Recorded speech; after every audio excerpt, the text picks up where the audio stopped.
He'll be back. Watch. Just watch. I hope. He's been gone too long. I talk to him about every day. He's been super busy. Oh yeah, life will get you. Oh, you've been talking to Mitty? I haven't talked to him in a while, but yeah, I mean, Yeah, I got his cell phone number. We text all the time. yeah. I can say that he'll be back. Tell him Jenny says hi. Yeah, he doesn't forget what we're doing here. So yeah. I already, Yeah, I already know. no, he had to take a proper job, and he's just been taking all his time off. Well, cool. I didn't know that you were in contact with him. And if I contacted him, he would respond. But I know when he's not If you here. tap now to watch a short, want a break from the. If you tap now to watch a short, you'll receive 30 minutes of. What the Yes, fuck is really. going on? It's Cucks. That was kind of funny. We have had quite the amount of Beacon trolls tonight. Yeah. Awesome. Oh, Beacon has questions. I guess he got muted. I don't know if that was because of the song. I don't know exactly. No, he was goofing off. He was goofing off, so he got muted and lost his beat. Beacon? I thought it was Yeah, Beacon. Beacon and Friendly was conspiring to troll us. Yeah, he was playing clips. Conspiring. Yeah, we do have a lot of people. Okay, that we sorry. can You check guys back do in whatever with, needs to be done. I just was. I didn't really know what happened before. But yeah, Cool Baller. Who else? Yeah, they're waiting with bated breath to troll the shit out of us. So anyway. How pathetic. Goofer mode off. All right, so let's get serious here, ladies and gentlemen. We have a lot of fresh minds. We just checked in a bunch of new people. We have maybe some that are more genuine than the last few. So I know we spoke to Kool-Aid. We spoke to Mark. We spoke to... Who else? Friendly Guy. Let me take you off. Friendly Guy has messaged me and said he is serious, CB. He's So I good. don't know if you want to give him another chance. I think he's good. He's good. So guys, what's up? He's cool with Beacon. Let's try one at a time with the fresh minds here. Mm-hmm. What's up, Glad? Hi, guys. I know this might be a bit off topic, but what does everyone here think about Andrew Tate? You know, that guy that's been blown up lately? It's off topic. So let's just stick to the topic of the earth, please. So people I think he's an idiot. That's not very nice, is it, mate? I have a question. I was waiting for somebody to bring up a discussion, but so if satellites are shot up to the space and they revolve around what we like to call Earth, would they be able to see what's underneath us? So to be able to put things in the sky to go around the Earth, we would need to first measure the Earth, because we're not just going to spray and pray technology into the sky. You right? Got it. So that's sort of one of the questions we'll get to is who measured the Earth? Wait. I have an objection here because, the definite terms of his question was, if they shoot satellites into space, can they show us what's underneath us? What the fuck kind of question is that? Hey, dude. No. Helion. I don't know. Pardon me, I was... What do you mean, like the ground that's underneath you? Yeah, I guess like if you have something in the air, it could maybe like look at the ground. Wouldn't you see planes flying upside down, though? That's the question to the guy that asked the question. Yeah, that is a good question to answer with. But to try to answer, if I may, we can't send anything to space because space is told to us to be a vacuum or a void of anything, and that's impossible to have, or at least to have seen ourselves, because we're contained here in this realm.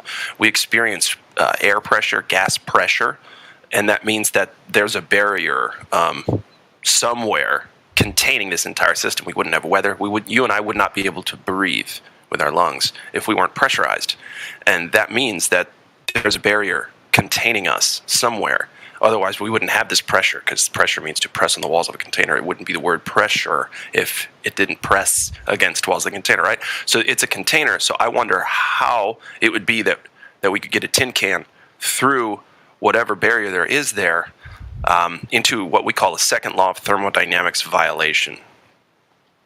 Because if you hold on, I'm almost done with this bad explanation. If you poke a hole in a like a basketball or a tire, right?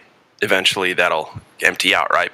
That's a process called entropy. The gas is escaping from the tire or the basketball or wherever, and it's trying to find its equilibrium in its medium, right? Air is the medium, and then gas tries to equalize and get comfy, and that means that it's going to leave the container. So that said, if we're going to leave Earth, we have to puncture the container. Well, then we wouldn't have pressure here, would we? They would escape and we'd all die. So I'm not, you know what I mean? So we can't send satellites to an impossibility, I guess is what I'm saying. So we can't know if there were a satellite out there, could we see under us? I don't know, because we can't even get out there. Yeah, let's see what Bill Nye thinks about that, Glad. The Earth is a closed system. We cannot leave the Earth. Interesting. Very interesting. You guys crack me up. Second law. Are you laughing at my accent? No, bro. I think she's just having a good time because we are kind of funny. But no, we're laughing at ourselves. That's true. That's very true. Okay, so was that an okay explanation? Anybody got anything else for that?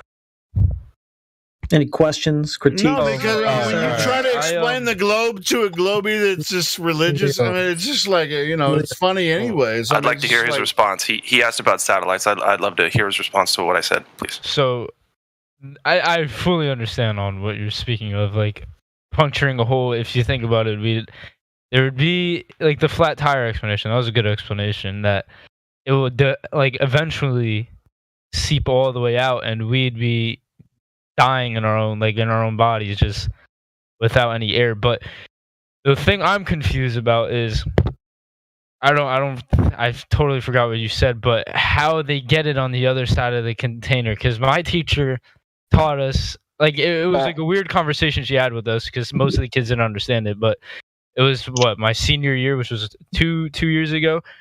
It was the AGWP theory that something flew through, but they had I guess the government or whatever runs the secret organization that defines the flat Earth and makes us not able to get over there and see what it is and what it's like and what it looks like. And holy smokes, dude!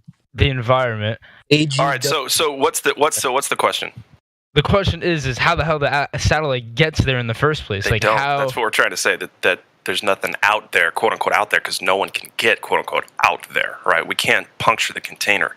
It just doesn't happen. So fucking stupid. What's stupid? Explain. That's what I'm saying. Tell that to Bill Nye, the science guy. Yeah, he objects. Okay, what's your objection? What's stupid about it?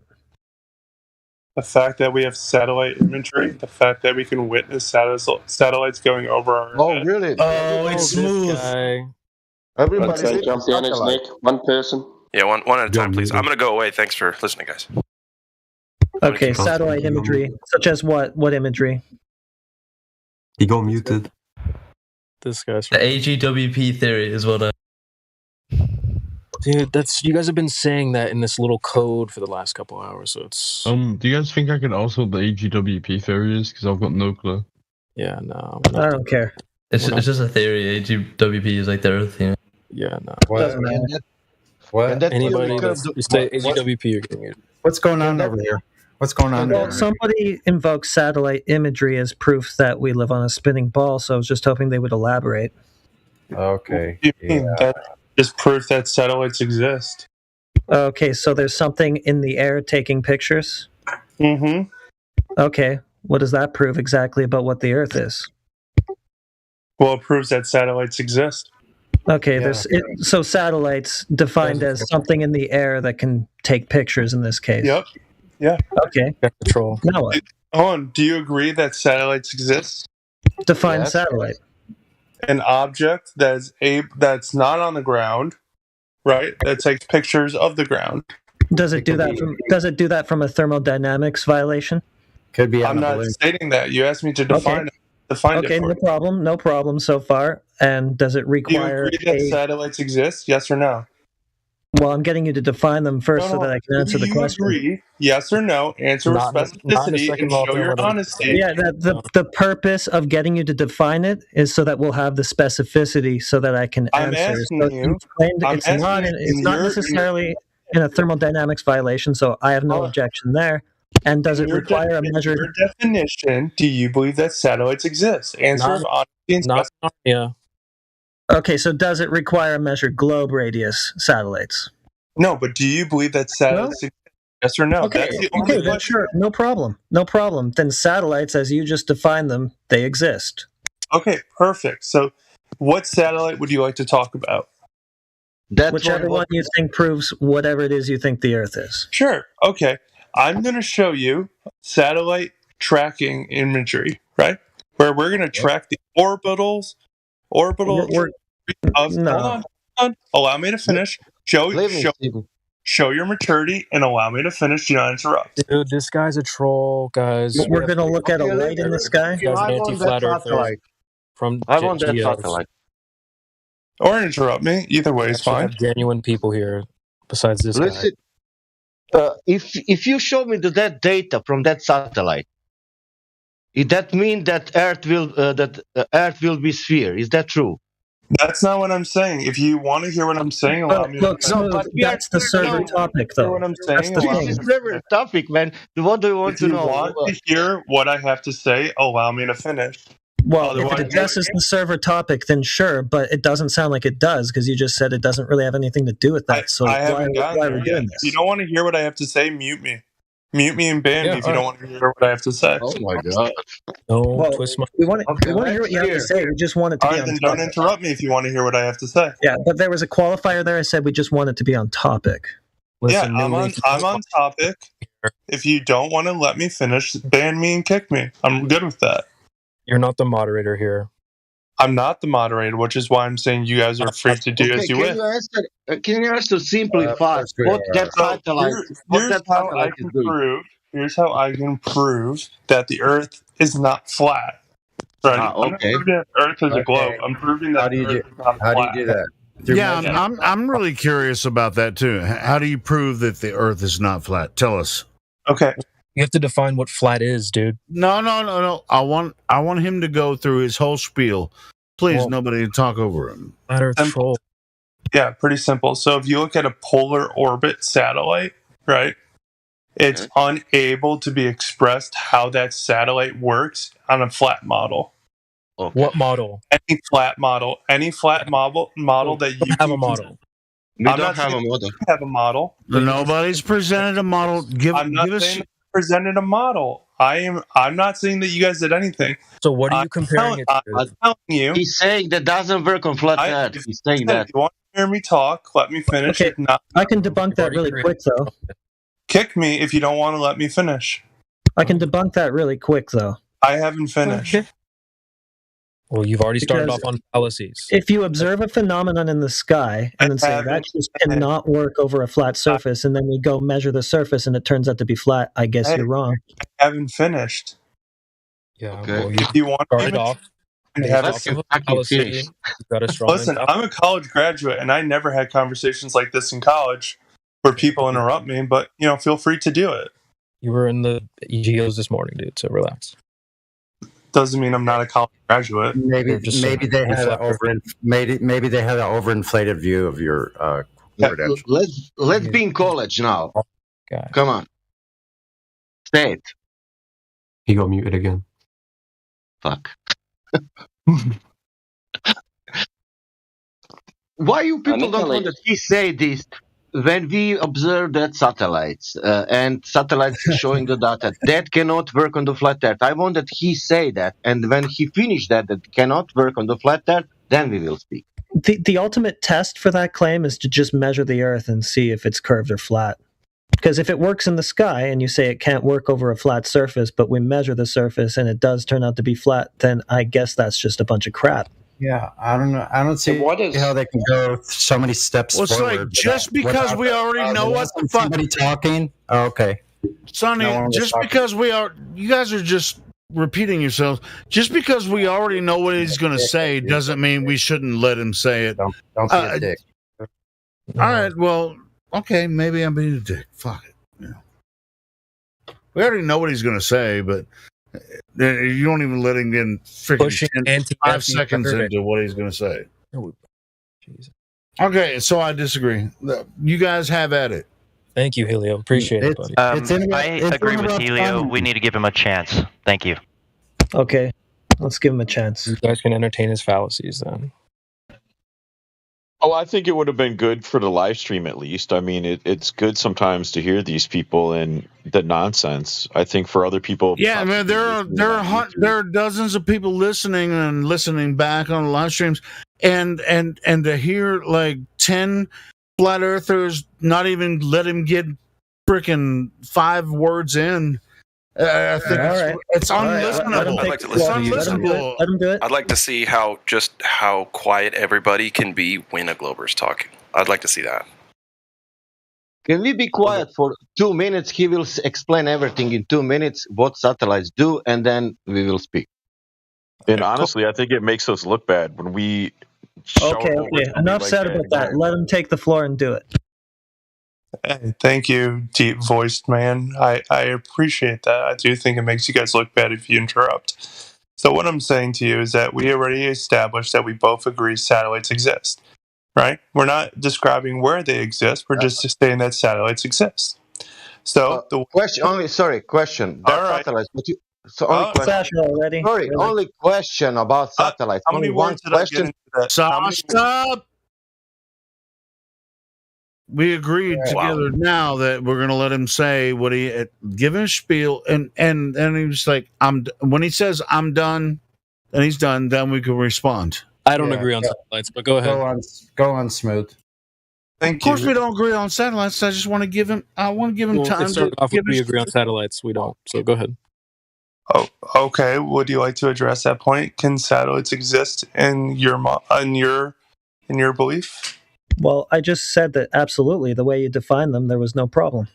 Yeah, all I'm defining a satellite is something that's not on the ground taking pictures of the ground. Okay, fine. Okay, cool. So I can take a satellite that has a polar orbit, right? Because it takes pictures of the poles. And what I can say to you is that has no way to work on any flat projection.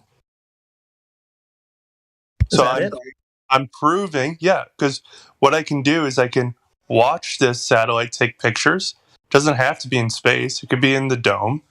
But I'm showing you that if I watch this satellite take pictures, right, from pole to pole, there's no way it would work on a flat projection. Well, not if you presuppose a pole to a pole. Definitely not. That's my point. How do you arrive at the idea? That's what the picture takes. It's a picture of the different poles. I'm not supposing anything. That means cannot be flat. Cannot be flat. It cannot be flat, yes. Okay, great. Let's go to the beach now. Or let's talk about satellites still. We realize that cannot be flat because satellites prove that. Let's go to the beach now to prove that cannot be flat. Do you understand my point, or do you just want to obfuscate and go to another topic? No, I understand your point. There is satellites. They are showing that they are showing. We spent all this time to talk about my point, and now you want to leave it as soon as possible. No, I'm not leaving. I want to check that if that's true. Okay. That means let's go to the beach and check if it's flat or not. That's not addressing my point. That's changing the subject. Why? Because sea level cannot see. But sea level now cannot be sea level because it cannot be level because satellites is saying. Did I talk about the sea? All right. Well, let me address it then. I'll address you directly. Let's talk about these satellites. Yeah. Let me just, Sasha. Hold on a second. You can. Okay. Let him go a little bit. Yeah. Let's address what he's actually saying. So you've got your globe, and we're comparing it to flat what? No, I don't have a globe. Okay. I'm just saying that I know that satellites exist. I know that there's some satellites that take pictures of the North and South Pole, and I know that trajectory cannot work on a flat plane. So what kind of things are we trying out when we you said the projection, right? A flat plane. So what kind of thing? What does that look like? Similar to the UN map, just a flat EAE map. There's been a lot of different versions throughout the millennia, but basically a flat plane with the oceans being level and all the land diverging from a center point, the North Pole. And there's some communication about whether or not there's an ice wall, but typically a lot of people agree that there's land past what we see. Yeah. Okay, so what shape is this? It's flat, so flat's not really a shape. Right. So, but we want to compare these observations to a model, right? So, what model do you have that you're comparing these observations? Oh, I'm not comparing anything. I'm just saying that watching a satellite that you and I agree exists because they can be raised by helium balloons and stuff. Watching a satellite take a picture of the North Pole and then the South Pole, right? And watching it pass over your head. Watching it pass over your head, and you can track it with the blinky lights in the sky. You can see that trajectory cannot work on a flat projection. What you're saying is you see something take a path through the sky, and that's just one way to confirm that it exists. It's not the only way that I'm observing this. I'm just trying to clarify, though. It's the path that you say that it takes through the sky that will not work above a flat surface. That's correct, yes. Okay, so what if the surface measures flat and you observe this thing taking the path that you're talking about through the sky? Then what happens? I have yet to see anyone who can ever express to me how this could work on a flat projection. Well, I'm still curious. What flat projection? Can you present that to us so we can all have a look? I expressed it. I don't have any pictures on my phone, but it's similar to the UN map with all the land diverging from a center point in the North Pole. That's a 2D map, though. That's the land, and you're talking about the sky, though. Yeah, I am talking about the sky. Actual reality to a map or a 2D picture or something? I'm just saying that, the flat Earth, as I've been described it for the past 2 years. Did you present that so we can all have a look at what you were talking about? I don't have any pictures of it, but it's similar to the UN map. I'm describing it to you. I don't have any pictures. The thing is I don't see why it falls on us to present you with a model that accounts I'm not for asking you the for a thing model. takes through the sky, because we don't claim any models or projections. All we really do is just measure the surface and go, well, that ain't curving at 8 inches per mile squared. I guess the globe model doesn't work here in reality. I'm not presenting a model or asking for a model. I'm saying that an observation does not make sense. You said projection. Yes, you said projection. So hold on. That's a model. You said projection, not us. You're the one quoting a model. Yeah. And you're in a fallacy in the very beginning as soon as you do that. We don't live in a projection or a model. It's only in your mind, bro. Right. So to claim that that's a fallacy, that's fine and all, but it just shows your inability to directly respond to my point. But I have a response. Your point is the projection. You said don't play games with me. But I'm not playing games with you. Yeah, I'm sure you're not. You said the satellite. Why are you interrupting me, Sasha? The first thing that you would say if you're playing games with somebody is saying I'm not playing games. So yeah, I don't believe you. But anyway, get on. You're talking about a projection. Go ahead. Yeah. So you're trying to give us a model. I'm not trying to give you guys anything. I'm trying to give you.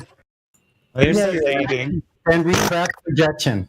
You're just talking about projections and models, though. That's literally all you're talking about. Yeah, you're trying to compare these observations to. See, this is the problem, because you have to sort of take like a Rolodex and just start swapping in different shapes and sizes. Like, you take out the globe, let's put in a disc. Well, that doesn't work. How about a sheet of paper? If that doesn't work, how about a cone? And this is the problem. This is what you're trying to do. It doesn't work on any of these things that I swap in. But the problem is the Earth is none of those things. Yeah, and it's not you're right. The Earth is not. You're right. The Earth is not flat, and that's my.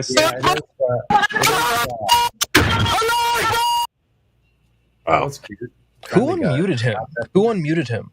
I don't know. Ban him so he can't rejoin.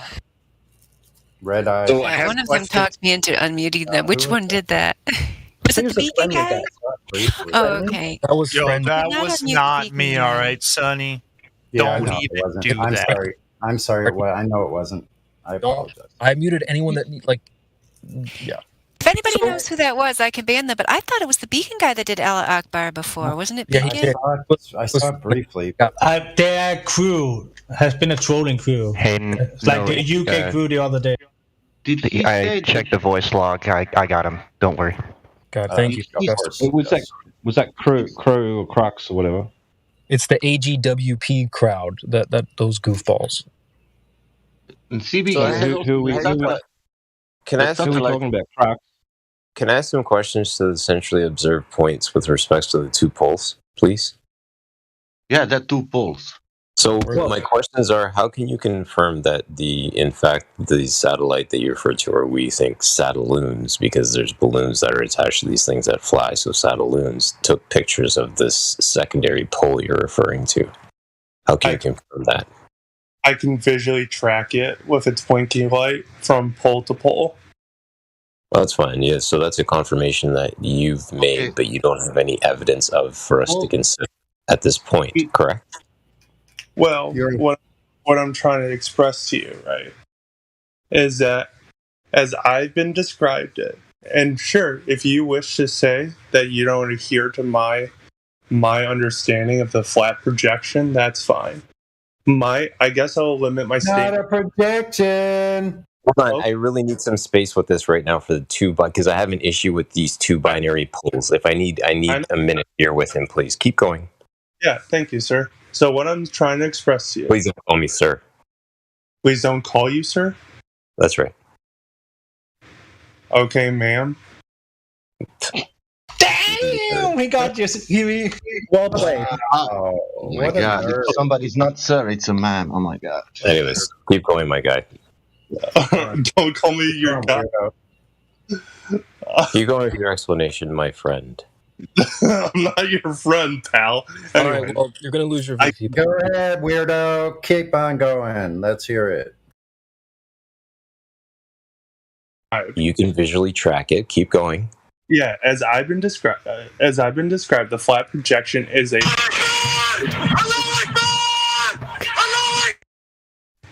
similar to the flat projection. It's similar to the UN map of all wind pushing out from a central point with some sort of ice wall and restriction.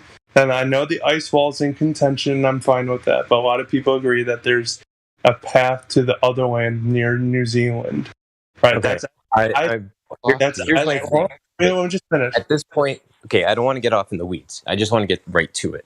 Here's my question to you: is a compass? You observed a centrally observed point being north. Do you not? Yeah. Is there a southern version of a compass, or do you use the same version of a compass? You could make a south compass, yes. Pardon me? You can make a south compass, yes. You can make a south compass. How do you make a south compass? You strip the paint off the compass, you remove the north, and you put an S on there, and then you have a south compass. Okay. So basically, you still reference, I just want to establish the fact, and I'm going to disengage after this, but you still observe north, and then you observe south by where north is, so to speak. Well, the way a compass works is by aligning a magnet to the poles, the magnetic poles. So, the magnetic pole being the North Pole. Again, I just want to cut to the. Why are we talking about compasses?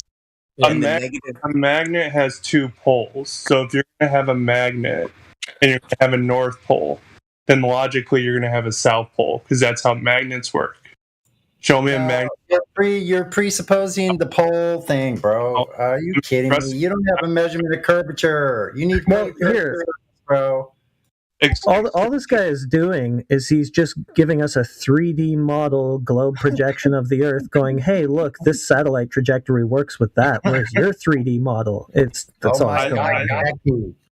I didn't bring up a 3D model. That's a projection. You're talking projections, models. That's all you're talking about. You're not talking about reality. Okay, I didn't talk about 3D models once, and I'm saying that no magnet. Which model has poles? Okay, he's not talking about any model, so then he's not even arguing for the globe model. Therefore, he has no argument, and there's nothing for us to argue with. Great, thanks. Under the next. Could we get back to the tracking of blinking lights in the sky? No, yeah, that needs to be addressed because he's just imagining that the places he's seeing these so-called things and lights in the sky, he's presupposing, begging the question that they're at the poles because they're in those locations. It's got problems. Isn't poles on the sphere? Yeah, so that's fine to me. I mean, like I said, I don't really care. But isn't poles on the sphere? Well, if you don't care, then I'll just mute you again. Let's see. My question: you are speaking about poles. Are that poles on the sphere? What was your question? That poles. You said the satellites are making pictures from pole to pole. Yeah. Is that pole one of that pole on the sphere? I have no idea, man. I don't know where we live. Oh, really? Yeah. Wait, so how can you have two poles then? Well, see, because I've never seen anyone show me a magnet that doesn't have two poles. No. Well, you can I'm speaking about not compass now, about satellites. No, but I'm answering with specificity. I'm answering with specificity. The reason why I believe that there's two poles is because a compass works by aligning a ferrous metal with the magnetic field. I've yet to ever see a magnet without a north and south pole. Guess what? It's reasonable. To assume. You're wrong. Stop. You're wrong. There's a plate magnet, the kind that are in speakers. They have a center north and the outer rim is south. You're wrong. It's horizontal. That is a plain magnet. And north is always painted by deducing north. Sorry, south is always painted by deducing north, right? North is always opposite to south. This is the point. And a compass only works on a plane. Horizontal plane. Yeah. Right? These are the things that we're telling you. And if you look in the voice stream text, it's an example of what we're trying to say is by circumnavigation, right? You can illustrate exactly where it is. If you look at 1 minute after the hour, you have north, and south gets painted as a big giant ring all around it. Just because you can provide a picture of one point in a 360-degree circle doesn't mean that one point is the only point that exists. Does that make sense to you? No, I don't understand. But right now, guys, I'm looking at plate magnets, and I don't see any plate. The only plate magnets I'm seeing. Brother, forget your plate magnets. I need you to look at real life. Okay, you're explaining real life. Look at the voice stream text. Okay, 1 minute past the hour. That is how circumnavigation works. This is how a compass works on a planar surface. 1 minute past the hour. What's your name? Kiwi, the clown. Kiwi, the clown. Or well, Kiwi's the name. I got the clown as the picture. Big red nose. Kiwi. 1 minute past the hour.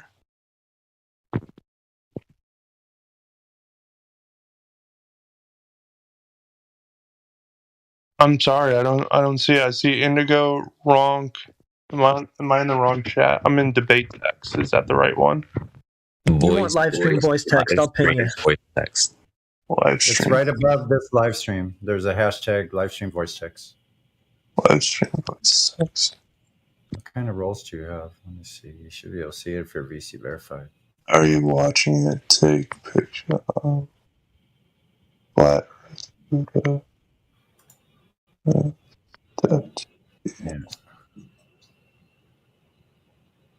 Okay. Find it yet?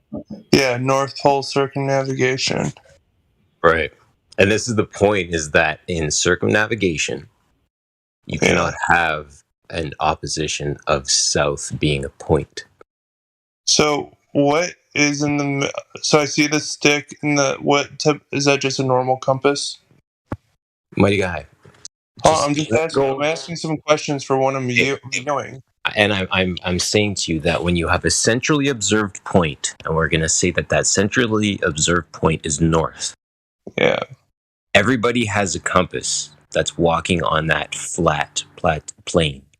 Yeah. And that compass, which only works on a planar surface, right, all points to a central point, which is north. The default is south.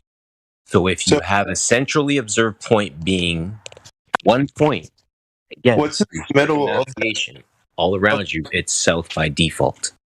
Okay, so in the middle of that GIF that you're showing me, what is that object? In the middle of that GIF, what is that object? That is the north. That is the north centrally observed point. Right, but there's something that's on the map itself. There's a magnet. There's a magnet there. A magnet, an attraction point. Okay, so there's north. Hold on. So there's a magnet there, right? Yeah. Yeah. Does that magnet have a north and south pole? That magnet has an attraction point of north. But does the magnet on that map have a north and south pole? Yes, by default it would. Okay. Now, is the flat projection claiming that the north and south pole are both observed in the North Pole? Because if they are, then my statement can't be true. No, the south is on the outside, the outer ring. Okay, exactly my point, and I'm attempting. And do you understand what? Okay, let's pick up. Do you understand what circumnavigation means? Yeah, but the GIF you showed me doesn't adhere to what we're talking about, since you have both North and South Pole in the same location. No, you just don't understand how it works at all. You just don't. Which location? In the center of the map, at 1 minute past the hour, there's some sort of bar magnet, right? Standing vertically, it looks like. And what I'm saying to you is that doesn't help your statement at all, because people are saying in here that the south, that ring, that outer white ring, is supposed to be the South Pole. But right now, that bar magnet is the North and South Pole. You're saying pole. Why you keep saying pole? There's been no pole ever measured. When you talk about magnets, magnets have poles. That's why. Magnets have poles, and I'm talking about. Earth only has a center magnetic area. So the magnetic north and south of the Earth is in the same place. There's no magnetic south. How can you have? How can Hey you guys, somebody post a picture of a toroid field. That's kind of. How can you not have a magnetic south if you have a magnetic north?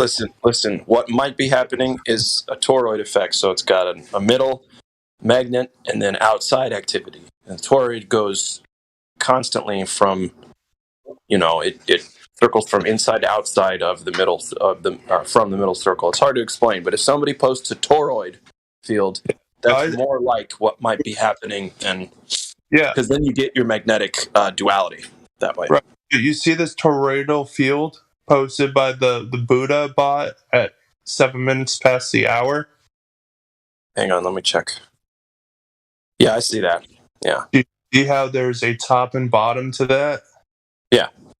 So that's the north and south. I'm asking you, right, on the projection, the GIF at 1 minute past the hour, right, by Kiwi, if that, see how there's a bar magnet there. So I'm asking, what is it really? Is the ring the magnetic south, or is the magnetic south in the same position as the magnetic north? Because I'm getting two. That's the thing. I mean, this is all a guessing game for real, because you haven't been there, I haven't been there. You know what I'm saying?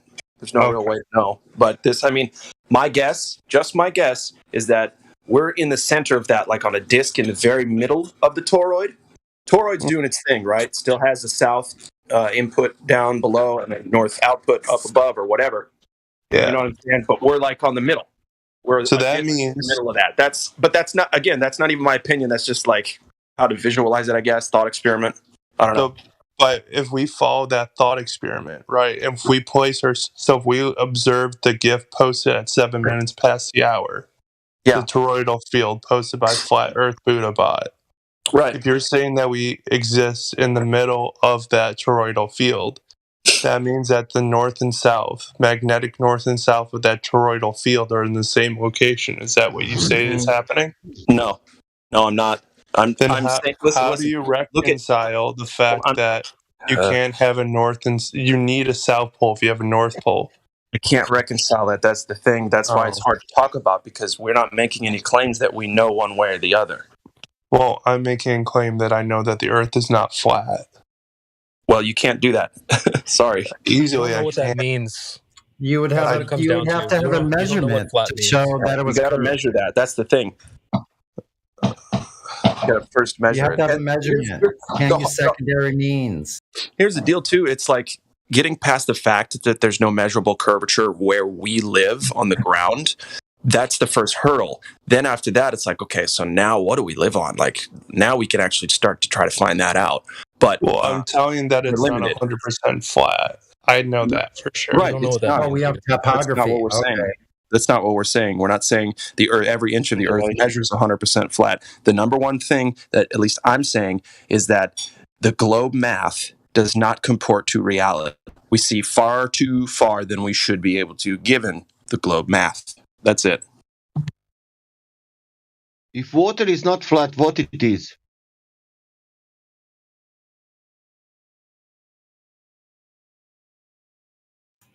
Yeah, we would have a standardized measurement of curved water on Earth. And do you know of any such thing? You know how they do weights and measures, standardized measurements, like standardization for motion. They have a standard of reference to use, so they would be a standard for the Earth curvature. Well, we already know what that's supposed to be because they told us. We know the consequences are at the surface are at 5 miles, it's 15, 16 feet of drop. At 10 miles, it's 67 feet of drop. That's not too far to see with some sort of zoom lens. A cheap one from Walmart will do. Hey, Smooth.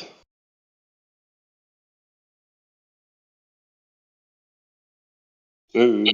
Hello. That means that we have 72. Yeah, sorry guys, what's up? Yeah. What do you say about that? We're telling you that the Earth measures flat, and you're going off into poles and stuff like that. So what's your answer for the Earth measuring flat? Yeah, it measures flat. Did you do it right? Yeah.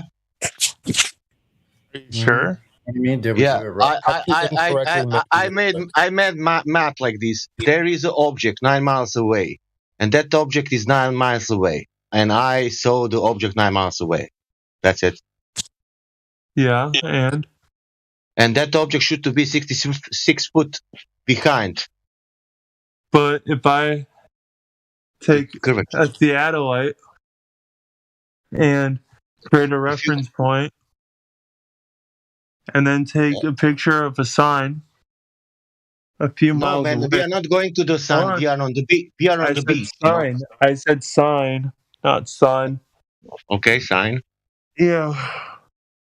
And if I take a picture of that sign, right, and I put the sign at the top of my viewing window, and then I take another picture as a ship passes by, I can literally watch a ship pass above the top of the sign. Okay. That will happen after 1.2 miles, or it will happen after 100 miles. I think it was like 4 miles. What 4 miles? I think that was the distance. Is this your dad? Is this my dad? No. I don't know who the fuck that is. And if we have object 10 miles away. But it was dad. What the heck is going on? It's because no measurement of the curvature of Earth. Yeah, never been measured in anywhere in history. That would be the measurement that has the Nobel Prize attached to it. Can you go find that? No one. Sonny, can I ask him this? If I am on the beach and I'm watching the object on the water, it's oil rig and it's in the water, and all that water, how I will call that water? Yeah. Are you Russian by any chance? No. Oh, that's sad. Why? All right, go ahead. Well, because you sound a little Russian, and I'm Russian. Okay. I'm telling you, if I see the flat water 9 miles, how I will call that flat water? I would say that water is level. A level. Okay. Yeah. If that water is level 9 miles, it's not flat, it's level. Yeah. Where is curving then?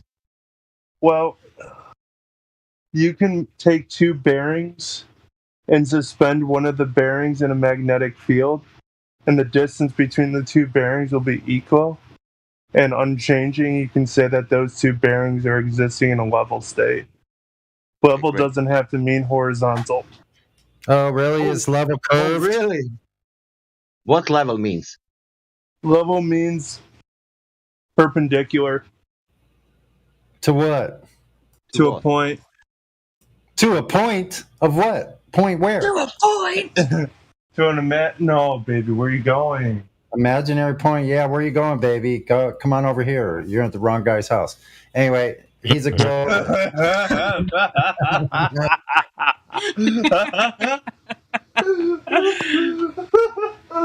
Yeah, baby, you're in the wrong house. Say hi to the people of the chat. Hi, flat earthers. Doesn't matter that what we are. The Earth doesn't want to curve. I'm a human being that just happens to know that the Earth isn't a globe. How's that sound? People are very argumentative. I'm sorry, guys. So what was the question? It is called Discord. Good point. Straight up, honestly. Yeah. Yeah, right. Did you ever try to go to the beach and check if water is curving? Not if water's curving, but I've watched when I wasn't watching my girlfriend's ass, but I've watched ships pass over the horizon, bottom over the horizon. That means on one specific distance they are going over the horizon. So if your girlfriend's ass is in your way, can you see something on the other side of it? She has a fat ass and it's delicious. So probably not then, right? You can't see over that hump, right? What makes you think you can see over a hump on Earth? What do you mean? No! Don't on take Earth somewhere. Where's the hump on Earth we're trying to figure out? Where is this curved water? I just want to know why this guy's trying to convince us that he has a girlfriend. It's okay, dude. You don't have to lie to kick it. No, I heard it. Right? Here you are talking to me, but apparently they don't trust that. Question. All I run into. Question. Big boats going over the horizon or small boats? Or all of them? What's the differentiation? I have small boat. I will give you. I will show you example, and that small boat doesn't go over the horizon. What's a small boat versus a large boat? Well, I can post you an example if you just listen, maybe. Well, I mean, define it. How many feet until it becomes small to big? I will post you. I will post you GIF, and you will see a small boat. What it is? It's relative, man. It's all relative. You could be upside down. Well, how is it? Well, he said small boat, large boat. He's asking me, and I don't know how to answer it. So I posted the GIF of the small boat. All relative. But what is small boat? Like how many feet? You can see the GIF. It's in the voice text chat. It's small boat. Is that boat going over the curve? How many? Okay. Doesn't matter. Is it going over a curve? Hold on. I'm looking. Okay, hurry up and look. Just kidding. Because maybe big boats is going. This is small ones. Small ones doesn't go over the horizon. Only big ones are going over the horizon. No, it doesn't look like that one is going over the horizon. No. So do zoom cameras zoom in over a curve? Oh, well. If you were to adhere to the heliocentric. No, I asked you a simple question. Just give me a simple answer. Look, do zoom cameras zoom in over a curve? There's not a simple answer to that question. Okay. Should be. Yes and no. Should be. Either they can or they can't. They either do or they don't. Like, I don't know why it's so difficult. But if you don't answer, that's fine. If you're zooming into a buoy, that's 6 feet above the sea level, and you're zooming into it where previously you couldn't see it before. When you couldn't see the buoy before, was it over the curve edge?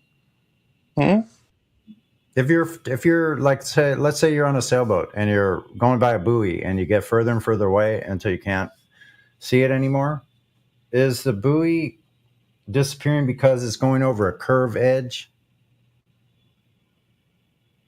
A curvizon? Like the curve of Earth over the water, is it curving? That's why it's disappearing. What? Well, what? Listen, you guys already shot yourself in the foot because people said standing at the beach, there's the curve right there. See the boat's gone? There's the curve. Yeah. Then you zoom in, and then what happens? Oh, let's move the goalpost back a little bit. Yeah. So the buoy, you moved away from the buoy, it disappears. Okay. Now, is that disappearing of the buoy as you're moving away from it on the water on a boat? Is that disappearing over the curve edge? Smooth. I mean, dude, I'm sorry. I dropped some edibles, but can you describe that to me one more time? Okay, Come on, look, dude. This is like kindergarten stuff. Boats go over the curve, man. Really easy. I'm gonna just really break it down. You're on a boat. You're going by a buoy. It's a red buoy. It's big and bright. It's about 6 feet above the surface of the water at the top. It's got seals jumping out in it and shit. Okay, so you're moving away. You're moving it further away. The further away you get, then eventually, as you're looking at that buoy while you're traveling away on the boat, you're over water. It disappears from your view where you can no longer see the buoy. So now, is that buoy disappearing because of the Earth curvature? Okay, so my answer needs to have an asterisk. Okay, so the asterisk of my answer is just going to adhere to the optics of the day in terms of like cloudy, bright, misty, whatever. So after a certain point, right, you can see the buoy disappear. The reason why the buoy will disappear is because the buoy is not resolution. Let him finish, Sasha. Go ahead. Yeah, thanks, man. It's because the buoy's not within your line of sight. No, it still is. You're still looking directly at it, so that's not true. It is in your line of sight because you're moving away from it. You're looking directly at it the whole time. Yeah, and you're looking at it. So it lowered out of your line of sight. Did it lower out of your line of sight due to curvature of Earth between you and the buoy over water? Yes. Then why are we zooming it back in? Wait. I'm almost there. So then when you take all your binoculars and you zoom back in and you see the whole entire buoy, did you zoom in over a curved surface? See, that's why. Yes or no? Yes or no? Yes or no? You didn't. Well, you said it was curved. That's what you said it curved. Why are you yelling? He's shot himself already because he just said he lost his line of sight, and now he's saying yes, you can zoom it back in. You can't do that without a line of sight. I don't care if you think I shot myself. I'm not here to prove anything. I'm just here to be high and argue. Don't worry about that. Look, you said that it disappeared because of Earth curve. Yeah, let me answer you. I know what you're asking. Let me answer you. Okay. Right. So the reason why this is not a straightforward answer is because if you zoom in to where you've last seen it, due to refraction, that image can be pushed up. Right. Oh, so Earth curve no longer is the factor that makes it disappear. So no longer so it didn't go to the curve edge then, right? Earth curve is the reason it disappeared. Refraction is the reason it reappeared. Oh, really? When you're looking? Oh, really? Where is you're zooming in to a mirage? Essentially. Okay, I rest my case. Thank you very much. I'll be here all week. So you don't have a line of sight to it, but then when you zoom in, you do have that line of sight. Yeah, due to refraction. Can you look that GIF again and tell me in which point is refraction and in which point is real bolt? What kind of refracted donkey dick line is that? Yeah. At what point, when you're looking at it, does it turn into a mirage? Yeah, that would be a known distance, right? I guess the mirage is when you zoom in and you see the image refracted. What you're saying is... What distance? Are you saying that is not real bolt? I never said that it wasn't a real boat. So the curvature blocks it until you zoom in on it, and then it gets refracted, and then you get to see a mirage of it that is not obstructed anymore by the curvature that blocked it when you didn't have the angular resolution to view it. That's wild. That's like cartoon vision, man. How wild is that? That's a hell of a way to put it, too. That's just crazy. Are we on logic now? I think we should go to the Flintstones and ask them. That'd be about the same kind of logic. Well, let's debunk logic, and then we can speak. I have a really good argument. This is the last one. This is the last one I have time for, but I have a really Is it better or worse than the last two? It's better. Saving it up. It's definitely got to be better than worse. Big one. Yeah, we've been waiting for the conclusion. Do you still? That is not flat. Yeah. All right. So, does gas have weight? Oh my god! How would you weigh that without a container? I never specify whether. I'm just wondering because I would know I'd be able to weigh it if I had a container to. How would you even know gas pressure exists without a container? So can gas move 66,000? I can only answer one question at a time, guys. Line up.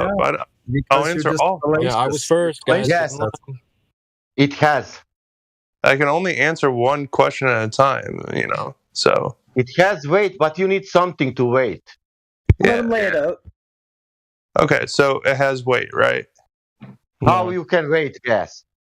How you can weigh gas? You're right. So we can use a container and weigh gas. We can all agree. Okay. How we can use container? Can we agree that gas has weight in a container? No, I don't agree, but others might. Well, the point is that to even weigh the gas, you'll need to, contain it and then weigh it. I know. Subtract the container, then you have the weight of the gas. We're talking about gas in a container. I need to reach a common ground before we move on to the conclusion of this statement, which is, does gas have weight? So first we have to agree, can you weigh gas in a container, yes or no? Well, you weigh it without one. Okay, so I got some no's, I got some yeses. What's the for point? the yeses, I agree with you. What's the fucking point? Well, the point is, right, so you have this gas, and you can just pick up an empty propane tank or a full propane tank, right? And it has weight. Okay. Also, for most flurfers, and I know that this might not be everybody, but for most flurfers, they say that it's a domed Atmos, and that is why we don't say it's a fucking dome. If anyone says it's a fucking dome, they're an idiot right now. I'll tell you that. Don't try to moderate. No. I'm with Sonny. Don't let him get away with that bullshit. We don't say that. Isn't the gas in a propane You're tank? right, Sonny. You're right, Sonny. Don't let him get away with that shit. And don't fucking moderate me, man. Kiwi, I'm telling you. Don't moderate me. Now, you can't just call all flat earthers domers. Nobody, we're not talking about that. Sonny, I'm on mute, dude. I haven't done anything. I'm sitting here on mute. Oh, okay. Well, me and CB got tangled just now. No, it's cool, man. Sonny, we're cool. I'm just saying, match his energy. He's chill. We don't have to get all flustered. Anyway, what was he saying? Let's say container, maybe, instead of dome. Thing is, that works. That works. I think that works. Yeah, no, that's right. I mean, let's talk about the container. Right. So we all agree that gas can have weight in a container because we agree that gas can have pressure in a container, and we can observe that pressure on Earth. Right. So we all agree there. Okay. So here's my two-step process of showing that you can have gas without a container. So the first step is going to be the most powerful. What we can do is we can look at the fact that force is equal to mass times acceleration, right? No, not.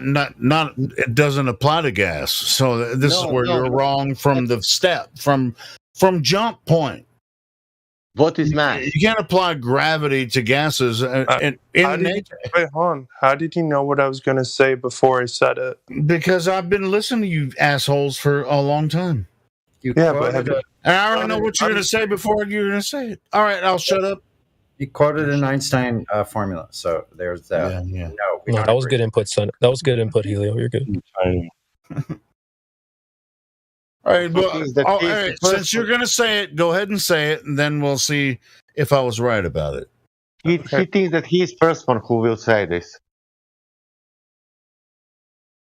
Let him say it, guys. So we don't have a clear agreement that force. No, I want you to say what you're going to say. I'm trying to. You just interrupted me while I was saying what I was going to say. That's because I'm an asshole. Go ahead, brother. So we don't agree that force is equal to mass times acceleration, right? Wait, I thought that was weight. No, wait. I thought that was weight. Yeah, that's the weight that's the weight formula. Yeah, you're exactly right. So okay, yes, cool. We agree that the weight formula is functional. Go ahead. Fantastic, because we use force is equal to ma to figure out how much horsepower is. Hold on, let him finish his statement really quick so we can analyze it and go over it. Go ahead. So we use this formula a lot, whether we're calculating how much force.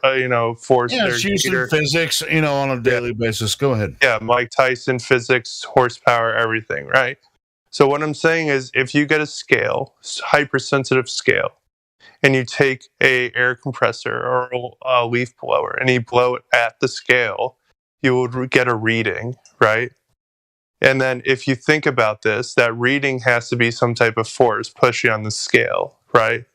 So if we know that force is equal to mass times acceleration, right, and we're accelerating. Already moving? Hold on, let him finish. Can you guys give him 20 seconds to actually explain? All right, sorry. He did jump into it. Whatever, it's just weird. All right, I'll shut up. See, you guys tell me to shut up. Shut up, Helio. All right. Well, you tell me to shut up so you can interrupt him before he gets through his explanation. Fuck you guys. Now you're Helio speaking for 2 minutes. Shut up. Just finish, bro. Come on. Oh, dang. All right, yeah. So,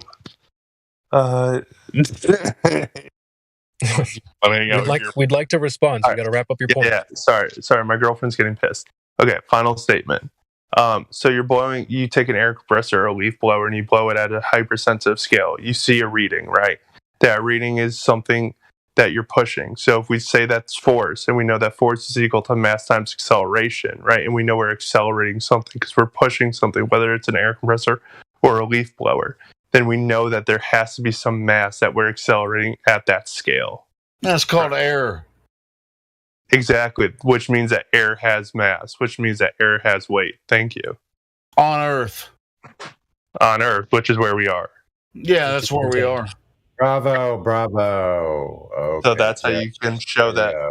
That's how you can show air has mass without a container. No, that proves air molecules have, if you want to consider mass a thing, air molecules have mass. That's what that proves. I don't know why you think it has anything to do with the Earth being a globe, but anyway. There's a whole long way of begging the question. There's just a whole long way of begging the question that there's no containment of the Earth. Yeah, you're just blowing around contained air. He could have just said that I went outside and breathed air, and thus I proved that gas pressure can exist without a container. He's just saying that the atmosphere is. That's why I wanted to let him say it before anybody interrupted him. And I'm interrupting you guys, but that's why I wanted him to say it, and you guys just kept interrupting him. Well, now we can tear it apart because he finished. All right, go ahead. He's gone now anyway, but that's all he did, was he just begged the question of the open atmosphere with more words. With everything else he said, too, beg the question. Satellites, beg the question. Poles, beg the question. Compasses work, beg the question. Yeah. That donkey dick refracted line of sight. Go ahead, Twat. That's crazy. He just wanted to flex and leave. Is that it? He didn't want a response. He just, Boats are going over the curve, but when you zoom back in, you're not zooming in back over a curve. It's lifting it up at that moment. That was a good one. Lifts it up then. Well, I would probably agree when with you're him. looking at it with your eyes. It's gone because you have no line of sight, but when you zoom it in, you get a refracted line of sight. So you get your line of sight back. That's how that works. Line of sight. Where's the change in the line of sight? It's supposed to be going down a curve edge, right?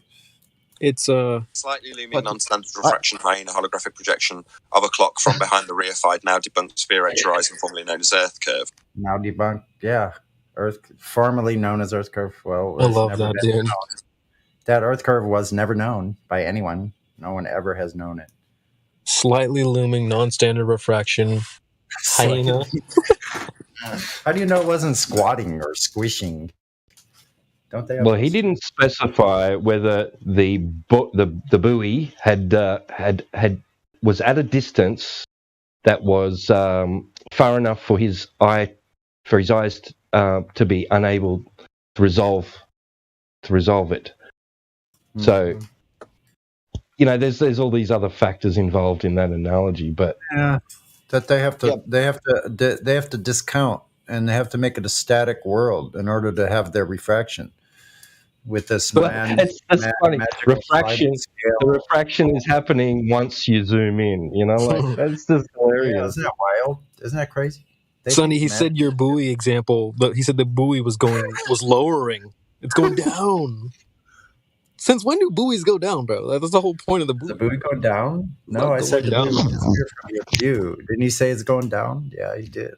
He's like, well, the buoy's lowering. It's going over the curve unless you zoom in on it, then it's refracted back into your line of sight. Lifted back in. What a coat. What a clusterfuck.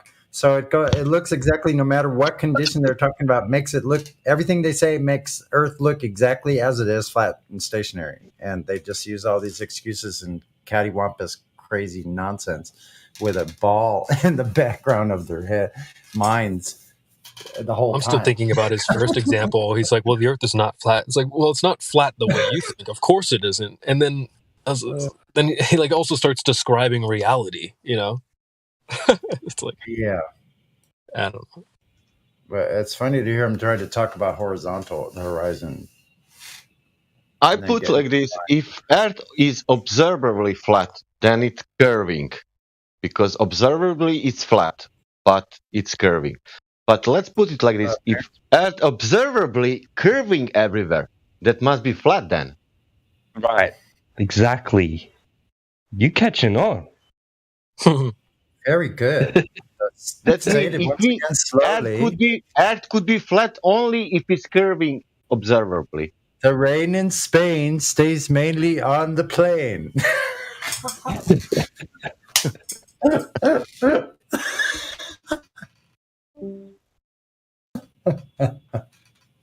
What a day! It's the same thing for the moving. If something is stationary, that means it moves. If you move, that means that you are stationary. Yeah, there should be a code of ethics for how you operate in a world that's opposite of everything you experience. Maybe because we are born in 90s, and 90s are not so. In 2000, because of technology, everything is changed, and we don't know shit because level is curved. We didn't know that for 4.5 billion years, and now 2020 it came. Well, that explains why NASA have to use flat Earth models, right, to test their aircraft. Mm-hmm. Yeah, that's why they are using word flat. They are using word flat, but they are meaning it's curving. Horizontal is not flat. The guy said horizontal is, what the fuck is horizontal if it's not flat? It cannot be, horizontal cannot be flat. That's what you're saying at some point. Do you hear what he was saying? Some imaginary shit like, oh, it's a perpendicular to some point. It could be anywhere out in space. Isn't that wild? They have this belief of relativism like that it could be upside down, could be. Yeah, but nothing like what we really experience, what Earth actually is, measurably so. You'd have to be. That's a glitch in something, man. People that what I want to know. Forget about the horizon, where it is. I want to know when exactly these people got so stupid. When did that happen? Like I don't know. I didn't get the memo. I didn't notice it right away. What happened? Can you imagine, Sonny, that you or me on the beach? But forget all the story about flat Earth. Let's come back 10 years ago.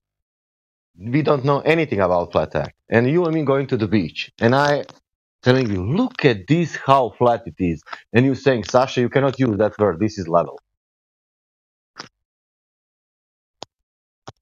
Yeah, that would be pretty ridiculous on any level. Yeah, you will say like, how you can say this is flat? You know, you will ask how you can even say this is flat. That level is not. What did he say? That level is not flat. Level is not flat. Wow. Sorry if I got a little heated there. I really didn't. I'm not really that heated. It sounds like I am. Well, it can be. In their paradigm, it can be, but it's not necessarily so. You could think of it as. Let me ask you guys something. And you guys know I drink a lot. Whatever. That's a thing for me. But I follow the conversation along fairly well. I try not to interrupt, and I'm fairly cognizant of everything that's going on. And the statement I made there in the live stream voice text. This discussion is more about cognizance. Doesn't matter if you're high, drunk, or sober. Because, a lot of people come in here that don't smoke weed, they don't drink, and they're here all freaking day long. They're just, we're here for the conversation. We actually want to make a difference in the world, and we're here trying to help people out, with the discussion. What do you guys think about that? I mean, it's because it's just like some people would discount everything we say if we're, you a bunch of weed heads, or or the guy's drinking, No, because most of the secular world is doing that too, more than we are. Actually. No, yeah, of course. But I'm just wondering. I mean, it's like, but can you discount what we say just because I've had a few drinks, or just because somebody just ate an edible, or just because they're sober? As a matter of fact, I think at least 50 to 70% of people on here are sober all the time, talking about flat Earth while they're just doing their job, or like when they come in, they're sober. And all. I know when I jump in, I'm kind of lit. But whatever.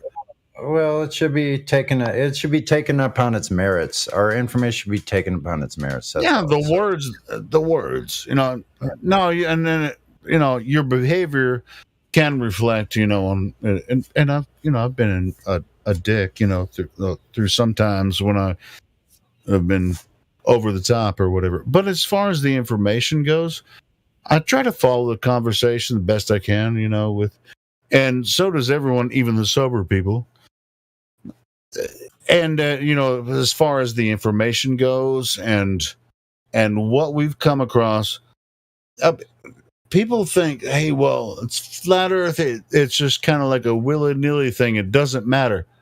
To me, it matters. Otherwise, I wouldn't be doing this, and you wouldn't either, right, Sonny? So. No, yeah, exactly. I wouldn't do it. It does matter, and I do take. But you're high as fuck. You're high as fuck most of the time, right? But that's okay. Well, I just I have to keep a level because I have pain issues, serious pain issues. So it's no big deal. It's not like out of control. Like, yeah, sure. I can drink one beer. I have one beer tonight. No, I'm not. Okay. I might have another one. That's it. Yeah, but anyway. I know I can be a dick, because when I could drink too much, I'm just saying, as far as the information goes, that's all I'm saying. Yeah, Helio, my only gripe with you is sometimes when you drink, you interrupt people all the time, and you interrupt me constantly. And I don't say much. A lot of times I'll just exit stage left so I don't make a scene. But I love you, bro, man. I like what you present. I like what you do here at the server. I always have. I like how you do the check-ins. I'll never forget. So, we've had some great times. Let's just keep on moving along. Yeah. Yeah, cool. I just want to say, we get criticized. Like, the only reason they think the Earth is flat is because they're drunk or high. It's like, I've never heard motherfucker, there's a shitload of drunk and high. I've never heard anyone say that. No, I have. I've heard. It's like, it's just just a dig, It's you just don't even have to put that out there, though, Helio. No, I know, But if if that's their dig, then that's a weak argument. So anyway. It's not even an argument. It's a weak argument. I've never heard anyone say that anyway. I have it many times.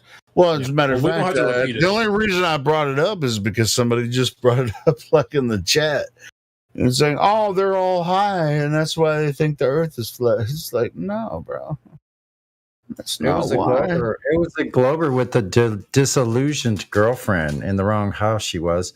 Yeah, it was him that was high. Who knows? Hey, how high do you have to be to see this globe that you think exists? I'm trying to see some curvature. We've been looking for that shit for the whole time, you know. Where's the curve? I always have to measure some curvature myself. I can't rely on anybody. Yeah, I don't know why I had to come in and say that, but thank you guys for letting me say it. But, I love you guys, man. You guys are doing a great job. And happy Friday. Appreciate you, brother. Yeah, Friday night, and I need a fight. My motorcycle and a switchblade knife. Handful of grease and my hair feels tight. But what I need to make me tight is this flat earth. Thank you so much, Helio. Fucking love you guys. As much as you guys give me shit, you guys are awesome. You better.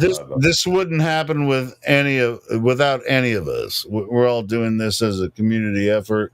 And when people come in and try to give us shit, I take it personally. That was kind of funny. CB thought I was off the reservation there, huh? Well, sometimes you are. No, listen. What you were saying was absolute facts. That we didn't present him with any dome. What the hell are you talking about? I agree with you. Yeah. It was just what happened earlier today.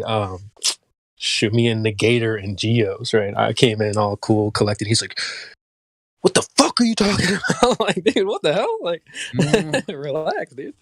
But next time I will say that I'm Russian. Maybe it will help. Where were you talking to Negator at? Oh boy, that was a mess this morning. Holy smokes! Where? But not here. Oh, yeah.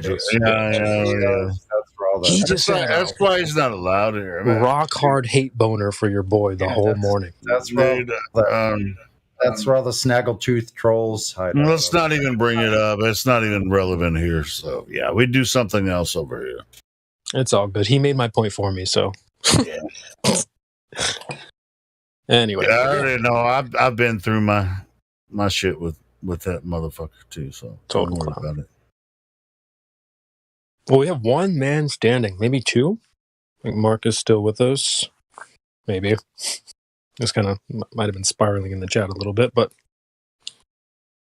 maybe you could check in if you're still with us. And then I think there's a Bongs on it. Bongs on it.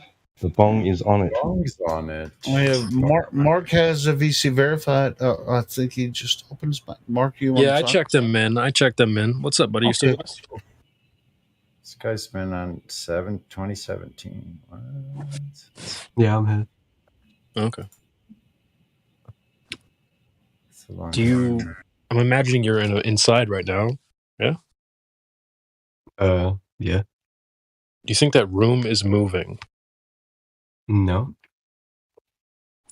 So let me give you an example really quick. So if I have a treadmill, I flip the treadmill on at a low speed, and I put a Monopoly house on the treadmill, can we say that the house is moving? Well, yes. Okay. So we're back in our house. We're on a globe that spins. Yeah. Is the house moving? Oh, yes. So is your room? No.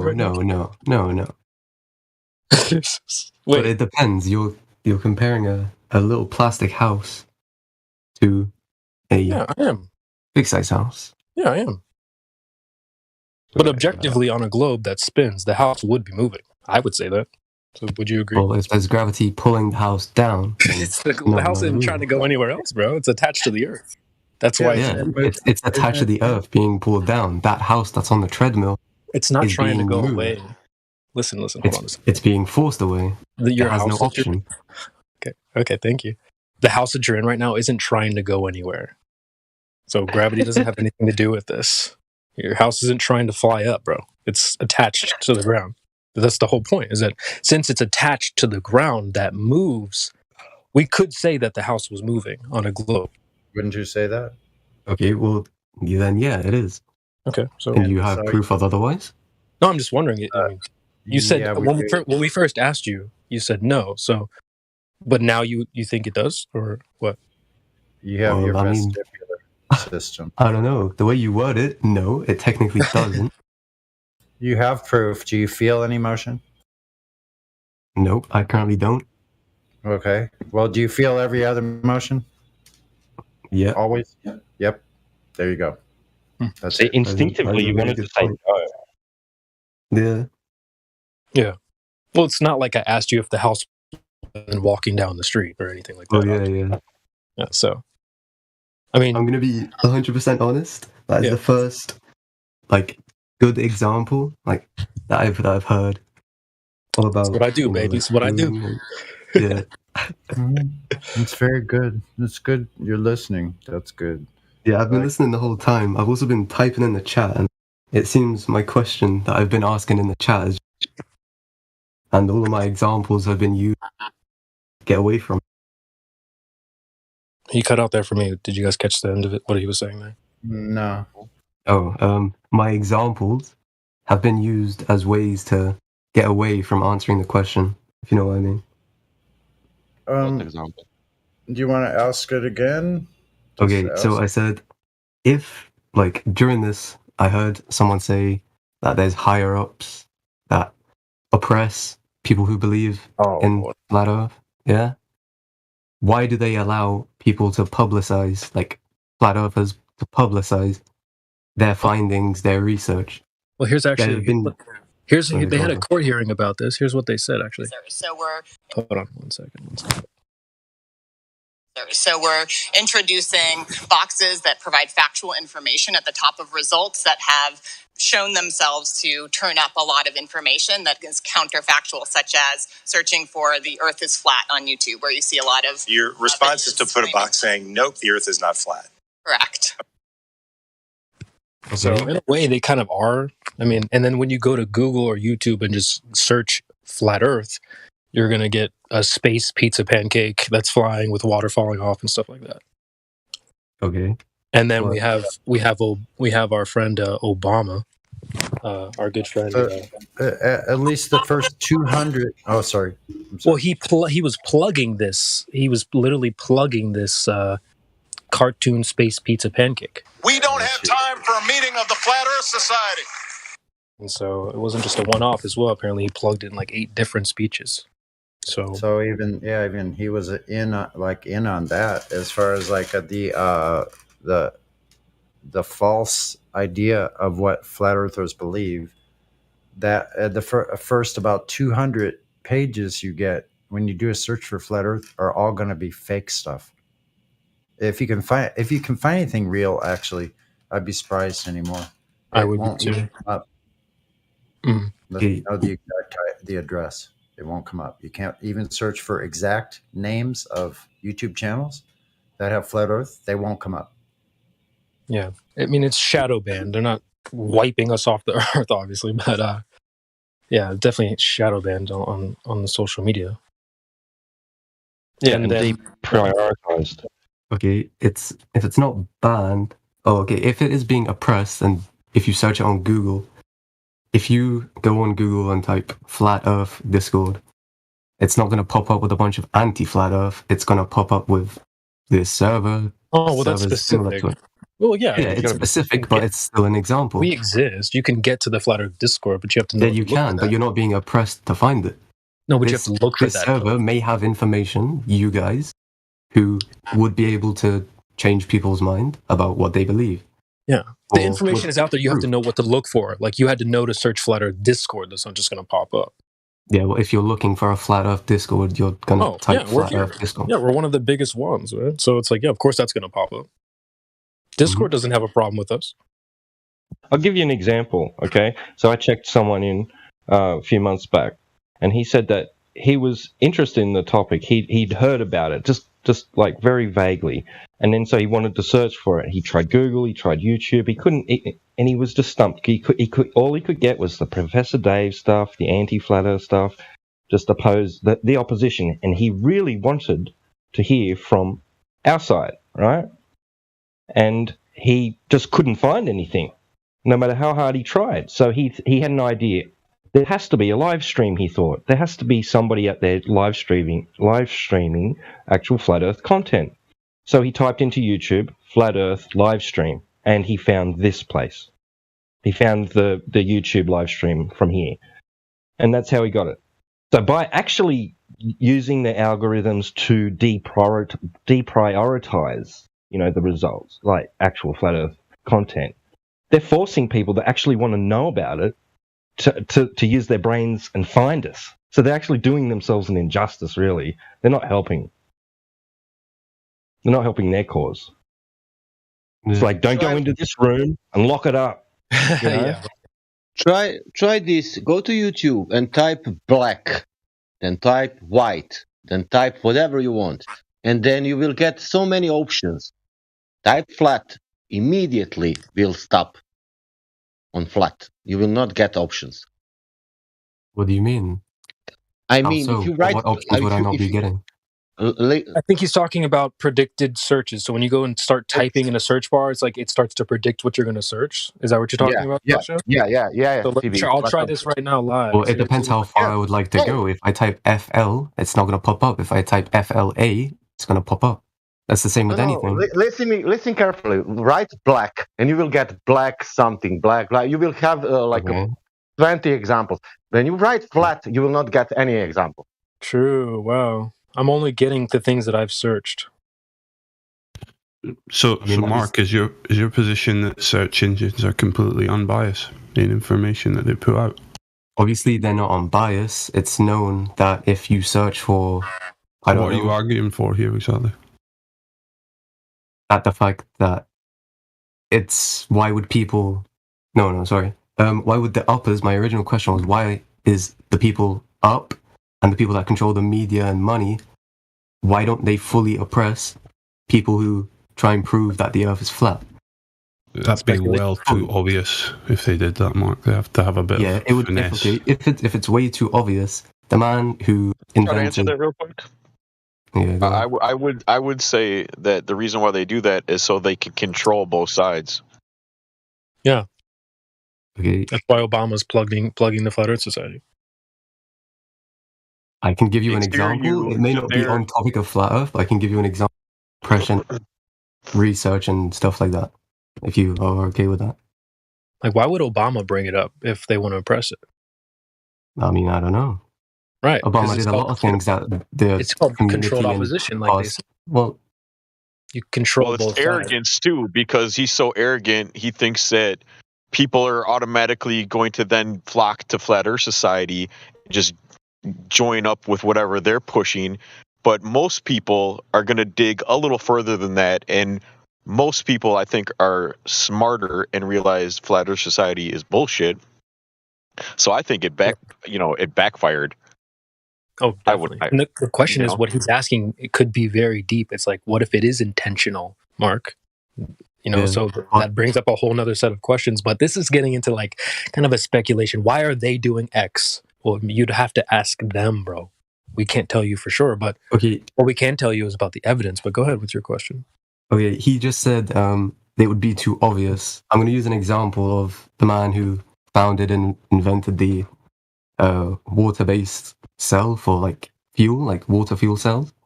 He magically passed away not long after the release of it, and then it was deemed fake and false. That is a sign of oppression. Supposedly poisoned, right? Yeah, he was poisoned.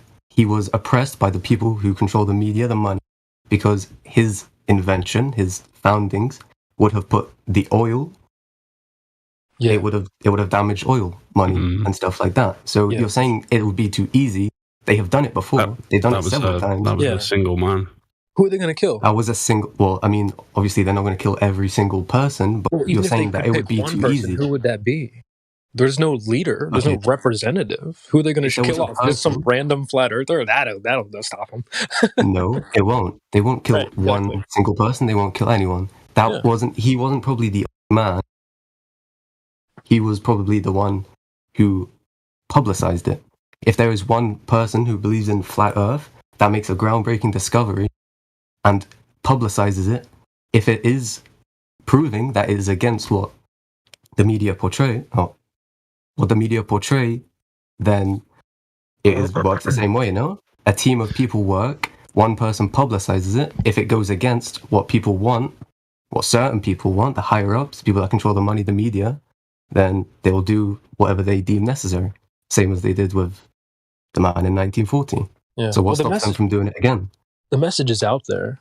The message is out there, but there is no viable proof. He had proof that what he founded and what he publicized, and that it... What, do we need to go give a presentation on C-SPAN? Or what is... Well, I mean, no, but... got all the evidence right here. Here's, you know that saying that the truth won't be televised? You're sort of asking, like, well, why isn't this blasted on the news every day? It's just, they're not going to do that. Yeah, it's a good point. This is a very taboo subject. They're not going to just like, okay, now we'll talk about it now. Let's get these flat earthers on a presentation on C-SPAN tomorrow and give them the They're not going to give us a platform, dude.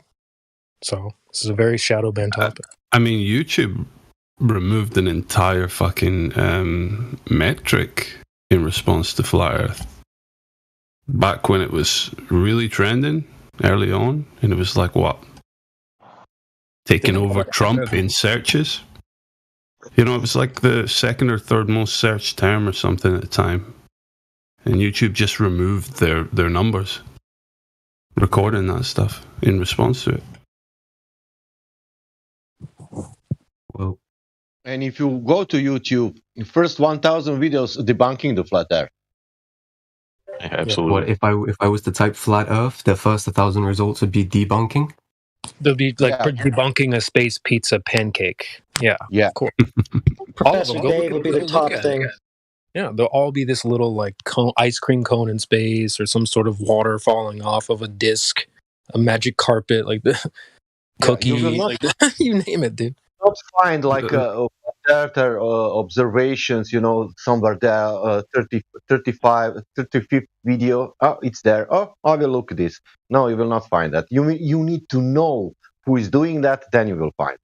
Yeah, you have to know what to look for, just like you know what to look for with Flat Earth Discord. Yeah. You know, guys, for all we know, too, Obama might have injected that into that speech because they could have had a meeting. And they know everything that is searched, everything that is typed. They know what everybody's searching, right? So they might have said, "Wow, this flat Earth is really gaining steam. Let's direct these people to Flat Earth Society." So maybe, you know, it could be something like that. For all we know, for sure, he's definitely not acting independently here. This is CB in the beginning, like 5 years ago, I don't remember now. I remember that I was like, oh my god, I want to go to see what that Flat Earth Society, because I didn't know anything about Flat Earth Society. I thought that this is the group of people who are doing observations and everything, you know. I thought that this is the real good Flat Earth Society, you know, like they are showing the truth.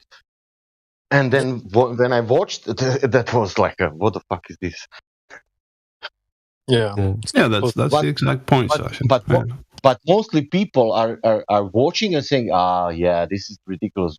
That's why I don't want to have anything with the flat Earth. Yeah, this is bullshit, you know.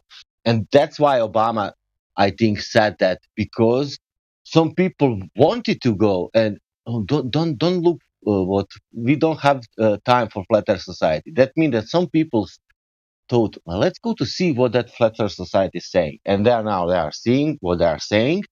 And then immediately, oh, this is bullshit. Some disk in space, you know, this is, and of course. And then you don't make more research. Immediately you say this is retard and finished. Yeah. It's brilliant. Honestly, it's very brilliant. I mean, because look, the people that come here that are new, they've already got a programmed script ready to go. Where's the edge? Why can't I jump off the disc? Why isn't it sunlight everywhere? So they've already got the whole script already like set Why up. would they lie? Yeah, why would they lie? And all this Why don't stuff. you flat earthers get a boat and sail to the edge? Yeah. That question, for example. At that point, they got half the population not even questioning where they are. That's even more amazing.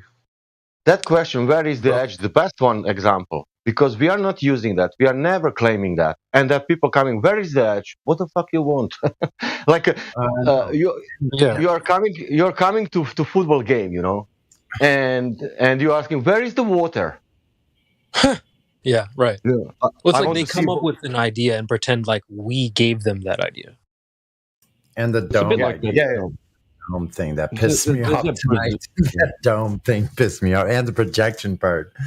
Yeah, that's just man. Yeah, that's a really good point, CB.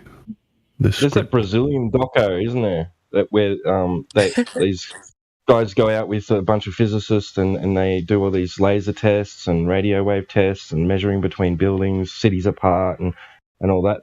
And they come up with some great arguments, right, and some proofs. And then right at the end, they show you this rock that's like in space. You know, that's what they. And so it's like, oh no. So they're convoluting the good evidence with the idea of a thing in space. So they don't portray it as a disc in space, but more like this misplaced shaped rock, you know, in space with a hollow in it and some flat water and some land, you know, like. You know, it's like when you got somebody teetering on like a tightrope or something, and you know they're about to fall. It's just which way are they going to fall? You know what I'm saying? That's what I see this story doing at this point. Wow, that's a good way to look at it. The genuine ones definitely are on the tightrope. Yeah, that's a funny way to put it, Dean. I think space is bigger problem than globe and flat, because if you take the space, then people are asking, do you believe in space? And now if you answer no, they will say, they don't believe in space, you know. You're right, Sasha. I think I would agree that the space is a big problem, because where their mind automatically like floats out into outer space, and then they're looking at the Earth from that perspective, a perspective they've never had, God's perspective. You know, like an impossible perspective. So, you have to remove the outer space first, because they're going to start looking at it from that perspective. Just like I mean, it's been demonstrated to them all their life that it's supposedly not an impossible perspective, but you know, they need to realize that's just bullshit. Mm-hmm. That's hard. It's really been ingrained into us that outer space is a place of adventure and excitement. It's a place we've gone to with our families. For a lot of people, they love space. Yeah. They love it. It's their teddy bear. The Muppet vision. They don't really, man. I mean, the average person doesn't give a shit about space. True. Yeah, but that's also part of the problem. No one's even thinking about it. No one gives it a second thought. Also, partly because it's in everybody's subconscious, right? Space, adventures in space. You know, I don't have to go out and check that for myself. All these agencies and all this science and everything is based on space. Well, then it's real, and I don't need to fucking think about it. Yeah. Because it's giving so many opportunities, because it's eternal, you know. We are so small comparing that space, you know. And in that space, can you imagine what could happen? Everything, you know. Another species, another gases, another planets, Yeah, exactly. Endless adventures, but don't look away from the Earth. Look away, look away. You know, they have a whole Universal City. Universal City Walk. It's a whole Universal Studios city in Los Angeles. In one of the cities there. Crazy stuff, man. Sonny, that's actually a good point, is that like they want to divert their eyes away from the Earth itself. That all that stuff, just for fun, all that stuff about the sky could be, let's just entertain it. Let's say it's true. That doesn't change anything about the Earth, right? So we could be just the bottom and everything's up there. Who knows? That's right.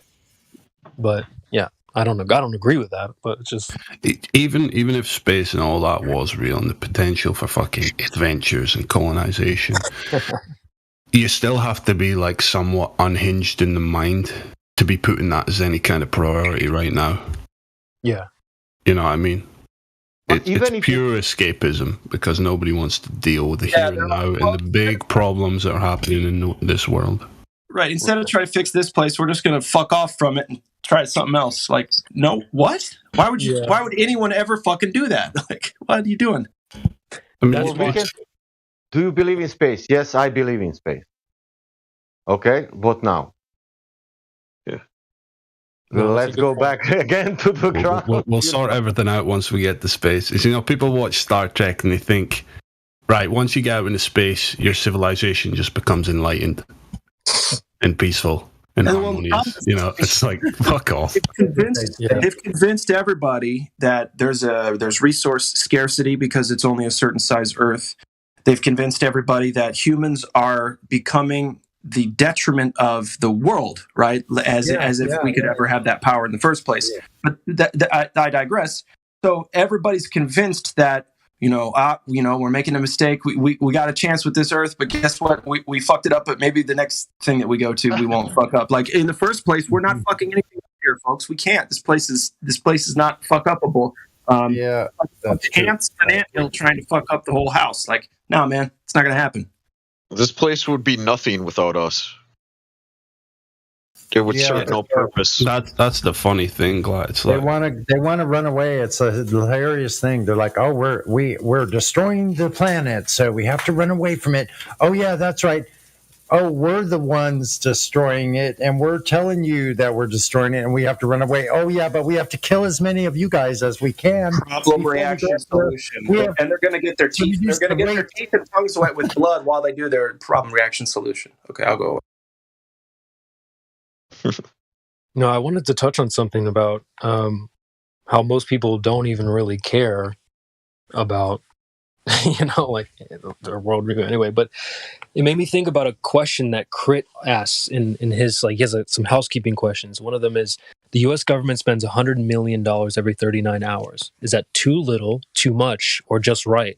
And it's I think that's a good question because... Great, man. Yeah, it's like, what Goldilocks. people say? Like, if they're saying that we should be more, I'm like, okay. Let's say I think most people would say less. Let's say like this, if we have money, okay, let's stop the space program for 20 years because we want to have good, rich people, and then we will start with everything, when we make everything good, because all that 100 millions can go make hospital there, make hospital here, make this, make that, and then after 20 years, when we make everything good, then we can go and again to explore the space.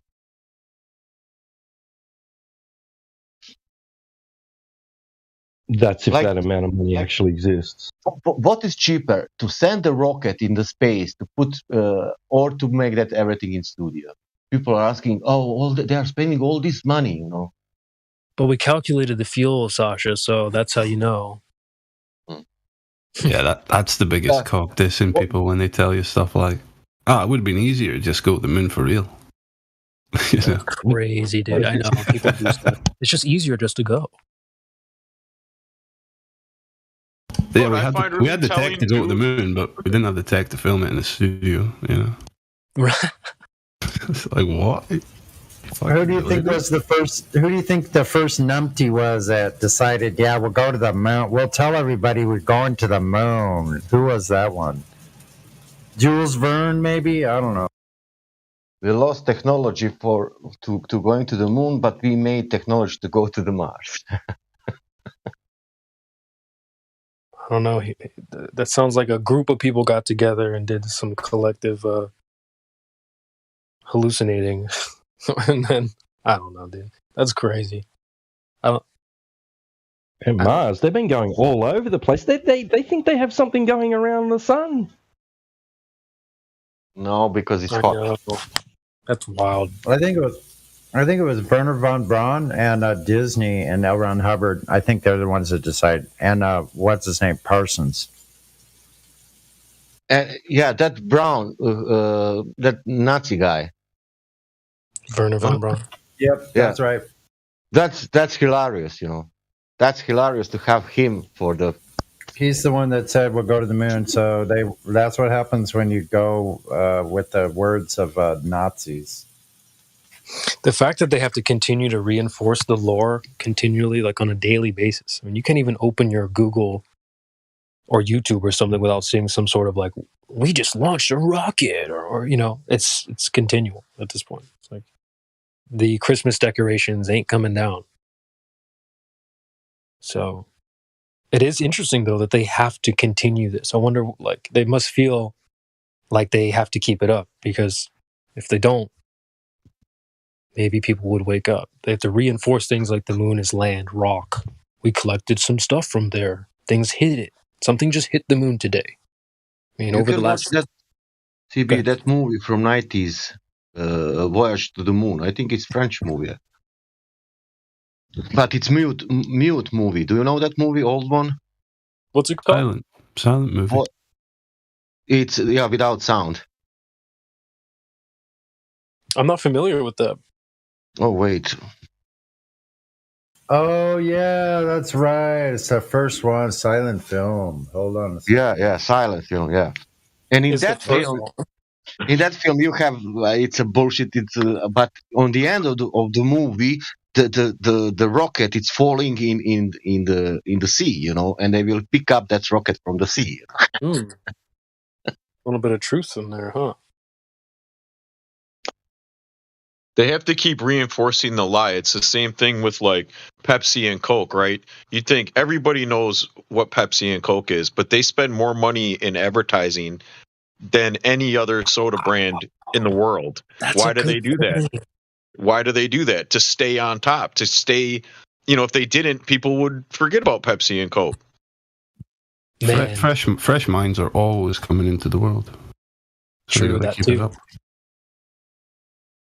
Paul, I think you're telling too how they every television series I think ever created, and at least some point in one episode they have to throw in some snarky, stupid joke about flat Earth. And they do it in movies all the time too, and it can be completely random, not even funny, just out of the blue. I'm sure you guys see it all the time.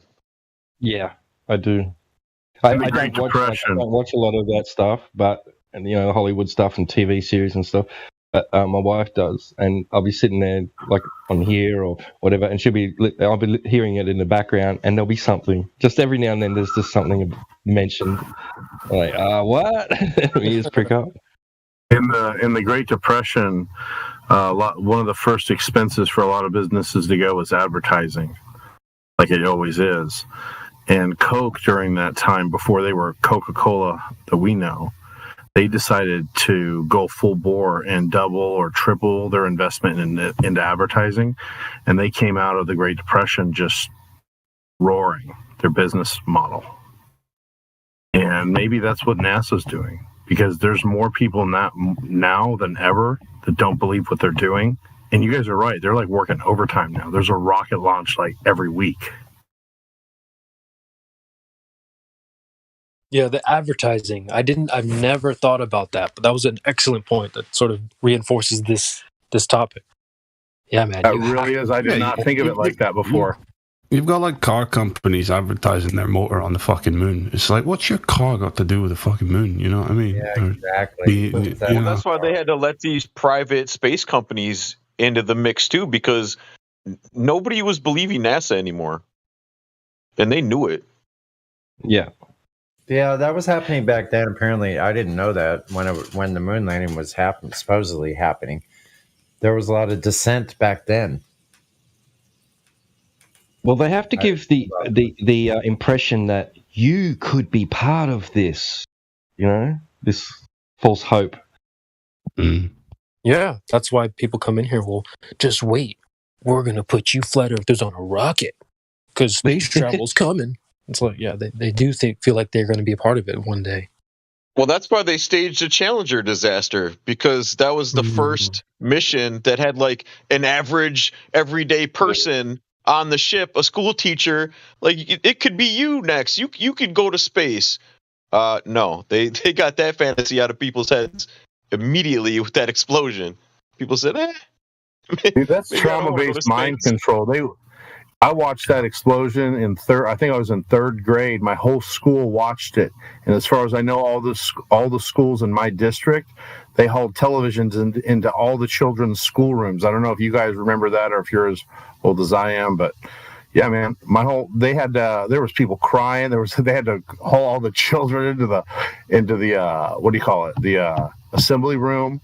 They had to have an impromptu meeting with the principal with trauma counseling for the children. I think they did that on purpose just to traumatize the country. I was in the Navy.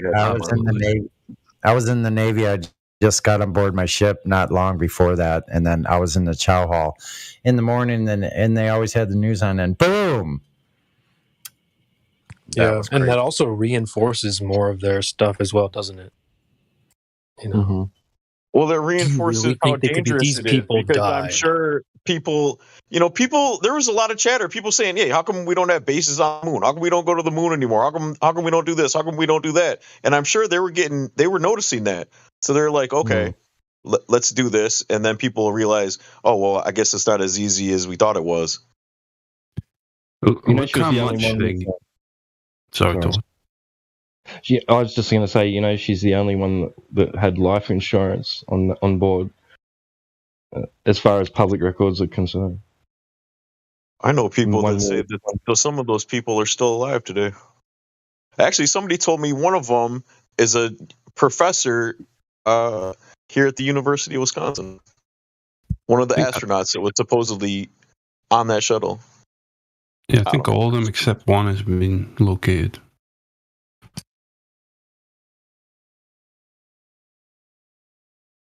I mean, one person didn't even change their name, supposedly. That's how much they know. People aren't going to question it, Yeah. But I was going to say before, Twad, look how much they gain from just doing so little, Well, they have to sacrifice, some material, a rocket. And then they gain this entire event that's traumatized people, and that people will push back against you if you try to make them think about it and question it, Yeah. They get so much out of so little. That's true, man. How did the Challengers all sprout twins? Well, what Apollo mission was it that they made the movie about with Tom Hanks? I don't know. Not good with movies. I don't know specifically which one. Well, the theory is, the conspiracy theory is that people were becoming bored with these continuous, broadcast moon missions, so they had to create a problem. Oh, look, these, and then next minute everybody's eyes were glued back on the TV watching it again. Oh, 13, losing rating. That's right. They did. Isn't that funny too? Apollo 13. 13. Yeah, really. Coincidence, I guess. Yeah, give me a fucking break. Kind of like Bernie Madoff. Madoff with the cash. Made off with all that money. Sometimes you got to think if this stuff is intentional. That's like the next. I should play my spooky music, because that's like the next question. It's like, are they doing this on purpose, dude? Sometimes it's so obvious, huh? The world is a stage. Is that sarcasm, Timmy? I'm just making sure.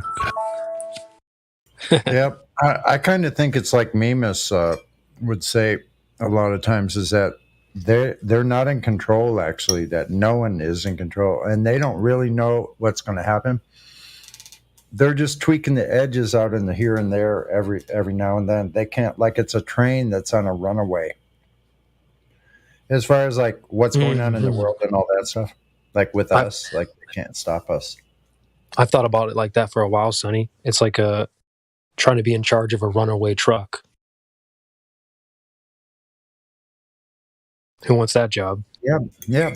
Try to lasso that truck over there, Johnny. Yeah, I think like the human story is like probably completely organic. but the interpretation of it is what's like co-opted and forced down certain directions. Yeah, the whole thing has been contrived. How we think about it, you know? Yeah, that's what they control and influence. Yeah, I think, I don't know. I think there's so many steps ahead of us today with their advancements in technology over us that they know what we're going to do before we do it. And I think they are steering pretty much everything. Yeah, I think we should have compassion for them because, they're working so hard. And so the elites, we should have a little bit of compassion for them. Don't you think? I mean, maybe we shouldn't pie all of them in the face, Julio? People. Maybe we don't have to smash them all in the face with a pie. Go ahead, Paul. Yeah, but that video of Bill Gates getting smashed in the face. Dude, that's my fucking hero, the guy that did that. Holy shit. That takes guts. To do that. And that takes guts, and guts is enough, bro. But was that stage 2? Right. It could have been, but it was still funny as shit. It was funny. No way, he's not that good of an actor. There's no way that was staged. No, I don't think it was staged. It was just like somebody, I don't think he did it alone, but they were like, Bill Gates is going to be walking right by here. Who's going to put the pie in his face?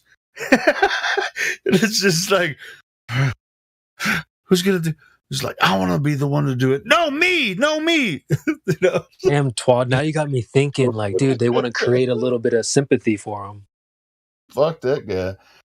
Dude, maybe. Well, I mean, it's just like, he looks so pathetic after he got smashed. He's like, and he's like smacking his face. Oh, man. That's brilliant. It's like, I don't feel bad for Bill Gates. I don't think you can't not have a bit of sympathy for these poor fucks that have been born into all this power and wealth. Sure, I mean, they also give us this people that are really dumb and unpredictable. You know what I mean? Well, they give us a story about Bill Gates and him and his friend built this Microsoft in a garage or something, and that's all bullshit. Yeah, of course. Yeah, I'm not talking about like these kind of like these Actors, characters. puppets. I mean more whoever's behind the scenes that we don't know about. Sure, yeah. They're here too with us as well. So that's a good point. Like they look around and see the same scum as we do. Well, I'm in the position where I don't really care about the elites. They're just opportunists at best. The real problem in the world is the people that are just fucking apathetic about their entire existence. Yeah. And their responsibility to the world, and thinking about the actions they do on a day-to-day basis. Why does it matter? Even your attitude about it, though. I mean, if you're apathetic, then you're just like, well, the world's fucked anyway, so who knows what's going to happen. Then they might as well be a Karen or a Darren or a Felicia. Then Kevin. That's what they turn in. I used to think it was the fault of the people that allow themselves to be controlled by these assholes, but now I'm starting to think that, you know what, it's our fault because we don't do enough. We don't fight enough. It's not their fault. It's us because we know better. I mean, we're fighting the beast. There's a lot of facets to it. We're fighting the beast here, though, for sure. I mean, we definitely can rowdy the troops a little bit more. We don't even really know exactly. I'm projecting a little bit because, I try to do what I can, but I know I could always do more. But sometimes I just want to sit on my ass and watch TV. I mean, we're all human too, so I think we don't have to bear with you can do anything. Thinking you can do anything with this beast that has been in power probably as long as there's been such a thing as power. As long as people have the ability. Yeah, you're just thinking that you're making a change. How could you possibly make a change with a monolith like that? Yeah. Each one of us isn't what we have in the world just a direct reflection of the entire consciousness of the world? As soon as we want a utopia, it'll appear, it'll manifest, right? Yeah. I mean, as long as people have food in their bellies, they will not make an uprising. And as long as there's no uprising, no change will actually come. It's really that simple. Like, if people don't feel the hardship, they won't do anything to change. Right. I mean, the average person can't even take you serious when you imply like opening borders between nations. Like that's an unfathomable idea to them. It's like, oh, that'd be complete anarchy, man. You know what I mean? Like people just coming and going. It's like, No, how was Those it borders. before? Many of those things, people were trading with each other. There probably were these crossroads where like everybody could trade and everybody traveled to all these different trade routes. They know these things existed. You just meet people from other lands. Yeah, the wars, I don't know. Well, I guess it's always been a thing. It's always been about land, resources, money, and power. yeah, I was just trying to mean that like people fundamentally don't believe that human beings can actually just cooperate with each other. You know. That's the construct. It can be done. Isn't it sort of fascinating how we're the apple of our creator's eye, right? And we're capable of amazing things, but yet some of us are also capable of really nothing and can't create anything and just get pushed around and led around. It's so crazy, the opposite ends of the spectrum of what we can do and accomplish. And how we can be manipulated too. You can only exist as exactly what you believe yourself to be. You know, if you believe yourself incapable, useless, talentless, that's what you'll live. He who thinks he can and he who thinks he can't are both correct. So, like, I agree with you, Paul. Yeah, there's a lot of people that are useless and can't really give in into the world, but I think it's only because of their mental state at the current moment. If they had the right way of thinking, they would be, you know, they could be magnificent like anybody else or whatever. Well said. A lot of damage has been caused by this whole globe system, man. So there's a lot of people out there with damage, serious damage. Emotional damage. Oh yeah, it's no joke. Damage, I tell you, damage. Sorry, I know. I know one thing. When I came to the flat Earth, it was so relieving. It was such a relieving feeling for me. I don't know if anybody else had that experience. I think I just had a deja vu with you saying that, and exactly you saying that. I probably have. I repeat myself a lot. Could be. I'm not one of those. We have yays in the chat. Unverified. Let's take a look. Yays. Cool PFP, bro. You want to check in and say what's up or anything? Or I'll give you the floor right now. Cool. Do you know anybody in the server? You free flying solo today? Don't disturb him. He's playing Dota. He's got to focus, man. A couple of friends and I that we came from the Planet of the Apes Discord. Planet of the Apes Discord. Wow, interesting.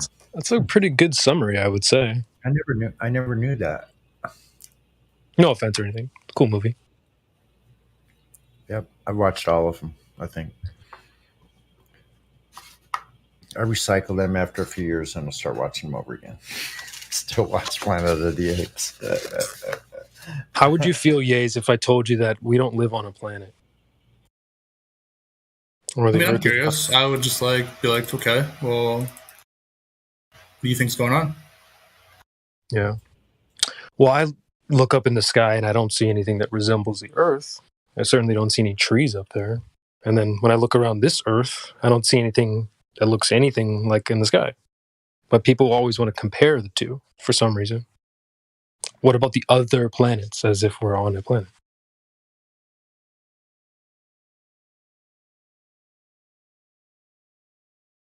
Last time I checked, the definition of a planet is a wandering star.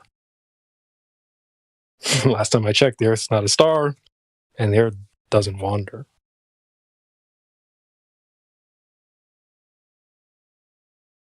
So soak on that for a bit.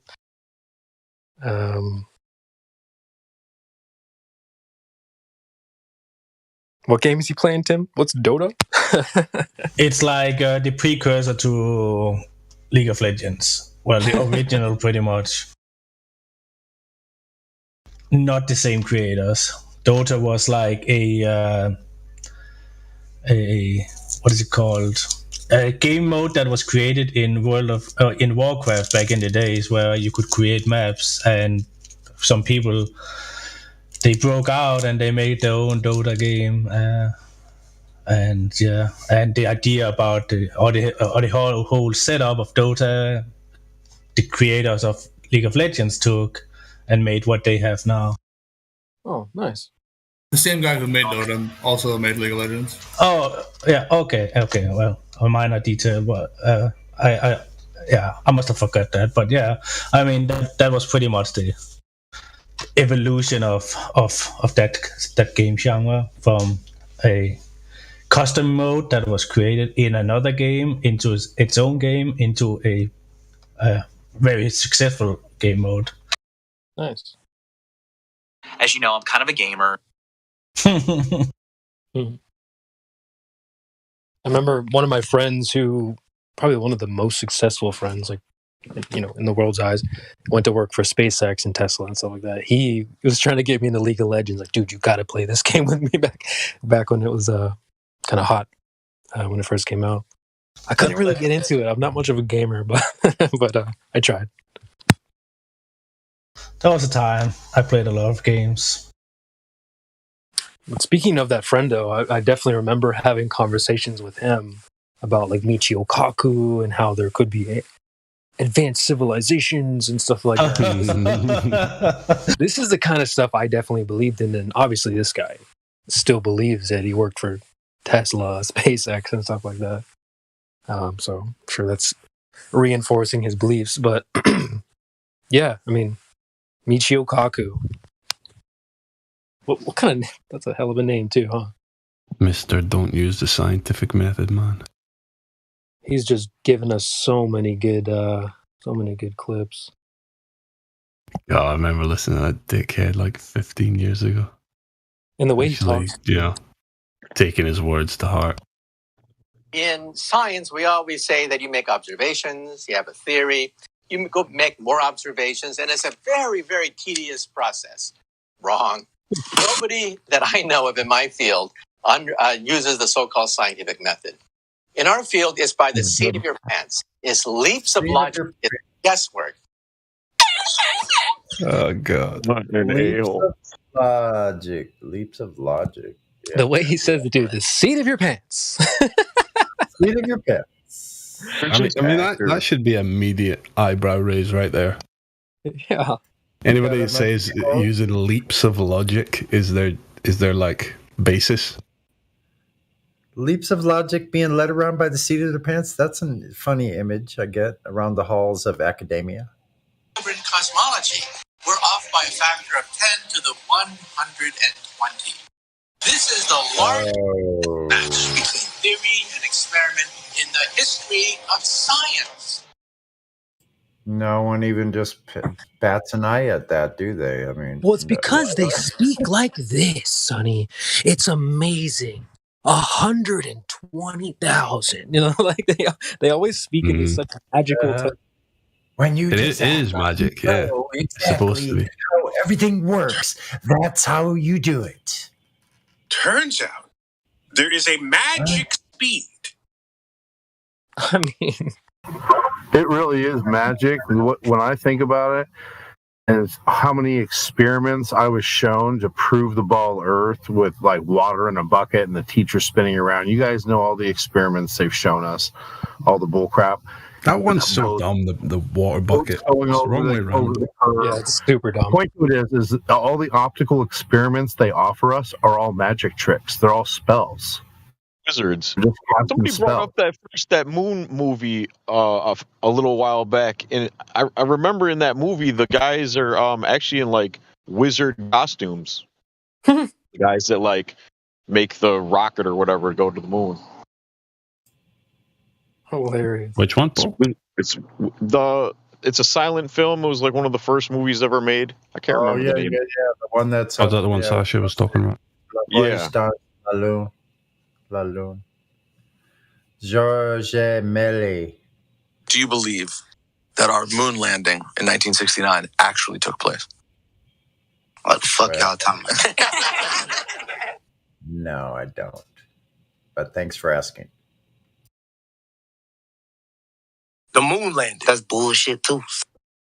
The moon landing is running out of juice, man. Normies are starting to wake up to that. Boy, it sure I think the majority of the people are awake to that. They just don't realize the importance of it and why it matters, you know?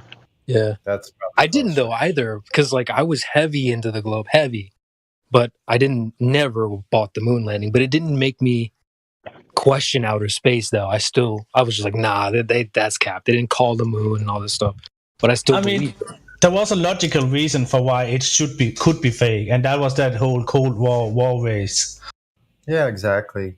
So it made sense that something would be faked or something like that, you know, in terms of like giving the picture to the world that we won, the Western world, America.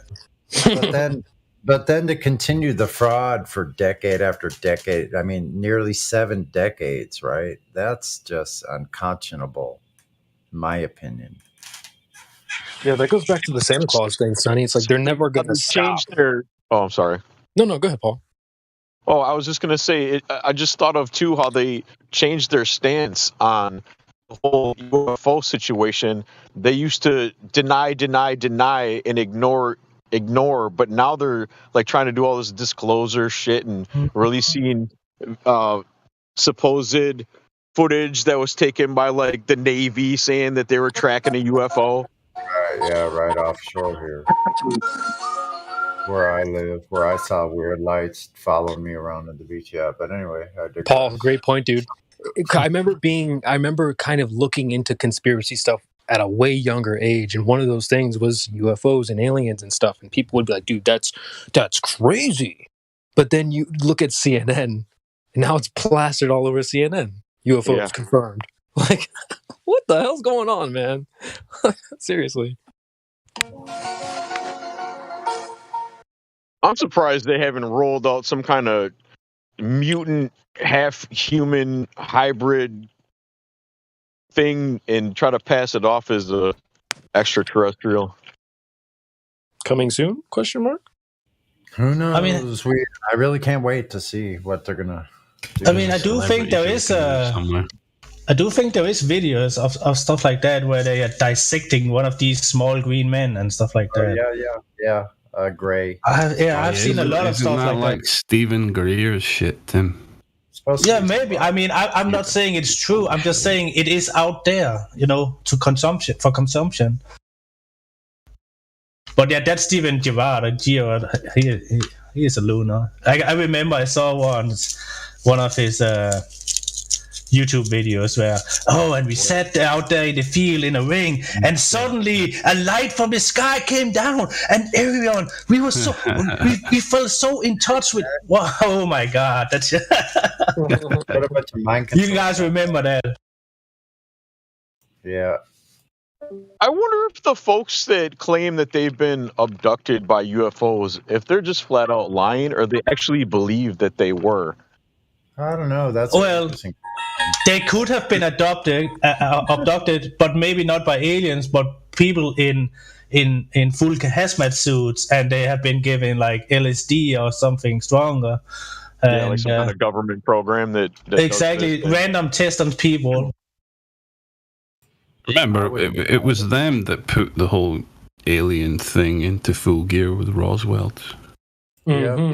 They created that rabbit hole they wanted to exist, you know. Well, why is there always an anal probe involved? I'm curious about that.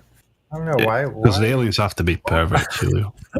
You remember on Idiocracy when dude went for his test, and he's just like, I can't remember the character's name, but whatever. He goes for his test, and he's like, put this in here, put this in there. And then, dude, after he did it, he's like, oh shit, I think I got it in the wrong. This was supposed to go up your ass. This one was supposed to get in your mouth. And he's like, God damn it! Isn't that that's hilarious when you really think about it? Like that's a meme of humanity. That people really believe that like a supposedly hyper intelligent civilizations come about and probe your ass. Like that's actually a meme of humanity. It's just. Have you guys ever seen these people that say they have like some sort of unidentified like metal shards under their skin? Yeah, I've heard about that. Yeah, that was quite popular a few years ago. That was supposedly from abductions too, right? Yeah, and now they went with Morgellons syndrome, so it's something they're dropping from the sky.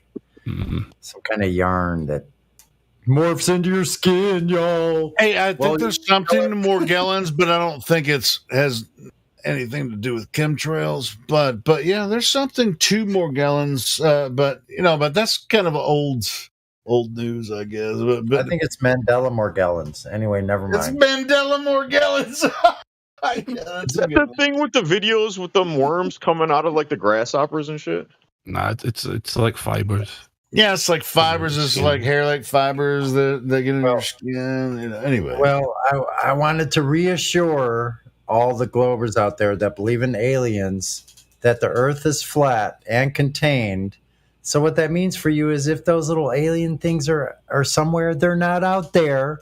Mm-hmm. They're all in here with you. I've seen some crazy-ass freaking UFO videos on Facebook lately, though. Dude, so maybe it's coming. Maybe it's coming. This what's it called? The alien conspiracy. Dude, Helio. Before 2020, I definitely thought that something big like that was coming. I just kind of felt it in my soul. I was like, man, something big's coming, dude. Oh, Project Bluebeam. That's what it is, right? Do you guys think something like that? Like, it's hard to tell. It's hard to tell, but I mean, it's hard to tell if I'm actually going to buy it. If it comes out on the news and I'm be like, yo, it's on the news. Ooh. Well, we obviously wouldn't buy the main narrative, but don't you think doesn't it feel like something big is going to happen or something? I don't know. I think it's definitely a play that they have in their playbook, whether they're going to use it or not. Okay. I thought that as well. I feel like they're setting us up for it for sure. Yeah. With the movies, with the media, with the whole, with government officials from America and Israel coming out on mainstream media and saying, yeah, there's aliens. We've been in contact with them, and now they're trying to normalize. Always it like be aware. Here. We're kind of in a lull period, I think. Now, what's going to happen? And the next up with it for some reason. Yeah, the next presidential election, Trump's going to run again. OB, what were you trying to say there, real quick, brother? I didn't mean to interrupt. I think we got a few more, like a couple more major kind of terrestrial-based events to go, and then. So sure, I mean, what at is the same time? Most of the general public is concentrated on these leading figures, like masters of the universe, fucking Trump and Queen Elizabeth just died, and Putin, and they're just concentrating on that. I know what they think, but it does matter what they think because that's where the energy is flowing, right? Because when we don't necessarily have anything to do with that, as far as our energy goes. We have the antithesis to that, but it definitely affects us. So, and then I predict that Trump's going to win the next election, and it's going to be a complete shit show for the entire. Really, so he's going to be elected again, and then. No, I mean Trump will get elected again, but I don't think it'll be a shit show. It'll just be more of the same. I think everybody, dude, they lost their fucking minds last time he got elected. Yeah, no, just because you want to see it all burn doesn't mean we do. No, okay, I don't want to see it burn. I don't think Helio means it like that. No, that's not what I meant. It's Friday night. I'm trying to fuck around, guys. No, I'm fucking around too. Dude, I'm just saying, like with all this bullshit, going with Russia and all that kind of. This is, I mean, it's. I'm just saying, look out for it. You know, Yeah. we don't care. I'm not gonna even vote. You know, but I'm just saying we don't have to get into politics, but I just definitely remember telling a friend of mine, "Yo, just look out for the fake aliens. The news is gonna tell you fake aliens." I remember telling him that a couple years ago. And Trump brought in the Space Force. You know what I'm saying? So it's the thing that got me about Trump was everyone, even people in his own party, railed against him. Even the conservative news media was against him. That's why I trusted him in the beginning, because I felt like, look, if all these people are against him, he's got to be doing something right. And I've never seen that happen before with any other candidate, where even members of his own party were. Well, it's kind of like it's not all part he's of kind of like it is part of the show, and he's an actor, and he's I gotta ask him. I want to ask him if he thinks that it's all part of the show or if some of it's genuine. Show. I think Trump might be a genuine person, but I think he knows his role. Yeah. Do you really think? With that much influence. Do you think that not every single tiny little bit of it is scripted and staged so that you form an opinion of something that's not even going on? Do you really think that some of that's legit? Or I think he's well past it now. Go on. Check this out, man. What happens with the media and everything that's gone with Trump, and even before that, with Obama and Bush or all that kind of shit. I mean, nothing on TV. Who was it? Yeah, I mean, nothing. And so it's just like everyone has their own preconceived ideas. So it's just like this hate against Trump. Trump didn't really say anything, in my opinion, really bad. They were like, Trump's a racist if you think, and the MAGA hat thing. It's just like, what did he actually do that made everybody think that he's freaking KKK or something? I don't know where that came from. The NPCs get programmed easily. That was the new DLC for that year.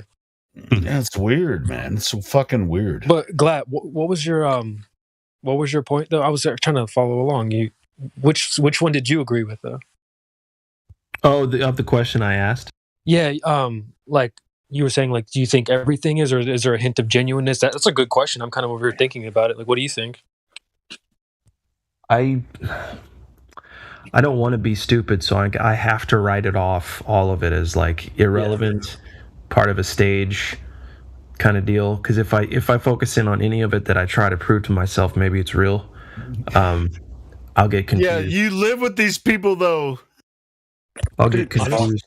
I'd probably agree with that take, though. I was like, that's why I said it's a show. He knows his role, Yeah, I mean, listen, the show must go on. I don't know what any of that stuff. You got people running around saying those motherfuckers aren't human and all this stuff. It's like shit. I don't know anymore. I just try to say. Let me ask you this this dangerous question for Flat Earthers. Almost let me finish. Yeah, Helio, you gotta.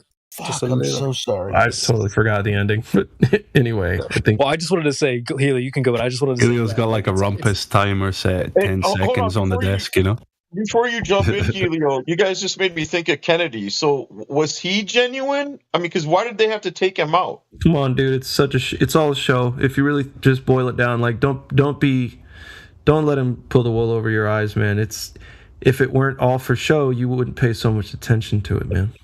So they just murdered him for show, not because he was actually trying to make a difference. Who got murdered? What if they didn't? Happened? Might not even be dead. Yeah, what if he's not know anything? What if he's someone don't know else? Anything about that day, about those people? I mean, that's true. Yeah, shit. Yeah, man. I agree with it, though. It's like the show must go on. We are on a big stage. The lights are on always. There's no curtain to go behind.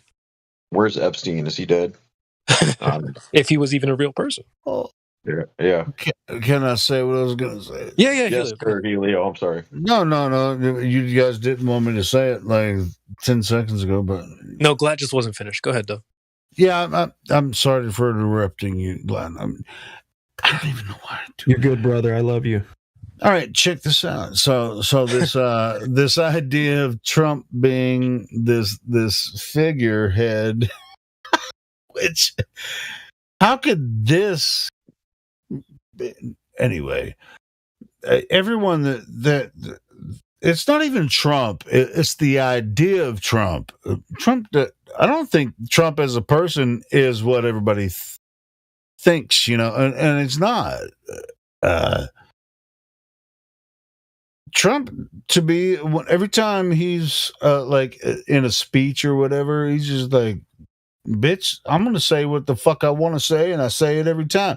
It's kind of like us, you know, we fucking say whatever. Like, you don't like me? I'm not saying that. No, hold on. I think that sometimes he knows what he has to say before he says it, but just like it's almost unfiltered, and it pisses everybody off. And that, you know, we kind of, you know, are kind of like Trump in that way sometimes. It's like, you know what? I already know what you think I'm going to say, but I'm going to say something that's even more controversial, bitch. Well, yeah, there's got to be some heels in WWE. Not everybody can be the good guy in WWE. There's got to be a couple heels every now and again. Hugh, do you consider this? Oh, have you guys watched that show, Heels on Stars? That's a good show, man. OB, go ahead. Yeah, Healy, do you consider this about Trump, that he began like one of the most kind of destructive paradigms for information the world's seen so far? Yeah, that's why. I mean, I'm not going to say I love that part of checkers, and then people getting normalized with censorship. That was Trump. That's why I love how he triggered everybody. I love it. I love it. Which was obviously just a means to crack down on the actual information they didn't want people seeing. Mm-hmm. Not political nonsense. Yeah, what happened after he got elected? Freaking, you know, the WikiLeaks shit came out and all this kind of stuff, and they blamed it on. He's like, I'll take the blame. No, WikiLeaks was before Trump. See, I don't get it though, because Trump, even before he ever got into politics, he always seemed like a bro, like a cool dude that you would like to hang out with. He likes to party. He likes women. He seems like you know, like he could be one of us. And he didn't really change when he became president. He was still that same guy. I think he's a weirdo, but yeah, you're right. Hey, obvious at B. What's up, Timbo? Hey, all right, mate. Hey. So you're saying you think that maybe Trump was brought in so they could clamp down more on free speech? Is that what you're saying? I don't know specifically why. No, I just know that, you know, fake news came out of his mouth. Well, I don't know if it came out of his mouth first, but he popularized the term, and then that, you know, he did all the knock-on effects from it. And that's we're now in fact checker, you know, 1984 land. Yeah, Ministry of Truth world. But he also did open a lot of eyes to the fake media. Yeah, it was like one of the most popular. Yeah, but Timbo, they needed to open the eyes eventually because the fakery is just becoming so obvious. So now they've co-opted it that it's just divisions. You know, you got these rogue fucking media outlets over here. They're the fake news, but these ones over here, and especially the fact checkers, they're the guys with the, you know. Yeah. It's just like all he had to do was go in front of the world and say fake news, and everybody just goes up in arms, right? That's all I was going to say. Go ahead. Yeah, no, that's along the lines of what we were saying. Yeah. That's crazy. He called CNN fake news, but now look who's banned and gone is like the Alex Joneses and the alternative media. They're the ones getting banned, but CNN is still doing their thing. You guys fucking tell me to shut up when I just want to make a 5-second statement. Well, just don't do it in the middle of someone else's sentence, Helio. That's all. Who told you to shut up? I don't remember. I know. No, I'm sorry for interrupting everyone, but it's just I'm so used to already knowing what somebody's going to say before they say it. So, but I appreciate everybody that is participating. You barbarian! I'm a fucking retard. You barbarian! Oh, uncouth. No, but that's exactly what I'm saying. You know, this idea of fake news, they criticize him for saying fake news when... It's all part of the show, Helio. Yeah, I know it's part of the show, and we've been saying fake news long before Trump ever did. So fake news when he's got a fake wife and a fake daughter. Oh, motherfucker! There's so much shit we could go on about Trump. I can tell you all kinds of shit. And the deep state thing. You know, they normalized like major fucking corruption in government and got people to just accept that it's part of the world now. You know, so yeah. Yeah, it's a show. It's a show. He's an actor on the. You know. Well, that's what I'm saying. That's what Trump's role was. What about give an inch, Hillary take a mile, collapsing? When she was getting in that van, her collapsing. Do you think is that part of the show? Yeah. She didn't lose on accident. No, of course not. No, I'm talking about when she was trying to get in the car and she collapsed. Oh, I remember that. What about her acting like a lunatic? Was Michael Obama behind her with her big dick? What about when she was acting nutty and shaking her head like she was having a fit or something? Acting what crazy. the hell is that? What was going on there? Drug reaction? Yeah, that's some weird shit, isn't it? That's some weird shit. Although I've looked like that in my life. We don't want to see that one. You're not going on TV though. Yeah, I'm not. Yeah, I don't want to show you the worst parts of my life. But these people are very special, right? Aren't they? They're extremely special. That's a little extra special. Why? What do you think would be the reason? Why would they want to show her acting that special, like on TV? So she'd lose. Maybe because she'd lose, right? Yeah. There's a GIF I saw on Facebook with Hillary losing her shit. You know, where it's just like that big wow face. Wow! And I saw a freaking meme on Facebook with it's like lasers shooting out of her eyes. I should have shaved that GIF, man. GIF. Is that when she's wobbling her head, doing that crazy thing? Yeah, she's like walking out with a bill, and she's like, "What?" There was a GIF that somebody put out. There was like lights coming out of her eyes and her mouth, and it was just like this GIF. It was so funny. I should save every single one of those great GIFs that I get off of Facebook. She's like, "Why are you on Facebook?" I'm here for the GIFs, bitch. That's why I'm here. You guys there it is. There you go, Tim. Tim found it. Look, Tim just posted it. Shit. That's perfect. It's like Godzilla.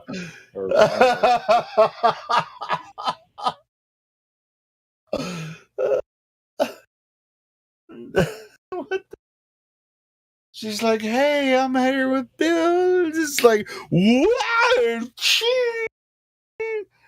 Ding dong ding. The Kokor from Little Rock. I do. I'm from Little Rock, so you know, I was under Bill Clinton and Hillary for freaking 12 years, but while he was governor for 12 years before he. Well, there was a whole lot more. There was a whole lot more under Governor Clinton, just besides his wife and you. Yeah, I mean, I found out afterwards what was happening in Mena. You know, if you guys know anything about that. Yeah. Is Bill's bastard son? Is he from Little Rock? Yeah. He used to have people driving in limos to take him to some black whores and shit, and so his bastard son is a mixed man, you know, black man, but nobody believes him, and you know, the Clintons. He looks just fucking like him. That's great. Wow. The Clintons are fucked, man. It's weird. This is what I grew up. Let's get this train back on track, ladies and gentlemen. We got derailed. Woo woo! Actually, It's so easy to get derailed.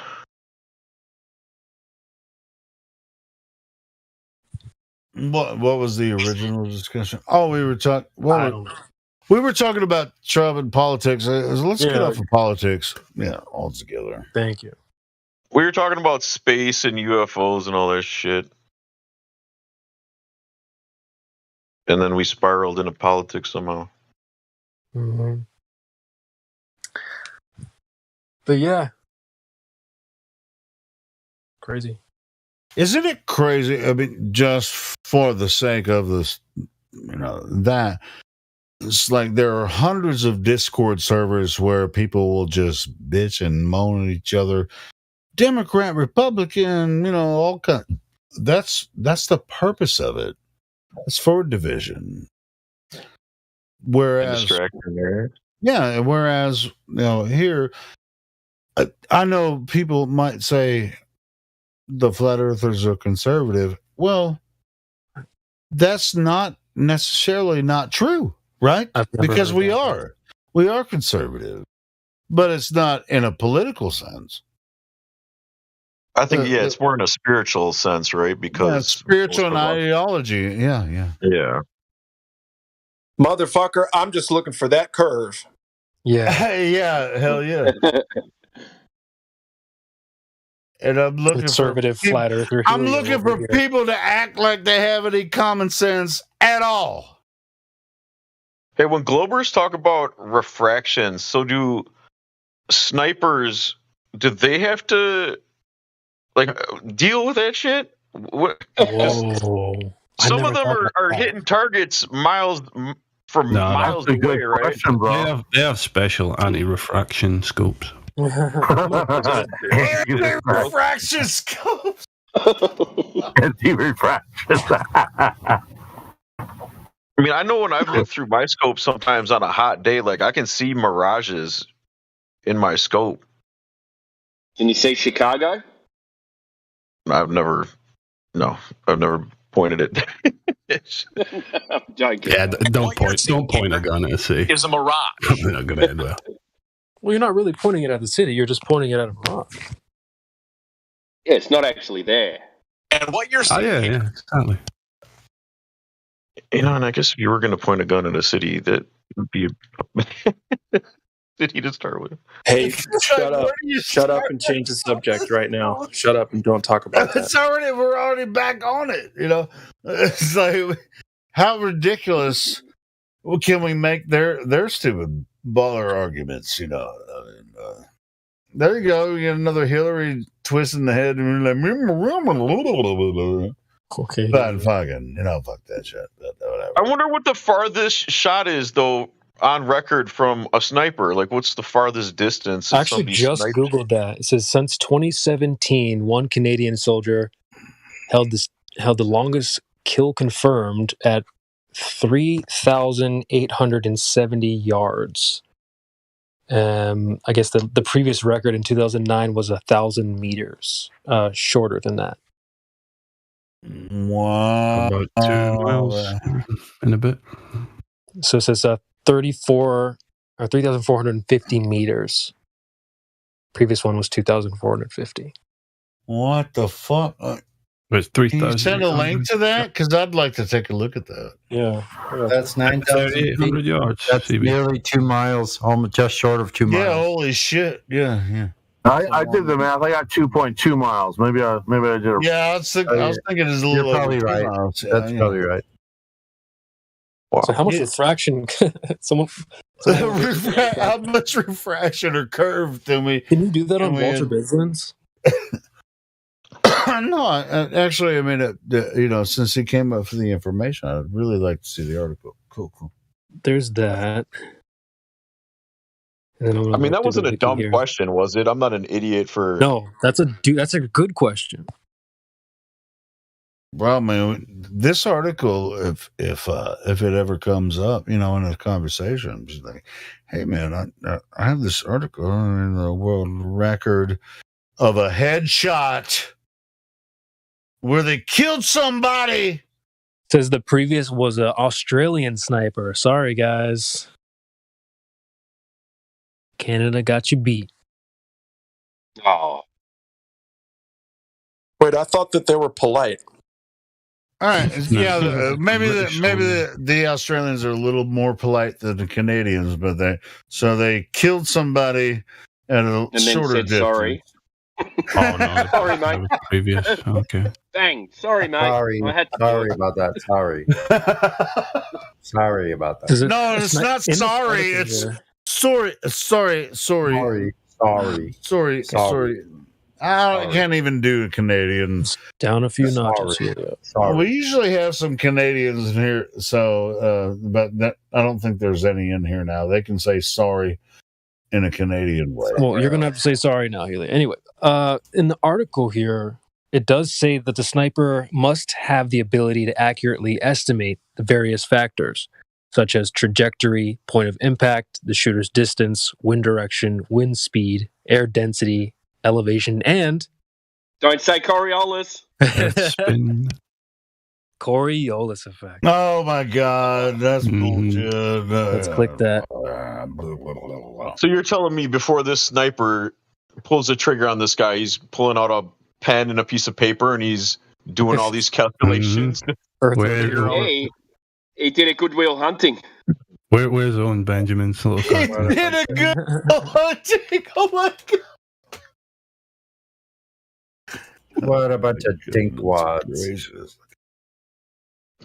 Where's Globe Earth Sniper? Coming right up. Globe Earth Sniper. Oh, just the name of the website, historynet.com. Canada's military has produced record-breaking snipers. HistoryNet. Come on, man. Give us some real... You only have one shot at this guy, okay? A little left? Okay, now factor in the spin. No. God damn it, man. Okay, what direction are we? East, west, north, south, northeast? Factor in everything. We need to know exactly. Did you post that, CB, just to fuck with us? How do I? Always. All the time, everywhere. All right. I love that clip. That's a lot. God damn it. That was fucking stupid. I didn't know about that Lucifer telescope. You know what's the most ridiculous, stupid part about it is how many Canadian snipers exist that are like newsworthy. I'm just giving shit to Canadians. I'm just okay. Well, you're rumpusing the room, dude. Just relax. Go ahead. I was just saying I didn't know about the Lucifer telescope one that Owen did as well until Gospel brought it up the other week. That one's hilarious too. Oh, the one in Rome. Isn't there a globe Earth globe Earth pilot one also? Actually. That's one I heard a one that was a globe Earth pilot. Globe Earth pilot. Globe Earth pilot. Sorry, boys. I have to push the nose down to deal with the curve. What are you talking about? That's it. As we're going 500 fucking miles per hour, there's 8 inches per mile squared down there. I have to buckle this thing down a couple hundred feet in a fraction of a second. Hey, welcome to the room, Owen Benjamin. Thank you for your input.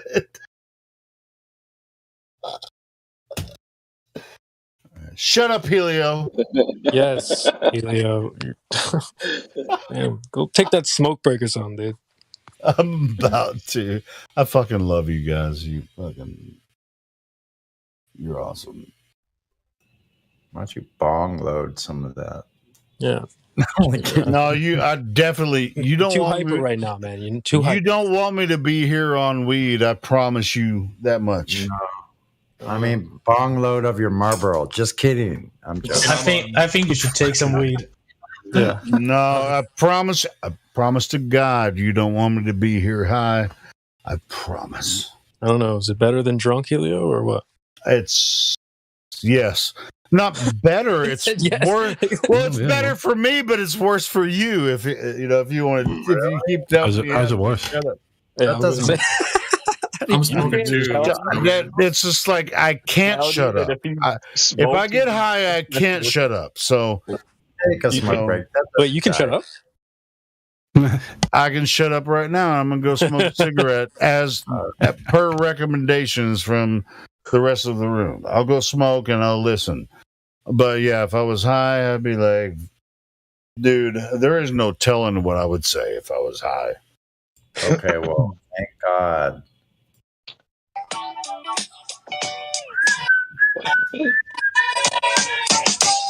Celebrate. Okay. I got some in here in a sec. This is bullshit. It's like Cypress Hill.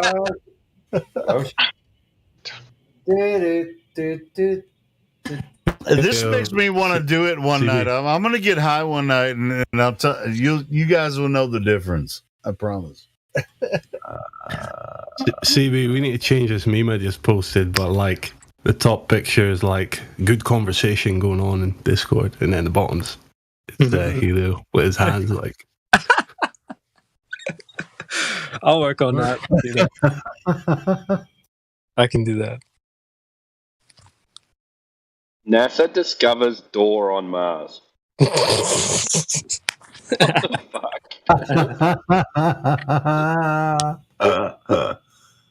And the dude says... They're really clutching at straws, aren't they?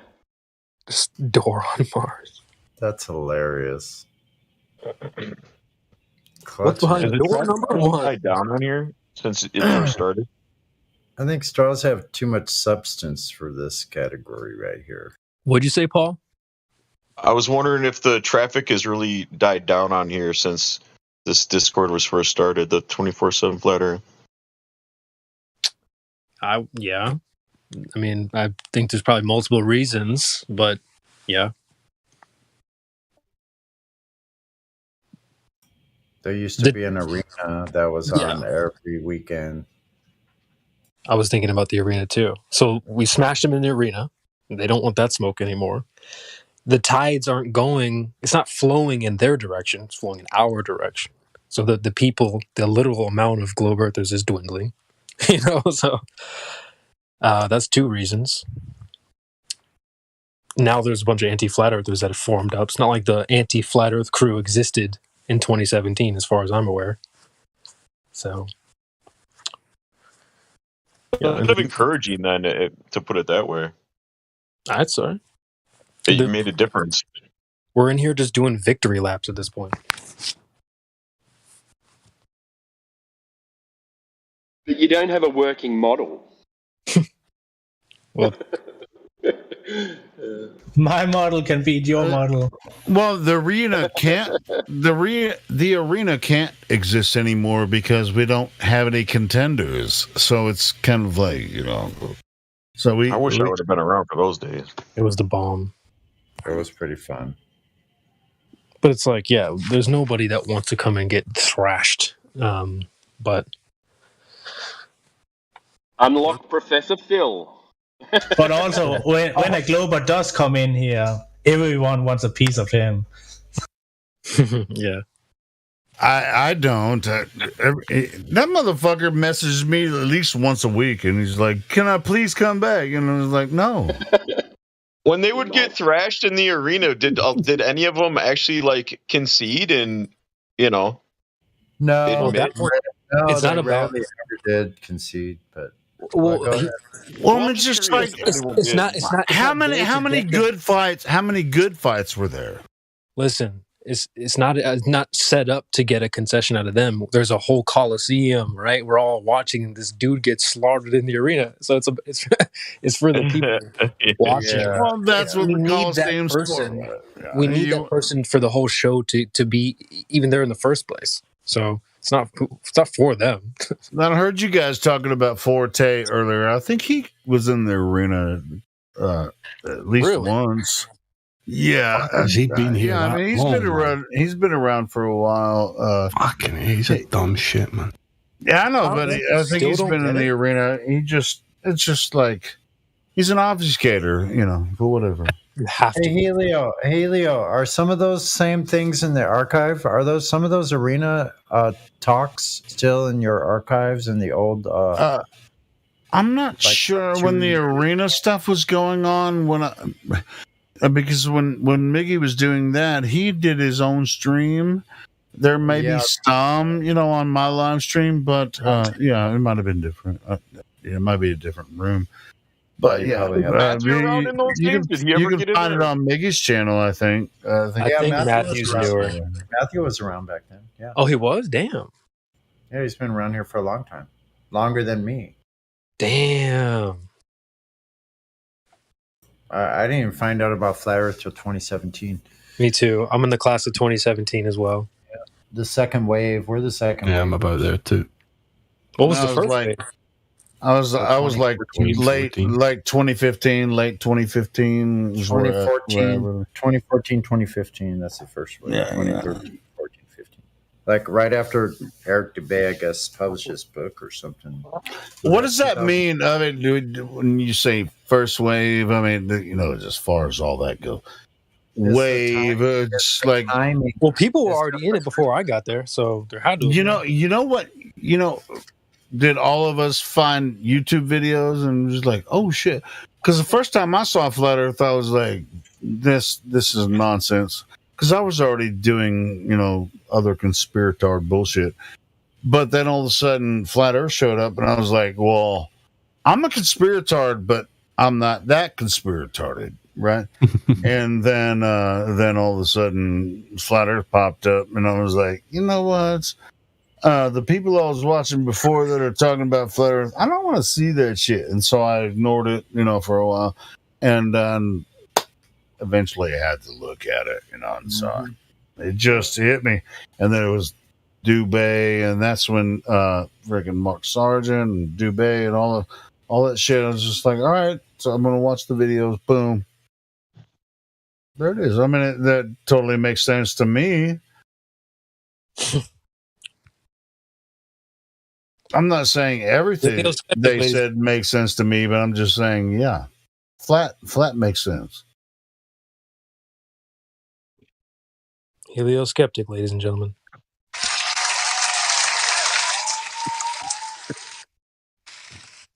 Yay.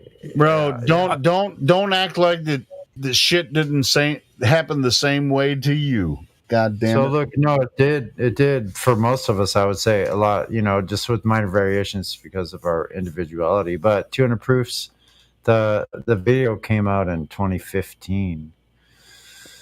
200 Proofs. So when did he in the same year his book January 1st, 2015 also. How many views does that have? Do you know?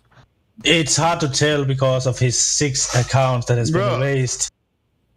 They delete him every time. Once he gets popular, then they just freaking delete the channel. Yeah. So. I think his first channel had originally 170K viewers, but more than 1 million clicks. Yeah, it's over. Yeah, it's at least 2 million, 3 million. Oh, not viewers, subs, of course, like 200K subs or something like that. Yeah. No, I think it was even more than that, but yeah, but it was a lot. Video, the video of the rocket launch where it goes up and up and up, and then it seems to sort of just stop and spin. Yeah. Go fast. Do any of you roughly know what a rocket like that would cost? As a matter of fact, if you want to look into if you want to look into the Go Fast rocket, there's a lot of information about it. Yeah. Are they extremely expensive? They're up there. It's a couple million probably to set the test up. Yeah. Never mind. I was thinking about setting up. It'd be cool to set up like a GoFundMe for something like that for Flat Earth people to go there and try to, fund a project. You know what's really interesting about that is, with the Go Fast rocket, there was a team of experts that wanted to set the Go Fast rockets up and the one rocket, and they had a team of experts and a team of sponsors, and that's where the money came from. And they had a a live stream and, or not a live stream, but a channel on YouTube where it was supported, whatever. It's called Go Fast Rock. All you have to do is look it up on YouTube. They didn't have to pay shit to make this rocket happen. They didn't have to, nobody had to go out of pocket to make this rocket happen. This is all sponsored by many different companies called Go Fast. I wouldn't even be surprised if Red Bull fucking supported it. But anyway, so they shot this rocket up, and then it goes all the way into. It went about 70 miles, right? And it had several cameras on, built into it. And then once it got to a certain altitude, then it suddenly stopped. You think that was fake? No, I think there's almost no way to tell. There's almost no way to tell. He asked me if I think it's fake. There's almost no way to tell, but it did stop. When you watch it from ground to sky, it's spinning the whole time, but then all of a sudden it stops. Good.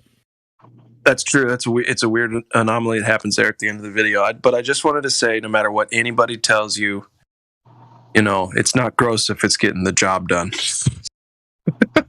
Okay. Well, I mean, what globe? I mean, it doesn't prove anything. Sorry. It's just like we can send. All right, cool. Prove that we can send a rocket 60 miles into the sky. It doesn't prove anything about Earth at all. The camera pointed up for a change. The cameras are never pointed up. Dude, I'm just sitting here thinking. I mean, some people will say, "Hey, it stopped all of a sudden," and then you can see the moon off in the atmosphere. It was like you see the moon. It's supposed to be over Australia, and all that kind of shit. But it's really, I mean, if you're gonna show the flat Earth, show it from Earth, not from a rocket. Anybody in their right mind would actually show the Earth as Earth from Earth, not by shooting a rocket. Well, some of those balloon videos, though, where they got those cameras on those balloons and it's showing how flat the Earth is, those are pretty awesome. How flat, dude? Fuck you, CB. You motherfucker. Helio's gone, man. Yeah, Helio. Go take that smoke break, dude. I'm not going. I'm gonna take a smoke break, but that's bullshit. But anyway. Yes. And so how high do Helio, wait, what am I getting wrong? Why is it bullshit? You know what videos I'm talking about? I don't know how high are the balloon footages? 50,000, 60,000? No, I think they're way higher than that. Doesn't some of them claim to be about 120 or something? 120. Oh, the high altitude balloons. Yeah. Flat. Yeah. I totally agree with that. That's what he said, Helio. Yeah. No, I'm so. All right, go. I know. Well, as an addendum to this fucking Go Fast rocket that went 60, 70,000 feet, and it's all bullshit. But whatever. Thank you. I fucking love you guys. Helio Skeptic, ladies and gentlemen. I was watching this documentary the other day on Netflix about this joker who murdered this woman in a submarine. And when I first started watching it, I started wondering to myself if this guy was set up because he was also trying to build a rocket to shoot himself into space. And I thought, they can't just have random Joes trying to do shit like that because they're going to find out, it can't be done, right? So I thought, maybe this guy was set up and he didn't murder this lady and they just did that to get it so he couldn't do his rocket thing. But you're talking about the guy that made submarines and then he designed a steel ball or something to shoot himself into space. Picard? Yeah, that guy. No, it's recent. Yeah. Oh. Yeah, he was from like Denmark or something. Not something I've heard of, and I'm from Denmark. Someone mentioned it a couple of days ago. Someone mentioned, I can't remember who was in the conversation. Is this a new guy, or is this Mad Mike Hughes who died? Nah, this is recently, isn't it? So it wasn't that long ago. It was just a few years ago. He's a submarine designer, and he worked out a way to shoot himself into space in a ball. Okay. I know who we are talking about now. And he's now been now he's been convicted of murder and he's in jail, so he won't be shooting himself into space. Yeah, there is actually a Netflix video about the whole situation about him luring people into his submarines and stuff like that. Yeah, that's why I brought it up. I just watched that the other day. But yeah, I mean, the thing to take away from that story, at least what I have read about it, is that there was a lot of forces working against him, like funds being taken away. They had to swap storage room or facilities where they were building these kind of things, and yeah, it was an uphill battle. And then this alleged case of murder and all that kind of stuff came after all of it. Yeah, the documentary does a good job of making it look like he actually did it with whatever evidence that they brought forth, but a lot of it was like shit that was on his computer. And how easy would it be for them to just put that on there? Yeah, I mean, I don't know what A or B is in this story. All I know is that there's a lot of controversies in it, and if his goal was to go up there without any agencies supporting him in some sort of way, they don't want that. Yeah, he was feuding with some other organization that was trying to do the same thing. I can't remember what they called themselves. Some orbital something. Oh shit. Yeah. I mean, that's one of that's the uphill battle, because he was tied with some, but I believe they broke up, and he then went solo and tried to get funds, and it's a messy story. I mean, it's been a while since I read about it, but all I remember taking from it is that it was a messy uphill battle and a lot of controversy without the murder allegation, but rest of it was also just one big controversial story, Somebody else had brought up another guy that had tried to do that, and I think he ended up dying. What was that again? I remember seeing the documentary, but I can't remember his name. What are you talking about, Mad Mike? Yeah, Mad Mike. I don't even think he was a flat earther. I think someone paid him money just to have a flat earth sign. Correct. On the side of his rocket, yeah. Yeah.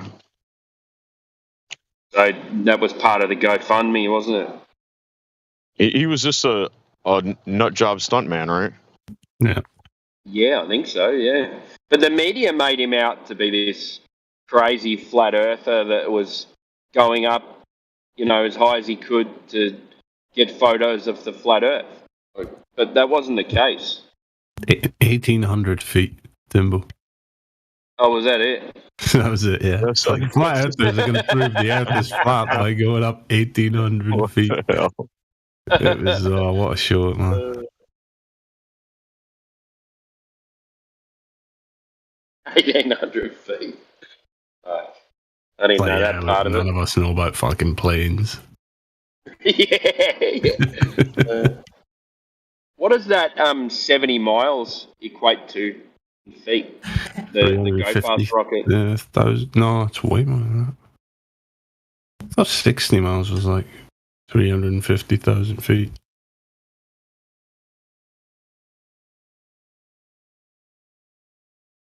385,000. 285. 385. 385. That's the highest anything's claimed to be. Yeah. Mm-hmm. Do the folks that did that launch, do they make any claims about what they think is going on? No, they never really went into it like that, That's one of the reasons why I thought it might be doctored too, because it sounds like it hits water. Well, they claim it has a braking mechanism in it, and that's what stopped it spinning. Oh, they're saying that's what that noise was? Yeah, but they didn't interpret anything to do with the moon being visible and stuff like that. when it should be like on the other side of the planet at that time and not visible. Where's the moon right now? What cycle is the moon in right now? Does anybody know what phase it's in? When's the next new moon? Anybody keep tabs on it? No.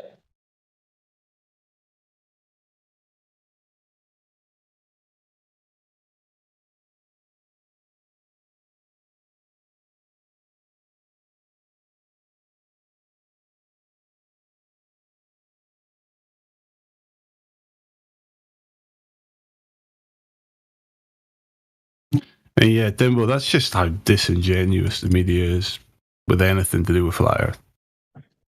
Oh yeah, they just make everyone look. Well, yeah, they're just full of straw men. You know, Yeah, bring but, up. I mean that's crazy like an person. extreme straw man. You know, thinking 1,800 feet is going to show anything, or anybody's Yeah. that stupid to fucking think that's going to do anything. And then people automatically think 1,800 feet. The plane's going to 30,000. Yeah, exactly. That's what I mean. They have to paint the picture that flat earthers have never taken a flight in their life. You know what I mean, or something like that. It's like fuck. He just came out of their caves. Yeah, that's it. Just come out of caves. How many I love it people when take flights and think that they see fucking curvature? Yeah, of course, I know. All the Globers think they see curvature from planes. I love it when they come in here and they start trying to explain things to us, like how vision works and how, you know, like as things get further away, they don't actually get smaller. They just look smaller. Yeah, no shit, man. You think I'm stupid? It's called If only they knew Look, we've how never heard of predictable they all are. You know what I mean? Because they're almost all the same, and they almost start out with the exact same arguments, and then they pull the refraction card and everything. They're exactly the same. It's a shame that they don't realize that. Yeah, like that guy earlier who was claiming satellites, but you know, like he's saying, there's proof. That's proof of the globe because satellites. You know what? What do you mean? Yeah. Because there's photos from satellites. That's proof of the globe. To be honest, that single situation, like, I mean, we never heard his position to the end because they started. They didn't. I mean, I lived at one point, but I think they went out of a magnet tangent. Yeah, they went on to magnets, and I wanted to hear where the satellite thing was going because. Yeah, me too. Because what I heard the last he said was that he could track. There was a satellite. It was taking pictures, and he could track the light in the sky, and then he got cut off, and then it was 20 minutes, 30 minutes on magnets. Kind of disappointing. I would love to have heard it all, so we could have broken down what he said instead of this. A Glober, 7 people just want a piece of him. You know what I mean? Yeah, because that magnet thing was going nowhere. I mean, there was nothing going to be achieved by that. Yeah. Yeah. Yeah, because I don't understand the satellite argument anyway, and being able to track it. That still doesn't prove anything about the shape of the Earth. I mean, even you can actually make him look a bit stupid. You know, like you can catch him out on making silly claims. So I like where that satellite thing was going. I mean, even the conversation about a magnet and poles and stuff like that, it's actually a trap flat earthers put themselves in because we have two options. We have two options. We have a magnetic north, and there must be a south because he is correct. There must be a north and a south pole, or opposite poles. So either we have a ring magnet where we have like north in the middle and south in the other one, but we cannot prove this. But this is an idea. Or there is an opposite side of the quote unquote disk Earth where we have south on the underside. Again, we're walking out in speculation land. So stuff like magnetic pole and all that kind of stuff is actually a trap we are putting ourselves in when we are starting to talk about it. Mm-hmm. You know what I mean? We cannot establish anything. We can speculate about it, but it's not like, aha, Global, I got you. You know? Yeah. Well, this whole it is thing started interesting off. to know how they have actual apps that you can download and supposedly, track all these satellites in the sky. And I'm wondering, are those just what do they call them? Satelloons that they're putting up there and then, putting on this app, or, what the hell's going on with that shit? I mean, if there is one that is north to south circumnavigation or orbiting north to south, I'm pretty sure that must be some fakery, because we know on a flat plane that would not be able to happen unless it's like a Pac-Man world.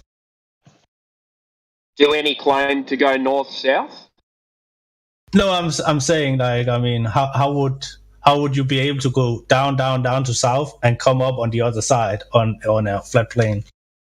So if the computer program is showing that on their flat 2D depiction of it, that it's going and Pac-Man back to the other side, I mean, that must be some fakery. I mean, what else? What can we come up with another conclusion?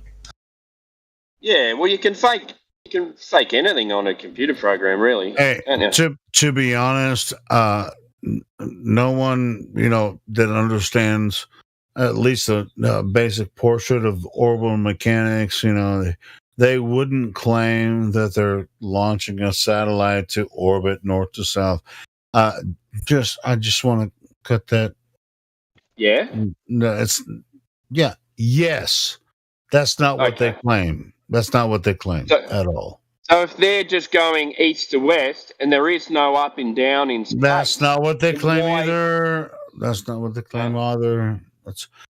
Satellites are very complicated. I mean, you think that they just dump a satellite and they all move in the same trajectory? I mean, I'm just no idea. saying. I know you don't, and I can tell. I'm just saying,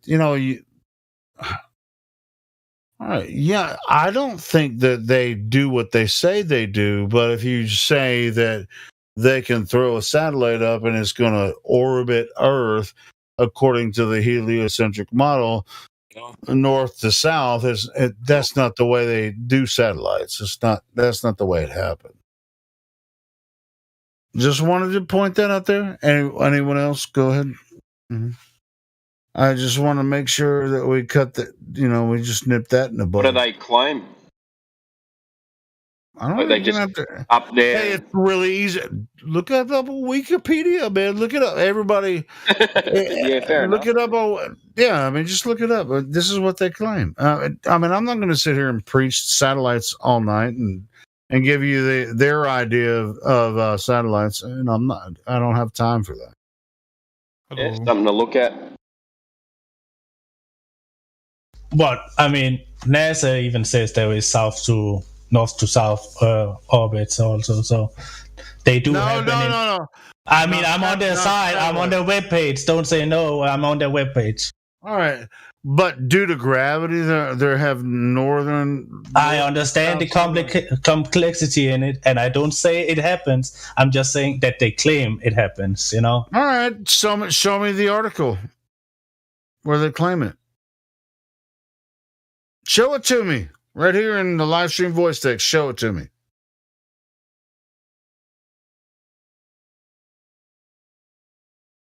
Catalog or satellite orbits. If a satellite orbits from North Pole to South Pole, its inclination is 90% degrees. I mean, there is a lot of it in here. But it's not the only place I have found it, because I searched about it earlier when he was talking about this stuff, and it seems to be a thing in the paradigm.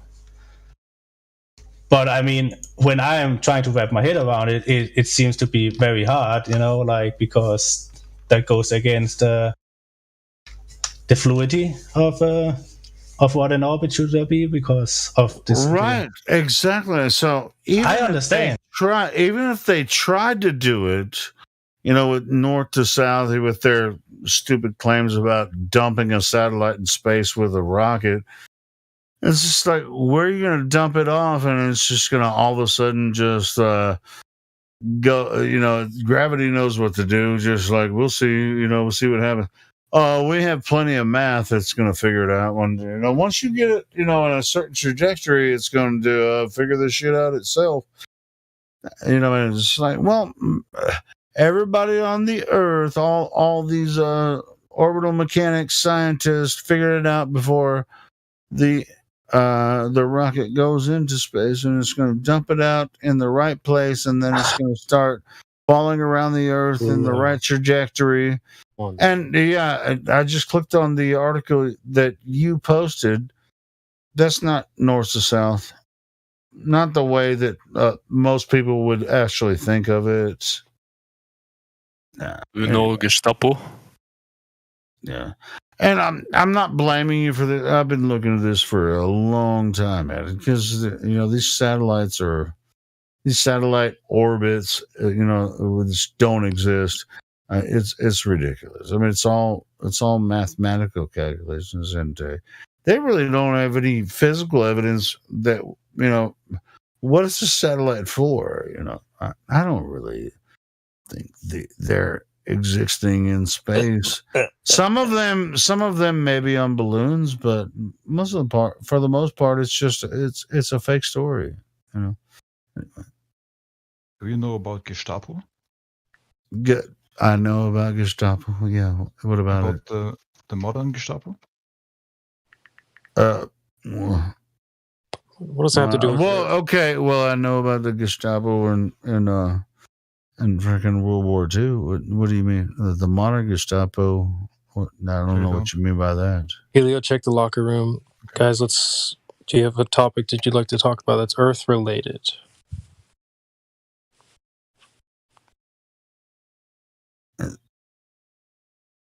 Hey, is it time for say, Helio, shut up? Just go read the locker room real quick. All right, cool. Does anybody have any points they want to discuss or ask questions? Does anybody know what their claim is on these satellites when they're supposedly taking pictures? How that exactly works? Is it an automated system, or is somebody sitting at a computer pressing the the snap button to take a photo? When do satellites take pictures? I'm not saying they do. I'm saying what is their claim on how that actually? No, but what pictures are you talking about? You talking about like the blue marble, like that? Well, any claimed photograph that was taken by a satellite. I heard it takes like 27 satellites around the world to stitch them together to get what we can call a composite of the Earth. Well, the problem is, if they were going to do that, they would also need to show the backside. And they generally never show us both sides, just one side. So it's like an artist's interpretation. Well, and that's what I mean. It's not taken by satellites. It's not an actual photograph at all, right? There's not a camera on the satellite, right? Or do they claim there is? They're saying they're taking data strips. Yeah, they're saying there's a camera on the actual satellites. They're taking data strips of the actual Earth and they sew them together, and then they have an artist make it look better. That's what they technically do. And they're saying the data is legit. I don't know what a data strip is. Is that just a bunch of ones and zeros? And I mean, it's not an actual picture, right? I'm not sure what. It's funny you mentioned that. I'm not sure. It's funny that you mentioned it because you actually don't know what you're talking about. As far as these satellites go, are they like taking data strips? You brought up data strips. What? And then you can't describe it since you brought it up. You don't know what the data strips are that they're feeding back to directly from the Globers. They take data strips and they make a composite drawing. The Globers or NASA, the Globers. directly So it's from like a paint by numbers. Is anyone? Fucking, it's a paint by numbers. Oh my god! Are you guys seeing in the live stream voice text? No, let me look. That last. Shut up, comment. Helio! No. Let me just mute you, Helio. Jesus, dude. Stop. Who's that? Who's that guy at the bottom there? Is that what they were talking about? In You the locker said room? directly from the Globers. I don't know who they are, but I don't know who the Globers are, but whatever. Is that what Twad was talking about at the bottom there? So I still never really got an answer to my question, but it's cool. We can move on. I was just pointing something out. I'll just look it up. I don't know what they say. Well, they seem to think, Paul, they just spray them up there and then they're just taking selfies all day. This is not directly answering your question, but I want to say that the pictures of the land, like in Google Earth, those are taken by low-flying drones, I believe, not satellites. So, like, you pull up a property like your house, it'll show your front lawn with your car parked in your driveway, and they update like every 3 months, not every day, not live. Those are taken by, I believe, low-flying drones and not satellites. Okay, that's all I say. I wouldn't doubt that either. But I gotta, like, how do I look up a satellite? Because I would imagine they have to, like, talk about like the specs of it and what kind of camera is affixed to these satellites that are taking these photographs. Is it a Nikon? Is it Canon? What? I don't know.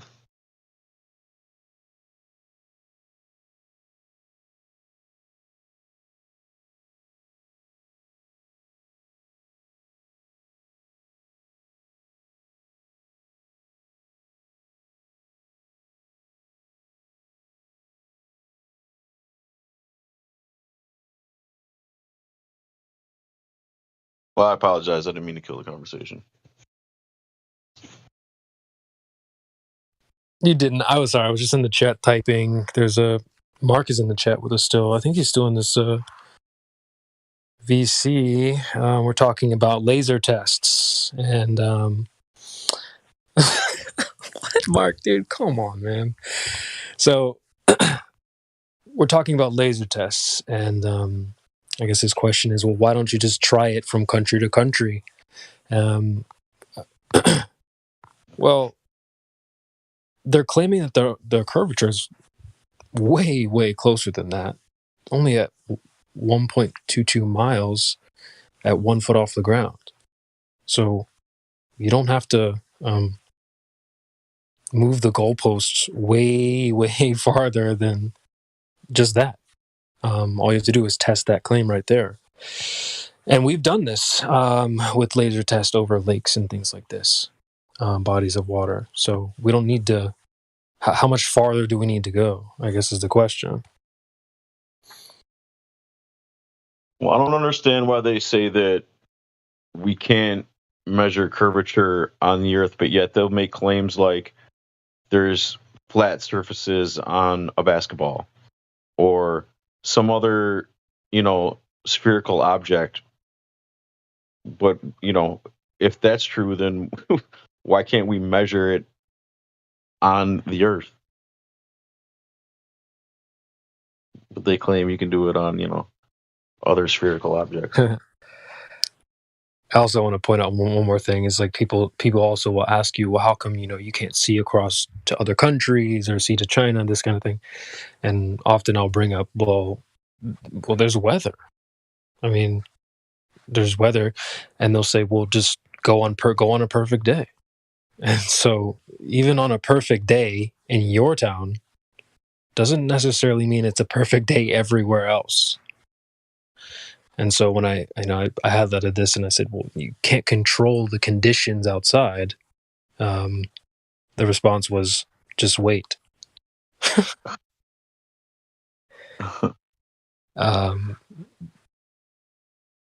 You can't clear the path. even if you wanted to set up a test where you shine a laser from country to country, I mean, you got to think about your example that you're setting up. How do you line that up? Do you have someone in the other country ready? Is your beam strong enough? Are there islands in the way? What if a dolphin jumps up and, you know what I'm saying? Like, you got to. What about a storm in the middle of the ocean? A storm, yeah, exactly. Bad weather. Oh, just wait. You know, that doesn't help all those variables that are in the way potentially. So yeah, it's like you said, you don't need to move the goalpost that far. You don't need to go from country to country. I mean, that is why people in the morning, they wake up or they look at the news, the weather report, and they find, oh, this looks like it could be a good day to go out and make some observations. And then they do it, and they do it again and again and again. And then they compare what they have gotten. Then they make a conclusion. We see too far. Pop by ball.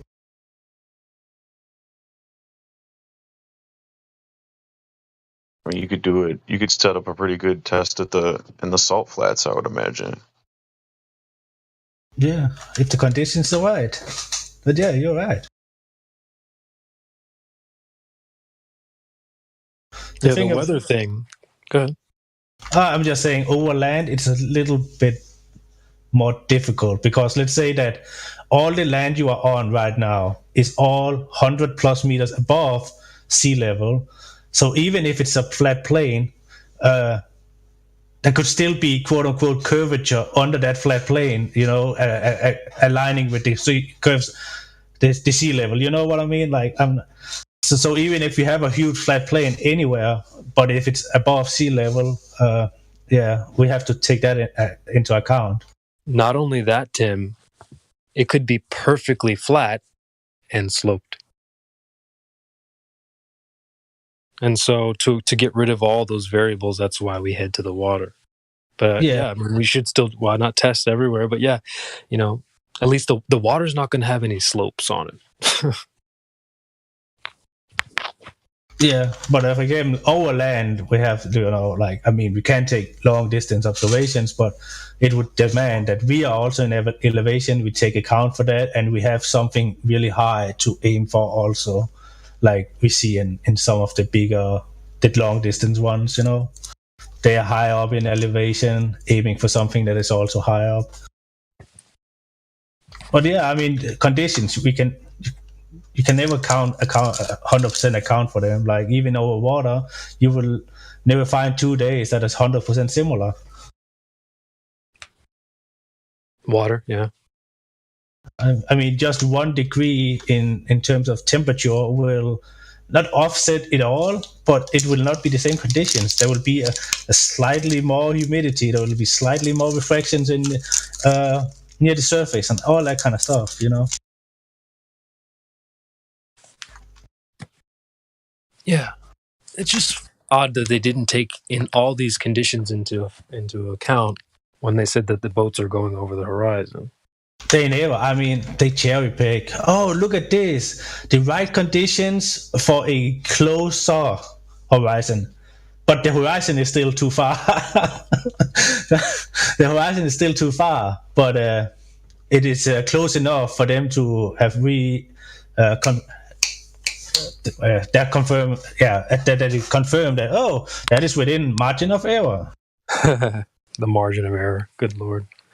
Oh, the light is bending exactly how it should today, so it looks flat. But tomorrow it is within the margin of error. Yeah, it's the rhetoric is funny. Rhetoric. That's how you pronounce that word. Mm-hmm. Yeah, it's just confirming their bullshit. Basically, what you're saying.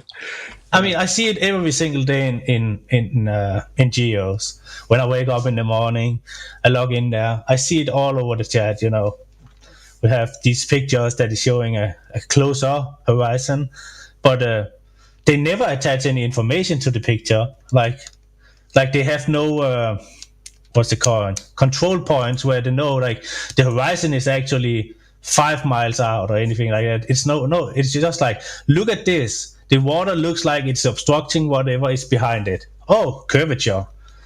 But then we have any other picture where it shows like the Black Swan, like we have an horizon that is seemingly 10 times further away than it should be. But no, that's light bending. A lot of excuses. What is the lens that you're using on your camera? Yeah, that's a good point as well. And like, I'll post a picture of what you're talking about. You're right. They never have any distance markers or anything. It's just some vague picture over the water. And they'll typically like take 2 pictures of something and then sort of try to scale them on the same picture. Yeah, that too. That with the Toronto skyline where they have copy places. Yeah, they do that a lot. But the only thing they want, the only thing they need to reaffirm their bias is water seems to block what is behind it. They don't even bring up any form of optical effects that could take place, like miraging or anything like that. They're just like, water looks like it's obstructing something, curvature.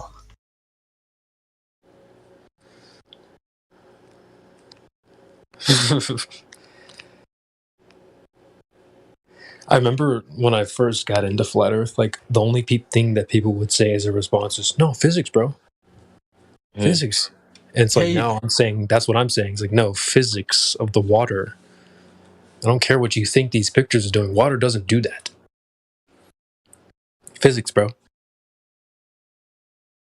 It kills me how they always use that argument that if you're standing on the beach, you see them ships and they're going over the curve of the earth. But yet, then when you try to ask them, why can't we detect any measurable curvature? They say, well, because we're so small and the earth is so big. Well, then why can I see this boat going over the curve? If I can see it with my own eyes standing on the beach, I should be able to measure it too, right? Yeah, what about left to right? I know, they're telling you it's right there.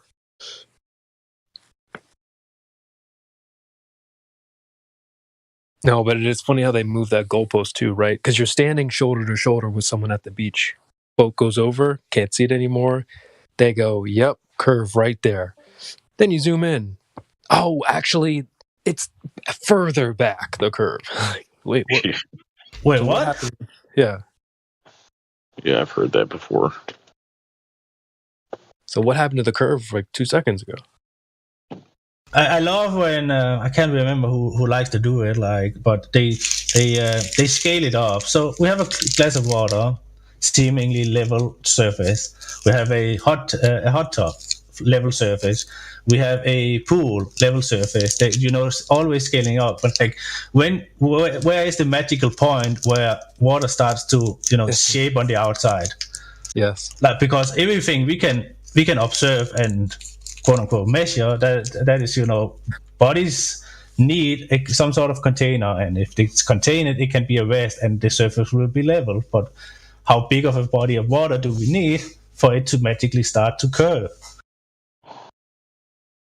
That's the magic question right there. Where's the point where it begins to curve? I've stumped someone before with that exact question. I talked with a Glober once, and he said, but water is actually not curving. It is actually laying flat from landmass to landmass. But we have to look away from pictures to even imagine this. But let's say water from the States to Europe, that is laying flat, but it's just because the dig the water is in is so deep that the water can have a flat path all the way over. But the earth underneath is the one curving or something like that. It was so crazy.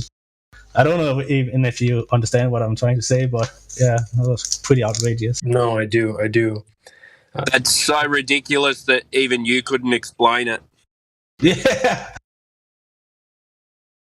Yeah, it was hard to wrap my mind around it when he was talking about it, but So water's flat. It's so deep that it's flat, but it's curved. Is that what he's saying? The water is flat. It is going from shore to shore, but it is not curving on the surface. It's just going in a flat line. But the but the container the water is in is the one that is actually making the curve underneath or something like that. It was so crazy. I heard that. It was Dave Weiss. He's like, no, but the land underneath the water is curving. The top is flat. And I'm like, he doesn't even get it. That was on Killer Priest, that one. It was funny, yeah. Yeah. Yeah, he goes, of course the water's flat, but it doesn't mean that the earth underneath the water isn't curving. And they all went, what?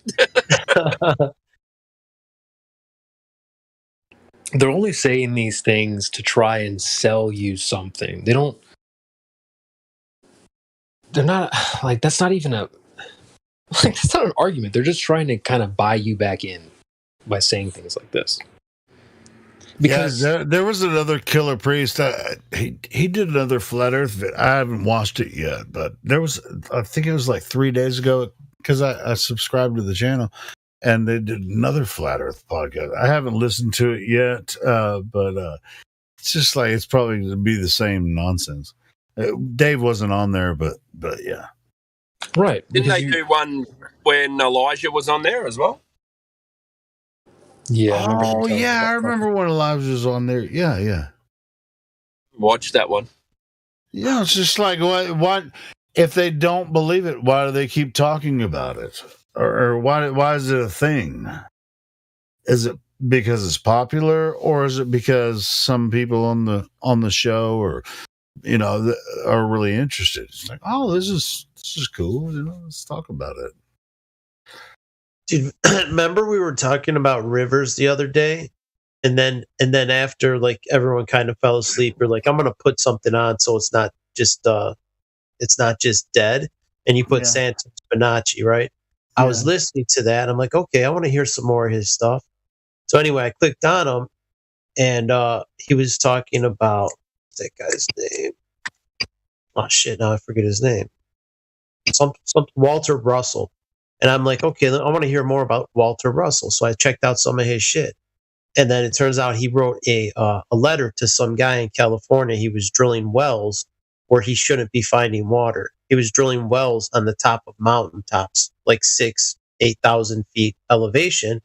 And he's hitting fucking water. It's like, well, the water table should be way, way, way down there, a mile below him. How the fuck is he hitting water? In California.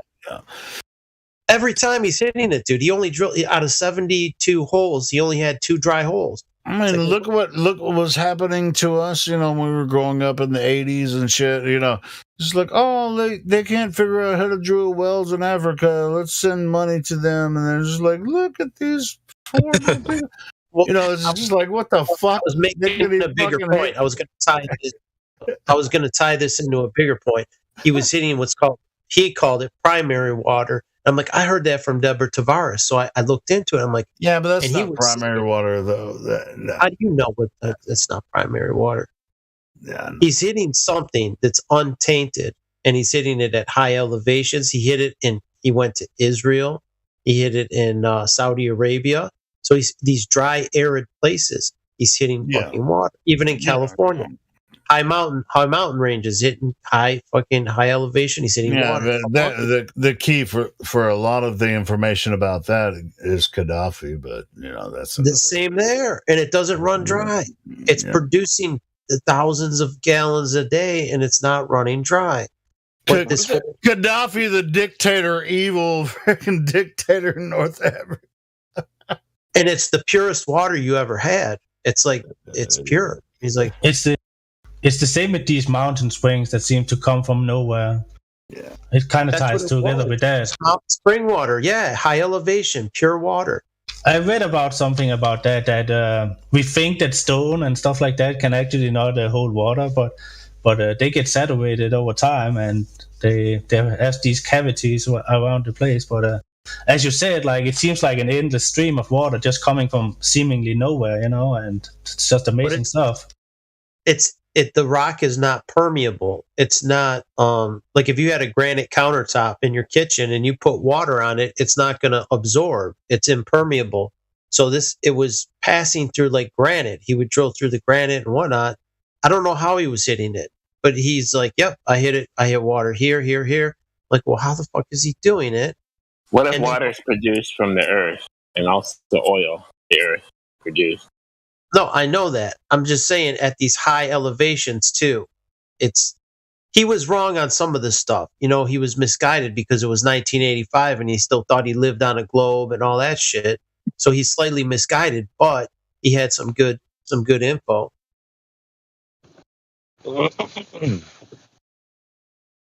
And the same with Walter Russell. Like, he's misguided too, like on some of his shit. Like, he still thinks he lives on a ball, but he It's had all because these we're not, we're not on the same page, as far as. None of us were, though. That's why I got to cut those guys slack, because that was a long time ago. It's like, well, none of us really figured it out until recently. Even though it's so fucking obvious, how the fuck did we not But see now it? we don't have the power, to do anything about it. Sure, we do. Like, I think already. Go ahead. I think already the whole fucking globe is falling apart. Like, we don't have, how many trolls do we get a day? Almost none. Like, back even just like 3 years ago, 4 years ago, we were getting fuck tons. Even 2 years ago, we'd get a lot of trolls. We get a lot, but they're all the same trolls. There's like 5. Well, I mean, new ones. Like, it's the same assholes. It's not a bunch of new trolls. Yeah.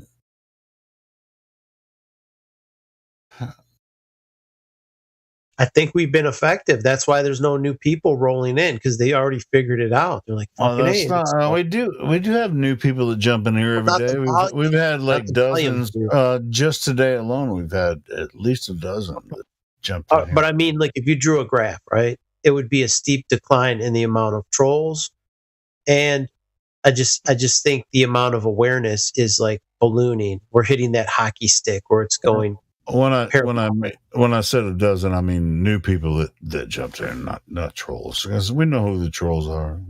Geos has a handful of anti-flat earthers, but very few new people. So They live there. It's the same assholes. It's like Kosho and Eggshells and a couple assholes that are like professional trolls, and they live there. And they criticize what we're doing over here.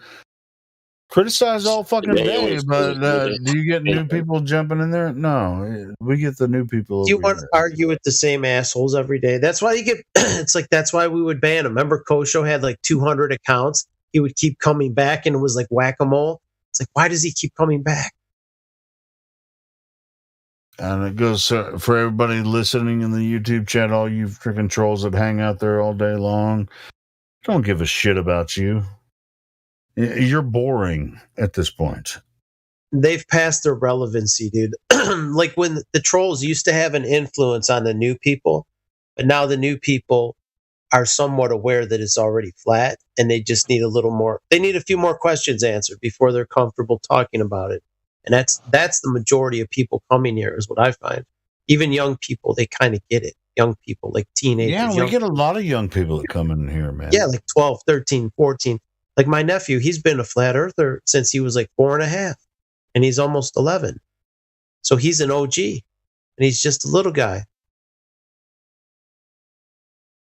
Well, like Lou said, his daughter, did you hear his story about his daughter? He's talked about it on here, so I don't think he would mind. That some other kid in the classroom said something about flat earth one day. And she didn't say something, but one of her classmates brought it up. And so Brought up what? He called her a flat earther? I can't remember you're gonna have to ask Lou. He's not We'll here. just summarize what happened after the. I can't fucking remember. I can't remember. Well, you bring up a story and you don't even got any details. Whatever. I know. I'm trying to. He's way too far gone tonight. Oh, let me think about it for a second. Go ahead. But yeah, we get a lot of new people that join the server every day.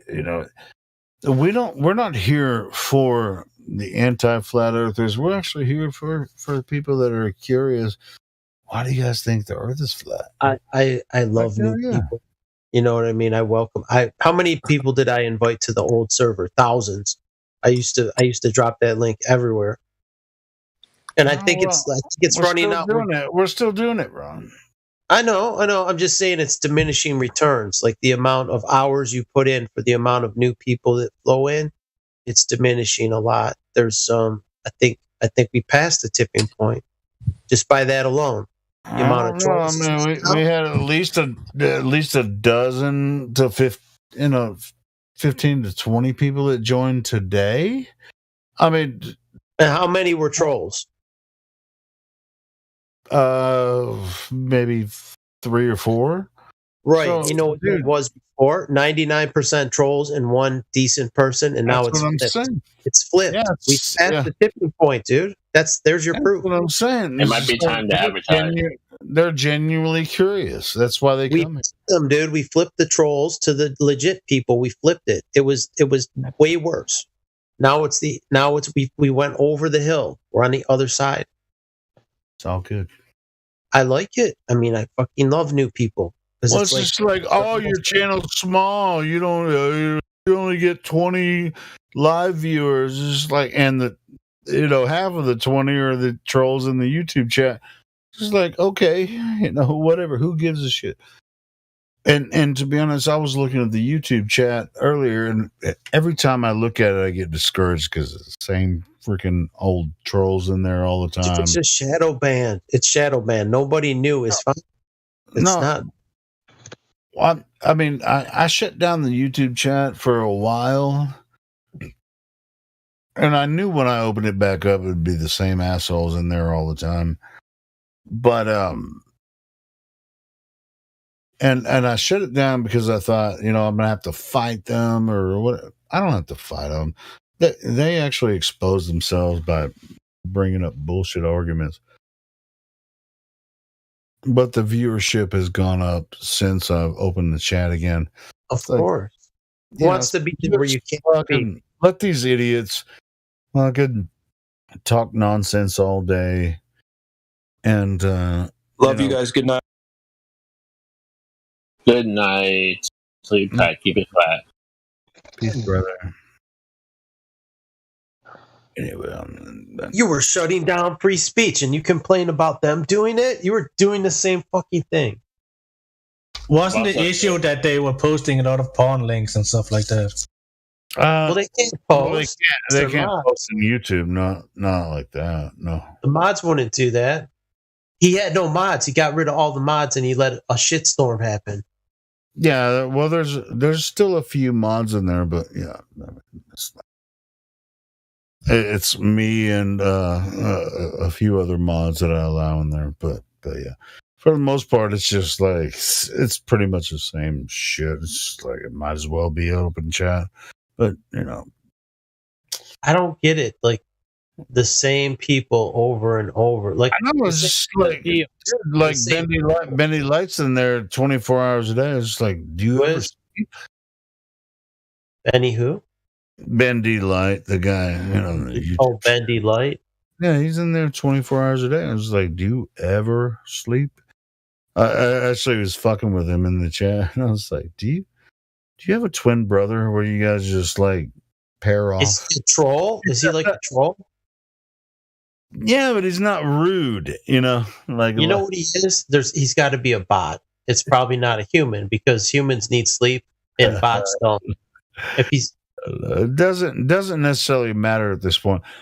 And like I got so frustrated at a certain point, it's like I'm turning the chat off or I'm gonna leave. I'm gonna have it open. There are bots, dude. There are like artificial intelligence bots. Yeah, sure, but I don't. Nobody would spend that many hours in it. I don't think Ben's a bot. He probably is because look, if there's 10 people and he's spending all those hours with the same 10 people, nobody would do that day after day. Nobody. Hey, Ron. Yeah. Hang on. If you want to check it, if you want to check Ben, go into the live stream and have a conversation with him. I've done it. And I've found bots before, dude. I know that social media. Have you talked to Ben in the live chat? No, I haven't. But I've had. Do it and then tell me it's a bot. Okay, I will to satisfy you. But I've done it before in the text chat, and I've identified them. I've identified bots before. Bendy Light's not a bot. How do you determine it's a bot? I'm not telling you. Figure it out yourself. I have my own ideas, but they have. Okay, I'll give you a clue. They have no sense of humor, and they don't understand sarcasm. So every time like your mother has a sneaky snatch. Godric, sarcasm. If I say that sometimes, right, Godric? You know that's not a bot. If I say something in sarcasm, you said Ben, right? I can't remember Ben. Bendy Light in the chat. Yeah, they only understand literal. What you say literally, they do not understand. And if you say it's obvious sarcasm and things like that, they don't understand it. They don't understand. They can't think like a normal person would laugh at something I said. You think I can give you a couple servers where these guys just come and they never talk in VC, which I'm not okay with, by the way. And they just talk text all day in text stream. Too many hours defending the glove. It doesn't make no damn sense. So maybe these are bots that maybe Wolfgang has. They are because the reply to the sarcasm will be like a legit reply. Like they don't even get the context or the sarcasm. I'm like, dude, this can't even be a real person. I'm like, I've interacted with this motherfucker in text many times. I know he's not a fucking bot. So anyway, how would you know though, Helio? I don't know. Tell me how I wouldn't know. Okay, but who's got the stamina to be there 24 hours, 7 days a week in the same fucking chat?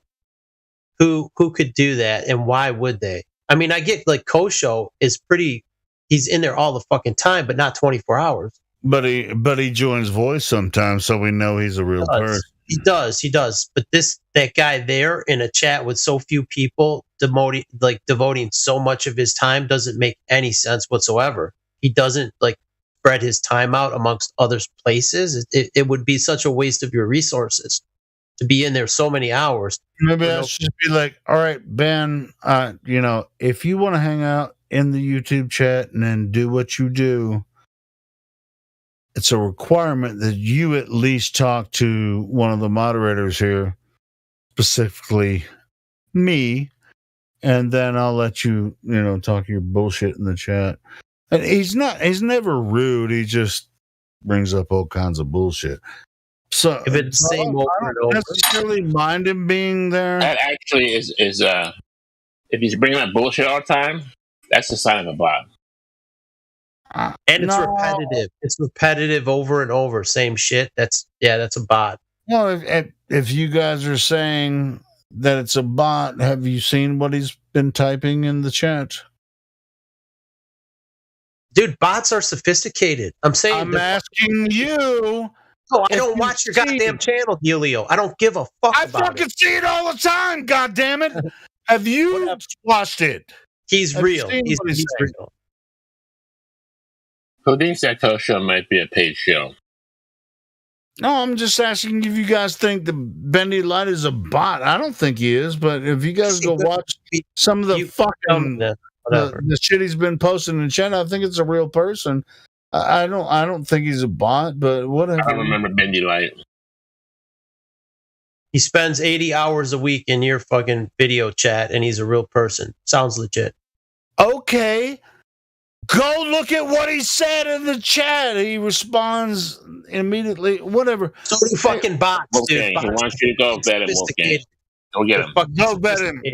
Go in the live YouTube chat and vet him. He's always there.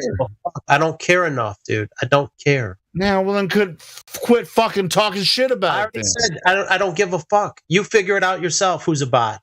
I told you how. Do it yourself. I already told you he's not. So then why the fuck are you saying that he is when you haven't even talked to the motherfucker? I said he's more than likely a bot. That's what I said. More than likely. Okay, good. And I really don't give a fuck. I don't care. He's not a fucking bot. But I just wonder why, if he ever, takes time to sleep while he's trolling the shit out of us.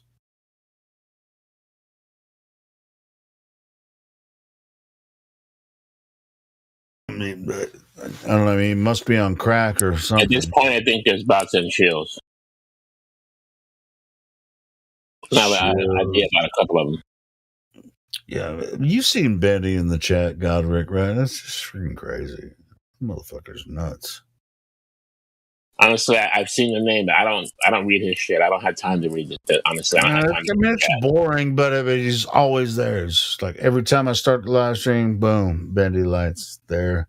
just hanging out all day, and he's like, "Oh, it's almost like this is my chat."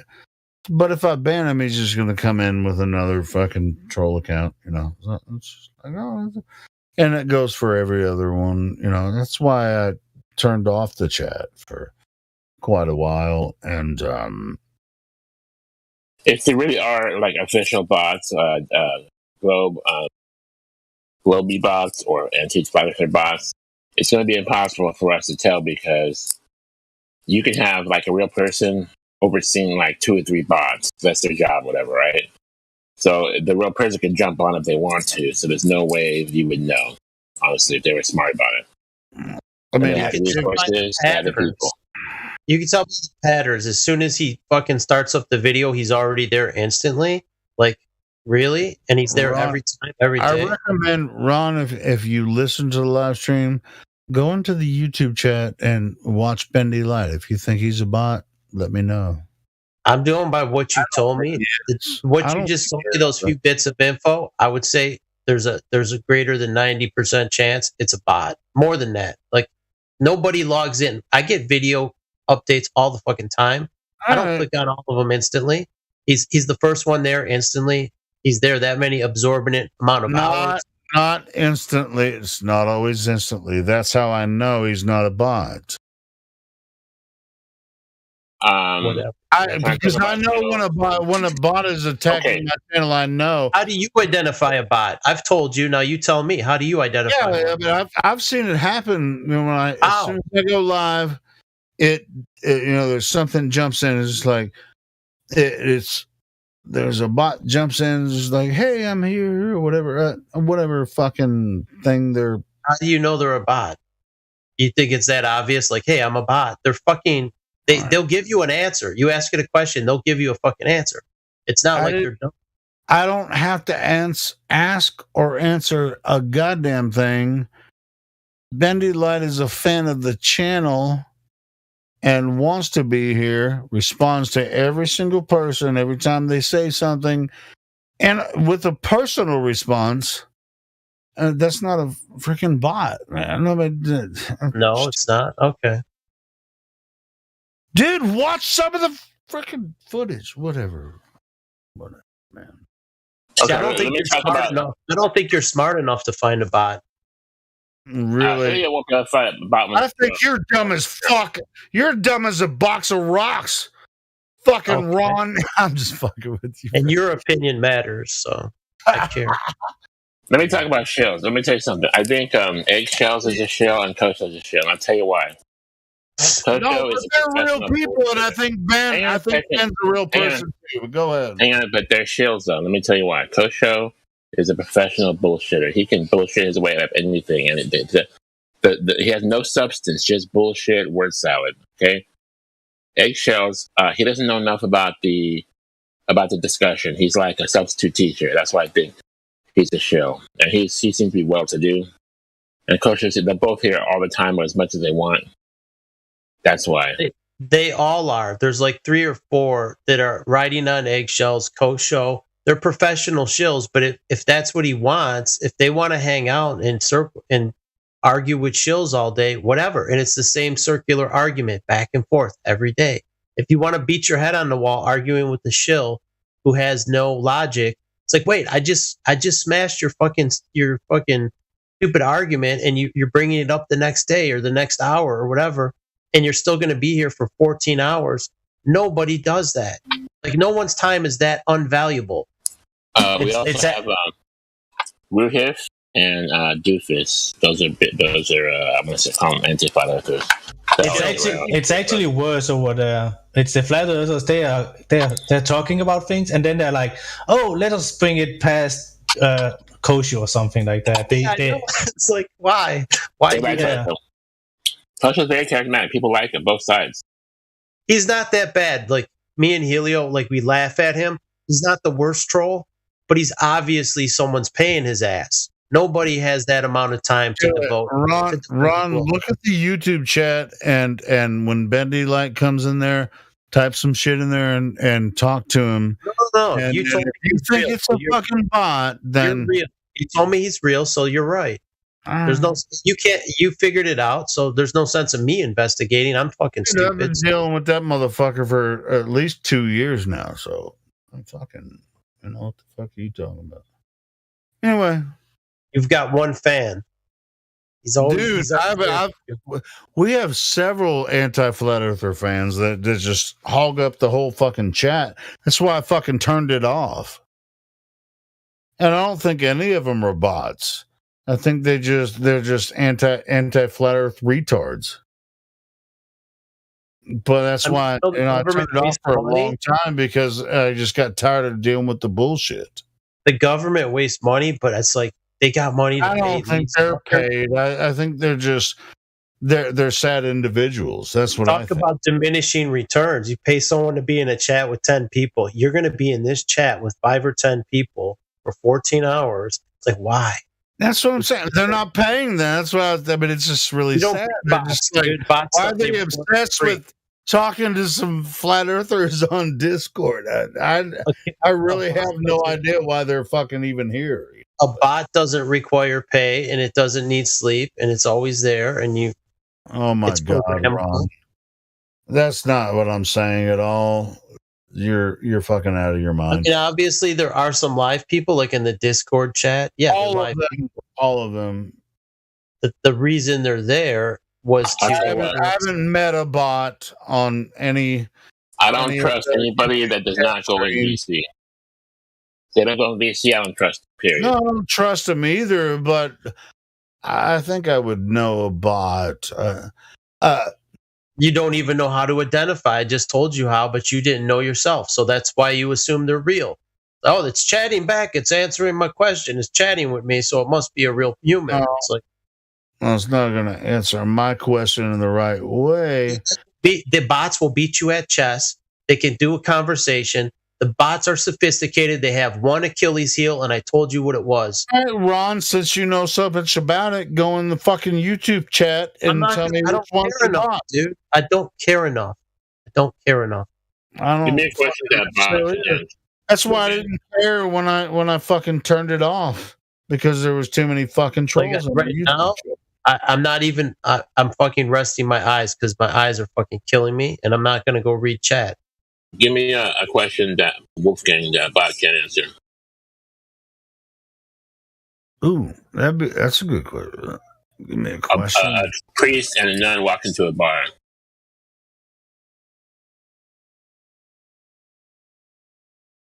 We don't have to do it, because either the chat is going to be open on live stream or it's not. And even if we ban someone, they're going to come back with another account. So it's just like that's where we stand. You have one less viewer. Why would you'd have one less viewer? So you want more viewership? Leave the bots. Sure. And it helps you might, you might think that, hey, all the bullshit they say in the chat is going to deter people. It's like, if you really want to, you're curious about why we think the Earth is flat, and with the discussion, if they're listening, they'll click the link regardless of these fucking dickheads. There's like obnoxious trolls, and then there's kind of polite trolls. Like Kosho would be a polite troll. He's annoying, but he's not that rude. He's not like an obnoxious asshole. And Bendy's like that too. That's what I'm saying. I think he's a real person. You might think. I know you've said that. So like, until you figured out how to fucking find them, and it's not easy. Bots, it's not easy because the people who design them are fucking good. They make very convincing bots. They're not. I've had conversations with them, and I didn't even know until I fucking found them out later. I'm like, holy shit, things about it. I'm absolutely, positively sure that Bendy Light is not a bot. You guys are really kicking the shit out of this dead horse. I know, dude. He's beating the fucking dead bot. Maybe Helio's a bot. He keeps repeating the same fucking thing, man. Your mama. How many times can I say your mama before you think I'm a bot? My mama could outsmart you in her sleep. Really? That bitch. And that bitch, when she, never mind. I'm not She gonna bitch slap you. I ain't gonna make fun of your mama.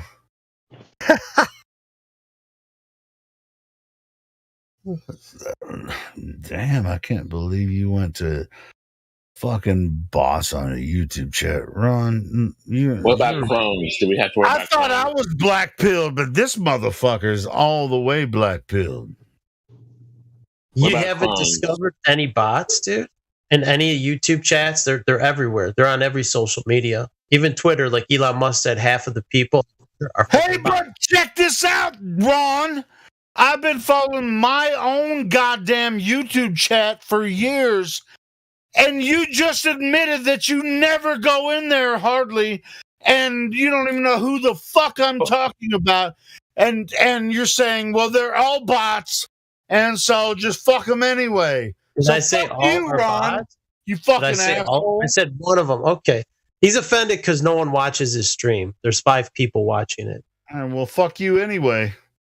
Yeah, but They're all bots. I'm sure that's because it's being, suppressed. Well, that's the point. it's 5 not people. my stream, it's our stream, you fucking asshole. I do this for us.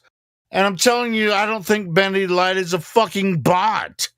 God I think damn, people that man. come into that chat should be immediately invited to come into the chat, and if they don't, They are by want to, Nightbot. I have they should be booted.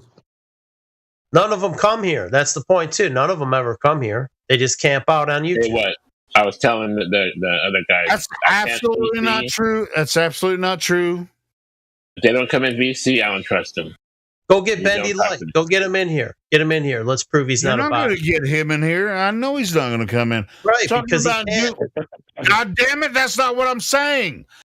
The new people that find the Hang YouTube on. channel and Let's get talk about involved in the chat, if they want to click the link, it's in the we have Nightbot. You can click the link. Hang We on, have Julian. the description. You can click the link. Get involved in the server. Fuck Yeah, Betty look. Light. I don't give a fuck about that motherfucker. Look, Wolfgang's onto something. Look, when I ask people, here's why I know this. When I ask people, come into VC and talk to me, and this is what they'll say. This is the funniest shit. They'll say, "Oh, my headset is broken." The same fucking stupid excuse like all the time. Like they don't have the balls to say, I just don't like to VC. My girlfriend's around, my family's around. Just they don't give us a real answer. That's a You know what I do, Godric, when they say that? I just say liar, liar. Everybody that says their headphone is broken or they don't have headphones, I just immediately call them a liar. That's a Because bot. that's a pre-programmed answer. What a bot would say, though? It's a pre-programmed answer. They got 5 or 6 answers that the bot will reply with. Oh, I can't. My speaker's not working. Those are bot answers. Those are canned answers, and they're all the same. Hold on. Are we talking about the YouTube Like, if- chat, or if now they we told talking me- about Discord? On a lot of If they Discord. told me, if they said, Godric, I'm going to try to come on in an hour, but if I don't get upset. I'm going to try to I'll hit you up tomorrow. Never do they say shit like that. They always say, "Oh, you know what? My headset's broken," or they'll say, "I never VC. I don't like to VC." Pretty sad. I mean, I'll be a lot of times when it's like, if they don't lie, it's just like, I just don't like VC. It's like, I just want to listen. Fucking just listen. That's what we're here for. No, but that's not the There's point. plenty of people to talk. You don't No, have here we go. They're spamming the spamming the text chat. The text chat. That's the issue. Oh, and then they're Can making they all be- kinds can of they be bullshit bots? up in the lobby and the voice text channel and the freaking yeah. It's like I just want to listen, and then they're just talking all kinds of crazy nonsense in the text. Catfish response when somebody will say, "Oh, I can't send you a photo or FaceTime with you because my camera's broken on my phone." When have you ever had a broken camera on your phone? You know Like a what? broken microphone. What is the whole deal with the Discord doxing? What the fuck is that all about? Like, why is it that nobody nobody is supposed to? People are not supposed to dox themselves. What is up with that? Why is that a problem? Is that a Discord rule breaker? Well, Or what? there's a certain thing to anonymity, but I'm not anonymous. I've been quite public for several years now, so I wouldn't necessarily relate to that. Now, if you want to be anonymous, no problem. Go ahead and be anonymous. But why are you? Since you're already set up as anonymous, why don't you fucking talk to us? It's more so for the young people, like, because there's stalkers and weird people going after young people. Is that like you, Wolfgang? You're like 15. Yeah, well, any of the young teenage kids, you don't want them necessarily revealing any details. Like, if it's an adult, you do what you do, right? That's your choice. But no, that's not what it's about, Ron. Well, what the fuck are you missing here? I think they're overly sensitive to it, though. It's like too much. Like what? Like, young I don't want to talk to myself. What the fuck? I doxed myself like 4 years ago. If you want to put your shit out there, that's on you. Go for it. I mean, okay, well, I don't mind young people doing it. Like I don't want to, but they can still have a conversation, being anonymous. With their account or whatever. But then they're all shady. There's nothing shady. If you're curious about Flat Earth, we're willing to have the conversation. Let's not make it a thing. Cool. Jump in here with your shady account, talk to us, and we have a conversation, and then we all move on. What the fuck is the big deal? I noticed that a small percentage of people will show their live stream on the Discord because they have that feature, which is fine. I think that's actually cool. If you want to do that, just open the camera. Share the link everywhere. Share everything. Some people will not do that at all. That will have no compulsion to do that, and then other people will be like, "Oh, I'm not going to dox myself. I'm not going to tell you where I live. My last name, my city." All like over the top on it. Yeah, guess who's not scared? All of us. We're not scared. We're not scared. No, I'm not. But also I'm not a bot. So maybe Wolfgang has some that. Maybe they'll do some bots with him. Yeah. And that's why they can't dox themselves, because they're bots. So you see a computer there, you see like a tower. There's Benny Light. He's got to be a tower. They can put their name and address, and you can look it up. All right. Since you guys have this idea about bots that are in the YouTube chat and even in the voice chat, sometimes show me the evidence that they can actually do this to you and me and Godric. So we could actually be texting with someone that's a bot. Personal responses on a repeated basis, and even sometimes voice. Show me evidence of that. I could have a more coherent conversation with a bot than Helio. The bot will give me all. I fucking seriously doubt it. You they fucking repeat themselves as much, and it'll be a more natural conversation. Well, let me see it, bitch. Show it to me. Go chat with them. And it's dude, you show me where you've chatted with them so that I can see it happening as if it was a real person like me. Show me that shit. Go find it out, dude. Find out for yourself. I can discover. Now, I promise to God that a bot would tell you. I wouldn't react the same way I'm reacting right now. Helio, what's the command that I can pull up Bendy Light's text? How do I do that? Well, I can do it. I want to see what the hell he says. Command text? What the fuck are you talking about? What's the fucking programmer? I don't know shit. What's it called? The thing you do to pull up one guy's text. Let's say from today or yesterday or this whole week. You know how to do that? It's a command. A little more. Are you talking about how to find? Say I want to bring up Bendy Light's texts right now. On YouTube? in the live stream in our server, in our 24/7 server, if you will. No, Bendy Light doesn't. He's not in our server. He's on the YouTube channel. He's not in Discord at all? No. He's only on. I thought he was on Discord. No. Why even worry about him? I thought he was like in Discord all the Because time. he's a fucking. He's a. He camps out every time the YouTube live goes live. He's always there. He's not there right now. So he might be asleep right now, but I'm telling you, at least I thought he was there 24 hours. I wouldn't be surprised if, since we're talking about him, and motherfuckers show up right now. But I'm like, every time I look at the YouTube chat, that motherfucker's in there. But except for tonight, he's not there. So he might be having dinner with his parents or some shit. Next time you see Bendy Light, tell him to come into Discord. He's not gonna do it. You can't convince him, dude. I've asked him to come into Discord many times, and he's not gonna do it. So, all right, hey, Bong says he's in JG's Discord. I've been over there before. Have you talked to him? Bong's on it, because I've never spoken to him on voice. But if that motherfucker is gonna be hanging out in my fucking my YouTube channel all day, he better get his ass on the microphone, or he needs to fuck off. Because I'm getting tired of it.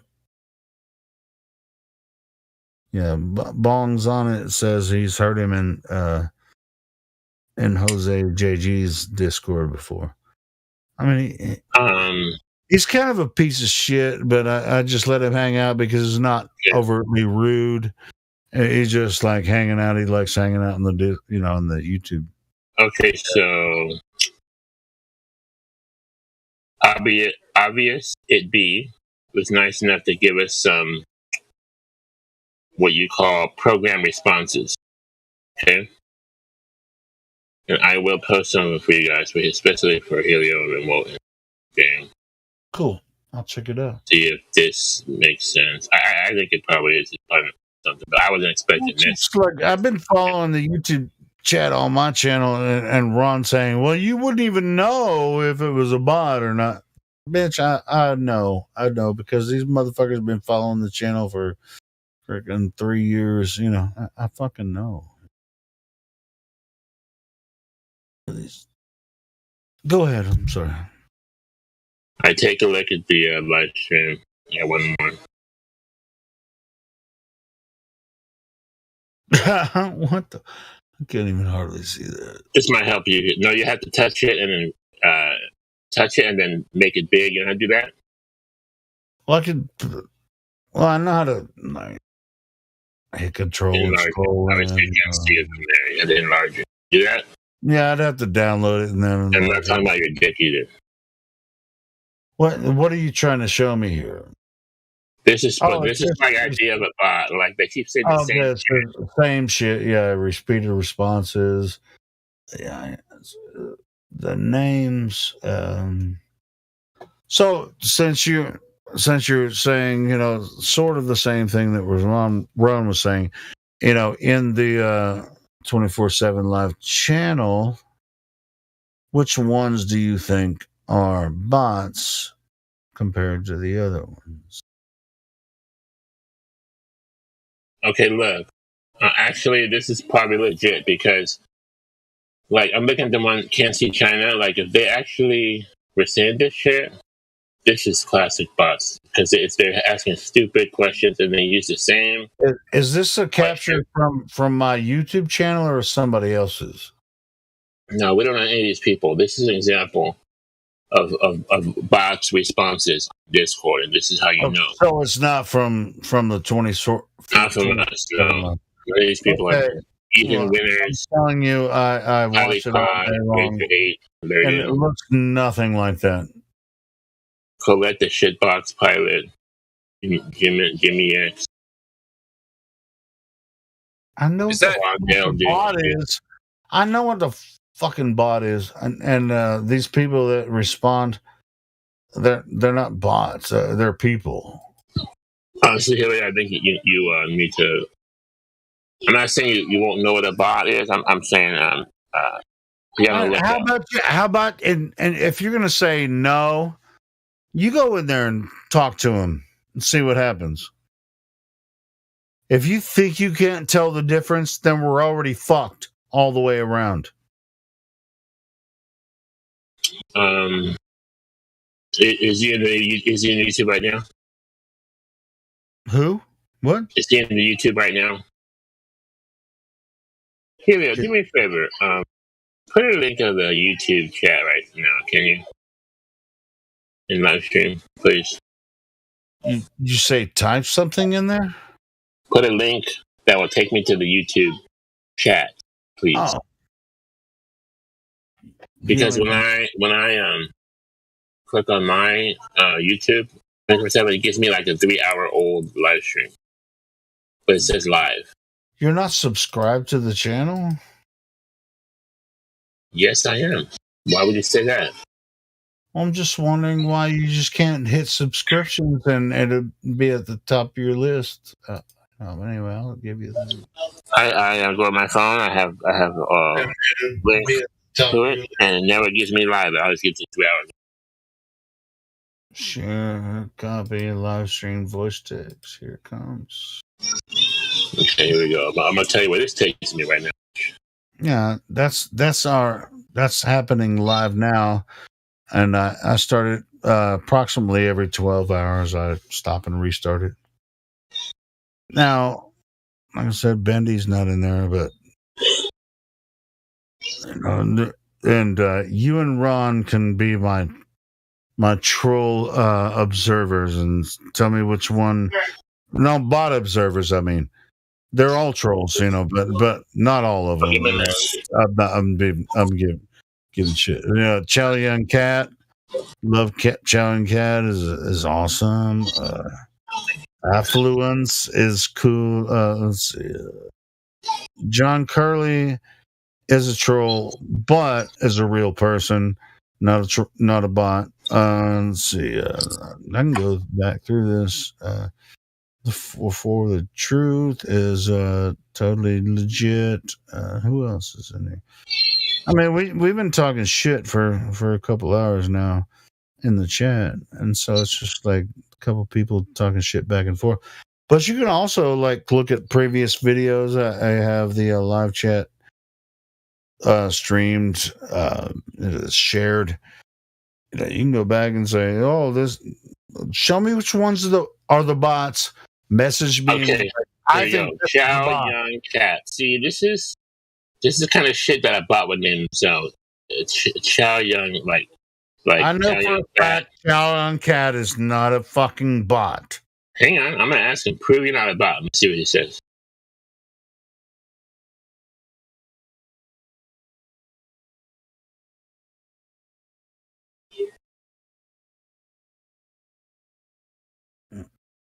It's not necessary. I've known Chow Young Cat for 3 years. What the fuck? Yeah, and I've heard Chow Young Cat on fucking microphone before. Is he a flat earther or Glover? He's a flat earther, and I've heard him on a couple of different channels. I mean, see, that's what I'm saying. I mean, Ron doesn't know what's going on in this YouTube chat, just like you don't. And you guys are like, there's a bunch of bots in your YouTube chat, motherfucker. I would know if it was a bot. I mean, you might not know though, bro. You have to use a critical eye. Okay, well, I know Chow Young Cat is not one. How about that? I know that for a fact. I don't think Bendy liked it. Let's say I asked you to prove that you weren't a bot. Then what would you say?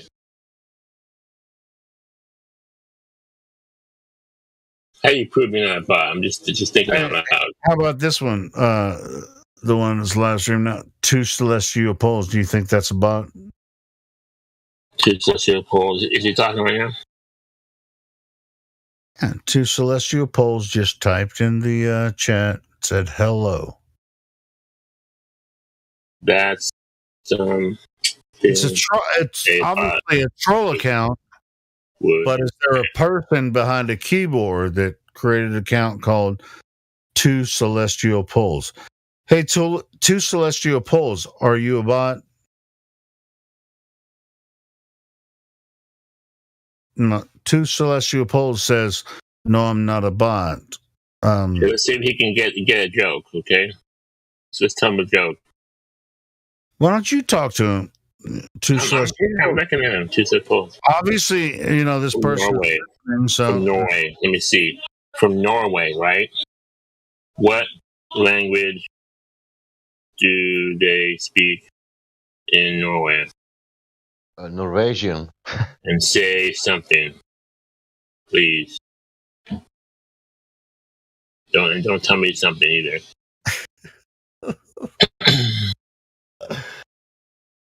They speak Croatian.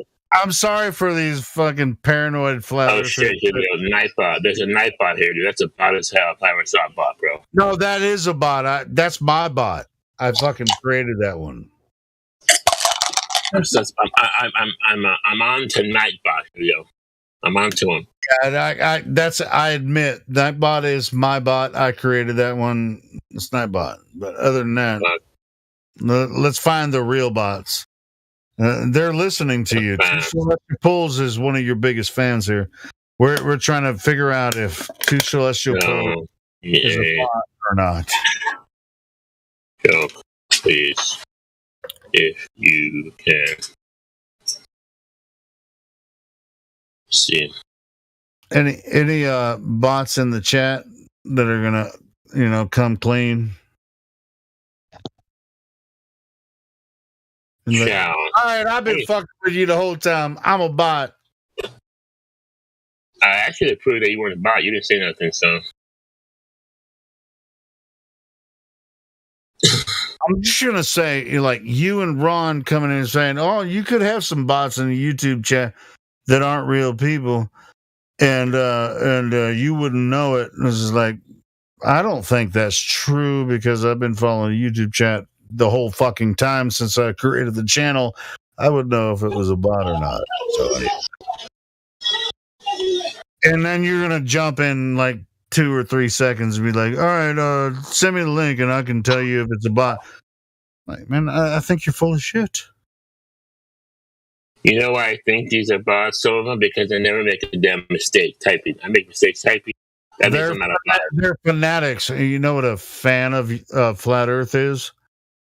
I don't know why they're so fanatic about, like these globies that are so fanatic about Flat Earth, and even though some of them aren't necessarily, they're rude ones that just call us idiots and say they're uneducated.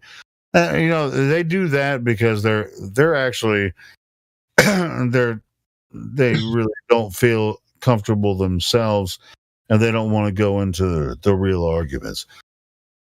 Do bots do that? Like make weak arguments on purpose to make themselves look stupid? No, Ron might say that's true because bots know how to do that. These are internet bots. You never know what's going to happen. Ron's freaking paranoid about this shit. No, I know what these idiots do when they freaking they love this channel and they don't want me to shut this chat down. And I don't love them, but I think they're not bots.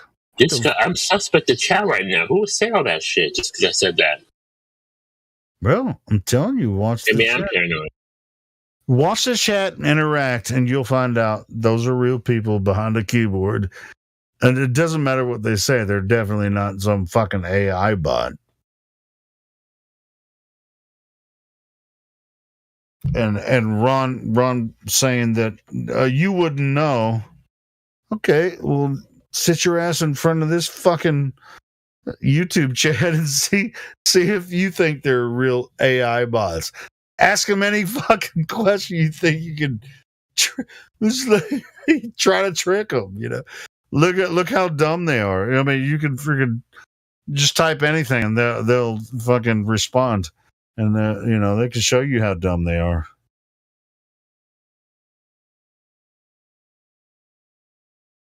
And they react like real people, not like bot. Don't ask them questions about bot response. You know, then you know, if you think it's a bot, just type in some question that a bot can't answer. They'll fucking answer it. You know, what the fuck? You guys aren't bots, aren't you? Are you? Shit, I'm a bot. I don't know it. I'm a bot and I don't know it. It's like a film Nikita, the assassin doesn't know they're an assassin. They deliver some food and the ship blows up after they do the. This channel's for the idiots and the intellects. We're all here for each other. Let's fucking do it. Hang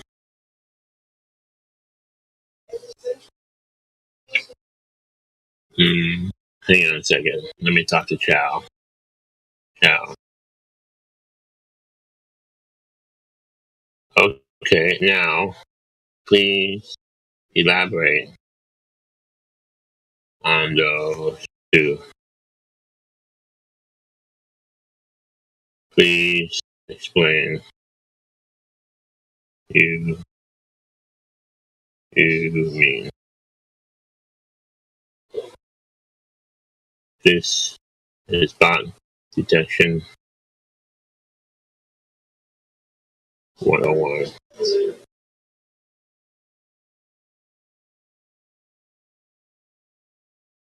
Oh shit, I put bit detection. See, I'm not a bot because I can't spell shit. Bot detection. Who's not a bot because I can't spell? See? You know I'm not.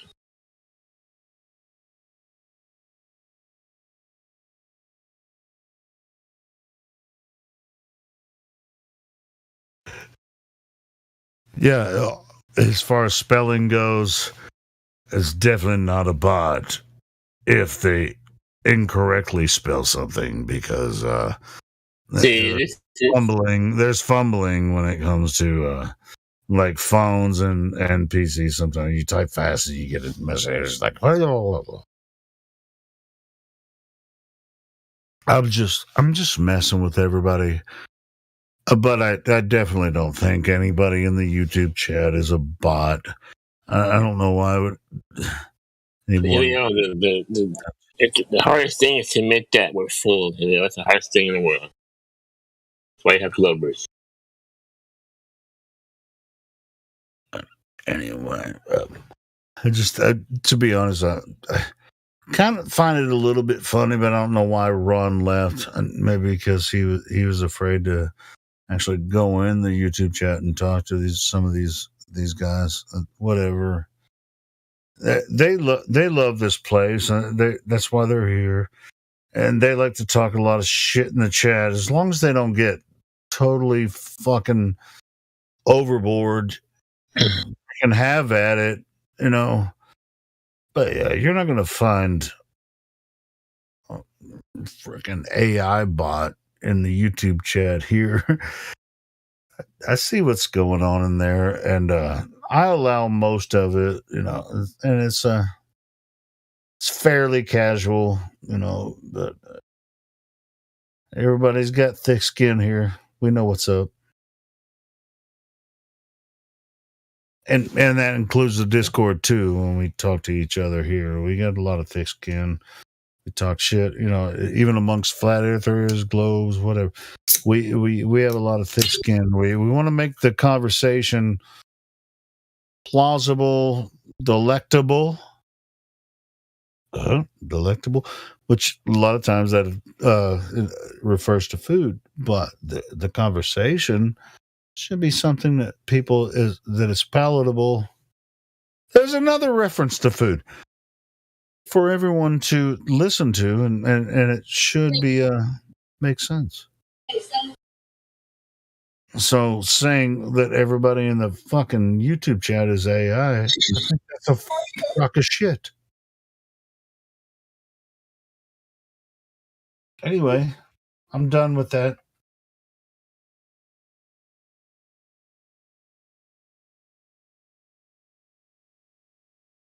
Godric's probably just like looking at the YouTube chat going, oh, God. Can you hear me? I'm texting on YouTube chat. Yeah.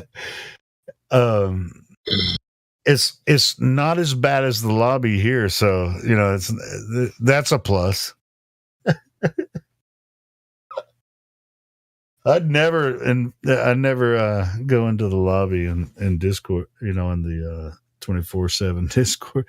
It's a shit show, but we can have a lot of fun in the YouTube chat. But it's way better than a lobby in Discord. So it's like that's a plus. That's all I'm gonna say about that. There's at least some intellectual people in the YouTube chat. The lobby in this place can be. You've been there. Oh, perfect. He said I make a good Blade Runner. Okay. Ciao. Okay, genius. Tell me about Blade Runner. Now, prove yourself. Here, please.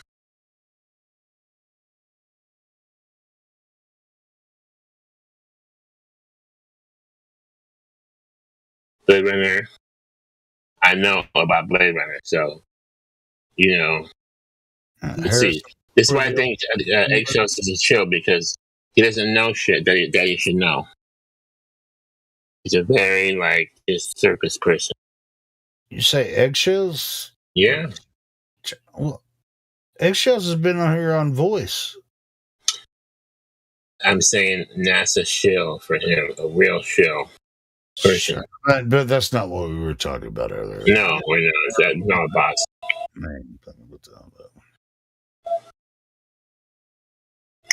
Hey man, if Chow, I'm gonna tell you something. I know.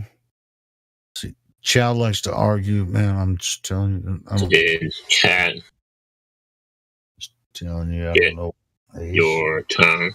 He's a flat earther, but I don't think you necessarily want to spend a lot. It's a film that takes place in. Oh, this is bullshit. It's a film that takes place in the future.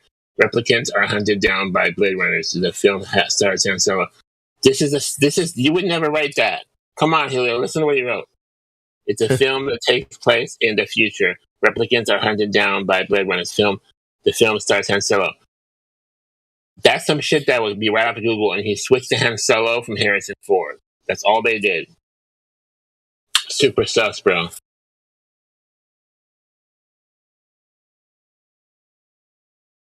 I've heard his voice. Sus meaning Cat is a fucking. I know for a fact that person is not a freaking God. I've heard his voice before. What the fuck are you talking about? Let me try, man. Come on. All right, go for it.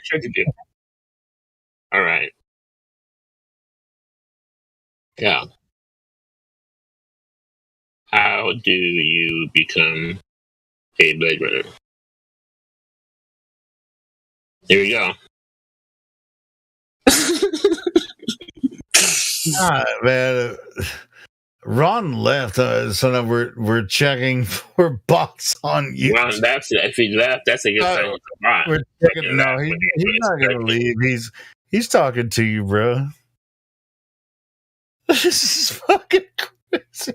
Hey, 444, the truth. He's in the chat.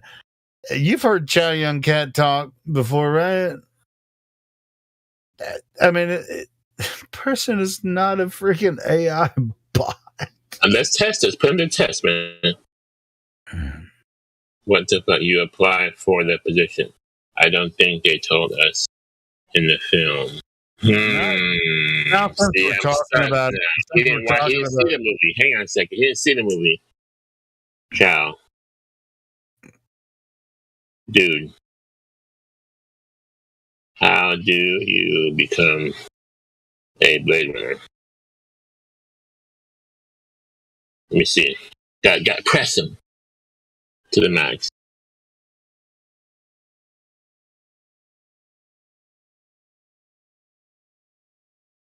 He's still not sure. Take me to your bot later. I'm going to ask what? Let me see what. Can you prove you are not a bot? A sphincter says what?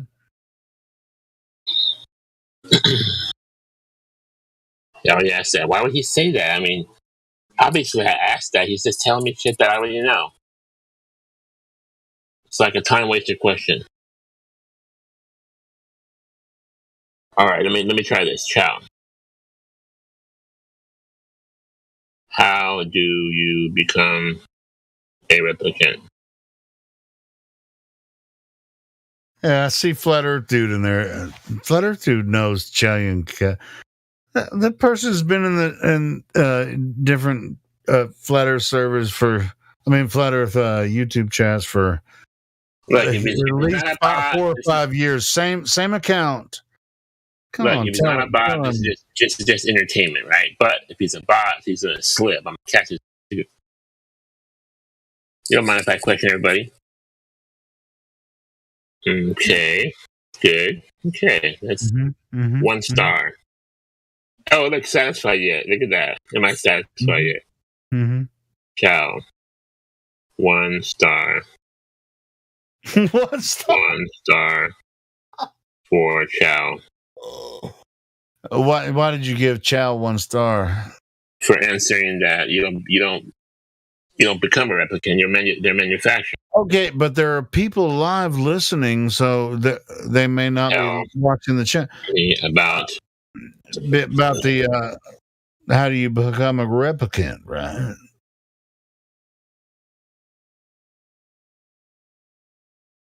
Or no, it says you don't become a replicant; they're manufactured. That's what Giant Cat said.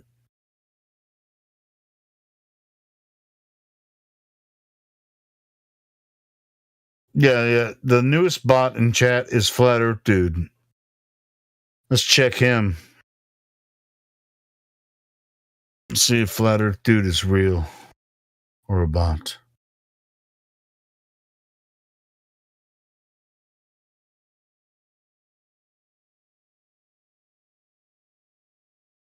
This is the bot. Total bot. That's a fucking AI bot. Totally, 100%. I don't know. You sound like a bot. You sound like a California bot. I know 444 Truther, man. He's the truth. He's been around a minute. How about Chow? I don't remember Chow Con Cat, man. Never mind. Well, either way, I mean, Chow's been around in like Christian servers and stuff, and YouTube channels for years. You know, I know Chow. I trust that you've seen him around, but I haven't seen him in here very much. I just can't believe it. You know that Ron and this other asshole, Godric, not Godrocket. Godrocket's here. I mean, apologies, brother. Godric is just saying, oh, well, you could be they might be, there might be some YouTube bots in your YouTube. There's definitely YouTube AIs, man. I know that. No, but you've been in that YouTube chat before, right? Hundreds of times, yeah. Yeah, and do you feel like those are bots that you're talking to in there? Some of them are, man, for sure. I don't know which ones, but I usually like to hear their voice on here. Which ones? What about Bendy Light? Is that a bot? Bendy Light is. I think he came on one night, man, and said hi. I kind of remember him coming. Okay, on. Well, I give him shit all the time. But yeah, he's a bit of a I'm just wondering. Do you think it's an AI bot? You think Bendy Light is an AI bot? I don't think Ben is an AI bot. I don't think so either. So how about Is there anyone that you think? Well, Aaron gave me the idea that some of these people might be bots, so I'm doing the bot test. Yeah, I like that you asked like ridiculous questions. Like there was no way that the AI could get it. Like, what is Coco 19?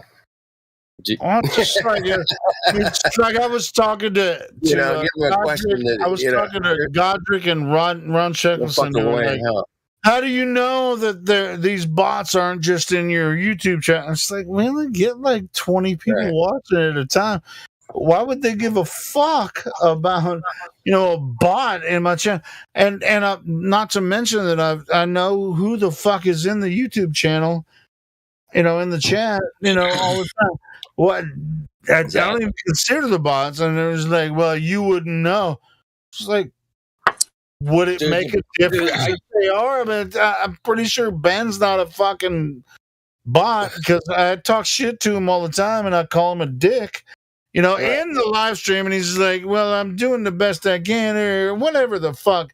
We have interactions, he doesn't act like a robot, I know the difference, Well, I actually don't talk to.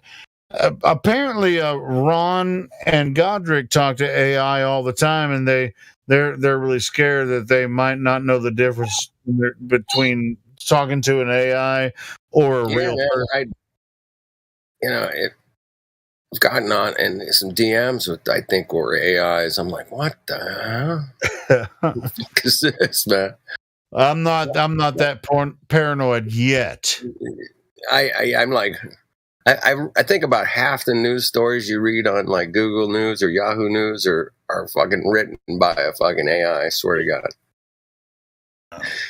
Yeah, it's like some of the shit these fucking trolls put in the YouTube chat. You can't make that. Nobody can make that shit up. We need better interrogation skills, man, apparently. It's just like if an AI bot can make some of the bullshit they say.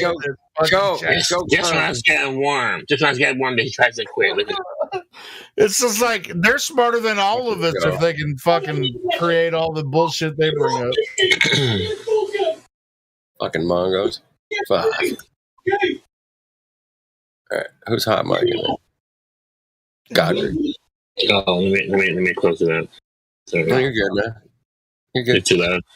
Yeah, I just wanted to know. A little background. We don't want you to. You're involved in the conversation. You can hot mic. You're involved in the conversation. Yeah, but if there's background stuff, if your wife's going, get the fuck off the computer, you son of a bitch, trying to prove AI through the YouTube. Right? Yeah, you don't want to do that. I'm just fucking with you, Godric. I can prove I'm not a bot, man. No, but Oh, definitely. Nobody. Sure, dude. I promise you, nobody has your voice. Exactly. Your demeanor. I don't think an AI could ever come up with your demeanor. Your no, not a chance. There is no freaking way. No fucking Coco way in hell, baby. Cool, man. Well, welcome you guys in the YouTube chat. There's 26 of you out there. What's up? What? Matthew's out there. Good time seeing you. 44 of Truth, man. 444. He's been around as long as I have. Yeah, and OG. Just for the end of that, I just want to say, yes, I know that the people in the YouTube chat aren't fucking AI. There might be you're all real people. They're huge fans of the channel, and they like to hang out and talk shit. Why don't you guys join the VC, man? Come on in here and give us a fucking shout out or something. Fuck, come on. Give us some love, man. Join the VC, man. Yeah. It's the victory car, man. Yeah, definitely hit the like button. Every time you join, go ahead and hit the like button for hit the like button. Posterity's sake, if you really like the channel, hit it. Hit the dislike button, man, please. Thank you. Or dislike. Can you hear me, Chow Young Cat? Hit the share or clip or save or share it on your social media.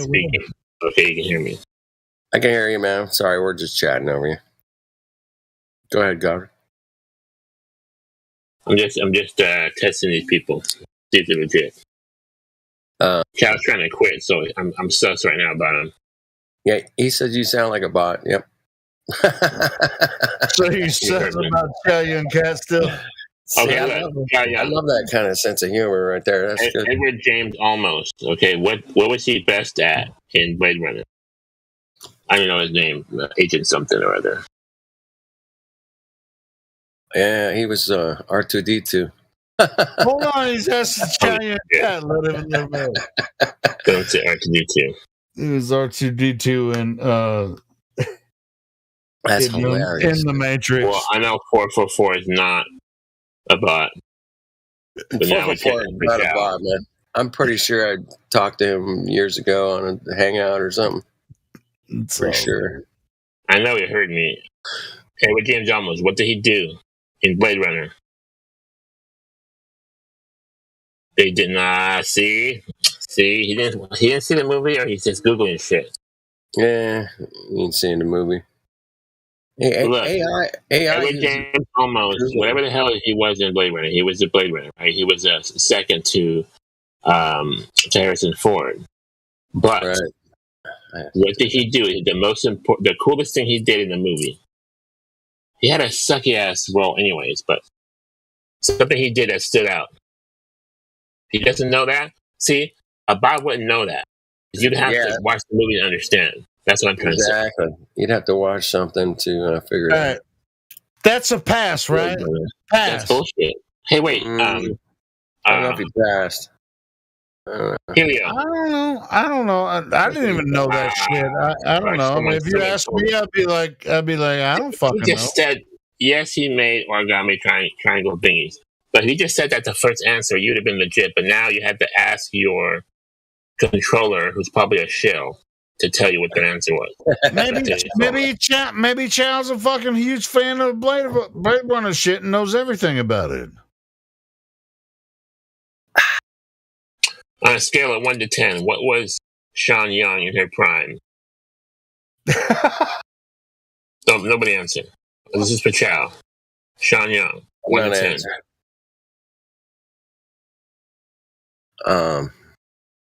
Who took my gold, man? Who took my fucking gold? Helio. We'll deal with that in a minute. I want to hear the answer. I want to hear Chow answer. Can you hear me proving I'm a bot, Matthew? What would you say? Who's Matthew Learns and what? What the fuck? Did you guys hear me? What do you mean repeat? But he's talking about rephrase my question better. Like, see, that's young, bot would 1 ask to 10 in her prime. So if how simple is that? So if Chow can't answer every single question that you ask about movies, then it's obviously an AI bot. Dude, Google it quickly. Come on. Dude, like, this is like a no-brainer. Unless you sometime I say, that new thing they talk about. 1 to 10 what? You see, is that even a question? Yeah, he's playing with you now, man. Don't give me any reasons. Bro, Godric, chill, man. That's kind of fun. Cool. It was kind of fun, cool. Chow is cool. Okay, let me do this, Chow. There's a new Blade Runner. What the hell is that dude's name? Reynolds? Ryan Reynolds, yeah. Hold on. Now, if you already answered the fucking question, then it already happened. I was going to ask about Ryan Reynolds. Is that a problem? Yeah. I mean, I heard you're talking about the new Blade Runner. Yeah, no, it's not Ryan Reynolds. It's not him. It's another dude. That's the wrong guy. Damn it. What's his name? No, it isn't Ryan Reynolds. It's not Ryan. Why am I thinking Ryan Reynolds? I don't know. Let's see. Ryan Gosling. Damn it. Gosling. Oh, see, and so there's no reason to ask the question anymore. So shut the fuck up. Chow, you got 2 stars. 1 more star, and you're legit. All right, Chow. Ryan Gosling, 1 to 10. Yeah.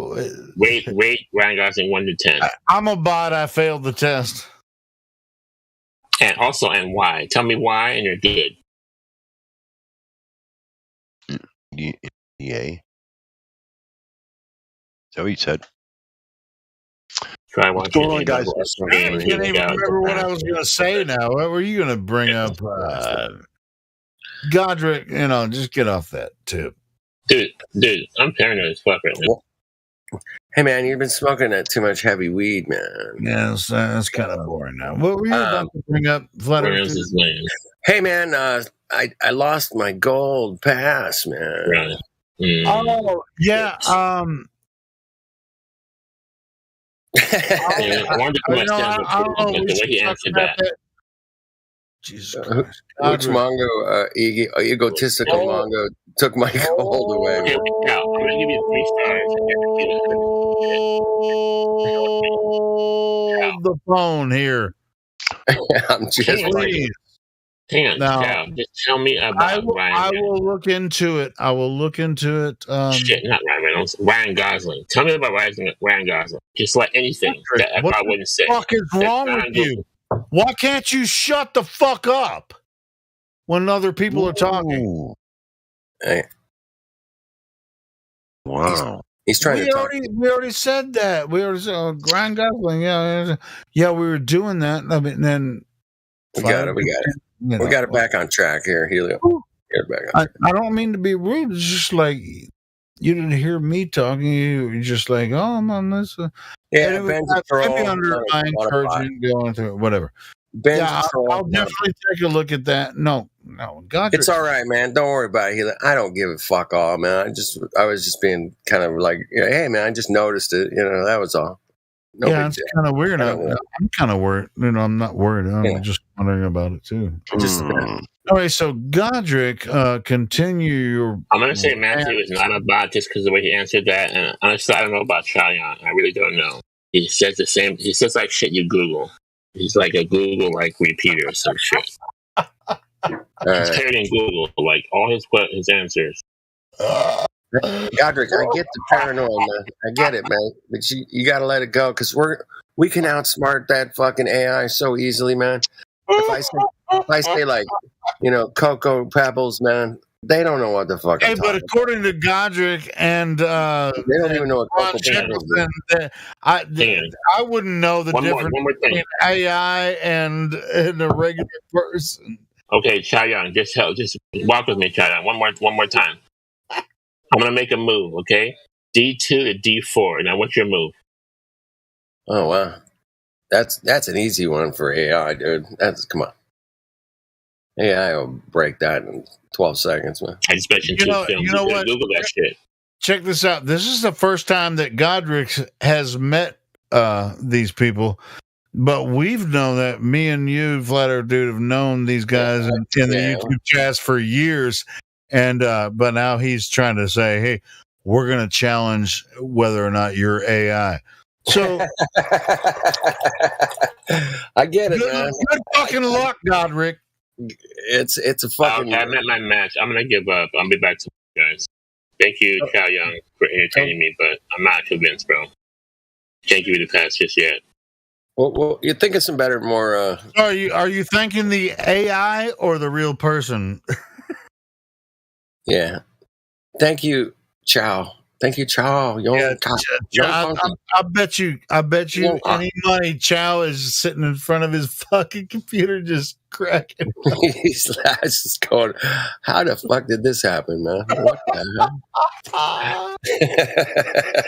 I'm cracking up, man. It's freaking awesome. Just come into VC, man. You can settle this shit straight away, man. Come on. Yeah. Yeah, Chow. I'm not sure if Chow's ever actually joined the server. That'd be cool if join the VC, man. The link's in the description, man. It says right there, man. Join the discussion. Click the little blue link. Boom, you're here. Chow. We got the rest of it, man. All you gotta do is click that link, man. Yeah. Come on in. It will treat you well. How was Ladies' Nights? I totally missed it. It was pretty awesome. I wasn't sure it was actually going to happen. I haven't been recording Ladies' Night like I usually do. Right. And, it actually went pretty well, and I regret not. Well, the weather's changing a lot. And, once it starts getting cold, man, people start coming in. I'm going to start making some hot ladies. We're gonna make some hot cocoa. Hot cocoa 19, man, coming your way in 2023. I would actually regret not like hitting start because I was doing other shit when it started, and I could record it and put it up as a video. I just didn't today, but I still have an options to capture the video, and then I'll put it up later. The professor dropped a link to a Discord channel. What's this one, man? Professor? What is that? He's not in here. Okay. Never mind. The Great Deception, man. That looks brand new. Is that new? Julius? Is that new? I'm asking. It looks new. Oh, it says 29. Hey, Glowbusters raised enough money for Hibbler to get a fucking new computer so he could edit the shit out of these. I was looking at Hibbler's channel yesterday, and there's another video that he put out like recently. Yeah, the guy's starting to put it out. He got a new computer. They raised money. They had like a GoFundMe kind of thing going, and that's a good one. Got him a fucking. It's 2019. There we go. It's 2019. JJ. That's older. Yeah, the guy knows how to edit and put stuff together. Another one I think that put out really recently because I was. We got deceived. Yeah, we got deceived. Yeah. I mean, all of them are good. I mean, you can just listen to some of his shit from the level stuff. Yeah, he's good, man. He's freaking. Yeah. I love anybody. Level 2 is, I think, is when I was listening. I love that people go out and edit because I fucking hate editing, and it's nice when it's done pro. You know. Oh yeah. I mean, it takes time, man. It's just really hard to do. Mm-hmm. I'd rather go get my teeth drilled at the fucking. I swear to God. 58 hours just going on. That's why I like live streams. More than that. And it's like, and you have to deal with other people. It's like, no, it should be like this. No, it should be like that. No, this is the best part. It's like, how about to have two people and let's all work? Like, but it's video still editing. I've been in the studio. You know, you've heard my music. I've been in the studio. It's just like going with the teeth drilling over the video editing. I don't like it. I'm not really good at it. I know how it works, but man, I've sat through so many video editing sessions. I fucking hate that shit. Well, it's like like I said, I've been as a musician in the studio. And you have 5 members of the band going, "Oh, that sounds." Hold on, I got a fucking motorcycle. And then you have one producer of the album. It's just like cheap studio editing or whatever. When we were, and the patience it takes when you actually know what you're doing in the editing process, music, and everybody's like, "Can you do this? Can you do that? Can you do this? Can you do that?" After you record your part. It's just like God. That takes a lot of patience. It does. To actually, like everybody. I don't think I would have the patience. It's like, shut the fuck up. All right, cool. You tell me what you want to hear here. Everybody, just calm down a little bit. It's kind of like here. It's just like, okay, we all have something to say. Let's say it one at a time. But anyway, all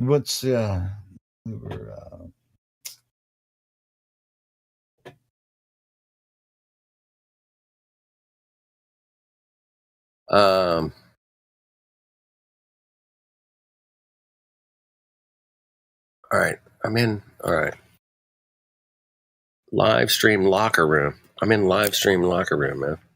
In the chat. But that live stream locker room is a back I've chat. never been in there, man. It's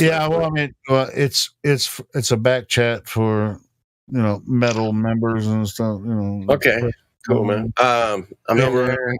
Just said hello. I got the link. And, wow, I didn't know it was a thing, man. I hardly ever look at it either, and people are like, "Oh man, I've been trying to call you." I'm just like, I don't even click on that shit. Cool, But man. now you know it's a thing. You know, the live stream locker room. That's for silver and gold members to for back chat. While you're listening. That's great, man. Thank you guys for having me. I'm gold or just blue or purple or whatever fucking color. No. I'm gonna. I don't care. I don't care, Helio. I know you don't. As long as I have access to all the shit and I can drop a link, all my shit. I drop 99% flat Earth shit. I don't drop any fucking Coco anything unless it's like super fucking cool. And don't worry about it. Well, I'll talk. But as long as I can, I'm not worried about it, dude. It's the last thing on my mind. I just thought it was funny. I'm like, it's the second time it's happened too, man. I was like, go. Anyway, doesn't make any sense to me. Silver looks good. I think it looks better, man. I think silver looks better, man. All right. Well, on the screen, I don't care. You're good to go. You're good. I'm here fucking couple hours a day, at night, taking a piss on NASA usually. See, it's your fault every time that I'm late for work. It's your fucking fault. It usually is. Yes, exactly. You don't have to work tomorrow, so have a crack a beer, baby. Come on. Definitely. I'm about ready for another one. I'm drinking some vino. I'm gonna shout out the YouTube chat. Are you doing vino? Do you? Yeah, man. The weather's cooled off a little bit. Time to break out something room temperature. Yeah, it's good. Oh yeah. I don't drink cold wine. No, I don't either. Yeah. Well, once in a while. Is it red or? It has to be red. The red wine, man. But it really doesn't. Red wine, man. That was a great song, dude. I know it's a good song, but it doesn't agree with my physiology. Oh, yeah. You have to work up to it, man. It took me a long time to get there, man. 20 years or something.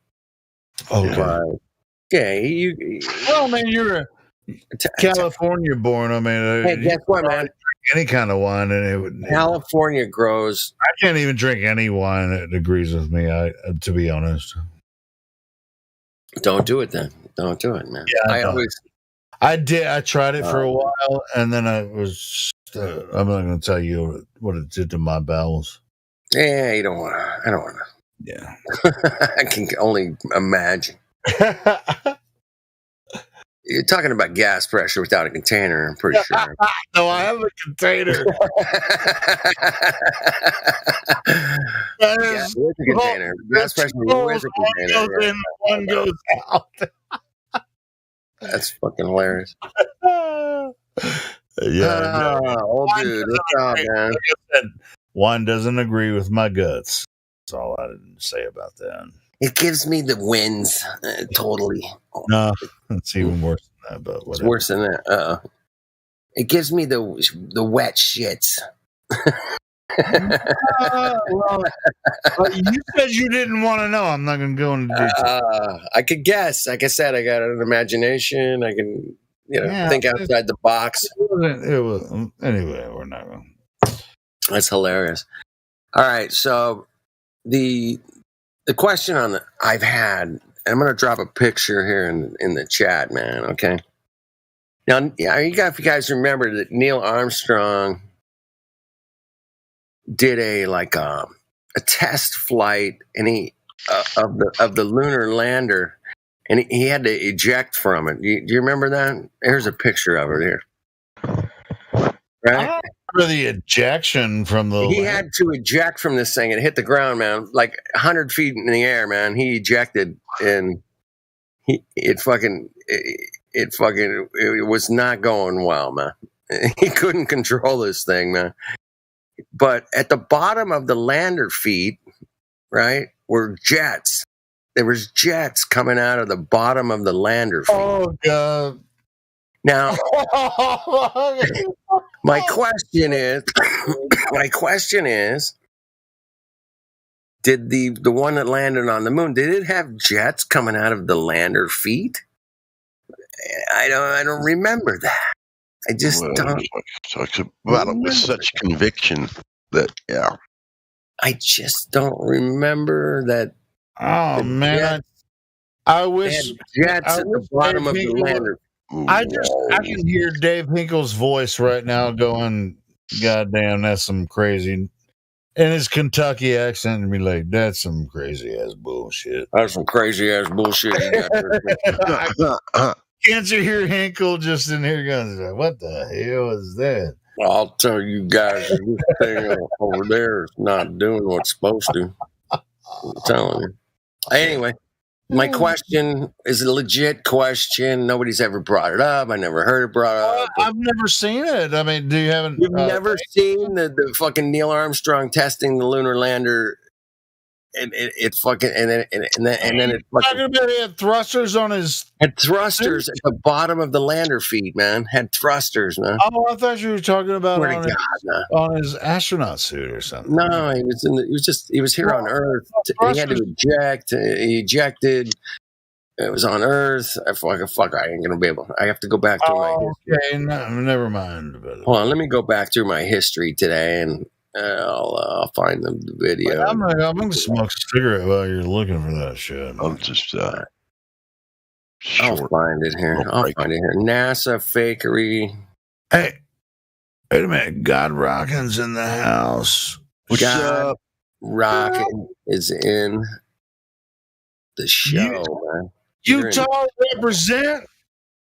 Yes, sir. What's going on, guys? What's going on, fellers? I want to know. I'm just kind of listening and So seeing what's lunar going lander, on. man, having jets at the bottom of the feet. I'm gonna find the bottom of the feet on the legs. Yes, at the bottom of the lander feet, man. They had There's no engines on the legs of the lander. well, yeah. on the one they tested here on Earth with Neil Armstrong in it, where he had to eject from it. There was jets on the feet, man. There was jets on the fucking lander feet. Wow. And I saw the video today, and I was like, "What? What?" I was like, "Nah." Did they have jets on the real one? I don't think they did, man. So that was my kind of the question of the day, man. That came up in my my thought process, you know. And I'm looking through my history. I watched it earlier today, man, this morning. So let me see if I can find it, man. Yeah. Did he get busted up when he ejected? Because no, he was fine, man. He totally had a parachute. He had the whole.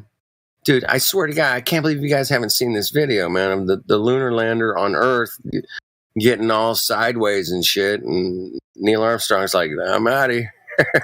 So when he ejected, what did he go? Just eject out through the side of the lander? What did the door open up? Or what the fuck? Huh? Well, yeah, I'm gonna find the fucking.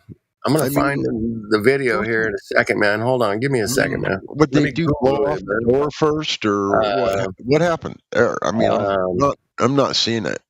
We need to see this thing you're talking about. All right, I'm gonna find it here. Neil Armstrong and ejects. Yeah.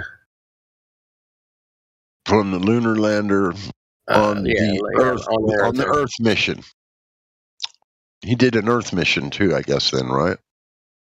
He ejects lunar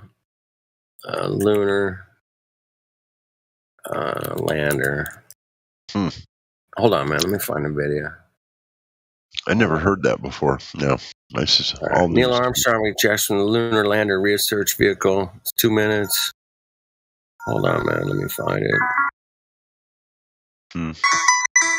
Great music. Thanks, assholes. It's got 28,000 views. I'm not buying this shit. It doesn't look right, man. Something's wrong. I need something that's like. That's not so long, man. 37.7. Almost killed. Here he goes. Come on. Oh, here we go. Oh, this is the one. All right. Let's make sure it's the one. Yeah. There was jets coming out of the feet, though, man. Anyway, I saw jets coming out of the lander feed, man, and that's my whole point. Is that I took that picture, I put that little clip today. That's not even the same lunar lander. That's a whole different. It was a skeleton version. I think they call it just it didn't have the shell. It didn't have the the inner workings. Anyway, is that him just sitting there in the chair where you can see a silver helmet on him or something? Yeah, you see him sitting there, right? But he's got jets like at the bottom of the lander feed, man. And I just thought that was interesting. I don't think the original lander had like jets on the feed. No, it had one fake-looking jet-like thing in the very center. With one engine in the middle, right? Yeah. Yeah. And it was just something I noticed today. I was like, I'll try to find the video where you could see the jets coming out of the bottom of the feed. He's trying to steer. He's trying to kind of see a little bit of a blur below it. He's trying to steer this thing. You see the little puffs of smoke coming out of the. You see a little bit of a blur coming out. Yeah, you can see some smoke coming out of there a little bit, right? Yeah. I don't know if it's smoke, but you can see it. Yeah, right there. Okay. At like 10, 11 seconds, man, somewhere in there. You can see the smoke coming out of the lander feed. Why he's getting sideways there, man. Right about 11 seconds, man. You can see it. Was nearly killed He's by like, the unpredictable train. he's shooting some fucking magical powder dust out of those lander feet. And yeah, he is. He got fucking sideways. Whoa. He got sideways quick, man. It didn't work out. It did not work out. Anyway.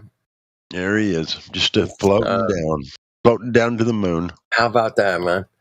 Anyway, I'm very curious about the lander feet on the actual moon lander had jets coming out of it. I don't think so. I don't think so. I never heard this before, man. And I was like, that just made me curious. That was it. I was not like, hey, I'm going to bust NASA's ass today again. No, man. I'm just asking. We busted at NASA's ass every day in here for fucking 2,658 days. Woohoo. That's a lot of ass busting. 2,658 Discord live streams on YouTube. That's a lot, man. 2,658. Fuck off, man. I mean, I gotta just. That look on his face on gotta give it up. Oh, gotta give it up, man. That's the same look that Matthew Learns has on his face. Look at it there. What are we looking at? On Neil Armstrong's face? Yeah. Yeah. Yeah. Same, I know, just blase. I know that Matthew gets a lot of shit up in here. Yeah, he does. But, he deserves it. He does. But he also deserves some, I don't know, conjugality or something. Yeah. Well, yeah. If you ask him a direct question, well, of course he'll give you a direct answer. This is how NASA. But what I hate when he gets off script, man. You'll catch him.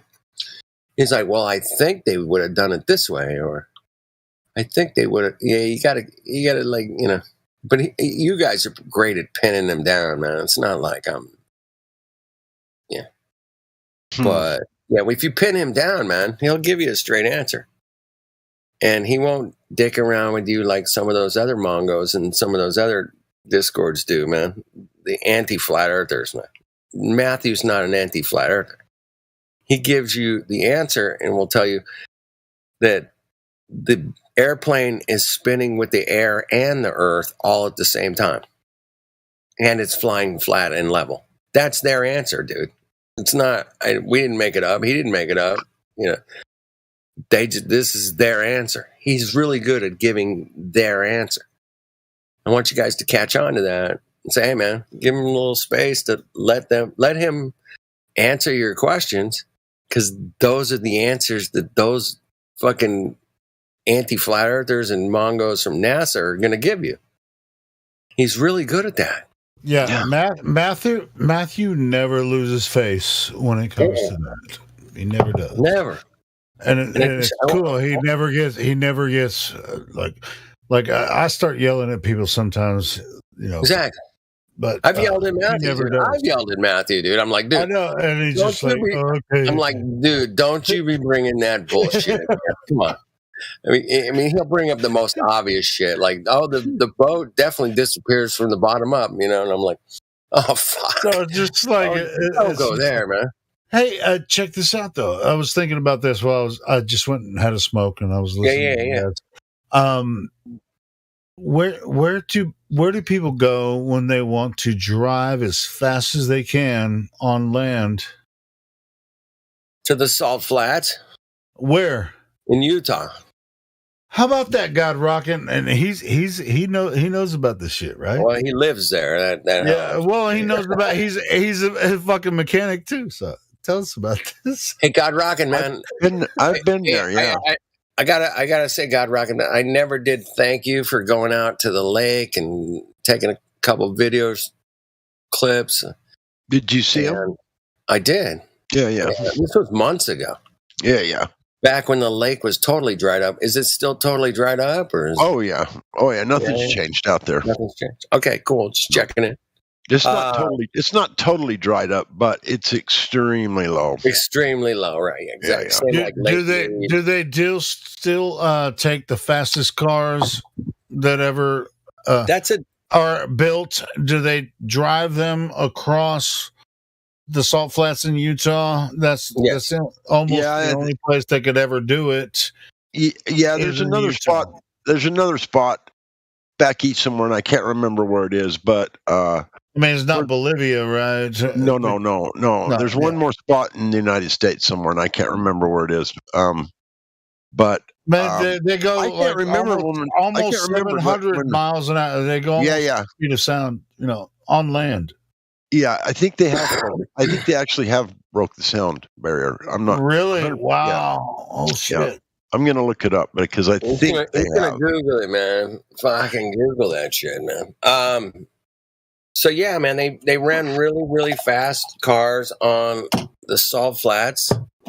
It's a known place. It's like 20. It's the only place you can do it. Well, in America, I think that there's a.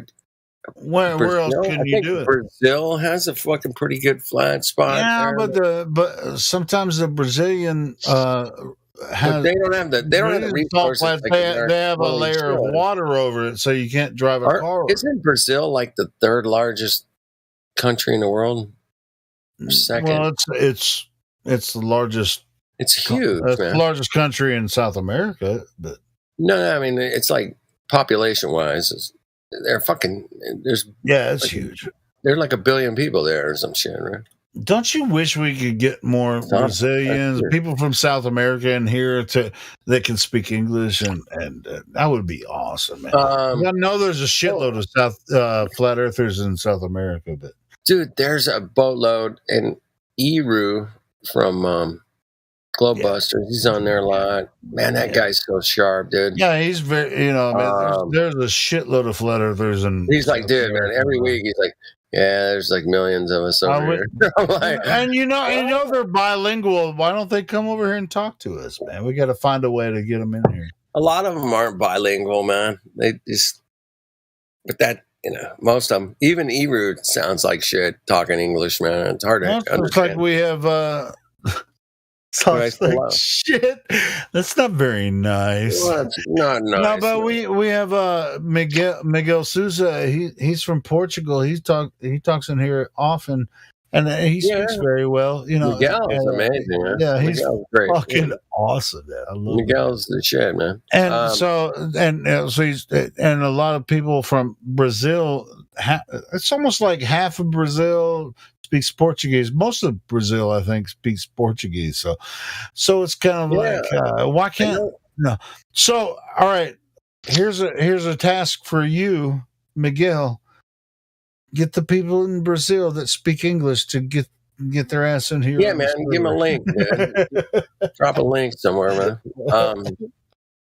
I think the best way to get new people in here and promote the channel is to drop links on any platform you want. I don't care what it is.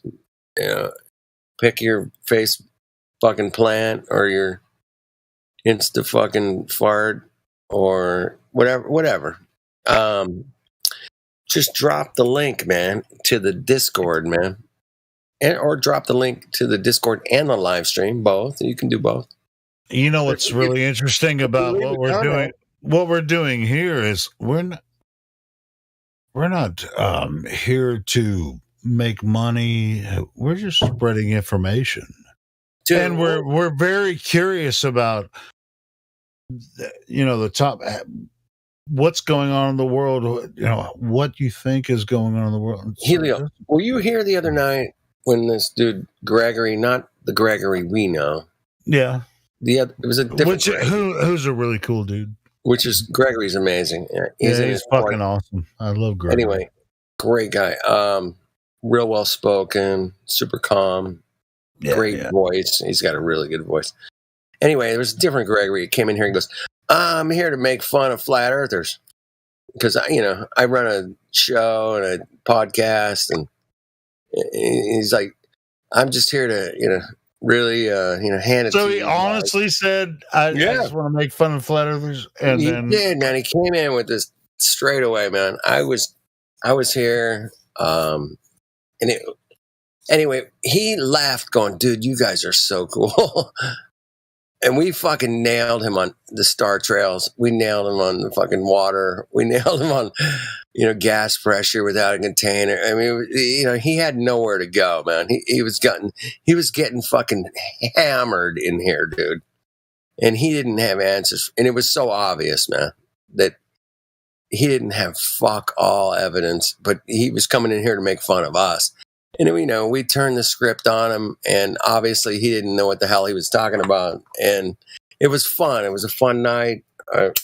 Well, shit, maybe he'll bring it back to his audience. I know, man. When I left it with him, man, I'm like, "Dude, come please." He's like, "Dude, you guys are awesome." I'm like, "Yeah, we are. Of course we are." And come back, come back and hang out.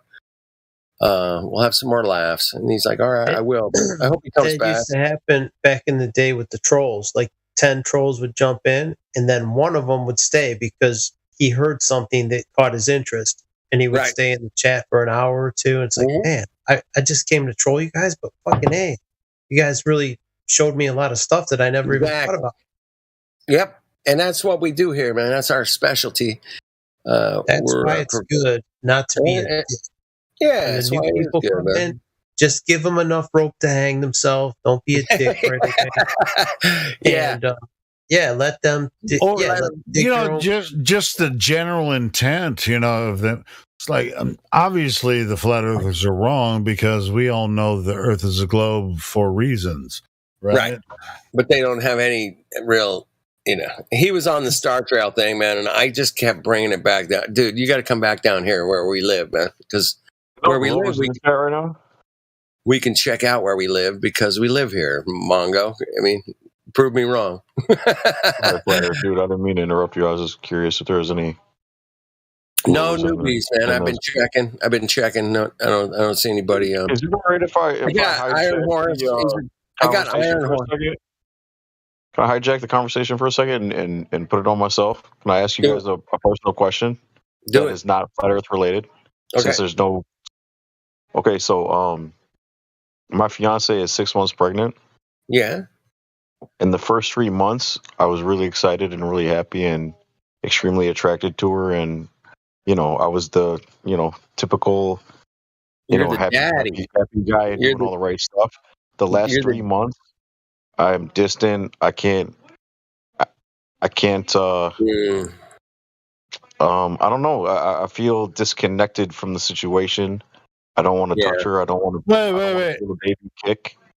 All right, Helio, you got kids. You got kids. I got kids. Kind of. Well, let them speak. Normal thing? Is this a normal thing that everybody goes through, or is there?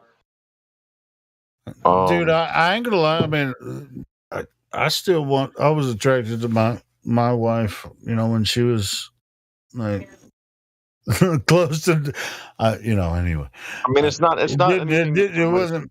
Yeah. What do you mean? What do you mean? It's just like you're saying the third trimester. Now you're like, what do you mean? Like you're not attracted to? Just not. I think you're scared. You're getting kind of scared. You're just like, what the hell is going to happen? I think you might. Well, it's a serious situation, man. Where we have to take it seriously. No, I'm down with that. It's not that I'm not attracted to her. It's just the whole situation has got me. The closer and closer we get to the due date, I'm having more and more anxiety, maybe. Yeah, and you're just stressing out a little bit, man. Of course you are. Who wouldn't? It's like that's your responsibility is to be a dad. You know what I mean? That's your son or daughter. So it's like, yeah, you'll deal with it. I promise you, when the baby girl, so I'm extremely stressed out, and I'm afraid I'm gonna be a bad dad all of a sudden. But in the beginning, don't do that. You got a girl coming? It's gonna be the best time of your life. Like 3.5 years from now, you're gonna be like, thank God, and you'll be fucking worshiping. Thank God it wasn't a boy. Thank God it wasn't a either one. So these are normal feelings. Yeah. Okay, but I guarantee you, man. Kid. Once you raise a daughter, man, nothing compares, dude. Nothing. I raised them both, but the girls are so fun, dude.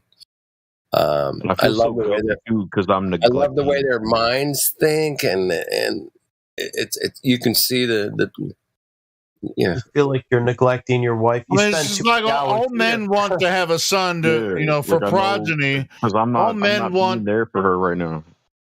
Yeah. Well, all men listen, bro, dude. I promise you, when that child is born, you'll feel. I mean, you're scared right now, but I promise you, you'll love that child, boy or girl. But it does make a difference, and it's a better use of your time. It's a much better use of your time. Spend time with your wife, your baby, because these assholes will always be here, right? They're going to be in your room saying the same shit every night. Same shit every night. We're going to be cocking up some fucking curvature or something. Yeah. But you'll spend time with your daughter a couple of years from now, and you'll be like, and God, how cool is that? After this happens, Paul, I don't expect to hear from you for at least 6 months. That's true, man. Don't come back, man. Do not come back. Jose, he was 6 months. He's staying home. We don't even see him anymore. I mean, where the fuck did Paul go? Oh, that motherfucker! He's gone. He's doing He's doing his gig.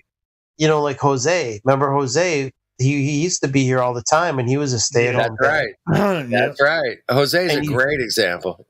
And he's devoted to flat Earth, but he's got his priorities. Like, I got to take care of my son. Mm-hmm. One of the other things I'm worried about is I'm terrible around kids. Like, I don't like anyone's kids, and so but you're gonna love your kid. Wait till you see your daughter's face, bro. Yeah, wait till you look at them. It's totally different. It's like you look at them. Yeah. Wait till you see it, man. Hey, we just got. Okay. Thank you guys. I feel a lot better. Paul, anytime. Dude, man. You're talking to fathers just here. Hang in there, man. Just hang in there. It's gonna be great. You're gonna love it.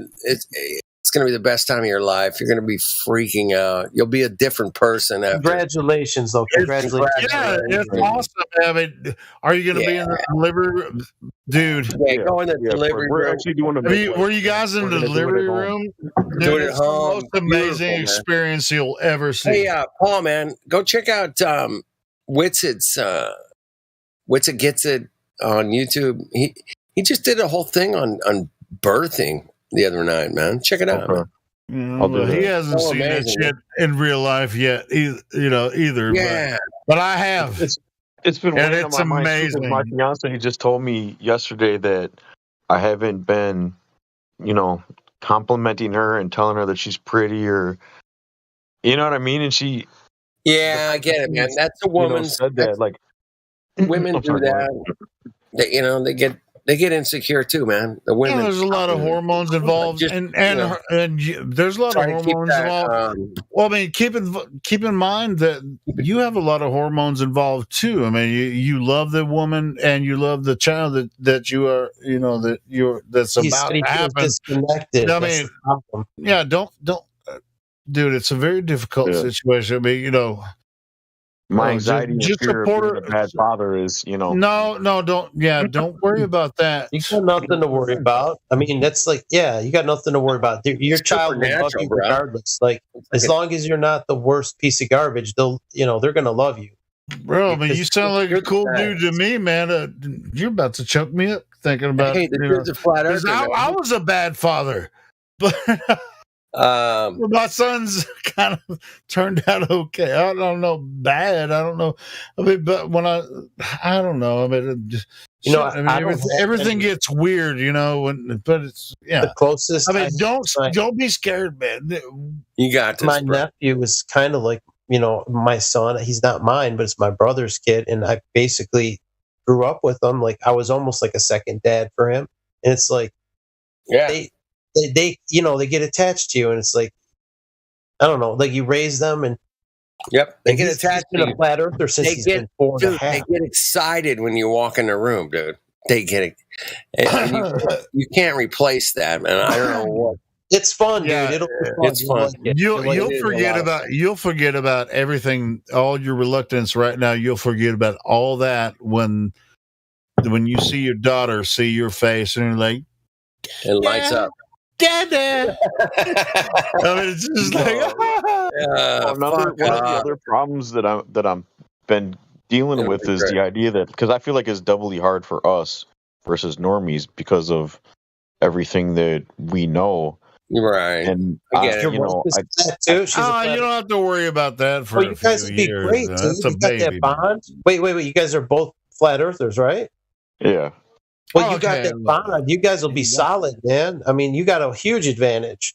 Huge advantage. You know how rare it is to find someone on the same wavelength? You guys both on that page? It's like, dude, you should be golden. Bro, man, I don't know why you're worried about it.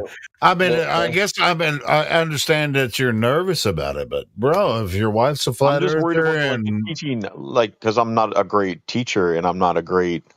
Yeah, you are. I'm not great at this, so I'm. Paul, I've heard you talk. I've heard you talk for hours on end.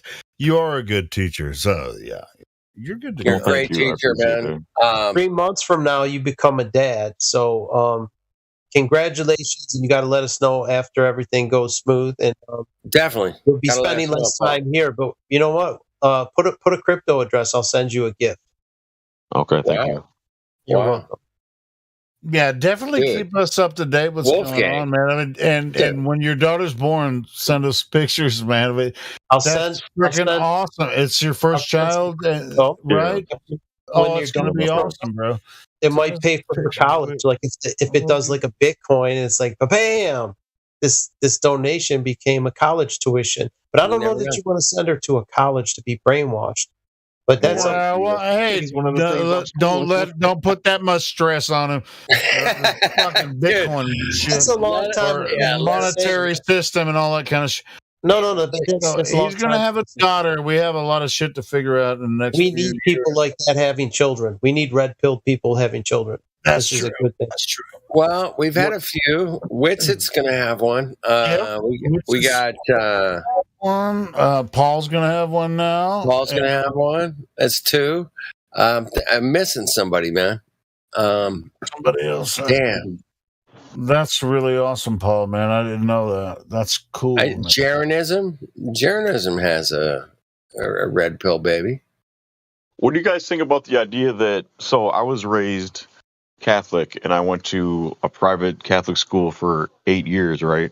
And I'm not a practicing Catholic anymore. I've moved away from it, but I still appreciate that experience and going through everything I went through, being a Catholic and everything I learned, because I feel like it helped me become the person I am today. So I'm struggling with if I want to put her in that same situation or maybe not, and just teach her what I learned in my experience I was I would raised not as let a them Catholic as handle. well. Yeah, I would I was not. were you I raised don't. Catholic? Mom is. My mom went to Catholic school. Holy shit! Yeah, I was I raised wouldn't. Catholic as well. Now, Same. I was in We a have three Catholic guys family. here They that never were put it raised on me. Catholic. I would not. I would not want to redo those mistakes. Like I wouldn't put her because I no, know but what the I Catholic Church wouldn't is. I wouldn't. necessarily see. Well, me I and just. Ron would I don't. necessarily differ. I don't. No, I wouldn't. I wouldn't raise a child as a They're Catholic. not. No, I don't I like would. the because they get into them. It's very hard to undo those bonds once they. You want to be the main Paul, influence. is your wife a Catholic? Was she No. raised? All right. Yeah. It's hard to undo that influence. Is what I'm saying. If you raise her up in that, it's very hard. Like they become attached. It's hard for her to separate. You know what I mean? Like those people are amazing indoctrinators, and it's very hard to to work with Catholics to tell them that their religion, is evil. I'll tell you what, though. The Catholic tradition, there's a lot of baggage and stuff, but as far as creation, as far as the understanding of creation goes, since you and your wife are flat earthers, and you know that the earth is a created place, the Catholics know that it's created. There's all kinds of legalities and all that kind of stuff with Hey, that. Helio. Okay, I'm going too far. Helio, real quick, man. I've heard, I've never seen it myself. I've seen some videos where in the Catholic Bible, like no. He was asking listen, you a specific question. Go ahead. Listen, man. In the Catholic Bible, there is no Catholic Bible. I don't know what you're talking Let about. him finish his point. I've heard. That's why you're going to straighten me out, Helio. Fuck's sake. That in the first pages of the Bible in the Catholic Church, there's a picture of the fucking flat Earth, man. Oh, I wouldn't know that. Do you know about that? You're talking about the Catechism of the Catholic Church. I mean, it's an ancient tome. It's huge, and it has nothing to do with Christianity at all. And also, it's I like the Catholics that I know have high moralities. Like they're very conservative. They're pro-life. They're like not for homosexual marriage. Yeah, I live in California, man. Dude, good values with the Mexican Catholics here, bro. I mean, just millions and millions. Well, it has nothing to do with any part of the Bible or anything. As a group, it's all a religious freaking. As a group, most Catholics have a high morality. That's my point. Yeah, and that's why I'm struggling with it, because I know that too for a fact, because like I said, I went to Catholic school for 8 years and then went to public school in high school, and I noticed the kids that came out of public grade schools were a lot different than me and the other people I knew that went to the same, Catholic school that I went to. They were different. Like you said, they didn't have the same morals and things were they Protestants or just from the man? I don't know what the hell they were. They were they were a mixed bag. It was a okay. Well, in the difference between this is in the Catholic tradition, either you're Catholic or you're Protestant, right? Which now, or you're just atheist or whatever. What you just don't. You could be a Jew or Buddhist. No, you can be Jewish too. That's another religion. Did you ever meet Jews when you were doing the Catholic thing? No, not where you were. But if you were in New York, you'd probably meet a shitload of Jews. But anyway, that's or in like California. There's a shitload of Jews over there too. But I'm just talking about as far as like the religion goes, it's like Catholic, Jewish, Protestant. Now, but they all claim to know. Well, the Bible is our base understanding, right? The religion is the overarching part of it. So the religion is the focus, not the truth. just the religion. Helio, I don't even give a shit about that kind of stuff. What I'm thinking about is I feel like it's good for an adolescent to have to go through something that they don't understand and they don't necessarily like. I feel like it builds character, and eventually they do come to understand when they become an adult why it was important. That's how I felt. I completely agree with you. So that you can build a foundation, and no matter what aspect of the Bible is taught correctly or even influenced at a young age, it works for character. Maybe there's another Christian school, like the Catholic Church specifically, but any Christian school that would teach them. I wouldn't choose to raise anyone. Well, I mean, that's up to him and his wife what they do. But sure, yeah. Well, he said his wife's not Catholic. I don't think they should. She doesn't care. But you're right. You're right to raise your child up in Christianity, with at least a basic understanding of the Bible, with the general principles. I think that's a good way to help a child to develop into whatever the fuck we experience now. If they're flat earthers, they know all the stuff that we know, right? So they know these things about the Catholic Church. They already know that, and I think they'll do just fine.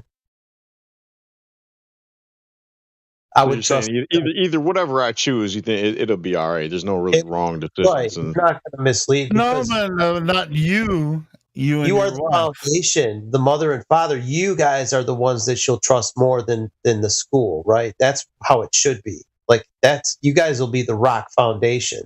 So whatever the school even tries to influence her, you guys will have the final say. That's it. Mm-hmm. That's it, baby.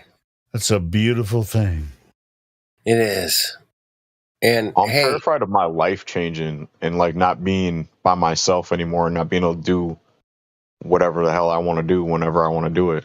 You won't even care about that one. Well, you care a little bit about it, but when you'll be too busy once you're done. It gets so much better. Believe it. It's like things will get way better. Like because I can't, I'm not a dad, but I mean, just having my nephew around and growing up, it's like, when you get a dog, right? You got a responsibility to feed the dog, take care of the dog. It's like that, but 100 times more, right? You got a responsibility for this human. You'll be way too busy to think about that shit. And it's fun. Yeah, it's fun going, and it'll happen fast, dude. Pretty soon you blink your eyes and she'll be 10 years old. That's like my nephew. He grew up so fast. Oh, God. That sounds awful. No, enjoy. It's like I have a son. He's about school. We got years to figure all that stuff out and how we want to raise her and all this stuff. It's like, but everybody tells me it goes by in a blink of an eye. I'm like, shit. Bro, I have a son. He's 24 years old. And then, it's like, where the fuck did time go? The first 2 or 3 years, you get no sleep. You'll be up on, at least the first 2. They're pretty rough, but it's all good. Trust me, it's all worth it. Ron's saying, I love my nieces and nephews, and I live close to them. They were little, freaking knee high to a grasshopper. And now they're freaking, one of them, my oldest niece graduated high school, and the other 2 are still going in high school, and they're like going to be seniors next year. What the fuck is that? What's going on? Well, when they're young, it's fun. When they're young and everything is new. That's the fun part. It becomes crazy when they get teenagers. It's not. I don't want them to be a smart ass. Like I could hear him saying smart ass stuff. Like then you remember when you were a teenager and you're just like, I get it. Yeah. My wife reminds me all the time, you did the same shit. I go, I did way worse. I swear. You know what he does though? He'll stay up all night playing video games. He's online. He's like the kids that come in here and troll us.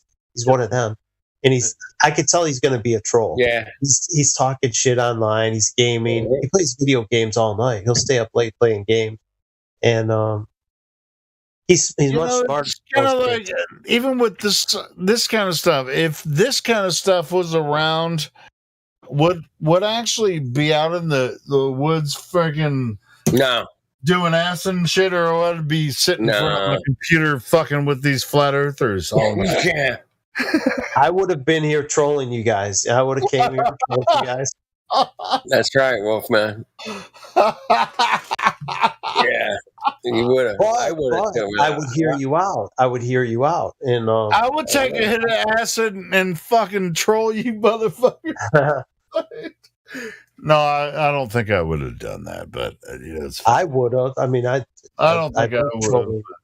But I'm I was always Helio, you would have been coming in here and going, "Hey, man, you guys know that the boats disappear from the bottom up, right?" Well, I was just like, I found fucking you would have creation. I was already a creationist from the time I was born. I never bought the evolution theory and all the fucking timelines and shit. I never bought all that bullshit they taught me about evolution. So maybe I would have, if I was like, if this platform would have existed, I'd be like the fucking 16-year-old going in here going, "You motherfuckers are full of shit. I mean, this stupid dinosaur theory and all that." Not at 16, dude. At 16, I was doing. I was chasing girls at 16. No. Right? Chasing girls. I was hanging out with my friends. I was playing a lot of Dungeons and Dragons and shit. One of the girlfriends is the trolley phase. Like if you're 13, 12, 13, that's when you're a troll. When you get 15, 16, you're more interested in girls rather than trolling people. And if this platform existed, I might be addicted to it the same way that we are right now. Let me ask you guys one more question. Yeah. And this will be my last one. So, doesn't have one of the other things that I'm thinking about is the whole idea of the corporate fiction and sovereign citizenship and signing contracts. I'm not that well versed in it, but I know about it. And I feel like an obligation that since I know about it, that I shouldn't subjugate her to that slave system. But also, there are benefits. You have to. Wait a minute. When you sign her over, you're signing her as abandoned property, like on the birth certificate. You do like if they assign her a social security and whatnot. You have to do it though. You have to do it. No, you don't. Even, but see, that's why we got a midwife and we're doing it at home. Property of the state. I'll be in control, right? So yeah. Nobody's gonna. I'm sorry. Go ahead. No, you don't have to. Hold on. Tell me I'm wrong. Go ahead. Tell me I'm wrong. Go ahead.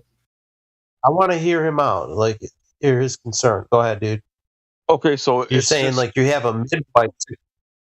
Yeah, so we're gonna have a midwife and we're gonna have the birth at home. So I think we were supposed to meet with her today, but she actually canceled because she had to go to a birth. But I'm gonna ask her, a ton of questions and what the routine is. Does she report to anybody? How does she has to keep records, right, and write shit down, and where does the birth certificate come in and social security number and all that shit, and what is she going to do if I refuse to accept it? Hold on, it depends on who she reports to. A government thing. Like you don't have to have a birth certificate. You don't have to have your child at a hospital, or anything like that.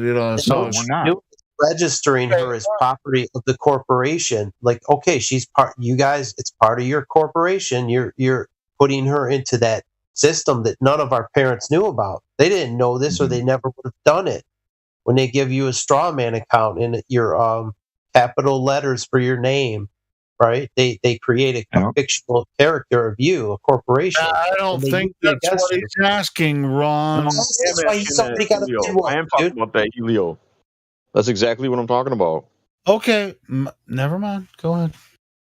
I think he's doing right, dude. He's looking out for her best interest. So are you asking, should I register my child when it's born? No, you shouldn't. Yeah, I'm conflicted about it because first of all, I don't know enough about it to do it right, and also, I'm worried that I don't want her to be, I don't know, feel like a weirdo or an outcast, or I feel like it could backfire on me, and she could end up hating me because she's not like everybody else. How big is your community? Are you in a rural area or a city? I'm in a rural area about 30 minutes from the main city. So but I don't have the country anyway. a huge You know what I support mean? system. Ron's She's gonna be in giving the you country that anyway. right now. So she won't be outcast. If growing up with country boys and girls, they're more laid back. She'll be friends with the neighbors regardless. You have to do it legally. But I can't put her. See, that's the other thing. I automatically would have to homeschool her then, right? Because I can't put her in a public school. No, you have to do it legally. Private school. You got private schools like a. Don't listen to Ron. He's full of shit. Oh, I feel like you couldn't even. You can't. And I don't think you could even enroll a kid in a private school without proper. Why not? Birth certificate and all that shit. Oh, fuck, I don't know. I'm like just a Christian school. The Christian school would teach her. Yeah, you can do it at home with a midwife, but it has to be registered legally. And don't listen to Ron. Wait, what do you mean by that, Helio? You mean the birth? I'm not saying you have to, but you're going to have much difficulties, and you already know this, and that's why you have, this question about this. That's why you're asking. Yeah, because I don't know. 'Cause I haven't talked to one yet. Very difficult if you don't register them. Yeah, and what kind of red flags is that going to send up? And then she's going to be calling the authorities on me and saying, "Hey, I got some wacko over here." It'd be much more comfortable for everyone. Hey, you and your wife can be flat earthers, but you're still going to have to register the birth if you want to exist in the United States of America. That's what I'm saying. Otherwise, you're going to have some bullshit, though, Helio. Because if you, I know it's bullshit. You stay out of that shit, and you don't consent to any of that from the start, they'd have no jurisdiction over you. No, but they already have jurisdiction over you and your wife, but not your child, right? You know who's really he's really down the rabbit hole is the hell was his name? Shit, I'm drawing a blank. I'll send you this one dude's name. He's really really well read on all the legalities of stuff like that, and he would know like the legal like all the things you want to follow, right? To have the you could register without signing her over to the state. You could register the birth. You could advertise it in a newspaper, like just a local town paper or whatever. There's ways that you want to do it to announce it, and but I don't know all the procedure involved. Well, even if so let's say I do all that, right? So then when she becomes a teenager and she wants to get a job, she's not going to be able to get a normal teenager type job, right? Because she's not going to have a social security number. She's not going to be able to pay taxes. No, not necessarily. You can. You're not obligated to pay taxes anyway. Income taxes on your wage. You're not obligated under any law. Taxes. Yeah, federal. Yeah. I don't think that's your FICA. That's the shit that they get you for your FICA tax. Yeah. I don't know. And see, this is the thing that bothers me is I know all this, but I'm not an expert in it. And I was actually kind of pissed at my dad for a few years when I learned all this shit because he knew it all when I brought it to his attention and tried talking to him about it. And I was like, well, fuck, you really screwed me. And I'm going to tell you, you ain't going to figure it out in 3 months. Yeah, I know. And promise you that much. Your dad was already hip to it, but he still put you into the same system. Yeah. Hey, but check this out, Ron. Well, You're he was in the same system, and it's fairly functional for us. I mean, even though we know a lot about it, it's functional for us. So instead of saying, "Hey, don't do that for your baby," he's not in a position where he can. I don't think any of us could. He's Maybe got you to could. like he could have all she could have all the same benefits and things without some of the legal obligations where the state, like, okay, let's say they have some kind of mandatory jab, right? And he doesn't want to do that. I don't think that's no to go to the school. Let's say to go to the school, everyone needs to get a jab. To be honest, if that's why I'm saying she's going to be born at home, so she doesn't have to go. Right, so she's not. Right, she's not. I think he's already got that part covered, so we're not going to talk let's get about away from jabs. because we're not supposed to talk about that stuff. But one of the things that I think about is, like, say your driver's license, for instance. I didn't know when I was 15, 16 that you don't actually need that license to operate a vehicle on these roads. That's any actually license. a lie. You don't need any license, right? Like that means but if you sign an agreement with the government that you have a license, then you agree that you're going to comply to their rules. Exactly. No, but nobody told me that. They didn't tell me that shit either. I did that, by mistake before I knew all this. I got a builder's license to do construction because, let's say someone didn't pay me, I could put a lien on their property. Wait, do you think that there should be certain standards, for building? I mean, if you build a building, you'd be like, oh, it's gonna last 40 years, and then it just kills 500 people that live in that fucking building. You don't need a builder's license to be someone like Donald Trump. Let's say just wondering if there weren't standards, if you just like, hey, maybe I'm a bad builder, and then I can make $500 million. Those rules don't keep good standards. There's still bad construction workers out there that build shit. It's just they tax the hell out of you and take a part of your profit. It's all fees and fucking regulations and permits, and it's a bunch of bullshit. Yeah, I know. It's like what are they called? Slumlords. I mean, I know plenty of builders that build shit fucking houses. I mean, they're to code, but they're, The code is the minimum. That's the minimum. Codes is backhanded. The code is backhanded deals, But no, the building code is the minimum allowable standard. In other words... Yeah, but I'm just talking about the inspectors be like... You know what the minimum for the roof is? It's good enough. Helio, it's 2 foot on center trusses and 7/16 OSB board. OSB board is garbage. Spread 2 feet apart. So once you get 200 pound, 250 pound lard ass steps between those trusses. It's gonna it depends on what you're talking about. Whatever. I'm saying some kind of spongy rooflet because I've done it. And when I roof them, they're brand new. When the wood is at its highest integrity. Any roofer in their right fucking mind would never use OSB. They all do. Every single. No.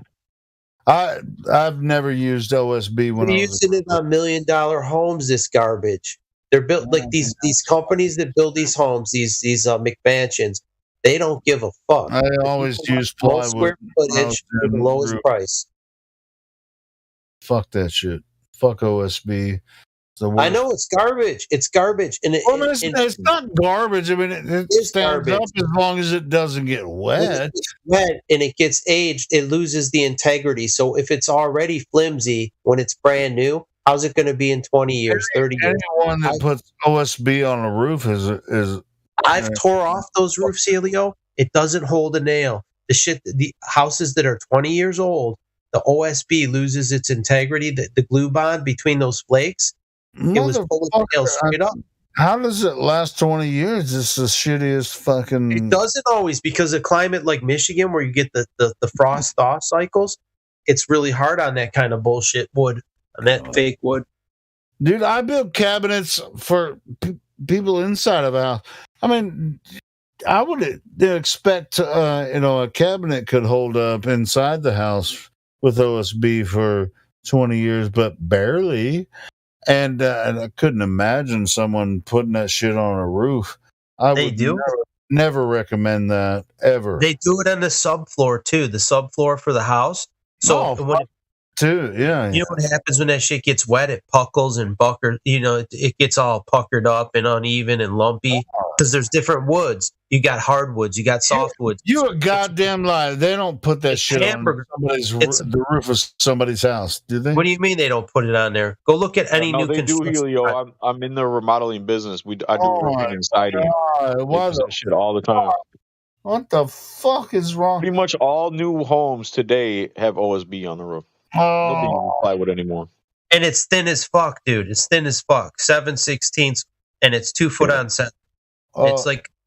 Well, I apologize for. I'm a builder. I fucking know. I do this. I did roofing for quite a while, and it would be ridiculous to put that bullshit on somebody's roof. Well, it's done. It's done every day. And it's rare. It would be a rare exception if someone had real deep pockets. I don't use it personally. I don't like to use it. I buy plywood, but like all the new construction, they use it.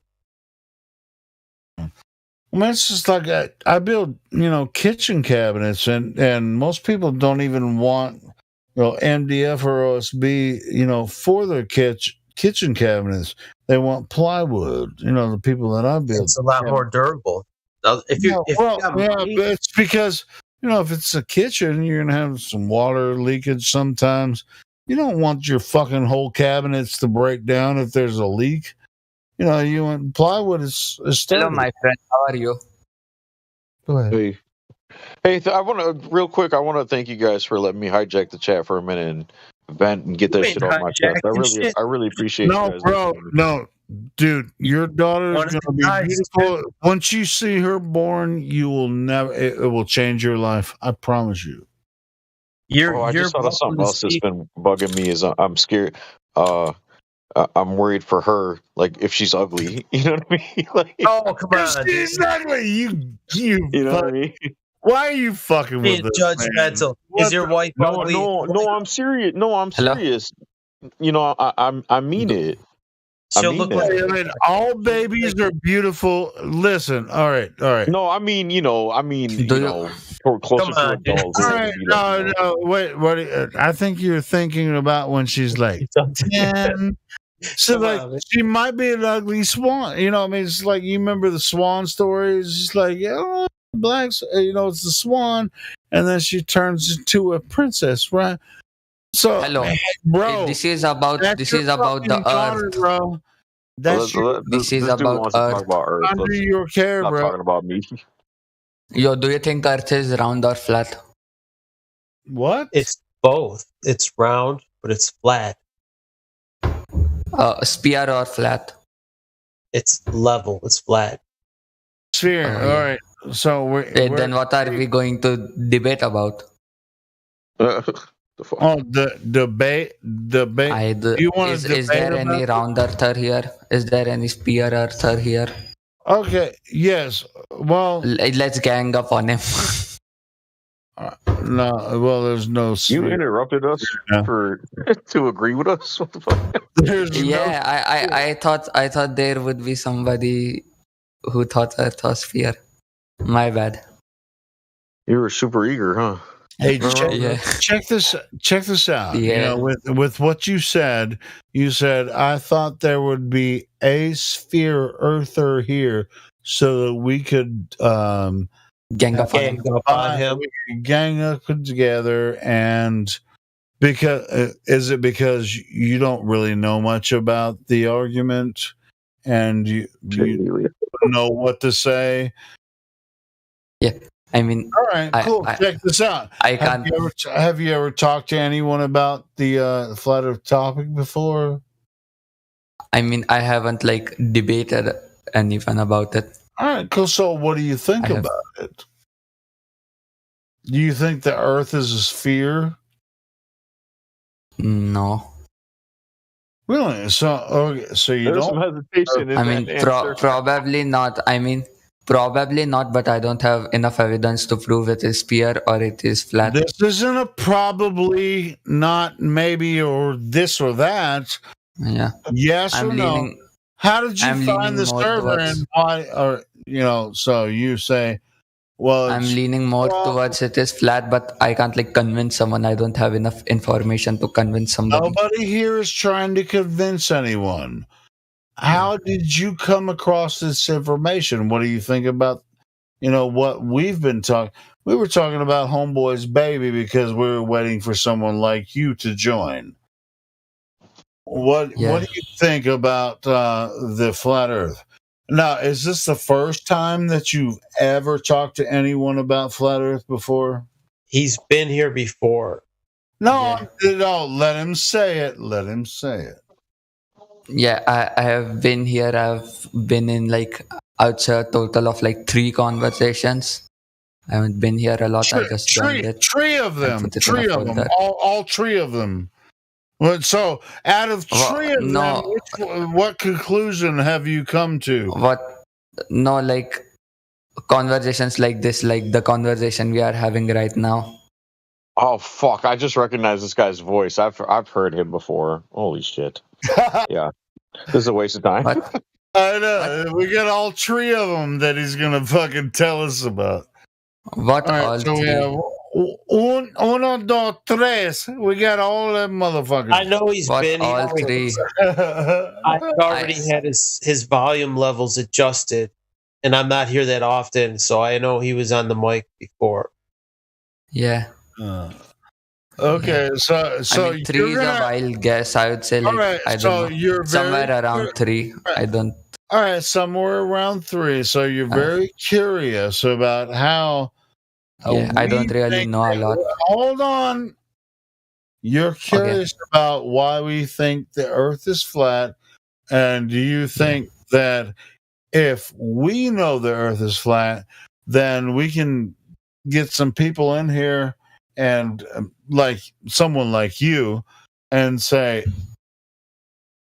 if you gave me enough arguments to show everyone the Earth is obviously flat, then I would believe the Earth is flat because all of these people have convinced you of the fact.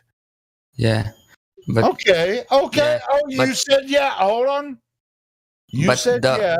All right. So I didn't understand what you is were that saying. why Could you you're here? repeat? Is that why you're here?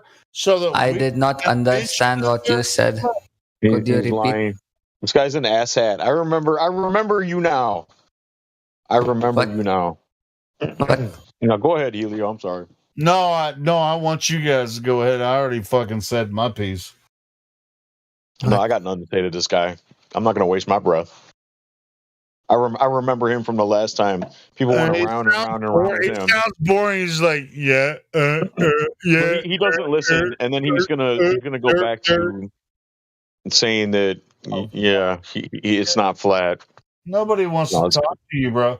And if you think that any flat earther or globe earther even wants to talk to you, you might be in the wrong room. Go talk to your other fucking gamers and other discourse. You sound like a fucking retard. You're an Go do idiot. your own homework. I am. All right, well then fuck off. We're not here to convince you of. Yeah, fuck off. Convince yourself. Yeah, I muted him. Go ahead, guys. Oh my god. Yeah, I remember that guy now. He's not interested in learning anything. No, yeah. Well, fuck it. Anyway, some people come in here and they're really interesting. They're interesting to talk to, but yeah, fuck that guy. Paul, yeah, that's awesome. You're about to have a daughter. That's fucking awesome. I can't wait to hear more stories and pictures. And you're gonna have to send pictures when she's born. I will. Awesome. I definitely will. Oh yeah.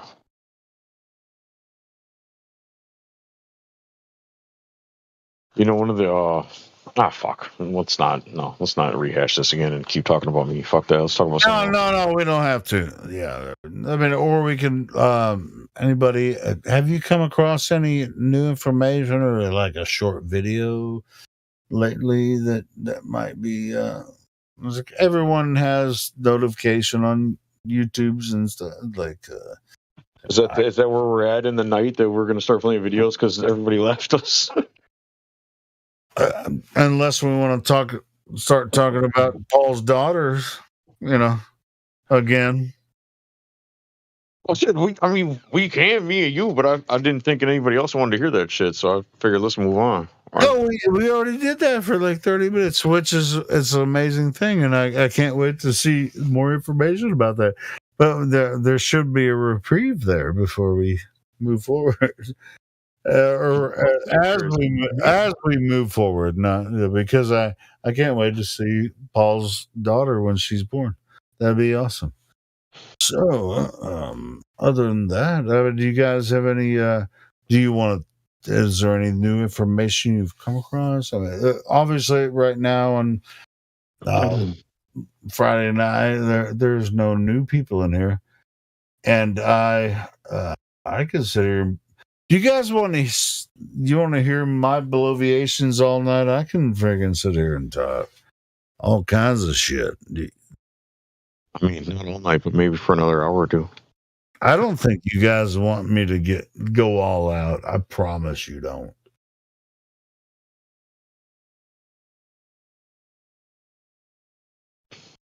I promise you don't. So if you have any recommendations, I might find a video to play. Unless you guys want to talk.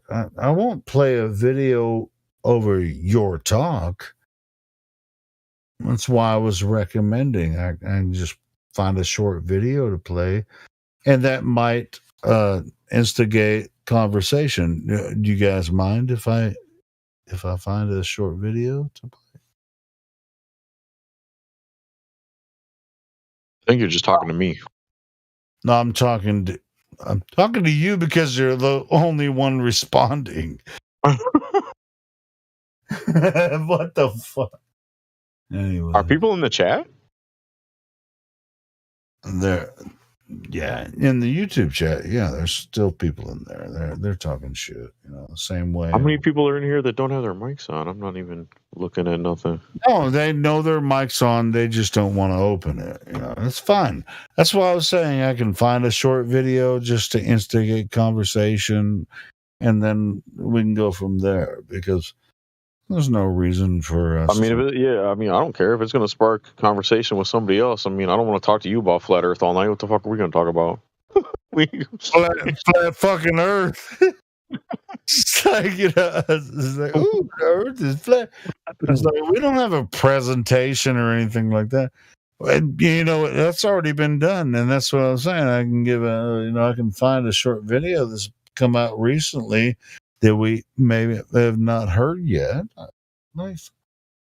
That's why I was asking you guys. You fucking are subscribed to YouTube channels. I mean, fucking show me a fucking video.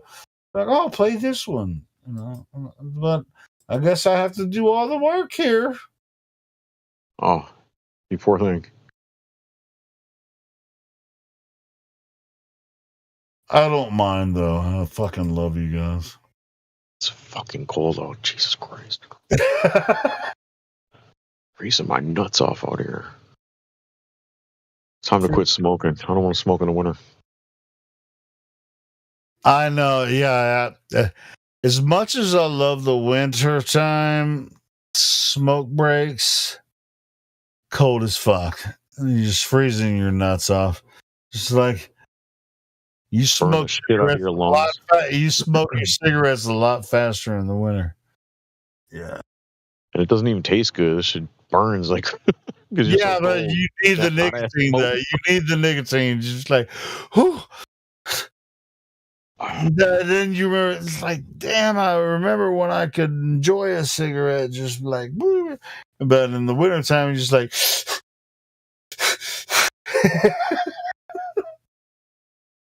Holy shit. I mean, as much as I hate the summer in Arkansas because it's so fucking hot, the wintertime. Is it hot or is it humid? Or both? Oh, it's what the f do you mean? Yeah, it's both. It's over 100 degrees Fahrenheit, and it's 100 degrees or 100% humidity. Yeah, it's fucking hot as shit.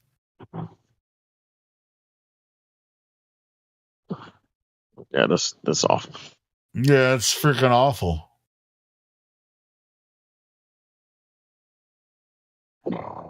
Shit. Yeah, it's too bad that guy that was just in here doesn't actually want to listen and learn anything, because that would have been interesting. Yeah, it is. And, that's sort of typical. But, hey, man, like I said, I mean, we can choose our battles, and so do they, I guess. It's like, we'll sit here and talk to each other, and we're not wasting time here. But why, Helio? I don't get that mentality. There's so many other things I'd rather do to spend my time than go into some, let's say, Globers chat and just kind of troll and be a dick. Like, it doesn't make any sense to me. Well, it's just like, even if you're not a dick, it's like, well, I'm curious about you, what you guys are talking about, Flutter. It's like the last guy was a pretty nice guy, and then we kind of got into a dialogue, and he's just like, all right, well, that was cool talking to you. And then he's gone. There was no like major exit where he just said over and over. He was just like, I got other shit to do, and he just left. He knew knew who he was. We called him out. Yeah, it's just like You scared of the conversation? I mean, dude, we're talking about the same goddamn thing. It's like people don't realize when they come into this conversation, we're talking about the same thing.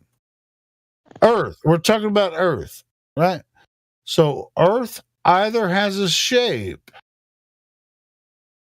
They claim it has a shape. We claim that it doesn't, right?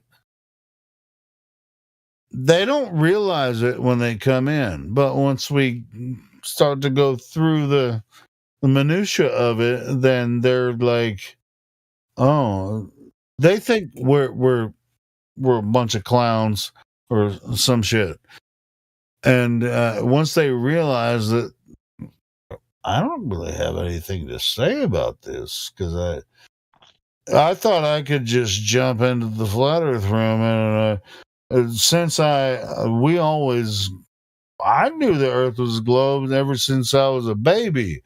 It's like, I mean, it's weird. No, it's not weird, because I used to think the Earth was a globe too. Even when I thought evolution and all that stuff was bull nonsense, I thought Earth was a globe too, and I rejected flat Earth for quite a while. But it seems to flow now. So when people come in and say, "Well, here's my," go ahead. I'm bloviating. Anyone can interrupt me anytime. No, that's interesting though, because it is. I mean, with all the things that I used to think that I did know, I still never trolled anyone or tried to make them feel like they were idiots because they believed something that I didn't believe. Yeah, you shouldn't necessarily. But it depends on what they ask, or it depends on their attitude too. If their attitude is negative, then give them the same shit back, Mm-hmm. But it's just like, bro, all of us used to think the Earth was a globe. And after we found out that it's not, we know more about the globe than you do. So tell us how this globe that you know is true, how does it exist? And they can't. And they get very frustrated.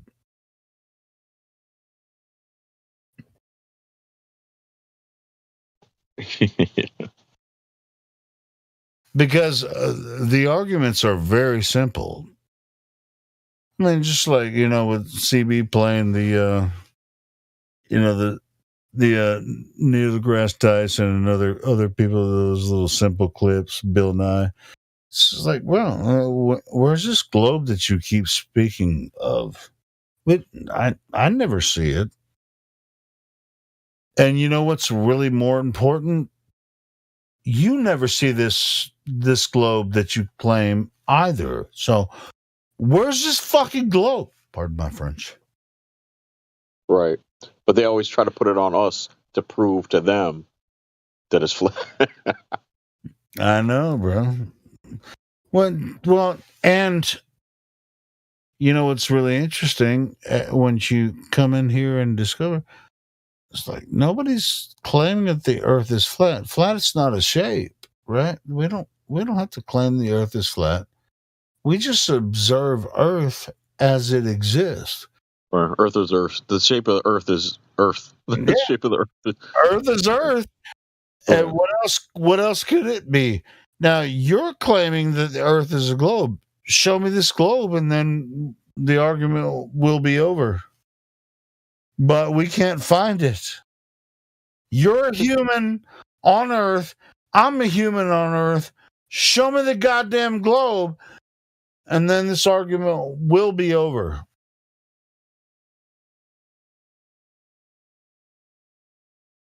Yeah. Is it humans are way too trusting? Because they just appeal to authority so easily.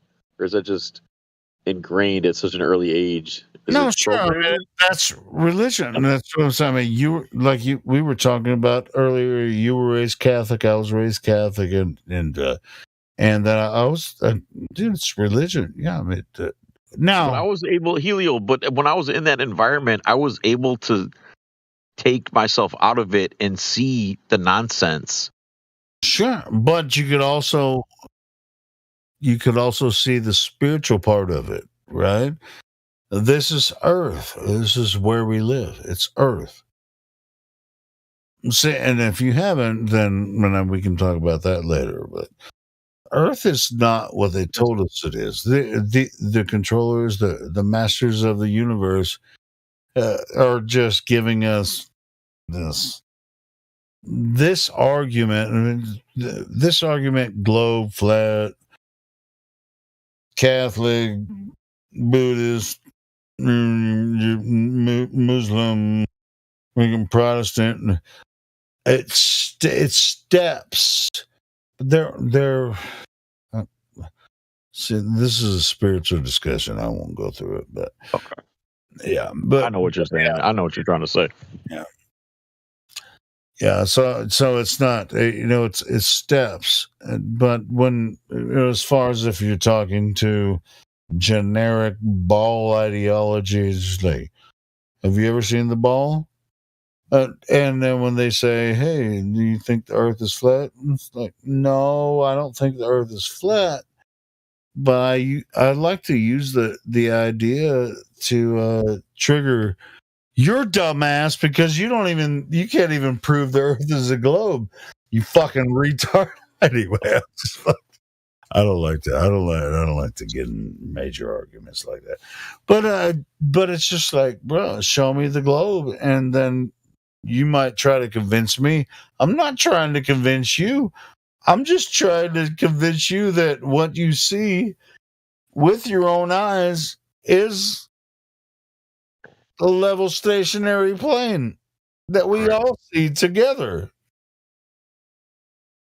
If you think that the Earth is the third rock from the sun in the solar system, show me the evidence. Yeah, they've been shown a magic trick and they believed it, and we're trying to show them the behind the scenes and that it was a trick, and show them how how it was done. Yeah, it's like you want to laugh at them, but you also want to cry for them too. It's like, bro, if you can't see what I'm saying, I can't help you. And there's like, well, it's just because you're dumb, bro. I can go over the solar system like nobody's business. I can tell you every distance to every planet and all your solar system stuff. But do you think that makes the solar system real? I know the math. Does it make it real? Yeah. Well, and two, you get these people in here and sometimes and they'll say, I'm a college graduate, as if that means anything. As if that somehow gives you more credibility to your claims. Hey, I'll tell you what, a college graduate, depending on the degree, it can mean something, if it actually applicable on Earth. Mm-hmm. But astrophysicists and those type of things, that doesn't make the solar system or outer space real. No, it doesn't. There are a lot of doctorates and physical master's degrees, that have to do with. Now, I ain't gonna lie, we piss a lot of anthropologists and shit off too, and historians about some of our ideas, and they claim to have degrees in in anthropology. I'm gonna be like, yeah, I don't really believe that, but they believe the astrophysicists, and they connect it with their ideas. So it's a complicated process when it comes to all that. But yeah, I don't blame them for believing it, because they had to go through all that shit, when they got their PhDs and stuff, or their master's degrees in anthropology. And it's connected to archaeology, and they can dig down in the earth and go back in time. And it's like, you motherfuckers don't know what time is. Bro, I know what time is. I can look up in the sky and I can see the sun, moon, and stars moving in patterns. Anyway, I'm not going to get into that. Right. Helio, go ahead and play one of your videos. I'm gonna run across the street real quick and try to take a shot before the bar closes. Dude, I got bloviating and I stopped looking for a video. Let me think of one that I think I'm still gonna be listening, but I'm gonna run across the street and get a shot before they close. I think I played one last night that was kind of short. That was cool. Let me find one.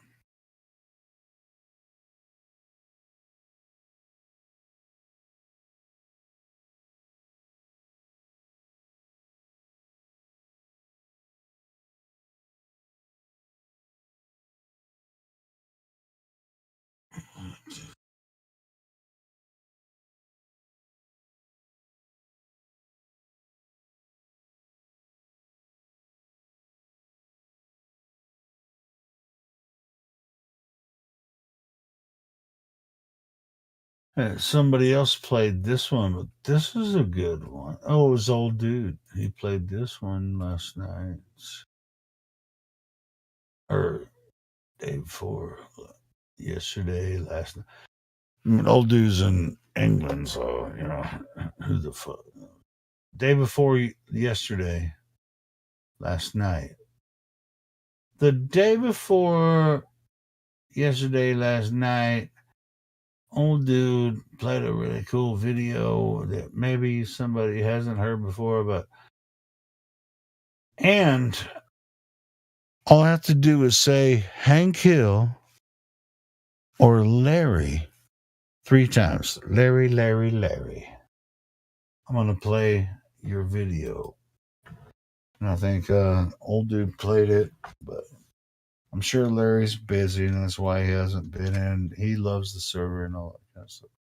So Larry, get your ass back in here. Because you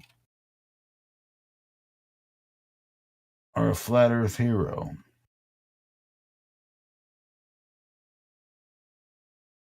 I'm typing the wrong shit. Still typing the wrong shit.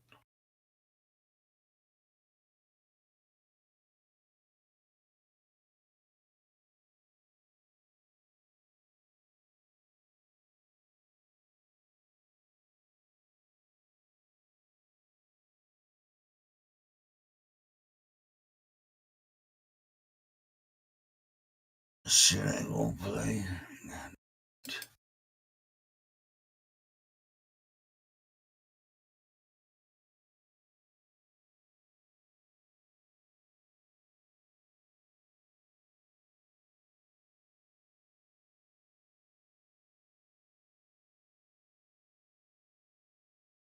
Hello and welcome to the Roundtable Podcast. My name is Shogun. Joining me today is my friend Hank Hill, an expert in the subject of flat Earth and all the questions surrounding the Earth-shaped debate and the problems, anomalies, and questions around the heliocentric model and its alternatives. So before we get into this and the free discussion and debate to follow, please make sure you've joined us on the Roundtable Discord server. We record special events every day at 9 p.m. Central.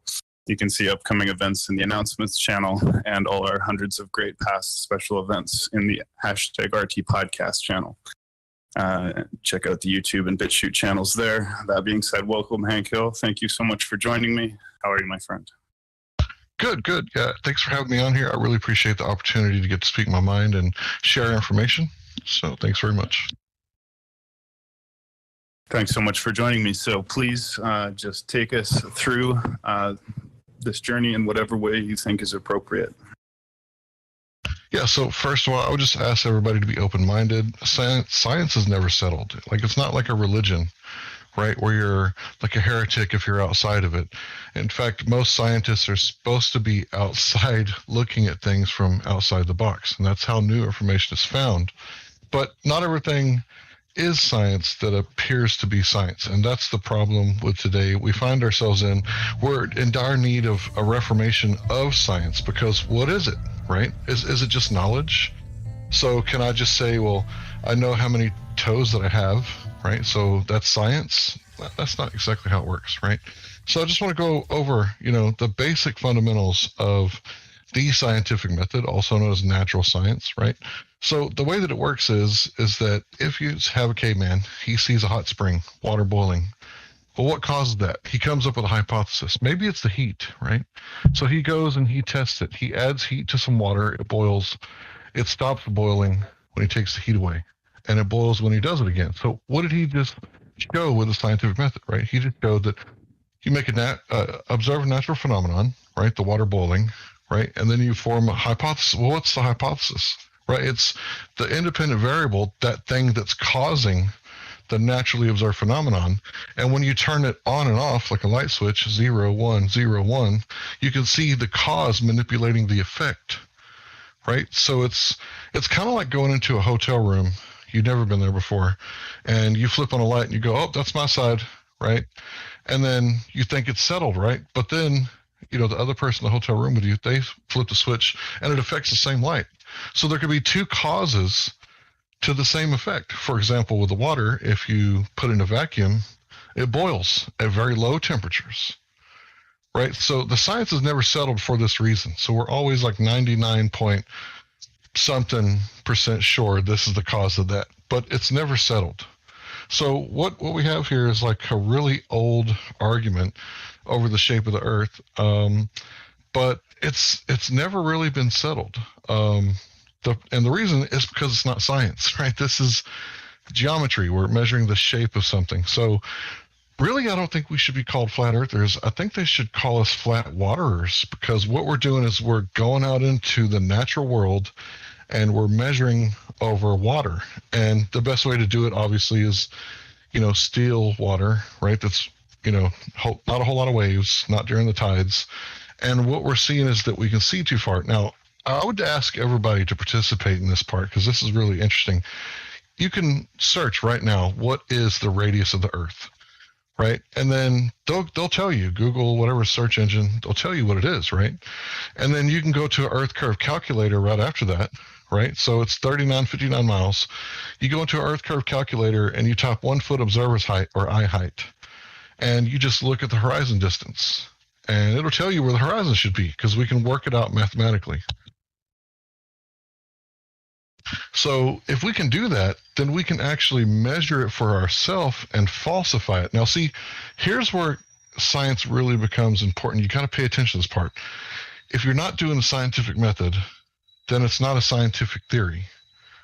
And if there's no science involved, well, I could just dismiss it as poetry, right? Because anybody can say anything.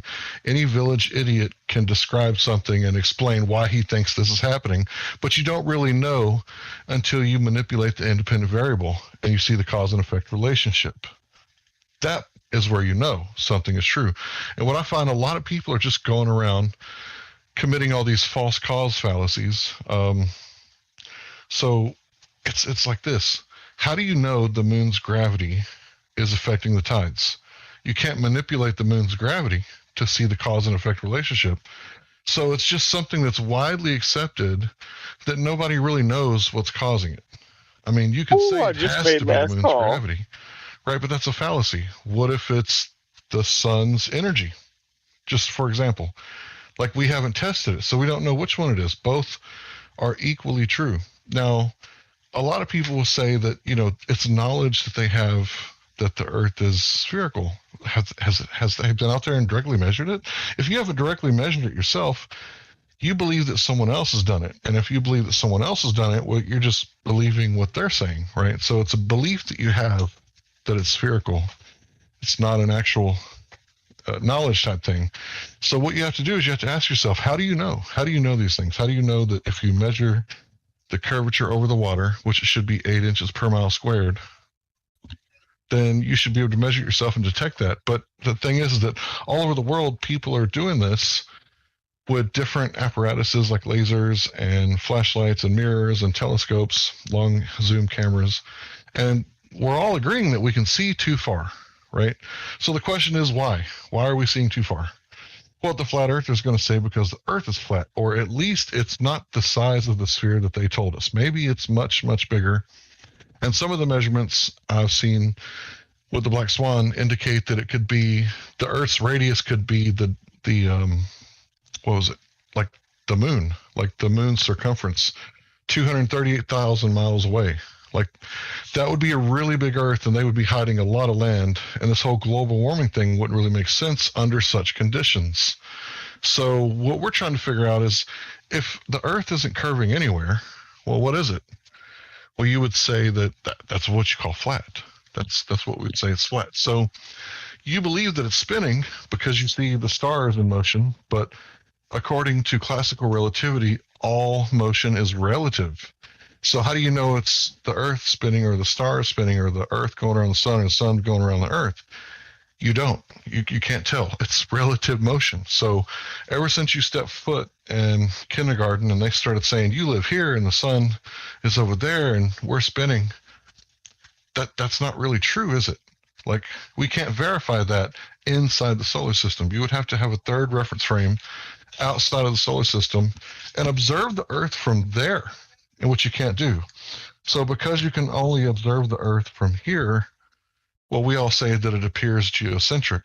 And that's what we all witness. Sun, moon, and stars make an orbit overhead roughly once every 24 hours.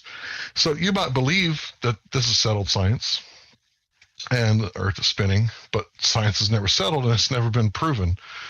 So you might believe that someone else has proven it, but that's just a belief that you have because you yourself haven't done any test or experiment, and there's none that you can do to prove it because nobody can feel it, nobody can measure it, nobody can falsify it. And Karl Popper, he was all about, if you can't falsify it, it's not science.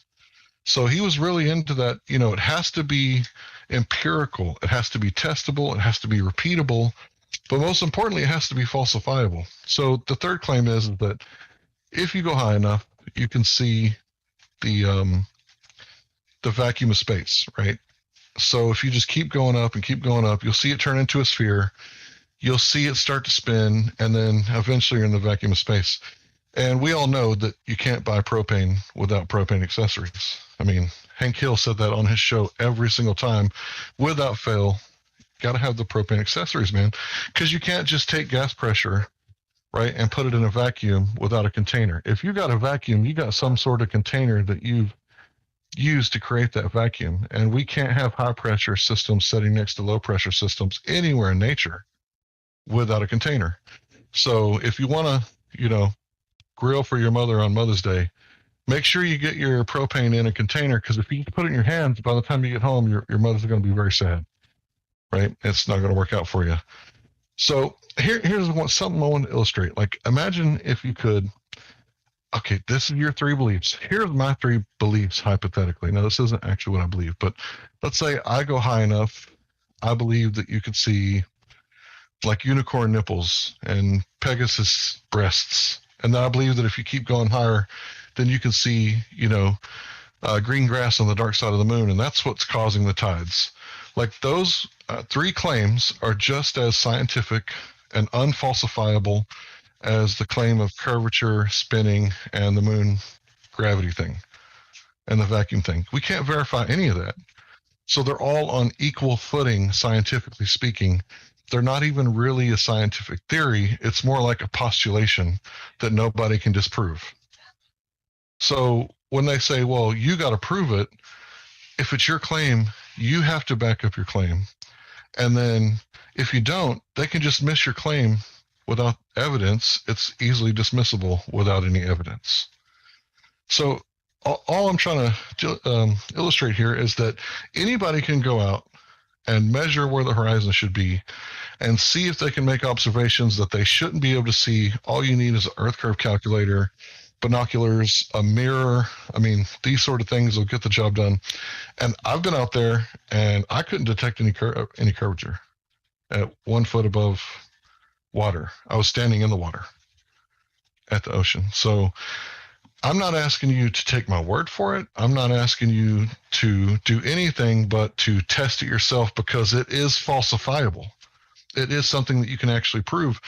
And when you ask globe earthers, they'll tell you to look at the sun, look at the moon, look at the stars, look at the shadows, right? They'll tell you to look at everything, look at a pendulum, all the stuff they tell you to look at, but they'll never actually tell you to go measure the Earth's surface.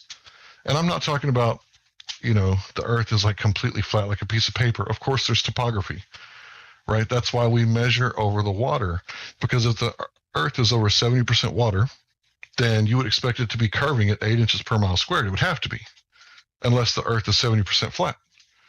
Well, that's what we're measuring right now. We're measuring flat water all over the world. And this is what the argument boils down to. And this is where the nitty-gritty part is, so you should pay attention right here the most. So we see an object with the horizon further than 10 miles away at 1 foot observer's height. The horizon should be at 1.225 miles, but it's not. It's somewhere else. And we're saying that this is because it's about weather conditions. It's about how the eye works with perspective. It's about, how far you can see, because you can't see forever. If you're in the atmosphere, you can't see forever, period, because you don't have, owl eyes. You have human eyes, and they're very limited, right? They're really good at detecting food or danger, within 100 yards. Not so good at 3 miles away, right? We can't really detect danger from 3 miles away with our eyeballs very good, because where in nature would we have danger 3 miles away, So when you look at this thing, you have to look at it like, why would the globe earthers tell you to measure the sun, moon, and stars? Why would they tell you to look at everything but the surface of the Earth?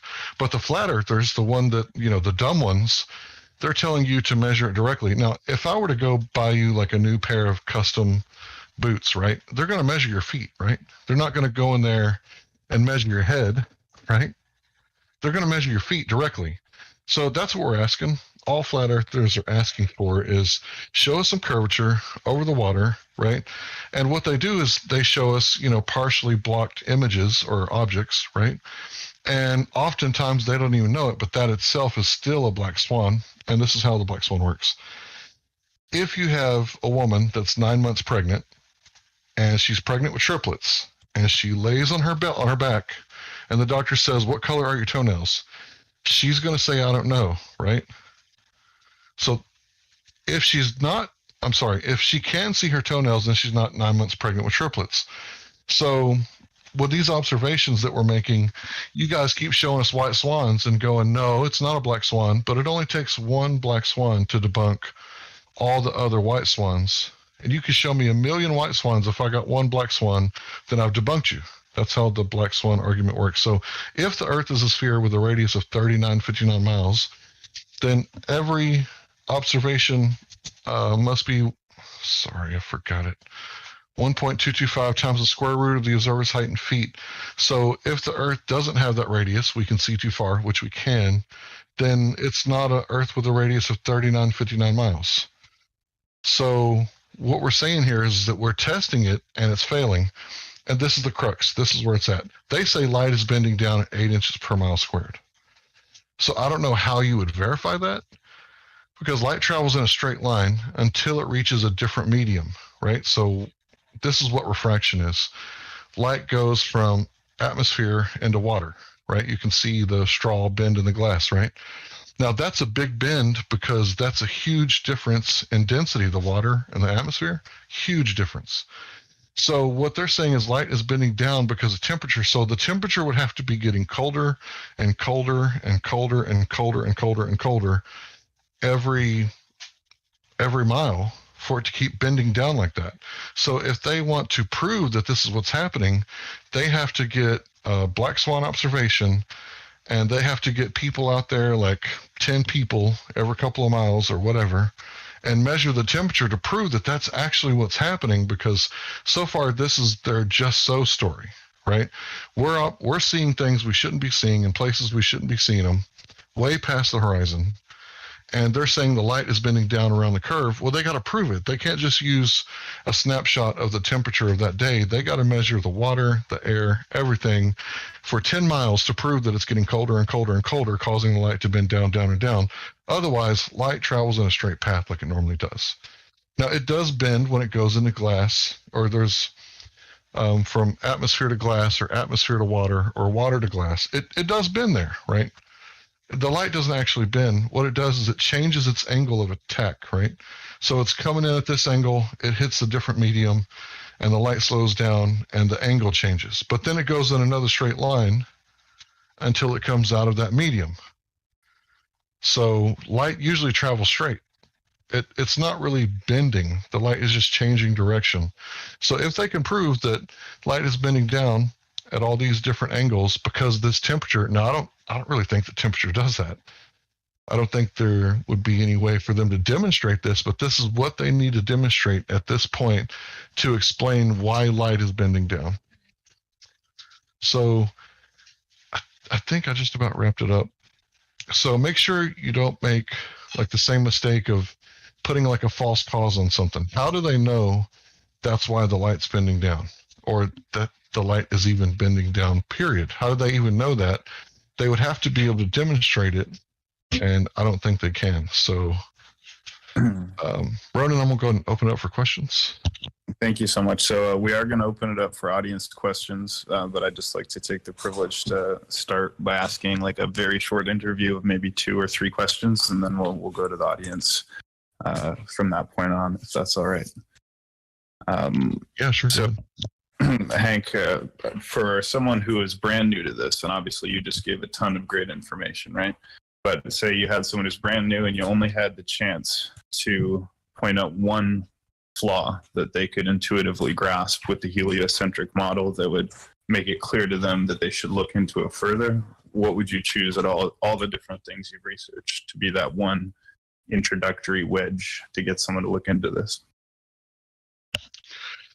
Well, I would say the surface of the water, right? But a lot of people are going to say that that's so dumb that they're not even going to entertain it. So let me give you something that you can entertain. Imagine you have all the matter in the universe in one spot before the Big Bang, plus 95% of the universe that you can't see or observe, which they need for their model to work, which is the dark matter and dark energy. So everything you can see plus everything we can't see in one spot, that would be a pretty deep gravitational well, wouldn't it? If mass attracts mass and this causes the bending and warping of space-time or whatever kind of gravity they choose, that would be a pretty deep gravitational well with a hell of a lot of pull, wouldn't it? How could anything escape that gravitational pull? Right. Well, thank you, Hank. So there's a lot of people here. So let's open it up for questions. Does anyone have a question that comes immediately to mind for Hank? And again, obviously, always being respectful is the name of the game. But does anyone have a question? I have plenty more, but I want to give everyone a fair chance.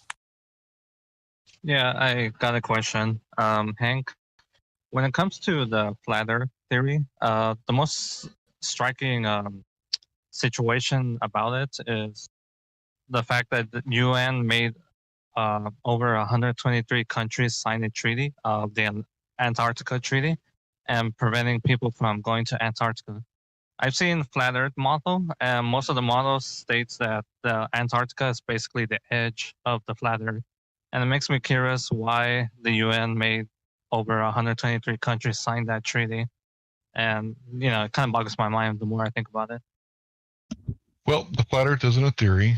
We all observe a natural stationary plane of existence. I don't think anyone here can say that they've experienced curvature or axial rotation, right? So it's not a theory. It's what we all experience. It's what your senses are telling you. So I would say if you believe flat Earth is a theory, what secondary knowledge has convinced you that your primary knowledge that you receive from your own senses is lying to you? So, and another thing, it's not a model either.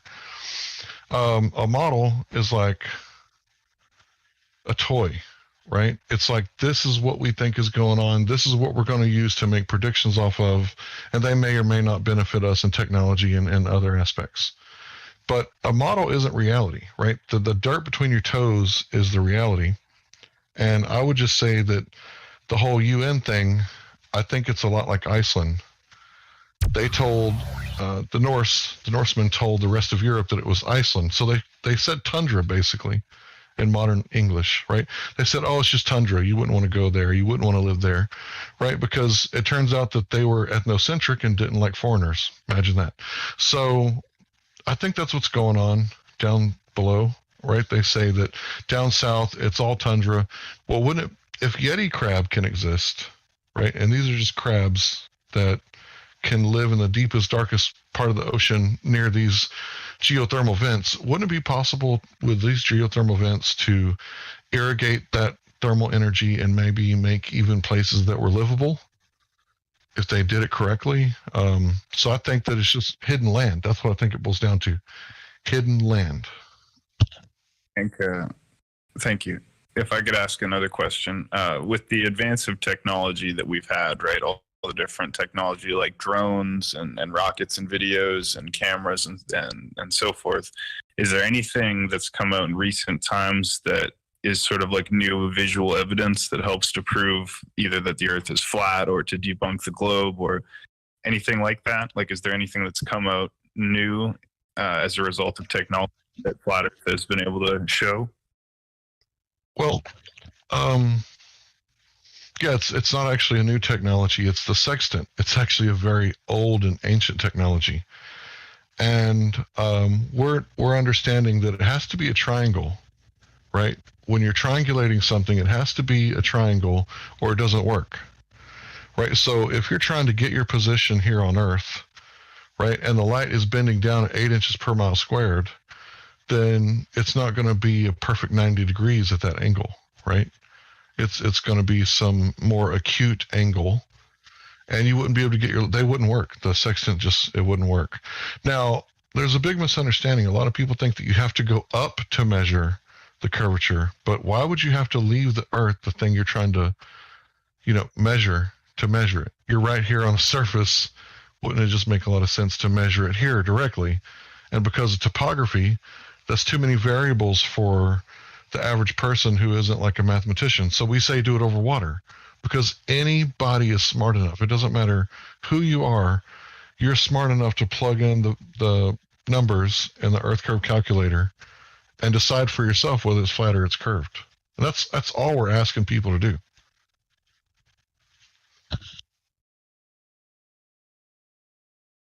Does anyone else have a question or comment?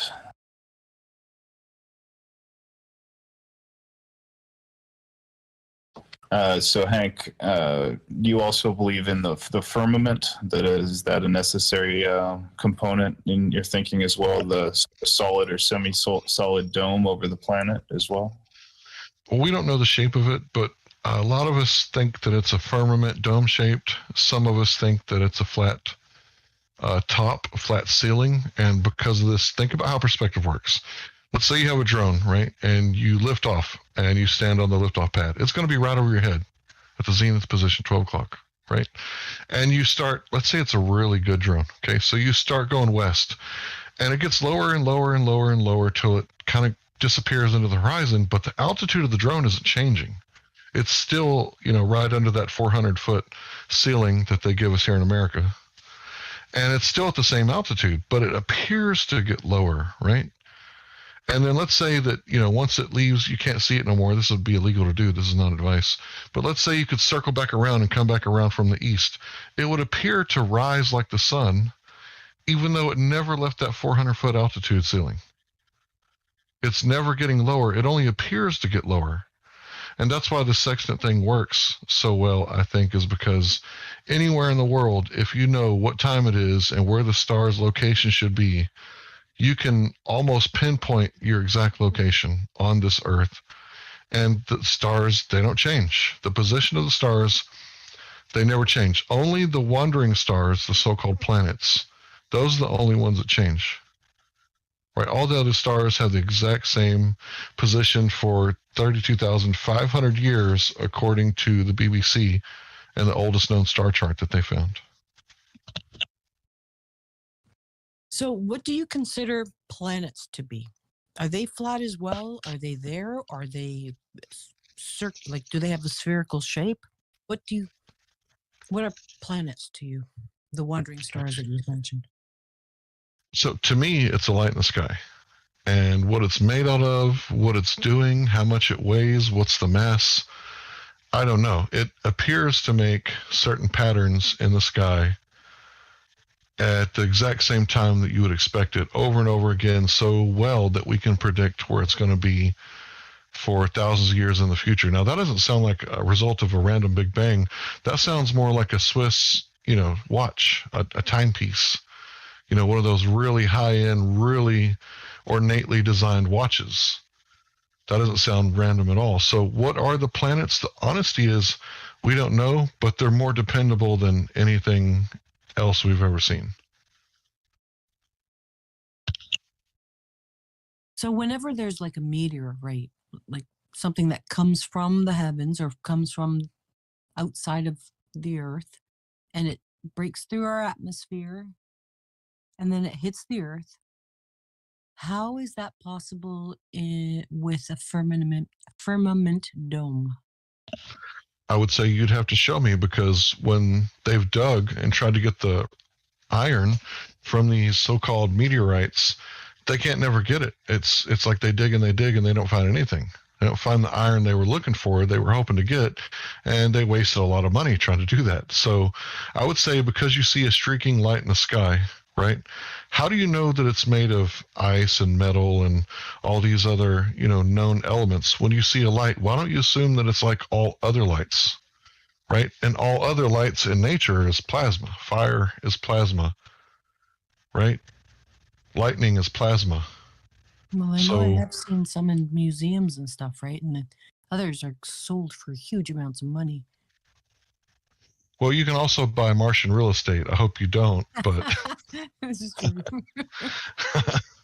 so how do you verify that's from some other place? Do you know what other places are made out of? And if they're made out of the same material that we have here, then how can I verify this rock has been to this place that is supposed to exist out in a vacuum where there's these gas balls like Jupiter, where all the gas doesn't, do what it normally does and fill the available volume. It's just sitting there in like a big pile, right, of gas that's in a perfect sphere, and it's not doing what it should always do. So I've recently come up with this understanding of the second law of thermodynamics. And this is basically the gist of it. Entropy, right? Hot always goes to cold. So if you got a cup of coffee, you get a phone call, you come back 30 minutes later, it's all the temperature is leaked out and it's reached equilibrium. So it can't get any colder because it's in equilibrium. So the same thing with a charge. If you have two car batteries, one's completely charged and one's completely dead, you hook them up with the cables, 24 hours later, all the high charge is going to move into the low charge until it reaches equilibrium. Then you're going to have two halfway charged batteries. So the gas pressure works the same way. If you have a propane tank with 250 psi, despite all the gravity and bending and warping of space-time and mass attracting mass, I'll give you all of that, it still doesn't contain it. Once I open that propane tank, even though it's facing up away from the pull of gravity, at the surface of the Earth, where it's only stronger in the middle of the Earth, but we can't get there. So this is the strongest source of gravity.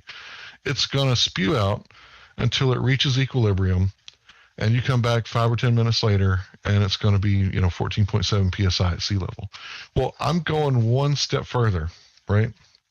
So this is specific gravity. Anybody can look it up. Specific gravity is the only gravity that is actually testable by the scientific method. So let's say you got a pail, right?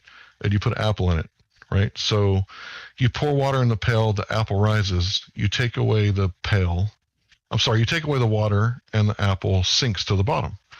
Well, what did you manipulate? The cause, right? So what is the cause in this case? The relative density of the object. That's what I manipulated. And what was the effect? The effect was I proved that if you manipulate the relative density of an object, this is why objects here on Earth go up and down, except for birds and aerodynamics. Every other object in a medium is going to reach its equilibrium, and then it's going to stop. So if you drop a feather and a bowling ball in a vacuum, they're going to go at the same speed until they reach their equilibrium, right? Now, if you do it in an atmosphere, let's say you do it above the Kármán line where there's no atmosphere, allegedly, right? And you drop the bowling ball, it's going to go down really fast, and so is the feather. And then as the atmosphere starts to increase the pressure, right, it's going to reach terminal velocity, which means it can't fall any faster. So that 9.8 meters a second, yes, that happens. Thank you. But it doesn't always happen. And yes, when you drop things, sometimes they fall, but they don't always fall. For example, a anvil will float in mercury. I know it sounds crazy, but we can show you the GIF that you put anvil anywhere on Earth, it's going to fall down, except in mercury. It floats like an ice cube because the relative density is more powerful than any gravity you can throw at it.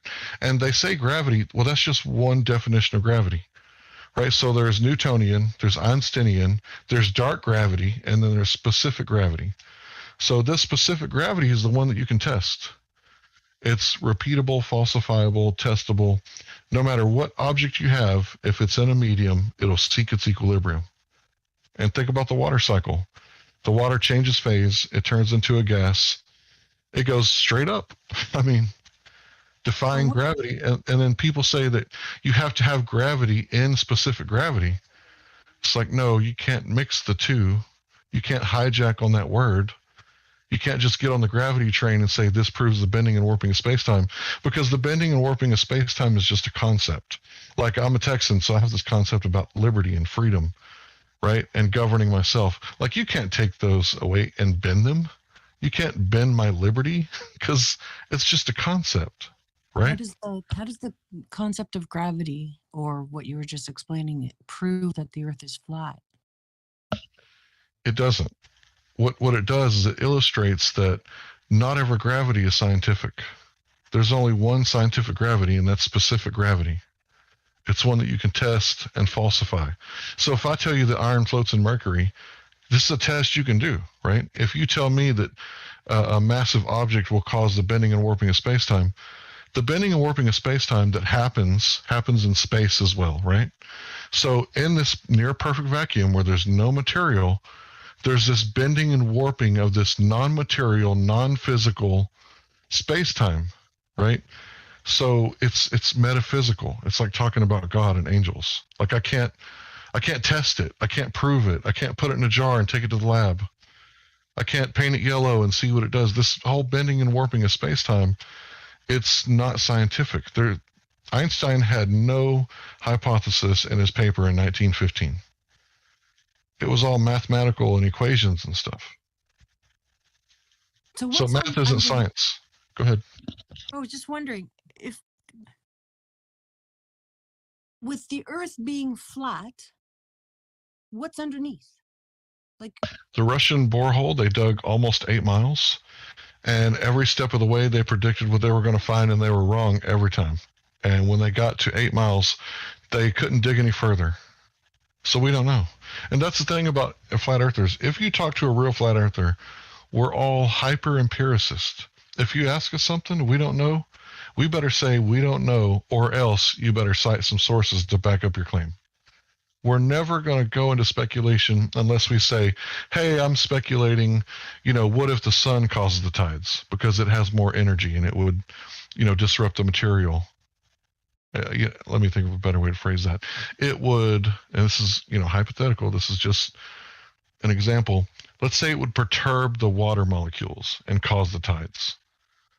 Right? That's just a speculation. So I don't have anything to back that up, so don't hold me to it. That's what we say when we're speculating.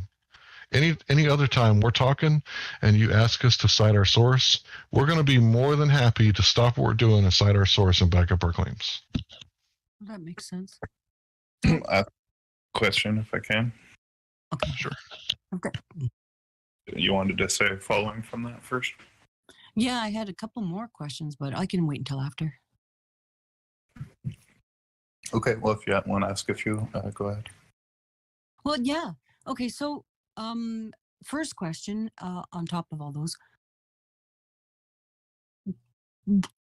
were you raised thinking the Earth was flat or as a globe? Absolutely not. I grew up in Texas, and we have a regular public school system. But when I was in the first grade, I discovered the science books on the bottom labeled space. And my grandmother's sister, my great aunt, she was the head librarian at the public library. So I kind of had free reign with all the space books that I could consume. And I was so into it that I debunked the moon landing before ever hearing someone else say that it was fake. So when I saw the flag waving in the wind, I knew there was no wind on the surface, because before 2019, the moon was in outer space and it was considered a vacuum. After 2019, now they say that the moon is in Earth's atmosphere, according to space.com. But yeah, I was raised globe earther, grew up watching Star Trek, Star Wars, space video games, etc., etc., etc. But I was following it so close that I started seeing problems. And there definitely is problems, specifically when you try to reconcile Einstein's gravity with quantum physics. There's this thing called the cosmological constant crisis, or the cosmological constant problem, right? And this says that when you compare what we theorize compared to what we observe, you're off by an incredible 120 orders of magnitude. This is the huge factor, according to Michio Kaku. He said, if you're off by a factor of 2 or 10, oh man, you need a new theory, right? But they don't do away with the theory. They just keep ad hocing explanations where they make up on the spot as to this is why this still works. Now, any village idiot can tell you why it still works. So according to Michio Kaku, the galaxies are spinning 10 times too fast, and there's not enough gravitation to create enough pull for the outer stars, because it's the opposite of a solar system. Pluto has the longest year and Mercury has the shortest. Well, in a galaxy, it's the opposite. The stars near the center have the longest year, and the stars in the outward arms have the shortest year. So it's like taking kids and put them on a merry-go-round and see what speed they fly off, and then increase it by 10 for your next experiment, and pray to dark matter that it's going to come save the children and that none of them get hurt. Right, that's what's going on. The math doesn't work out at the galactic level. Now, as far as making so-called predictions, which are actually postdictions, because it's a pattern. The sky is like a clock, like a pattern. They say they're making predictions, but they're all postdictions. But the math works out at the solar system level, but it absolutely doesn't work out at the quantum level, like I said earlier, quantum physics, and it doesn't work out at the galactic level, and that's why they need the dark matter theory, because it doesn't work. So when you realized at one point in time in your life that the earth is actually flat, it's not what you were being taught in school or what everyone around you thought, did you find that you were talking to everybody, trying to get them to see that that was the case, and then maybe be ostracized by people or ridiculed by people? And if so, how did that affect your life? Well, the thing is that I'm backing up what I'm claiming, right? I'm telling people to go do it themselves. So when I tell people, let's say 10 years ago, I told my uncle, yeah, man, look into that 9/11, that Building 7. He's like, oh, you're crazy, you're a conspiracy theorist. And then a couple years later, he'd come around and be like, you know what? You were right. I'd be like, what was I right about? What are you talking about? He'd be like, about, Building 7, about how it collapsed. And then a few years later, September the 3rd, I think, a few years back, Fairbanks, Alaska, did a 4-year study with another college professor from Japan. And this college, it's a structural engineering college. And they nearly quoted me word for word. So this is what the outcome, the abstract says. The abstract says that in Building 7, it was a near simultaneous collapse of all the columns. Now, a column is what holds the building up, right? So if it was a fire, it would have been a progressive collapse, like dominoes, because the fire doesn't poof the whole building up at once. Only some sort of explosion or timed demolition could do something like that. A fire isn't capable of doing that. So in Fairbanks, Alaska, when they put their stuff out, I could just grab that link and just post it wherever, and I don't have to say anything. Nobody has to believe me, because this is now what the experts are saying. So if anybody ever ostracized me, that's their problem, not mine, because I can look at both sides of the coin on every situation and weigh out the evidence like a sober judge instead of getting my emotions involved. And then, you got your preconceived bias, you got logical fallacies. Once you understand all these things and you know how to govern your own emotions, then you can look at things more clearly rather than having the cognitive dissonance. Now, the people with the cognitive dissonance, that's their problem. That's something that they have to work through, right? And if they treat me different while they're going through that, I don't really care. Well said. Thank you. If I can ask you a question now. So postulating, you said that there's a firmament, whether it be a dome or a ceiling type of firmament. Do you believe, like as the Bible says, that above that firmament is water, that there is perhaps outside of that or above us a watery layer or water beyond the firmament? Is that part of your understanding? So this is the law of correspondence. It's a natural law. As above, so below.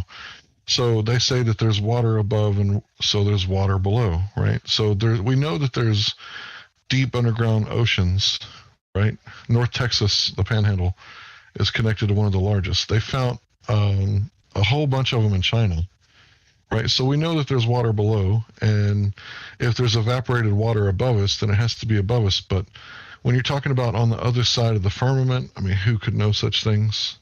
We could speculate that, there is a firmament, but there has to be a container because you're breathing right now. So if you got gas pressure, the necessary antecedent for gas pressure is containment.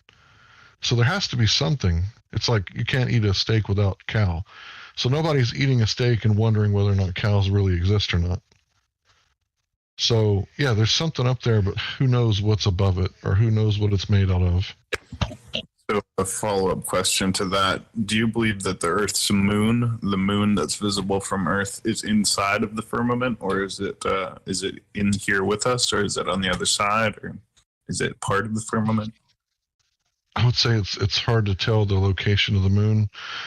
They say that it's 238 miles away. 238,000 miles away. But we can allegedly see a piece of it that's like 50 miles across with our naked eye. So when you do the math, that doesn't really work out. So we don't know where it is. We just don't think that it's as far away as they say that it is, and we don't know that it's made out of. I mean, who knows what it's made out of? The astronauts gave petrified wood to, I think, Holland, and passed it off as a moon rock. So we don't know what it's made out of.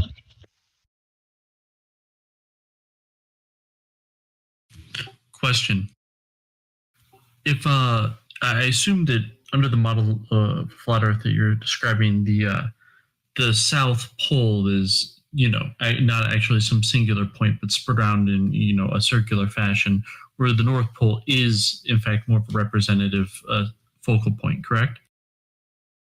So we don't have a model. Anyone that ever tells you that we have a model, it's incorrect, because at this point we're consolidating facts, right?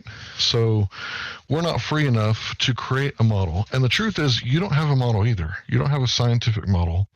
In fact, your model doesn't work either.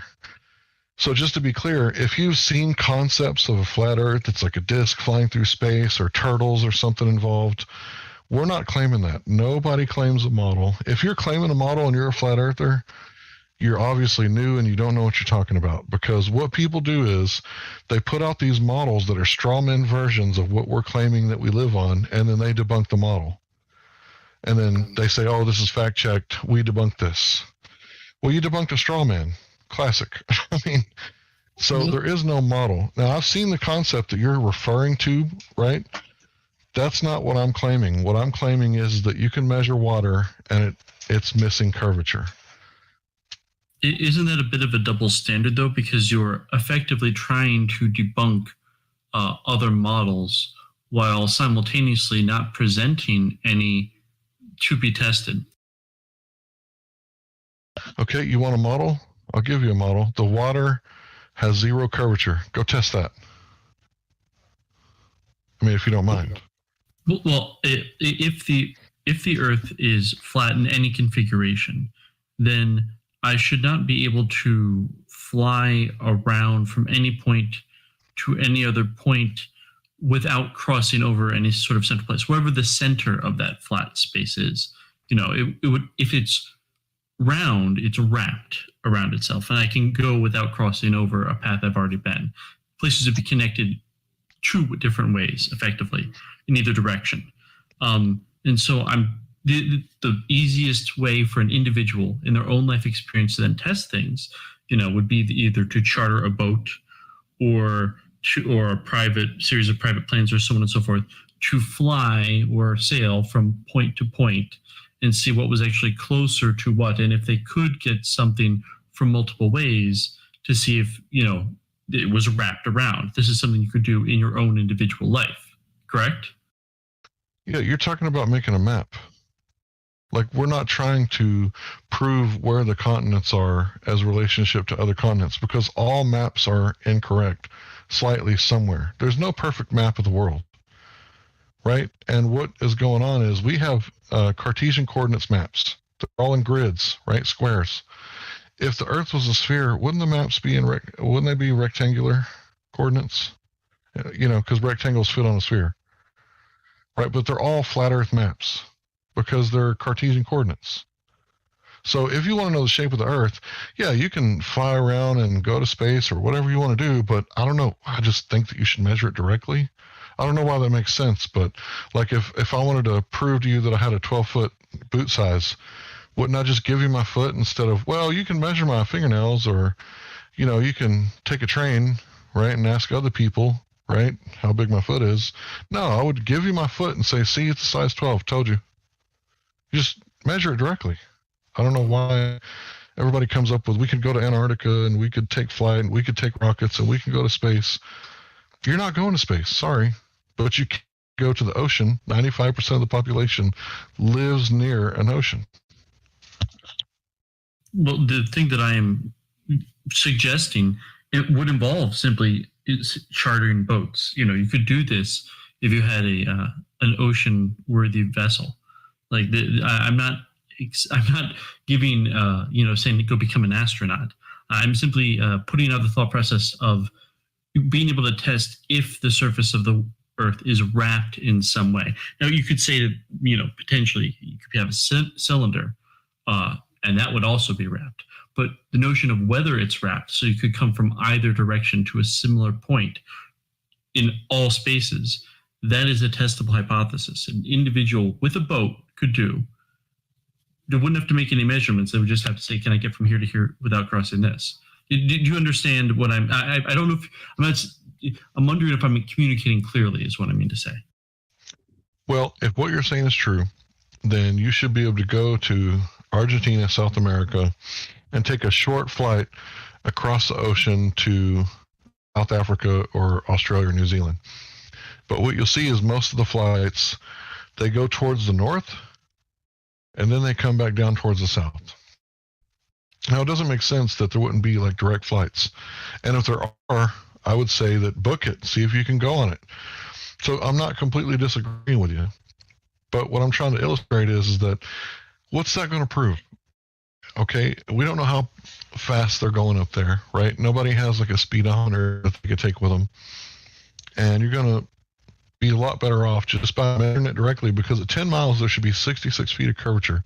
So when I was in North Beach, I mean, me and my wife at night saw the lights across the way. And it's like those light poles aren't 66 feet above the water, right? So anybody can do this. You don't have to take my word for anything. I'm just an egghead on the internet, right? Who knows, right? I may be lying. But all I'm asking people to do is just go measure it for themselves and find out. If it's curved, it should be easy to prove it, real easy, because you can't see past a certain point, and it's going to be like that every single time. And you're never going to be able to see further. But the problem is we keep seeing further than we're supposed to be able to see, and we've debunked horizon, and now everybody admits that it's a refracted horizon. That's what the flat earthers are saying.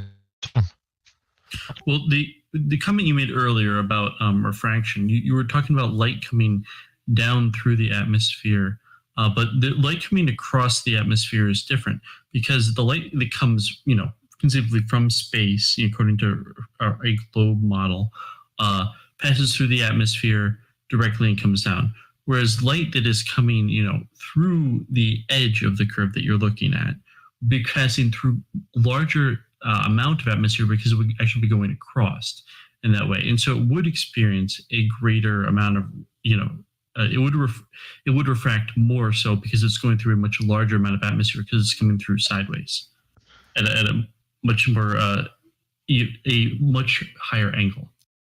Okay, so if you got a star right over your head, it's not passing through a bunch of different layers at an angle, right? But if you got a star that's, say, like between 30 and 60 degrees, right, that's going through a bunch of different density layers, and you would actually see more refraction in stellar objects than you would looking across the same medium, because if you're 1 foot above the water and you look across 10 miles away at 1 foot above the water, you're in the same exact medium, the same density. Now, if something is several stories high, the higher up you look at the building, yeah, it might get wonky up there, because now you're looking through different layers of atmosphere. The higher you look up at a building, you're not supposed to see it, and you see it, and you look up, it's kind of wonky and wavy up there up top. That's because you're looking through different layers now. But if you just look at the bottom of the image, that's going to be clear, except for, okay, this is really important to understand. What you know about light is very little. Me too, right? I'm in the same boat with you. Light is incredibly hard, difficult, not easy to understand. So when you're looking at Chicago from Michigan, right, at like 50, 60 miles away, you're not actually seeing the buildings. You're seeing the light reflect off the buildings. So as the light is reflecting off the buildings and headed toward your eye, it's expanding in all directions. It's diverging. The image is stretching like you're zooming in. And you can see this when you're at the bottom of the pool and you look across and you see a light on the other side at nighttime. And the light looks huge, right? But then you get close and you change the bulb, and it's actually a very small, tiny little filament. But the way that light works, it expands in all directions. And if you look at the inverse square law, every time you double the distance, the light intensity drops 4 times. So the intensity is what changes. Light does travel forever, but not at the same intensity. So I guess it could never go down to zero because it's always going to be a fraction of a fraction of a fraction. So when you're looking at light from that far away, it's like, say you got a cowboy and you want to read his belt buckle to see which rodeo he won or whatever, right? As you zoom in, his feet are going to get cut off on the bottom. Well, the same thing's happening to the image of Chicago. The light is diverging in all directions and stretching, and one of those directions is down towards the water. And when the light bounces off the water, it never hits you in the eye. So this could cause false horizons. And anybody can look up Skunk Bay time lapse with grids and see what I'm talking about. You can see that as the day progresses, there's a GIF. I'm sure somebody's posting a GIF right now. And you can see how it looks like the other side of the bay is getting flooded out as the day progresses and the sun perturbs the atmosphere, but it's not. It's just the light, or the way it's interacting with the atmosphere, it's causing a false horizon in front of it when the actual real horizon is actually behind it. And you can see it. It's clear as day to see the false horizon come up, swallow the buildings, and at the end of the day spit it back out like it never really happened. But it's really difficult to see this sort of refraction happening where you can notice it, because when we're looking at refraction, it normally takes instruments, right? So in this case, we took a time lapse and we sped it up. Now you can see it, right? But what really happens is that the horizon changes places throughout the day based on interference of the conditions of the atmosphere and the sun interacting with it. Sorry if I went on a rabbit trail on that one, but it's very difficult to understand what light is doing. I followed what you were saying. I disagree with a little bit of it, but one of the larger points is I don't understand how many of the points you're making actually relate to the differences between a globe or flat model of the Earth. Like, then, for example, you're pointing out many flaws in, institutional sciences and what they pretend to know, what they don't really know. I mean, they've changed what they think the speed of light is on occasion, things like that. And these are true. Fair enough. But there's a difference between, okay, they're wrong about some things, or they don't always admit when they're wrong about some things, and therefore flat Earth. I guess I'm just not following how a flat Earth. It seems like you are looking for things which can't be explained, and then therefore, if not everything can be explained, the Earth is flat. And I'm being critical, but I'm being bluntly honest. Yeah, I just want to say that that's not my argument. My argument is go measure the water yourself and falsify or verify it. That's my argument. That's my real argument is here today. Everything else about a model, we don't have a model. We don't live in a model. The Earth is the real Earth that's outside. When you go walk around and you get dirt between your toes. That's what the real Earth is. And it presents itself as a flat, stationary plane. And you can all go outside and verify this. So the whole model thing, we don't have that. We're not worried about models. We're not free enough as a population to go test this world and its boundaries and see what it is and what shape it is and what it's doing and where the boundaries are. As far as I know, we have these mandates from governments saying that we can't go to Antarctica and we can't tell what it is. So all we got is what's right here, right? And this is the real Earth, and you can actually go test it and see what it is. Now, as far as the other stuff that I've talked about, gravity is important, right? Because how are spaceballs made? In the heliocentric model, gravity pulls the matter together because mass attracts mass. So if I debunk mass attracting mass, which I don't need to do that, Professor Shankar has already done that for me, Professor of Physics of Yale. And, I can cite my sources for that and show you that mass attracting mass, that's 106 years out of date, pseudoscience. And then the whole bending and warping of space-time, you can't prove it. So I can just dismiss it because there's no hypothesis test or experiment that we can demonstrate the bending and warping of space-time. So, all I'm trying to do is let you know that the real shit, sorry for cursing, is the specific gravity. And you can test it with balloons. I mean, all children, like to play with balloons because, this is what the real world is, right? Not everything falls when you drop it. Yeah, you drop your cell phone, it's going to break. Did you expect the atmosphere to hold it up? No, there's not enough buoyant force in the atmosphere to hold up your cell phone. But there is enough buoyant force to hold up the balloon.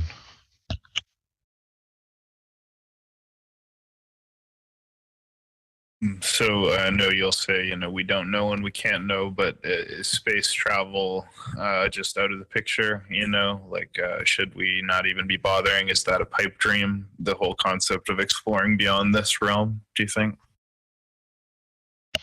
Well, it's kind of funny because what do you mean by space, right? You're in Canada, I'm in Texas. So there's a great deal of space between us, right? Yeah, we can travel, right? You could come to Texas and I could show you the Gulf, right? But as far as us going to live on Mars one day, I mean, that just seems bizarre to me to think that you could go live on a light in the sky. I would think it would make a lot more sense that, we could go terraform Antarctica. Doesn't that make more sense? Perhaps, yeah, quite possibly. Do you think that the nature of the Earth as we observe it is explicitly indicating an intelligent designer, like a creator? Like, does that go hand in hand with this understanding that this is some kind of a created realm? Well, to me, it does, because when I think about what Native American life was like, and the man would just go out early in the morning and just get, fruits and berries and fish and deer from, everything we need is here. It's almost like an anthouse for humans, right? And then when you look at the information theory, right, and this is the part that you need to type in, functional sequence specified complexity. When you look into that, I mean, you'd have to have a great deal of faith to find a Rolex watch in the woods and think to yourself, my God, how long did it take for the woods to create this magnificent timekeeping device? That would require some wow faith that I do not possess. So when I see something with intricate design, specifically functional sequence, right? That's what the DNA pattern is, whatever you want to call it, the code. It's a functional sequence with specified complexity. So we know the difference between a sand dune and a sand castle. Everyone on Earth, every child on Earth knows that the sandcastle has to have had a creator. You're never going to get a letter from the mail from no one, right? If you trace it back, it's always going to go back to the three things that information exchange requires: an intelligent sender, an agreed upon medium, like English, and an intelligent receiver. So if you send an English letter to a man who only speaks Mandarin, no information was exchanged. All three requirements have to happen. And the only way that could happen is with an intelligent sender. So yes, I would agree that this place is special. You are special. You're not mold on bread. You don't need to die. We do need to take a better care of our sacred rivers, water, soil, air, right? I'm not, completely down for destroying the earth, but I think that the climate change thing has been hijacked by people who want to tax the West. I mean, why wouldn't they want to worry about China, right? They got companies over there that produce more pollution than entire countries. But yeah, let's tax the West because that's going to solve all the problems, right? I see. And you mentioned Antarctica, and you may have mentioned this before, but do you believe, like I've heard some people say that maybe our little ice wall enclosed part of this world is just one of many scattered throughout a wider ice plane, or that there could be other realms beyond the ice wall, but on the same plane. Do you subscribe to that concept? No, those are called outer ponders. Although I have a few friends who are outer ponders, we don't all agree on all the speculative stuff. But these outer ponders, it does make sense that there could be, hypothetically, other people from other continents that we're unaware of. Whether they're in another container, I mean, that's all speculation. So I couldn't really, definitively say what's going on, but there are a sect of flat earthers that are called outer ponders, that they believe that there's maybe more land outside of this container that we're in. And maybe they don't even believe in a container, some of them. But yeah, most flat earthers, we all agree the water is measuring flat. Like We all disagree on a great deal of many other things, but we're not really at each other's throat. We just say, okay, you and I, we're not going to agree on the subject. So we're going to agree to disagree, bury the conversation. We're never going to talk about this again because we're not going to change each other's minds. So let's stand on common ground. And that's what we're doing. That's why we all get along, is because we have common ground. That common ground always includes that the Earth is motionless. Is that correct? Yeah, I don't know of any true flat earthers who think we're flying through space upward at 9.8 meters a second squared, which is really important to understand. You know, Vladimir Lenin said the best way to control the opposition is to lead it ourselves. So why is there a controlled opposition known as the Flat Earth Society? They say all the wrong things to make us look like idiots, and none of us are society members. I've never met one in 6 years. I think I'm getting to 6.5 years now. Yeah, that's all globe earthers making it look bad because we're being censored. If you know about Veritas, they had was released by a Google whistleblower, and Flat Earth was one of the things on this Google blacklist. So if you'll notice, when you search Flat Earth, you're going to get 100 debunk videos, and you might find one or two videos actually made by Flat Earthers. And this was a request of the government asking the alphabet agencies like Google, Facebook, and YouTube, like, hey, what are you going to do with all this Flat Earth stuff and all this fakes?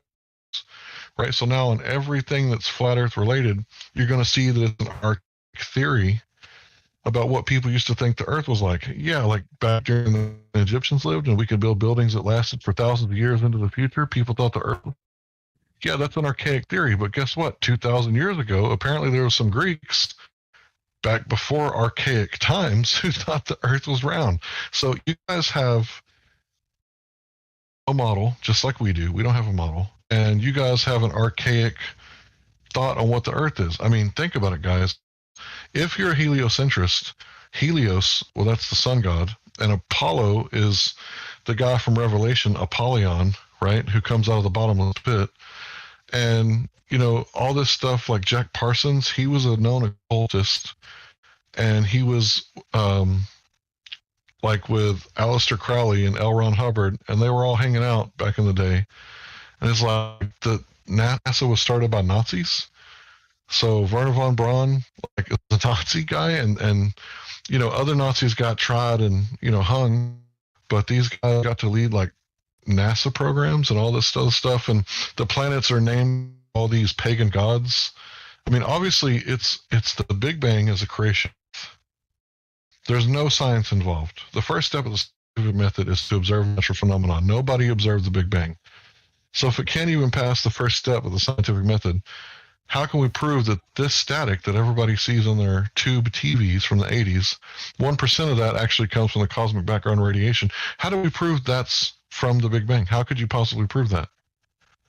How could you prove that they're directly related unless you could manipulate the Big Bang, which is the cause, and see the cosmic background radiation as the effect? You can't do it. It's not science. There's no science in cosmology, astronomy, theoretical astrophysics, paleontology. There's no science involved. It's not natural science, to be specific.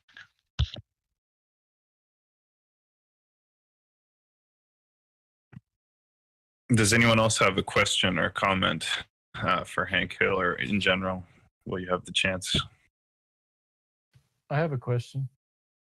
Go ahead, my friend. Hey, Hank, it's Matthew.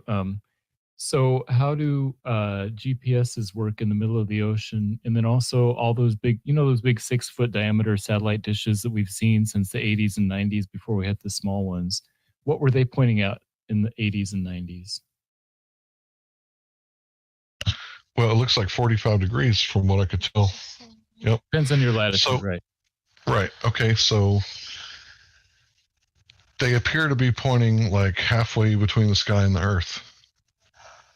Right. So if you were to see, what people don't realize that the underground marine cables, it's like over 90% of our communication, right, is these submarine cables that go from continent to continent, right? Because radio signals, anybody who owns a cell phone, they know that the light doesn't travel forever. So You go outside to take out your trash, you start losing the Wi-Fi signal. You go down the block and you've lost connection completely, right? This is because of the inverse square law. So these communications like this, they're not very good. They're not very good over long distances and weather patterns and stuff like that. So the best way to do it was, the cheapest way is to send it from the ground, right? And, it's interesting because you got projects like Google Loon, where Google is going to put Loon satellites so that they could get, internet to rural places. And then you got America came out and admitted that parts of the government were putting out balloons to surveillance the American population. And it's like, why would they need balloons if they got 3,000 satellites up there? I mean, they should be able to see like everything we're doing. We should get like live feeds. And, back in the 90s, they would just like zoom in on nude beaches and show you that this is what they're doing with their satellites. But I don't think we can verify any of that stuff can actually be done. So where does the source come from? I don't know, but it sure would be expensive to send it to space just to send it to Earth when we're on Earth and we could just send it across with cables. And there are wireless communications happening, but they're just not as good or as cheap. Like the whole thing, we went to the moon and they made a phone call to the president, but we can't fucking make a phone call in Walmart by the milk section. Yeah, my wife, she's all about the moon being fake. But yeah, if I can't get good signal, and anybody who knows me knows that I can barely get good signal while I'm at work. Like, how come I can't get good signal, but they can live stream from the moon in 1972? When the LEM took off in 1972, you can actually see the LEM taking off, and they say that, that was a robot camera that just happened to take off, lift its, lens at the exact same time that it took off. Like, but I can't get like good signal, on the interstate. Come on. So there were balloons in the 80s that were stationary, so the satellite dishes never had to point somewhere different. And then there are satellite dishes on the equator that point straight up, or are those fake? I'm not saying satellite dishes are fake, right? I'm just saying that it doesn't have to go all the way to space, right? We could put balloons up if you need to, get over a great distance, right? But a lot of people talk about you can bounce light off the moon. You can bounce radio signals off the ionosphere. So I really see, no real point in having to send up, a rocket into outer space for us to have signals with each other. We're here on Earth, right? So NASA, I think their budget for helium is like the highest in the world. So what do they need all that helium for? I understand specific gravity better than you do.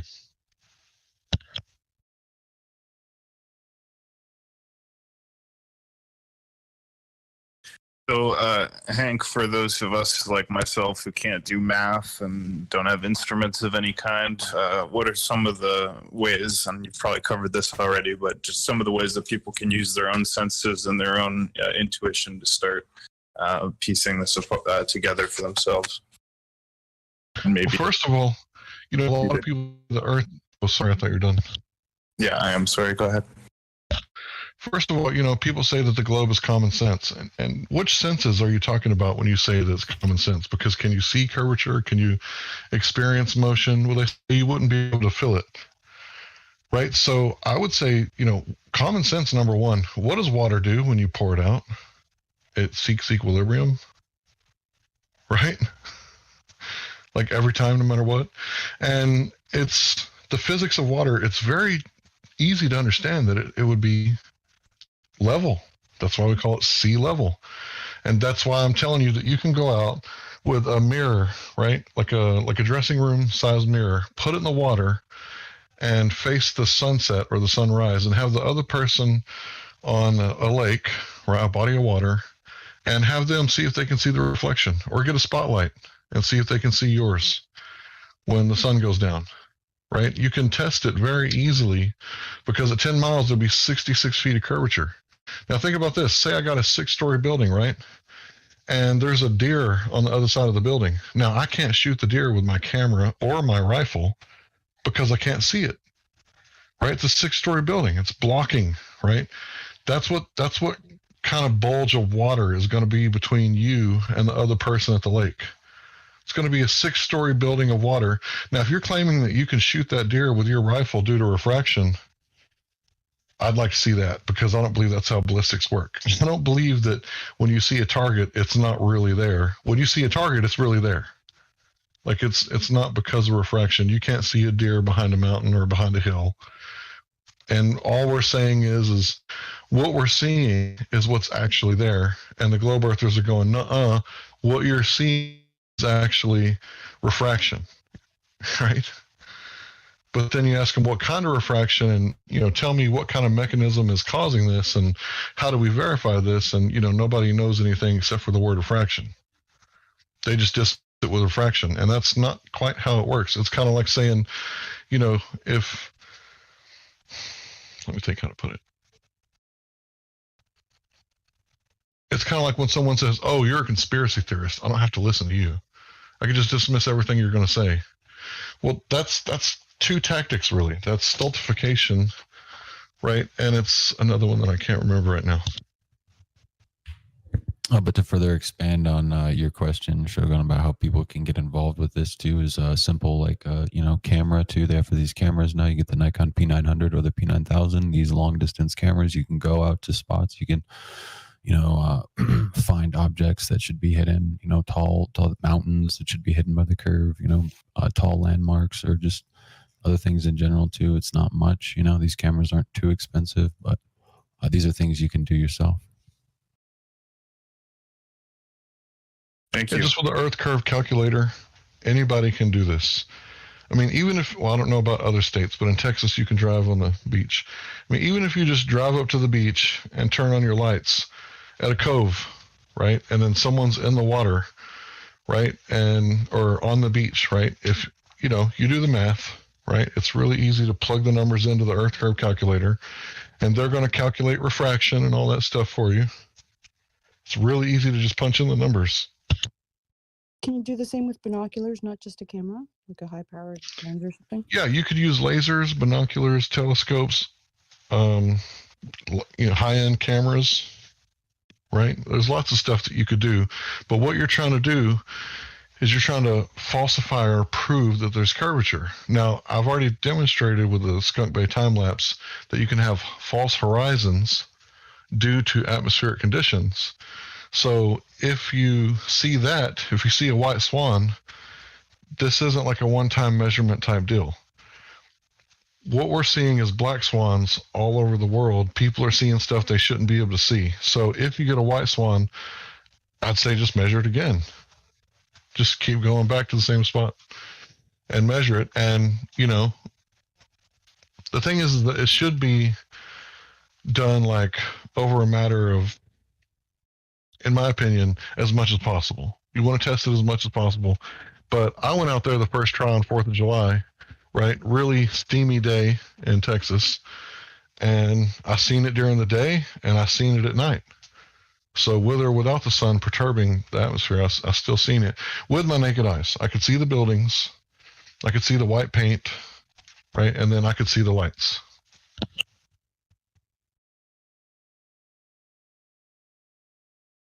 Well, this has been a lot of great material, a lot of good information. Does anyone else have a question or a comment they want to get in? If not, Hank, thank you so much for your time and for your knowledge. I was just wondering, do you have maybe like a takeaway message or a parting thought you want to leave with the audience here in the room, and also those listening later on YouTube and BitChute? Yeah. Think for yourself, question authority, right? And if everyone were governing themselves, would they need to be governed from without, from the outside? So if you govern yourself and everybody follows natural law, then people can't stomp the breath out of other people, and other people get pissed off and riot and steal stuff and burn stuff down. If everybody would just follow natural law, then, you know, society would be a lot better off. So, you know, take a look at the 10 Commandments. It's pretty easy to follow. I mean, all you have to do is love your neighbor, and if you love him, you won't steal his wife or his car or his life, and you'll be cool to your parents. And, you know, That's all it takes. Love conquers a multitude of sins. So, yeah, don't believe anything that you see, especially if you see it on TV, right? Wise words from a wise man. Thank you, Hank Hill, again for your time. Thank you to the live audience and everybody who came to listen to the podcast. We do these podcasts every day pretty much. We'll have them usually at 9 p.m. Central Time. We'll have one tomorrow on the subject of distilled water urine therapy and the God Complex with Destrix. But you can see on the announcements channel, there's always new events coming up. And all the past special events, debates, interviews, etc., can be found in the hashtag RT Podcast channel. All the channels have different, YouTube channels have different episodes, so check them all out. Like, follow, subscribe. Thanks so much, guys, and God bless.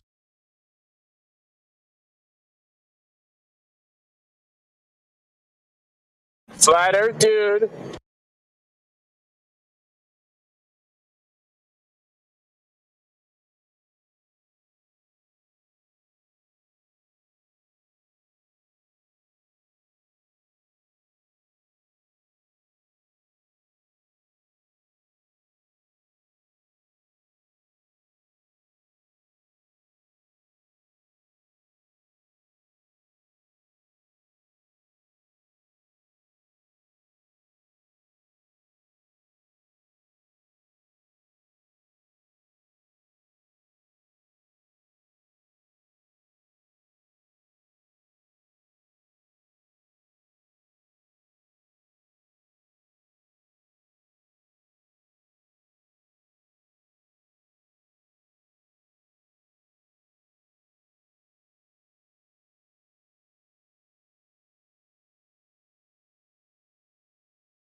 Good morning, hello, boys. I hope all is well with you guys.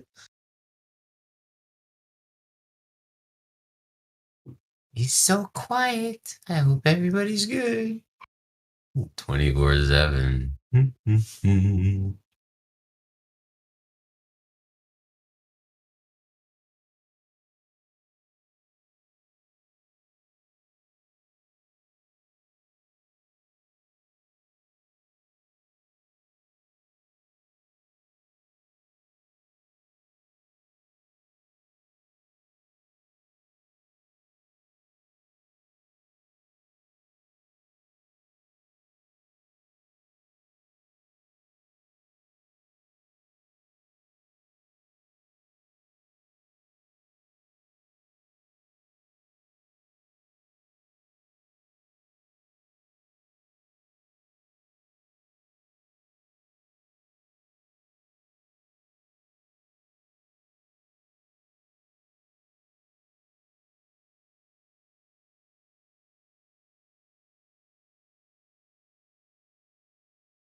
Go ahead and take an opportunity to throw in a great piece called What is Beyond the Edge.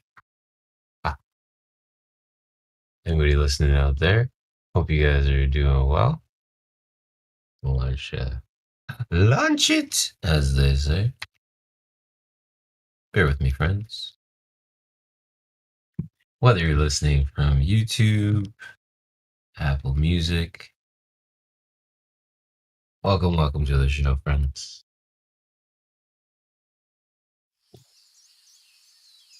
Take a deep breath. There are about 56 stillion atoms in every breath that you breathe in. That's a 5, followed by 22 zeros. 7 octillion atoms make up your body. That's a 7, followed by 27 zeros. The whole of planet Earth is composed of 100 quindecillion atoms, or a 1, followed by 50 zeros. In the entire observable universe, 46 billion light years across, there are thought to be up to 100,000 quadrillion vigintillion atoms, or a 1, followed by 82 zeros.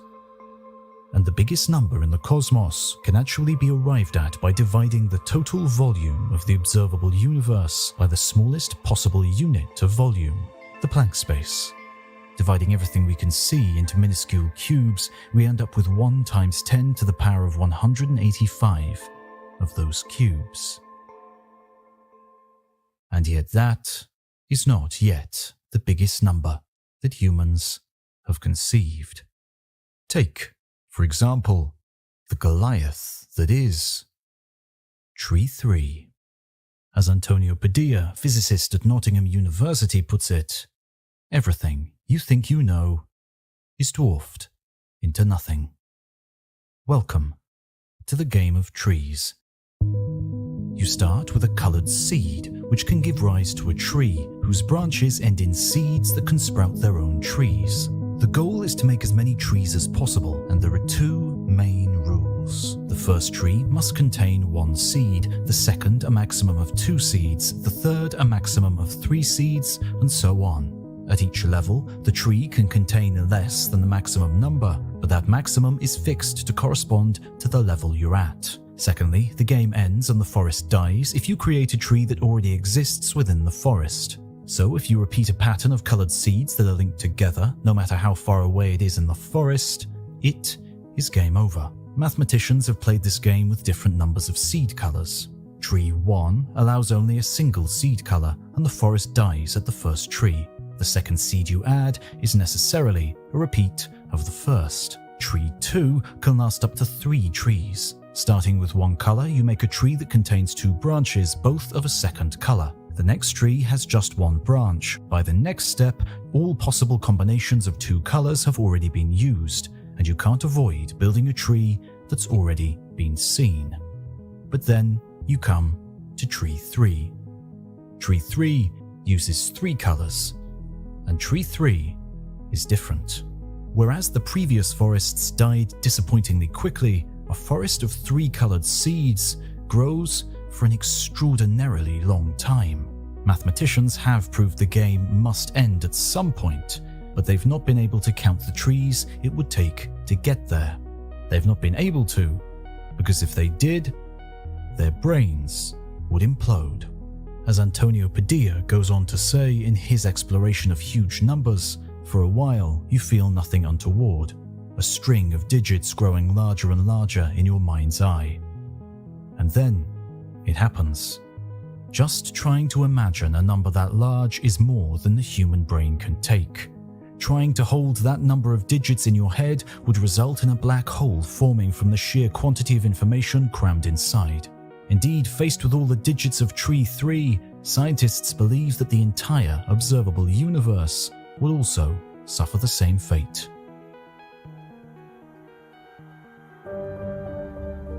And so, the solution to tree 3 is, without a doubt, a mind-bendingly enormous number.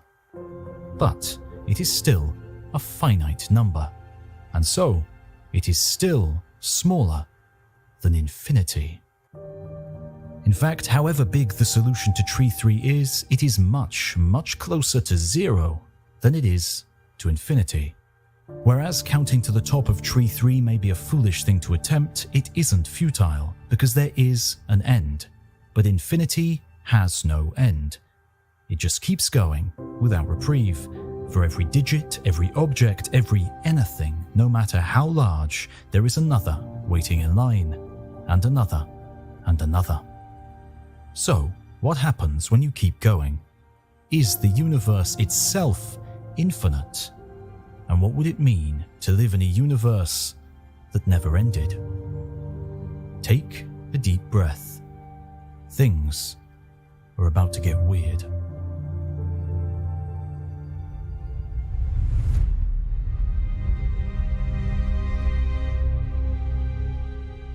Albert Einstein once said that politics is more difficult than physics. Ground News have kindly supported this video, and they are the world's first news comparison platform. Because though Einstein was exaggerating a little, discovering the truth behind what you're reading has become much more difficult since Einstein's time. We are constantly bombarded by misinformation and news with a specific agenda, especially online. Ground News is the solution to clickbait news. They make it easy to swipe between headlines to discover which details are emphasized, exaggerated, or left out entirely. The app has become an essential tool for me, and one that I've been using for a while now. As someone who believes in objectivity and critical thinking, I find it a lifesaver when finding the truth behind a story. They have great tools like the factuality score, bias distribution, and media ownership data, so you can find out who is behind your news. You can even have it scan your Twitter or Reddit feed to find out your own bias. So, if you're looking for a better way to stay informed about current events around the world, check out Ground News by visiting ground.news/HOTU. Thanks to Ground News for supporting education on YouTube.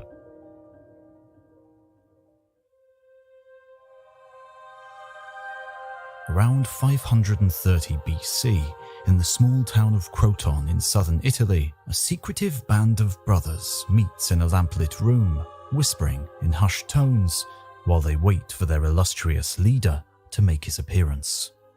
Their conversation is impassioned and reverential, like that of any cult, but these men do not speak of gods. Their concern is with the human soul, with geometry, and above all else, with numbers. As their master emerges from the shadows, his disciples fall silent to better hear his latest doctrine, for everything that the great Pythagoras utters must be the absolute truth. In ancient Greece, it wasn't uncommon for scholars and their students to worship philosophical and mathematical concepts, but the Pythagoreans took things to a new level. Believing in the transmigration of the human soul into the bodies of animals, followers were strictly forbidden to eat meat. As such, the cult was thought to be among the first ever vegetarians, although this would have been a challenge, as they believed a small part of a man's soul was lost every time he passed gas. Pythagoras preached that the only escape from this endless cycle of death and animalistic reincarnation was to seek higher knowledge of the universe. And so, the Pythagoreans built a doctrine around numbers. In their reverence of the rational, the Pythagoreans sought to support their worldview by demonstrating the utility of the counting numbers 1, 2, 3, 4, and so on. Whereas unwieldy, ungraspable, irrational numbers were evil, defined by darkness and maleficence. In the cosmic battle of light over darkness, that which was unlimited was to be abhorred and avoided at all costs. But it was in geometry that the Pythagorean doctrine began to crumble. The closer they looked, the more they realized that not everything could be explained so simply. When attempting to calculate the length of a square's diagonal, there was no neat and tidy solution that equated it to a ratio of 2 counting numbers. The result was always irrational, always inelegant, perpetually troubling. The one thing that carried Pythagoras' name down through the centuries, the calculation of diagonals in squares and triangles, is the very thing that caused his cult such discomfort. Irrational numbers were an unavoidable part of our reality, however disturbing that was, and among all numbers none was more disturbing than infinity. Over the coming centuries, philosophers who were not so rigid in their mathematical doctrine as the Pythagoreans began to contemplate the concept of the truly limitless. Take, for example, Zeno's paradox, named for another ancient Greek. Picture any journey you must complete, like the journey home after a long day at work. In order to go home, you must first travel half the way there. Then, to cover the remaining distance, you first have to travel half of it, bringing you 3/4 of the way home. Traveling half of the next stretch completes 7/8 of the journey, and the next half brings you 15/16 of the way home. Following this principle of splitting each stretch of the journey into halves, you can continue traveling halves an infinite number of times and never reach your destination. This situation wouldn't happen in reality, of course. You would make it home after work eventually, but there is no doubting the logic of these infinite divisions. Many Greeks tried to reconcile this by relegating concepts of the infinite to the divine and metaphysical, claiming that they weren't a part of the rational world. However, others tried to categorize infinities themselves. There was a difference, they claimed, between an actual infinity, which is an infinite quantity of things that exist all at once, and a potential infinity, which only comes into existence as a result of a process. So, counting to infinity, or subdividing a journey an infinite number of times, are potential infinities, whereas actual infinities, like an infinitely large object, were still despised and refuted. They was simply impossible. Some 2,500 years have since passed since this ancient introspection, and with it has come waves of mathematical and scholarly advancement. No longer tied to cults or secret societies, numbers could be analyzed for what they really were, rather than what they signified. And the same was true for our ideas of infinity, marked by a huge leap forward in the late 19th century, by a German mathematician named Georg Cantor. Cantor was the first to consider that there truly are different kinds of infinity. He described how there are an infinite number of counting numbers, but also an infinite number of even numbers too. Both groups are infinite in size, despite the fact that the list of counting numbers completely contains the list of even numbers, plus the odd numbers as well. This apparent paradox is possible purely because of the bizarre nature of infinity. Each of the even numbers can be put in a numbered list, paired with a corresponding counting number. So 2 is number 1, 4 is number 2, 6 is number 3, and so on. Right up to infinity, you'll always be able to match an even number to a counting number. So they are both the same size. But Cantor also showed that there are actually infinities of different sizes when you consider subsets within an infinite number of counting numbers. Take the 4 members of the Beatles, John, Paul, George, and Ringo. How many different combinations or subsets of members could you form from among this group? You could have each of the 4 by themselves, pairs like John and Ringo, or Paul and George, trios like John, Paul, and Ringo, and you can have a set of 0, no Beatles at all. In total, there are 16 possible configurations of the 4 Beatles, many more than the original number. And the same applies to infinity. Because of this multiplying nature of subsets, there will always be more subsets than there are counting numbers. There are indeed infinite sets of infinite counting numbers, but one infinity is necessarily larger than the other.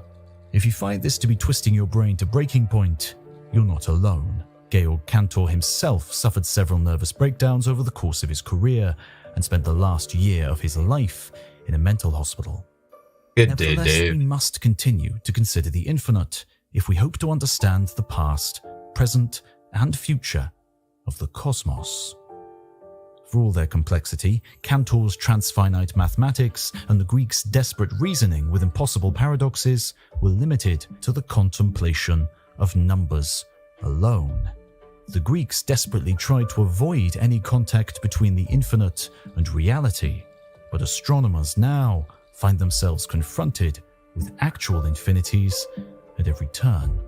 From the infinite densities at the heart of supermassive black holes to the potentially infinite expanse of the universe as a whole, scientists are now equipped with the mathematical and practical tools to tackle these problems head-on and face the many oddities of an infinite cosmos and what they would mean for our tiny, fleeting existence.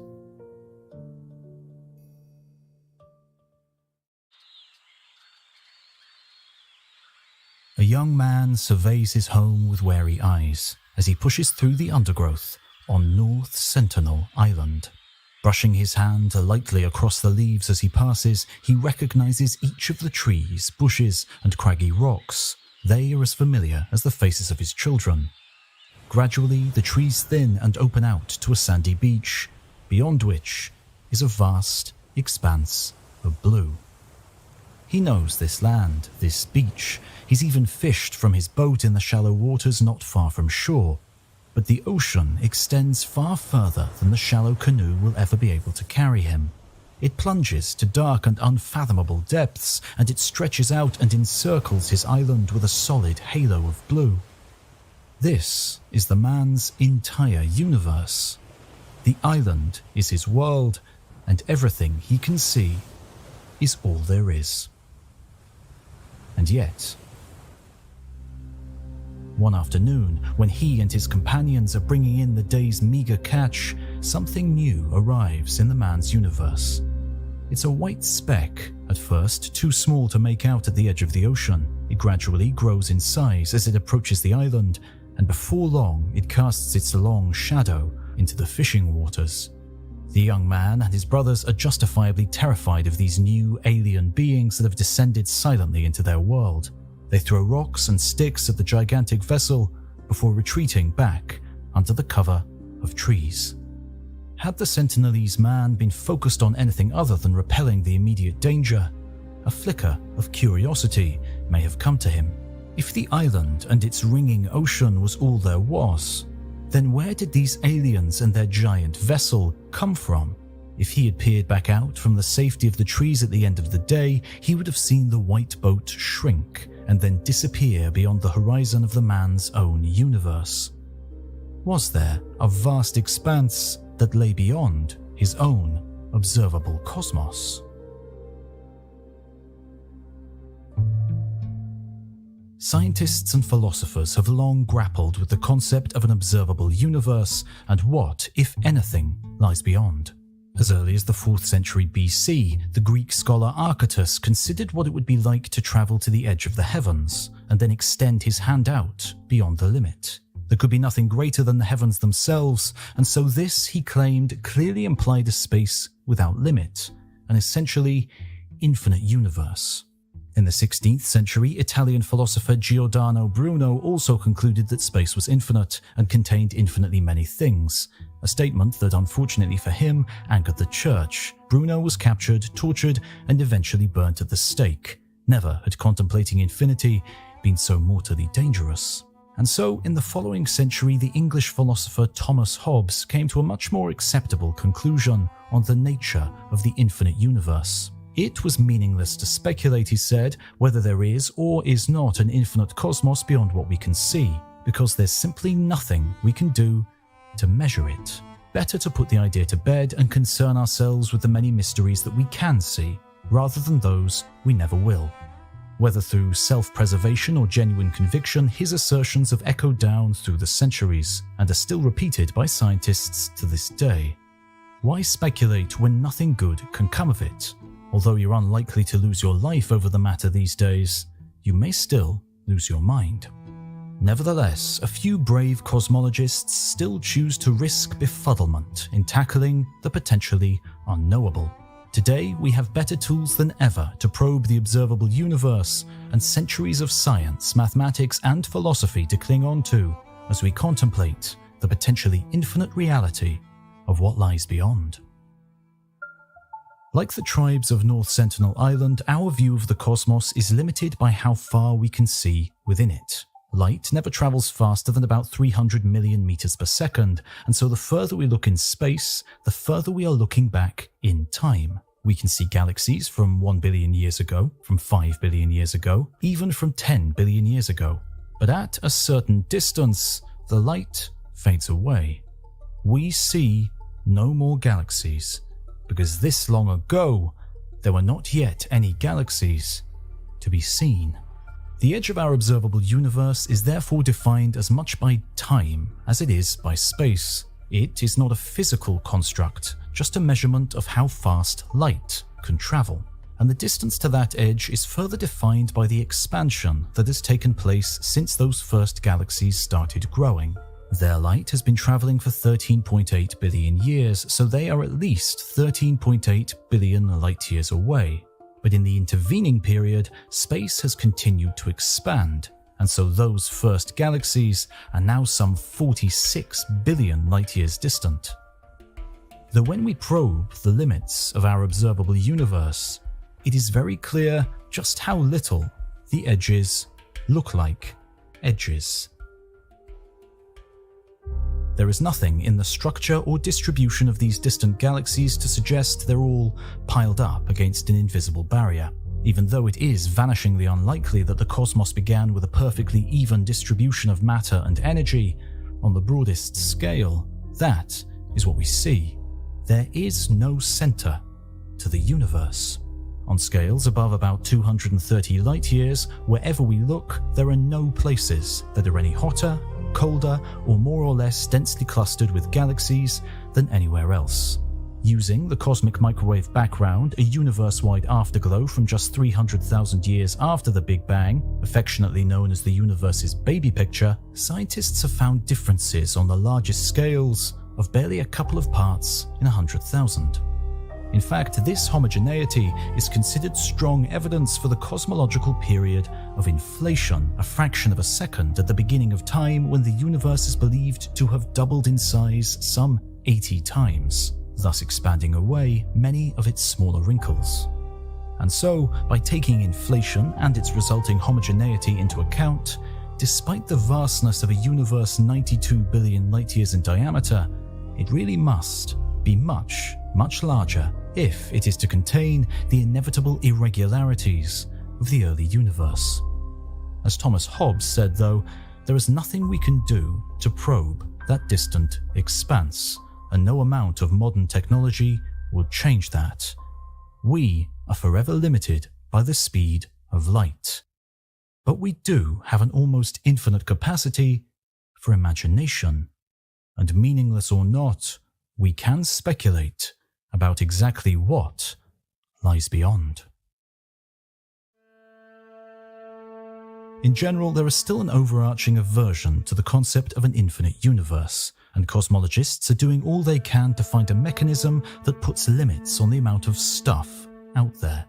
But how can you build a finite universe without invoking something beyond? How can there be limits without an edge? For that, there is at least one potential explanation. If a Sentinelese tribesman were to take his canoe out into the unforgiving open ocean, beyond the horizon and onto the great blue sea, he could travel for years without ever reaching a precipice. With favourable winds and currents, he would eventually find himself back at North Sentinel Island, having fully circled the globe, but without ever having reached an edge. Just as the 2D surface of the Earth is finite without edges, because it curves back on itself, so cosmologists suggest that the 3D universe is also curved, and is similarly limited without margins. And this is something we can actually test. On any flat surface, two lines that start out parallel to one another always remain so. They never touch and they never diverge.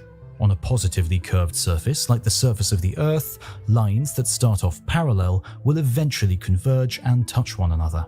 And on a negatively curved surface, like on a saddle, then parallel lines will gradually diverge, moving further and further apart.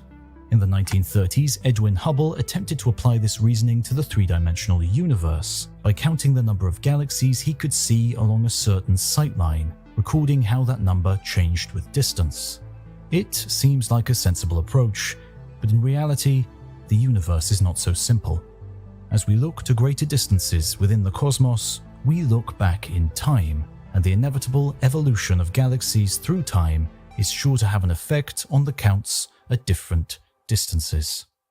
But there are other ways of investigating the same geometric principle, using more standard and predictable features of the universe. The explosion in cosmological science since the 1990s has equipped astronomers with their best tools yet to try to probe the unknowable vastness of the universe beyond our grasp. Using so-called standard candles and standard rulers, made up respectively of intensely bright supernovae and sound waves from the early universe frozen in place by the formation of atoms, astronomers compare their models of the shape of the universe with what we actually observe in the skies. Powerful space telescopes like WMAP, the Wilkinson Microwave Anisotropy Probe, have measured the precise mass of all the matter and energy in the universe and compared it with critical masses that would result in eternal expansion or inevitable contraction. We've even probed the tiny irregularities in the cosmic microwave background in search of any hint of curvature. Either a positively or negatively curved spacetime would give limits to the ultimate size of the cosmos. Even a complex surface of positive and negative curvature in different directions could help define the edgeless boundaries of a finite universe. But when cosmologists actually make these measurements, they are consistently finding a troubling pattern. As far as we can tell, regardless of where we look or how we look, the universe appears to be flat. It extends off in all directions, with no hint of hill or valley. Does that mean it goes on forever? At first glance, it certainly seems so. But then again, at first glance, the ocean seems flat, extending out endlessly in every direction. If we could just get another perspective, say by soaring higher than the average passenger plane, we would be able to see that same ocean curve around. It has a positive curvature that our surface-bound eyes can simply not resolve. And scientists are similarly limited by the resolution of their instruments. There are plenty of technical challenges to observing distant cosmic phenomena from our planet, and our very best observations are only accurate to a precision of 1 in 400. That means that while the universe may be flat as far as we can see, perhaps we aren't soaring high enough to get the full picture. But at the very least, the flatness we've observed so far puts a lower limit on the size of the unobservable universe. For it to be curved and yet still look flat, it must be at least 37 trillion light-years in diameter. It is an immense distance, some 1,000 times larger than our observable bubble. But that is just the smallest it can be. It could be much, much bigger. It could be infinite.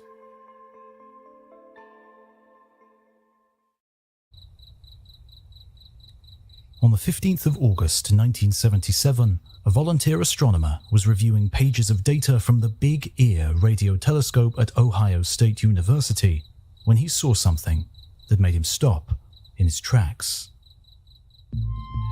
In the days before widespread computer processing, the observatory recorded and printed out the signals it received every 12 seconds, indicating increasing strength with first the numbers 0 to 9 and then letters of the alphabet, A to Z.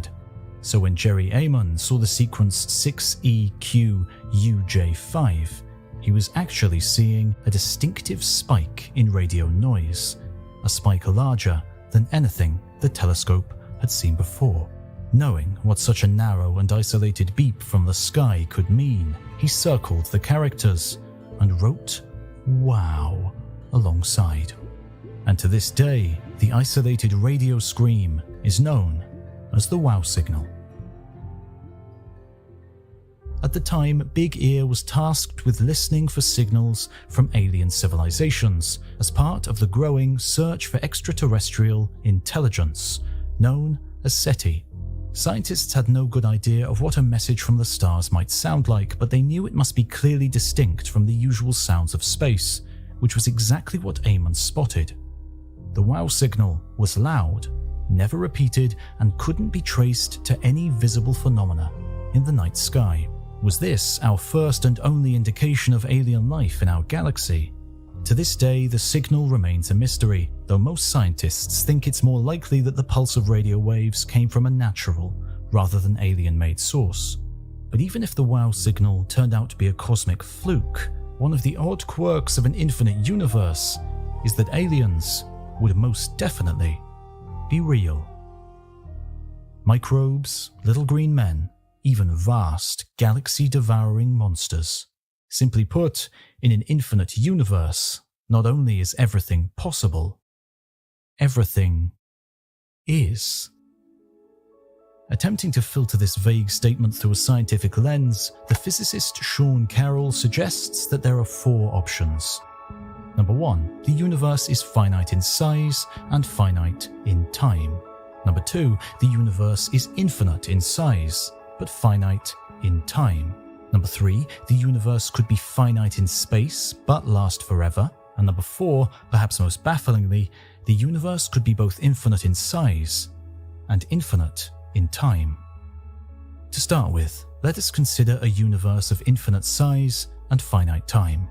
This universe must surely contain endless nothing.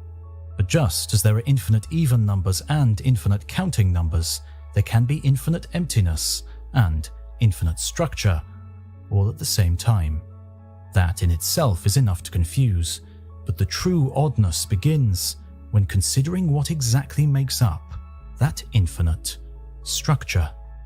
Considering first the phenomena that we can already observe, things like stars, galaxies, planets, and life, these would be among the objects that presumably would exist in infinite numbers across a cosmos of infinite size.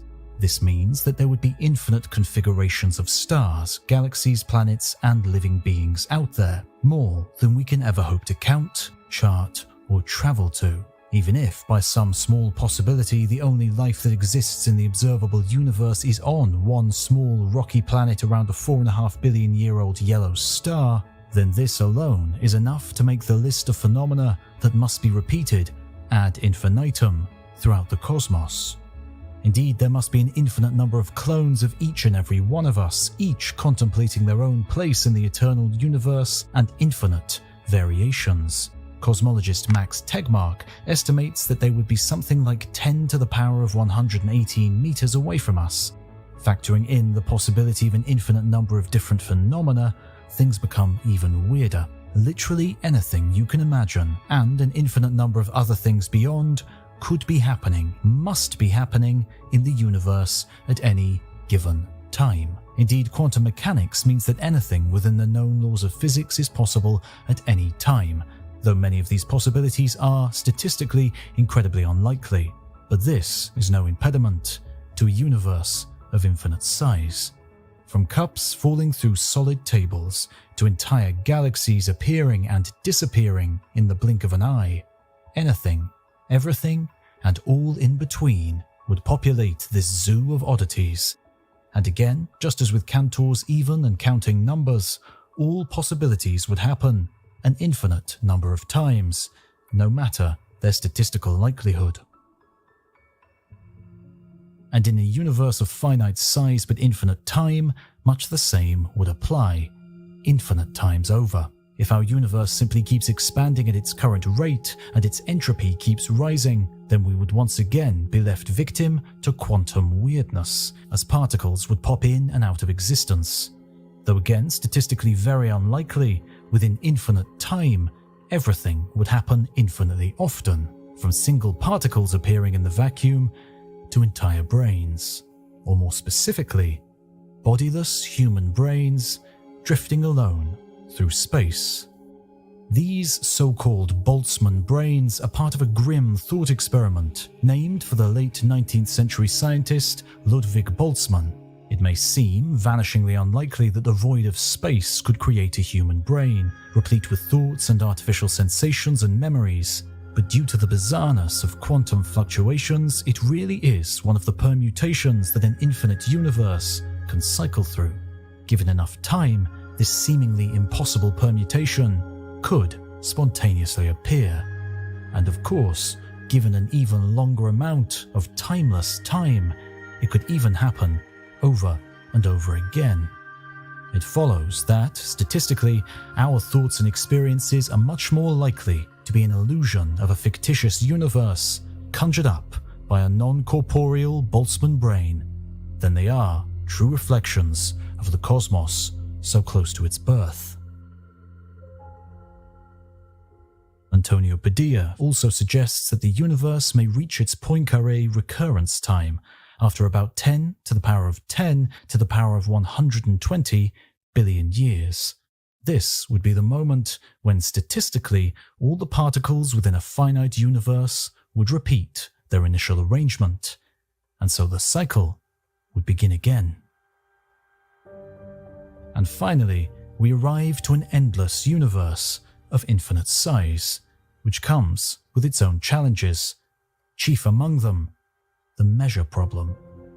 In a universe of infinite possibilities, each happening infinitely often, how can we ever calculate the probabilities or ratios of anything? How can we ever truly know the laws of a universe in which anything is possible and equally infinite? And so, in this sense, trying to use the observable universe as any kind of template for how the infinite beyond may function is a lost cause. We might imagine that the parts of the eternal universe that we can see may represent a very small percentage of the whole, but the nature of infinity is such that any fraction of it is essentially zero.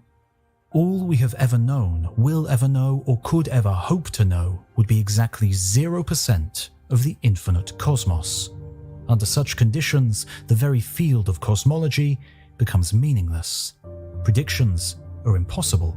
Our theories about the Big Bang, the laws of nature, and the far future of our universe simply hold no water, because we know precisely nothing about the infinite cosmos from which it arose. The enigmas themselves are unknown, unknowable, and infinite in extent. Does that mean that our very lives are meaningless?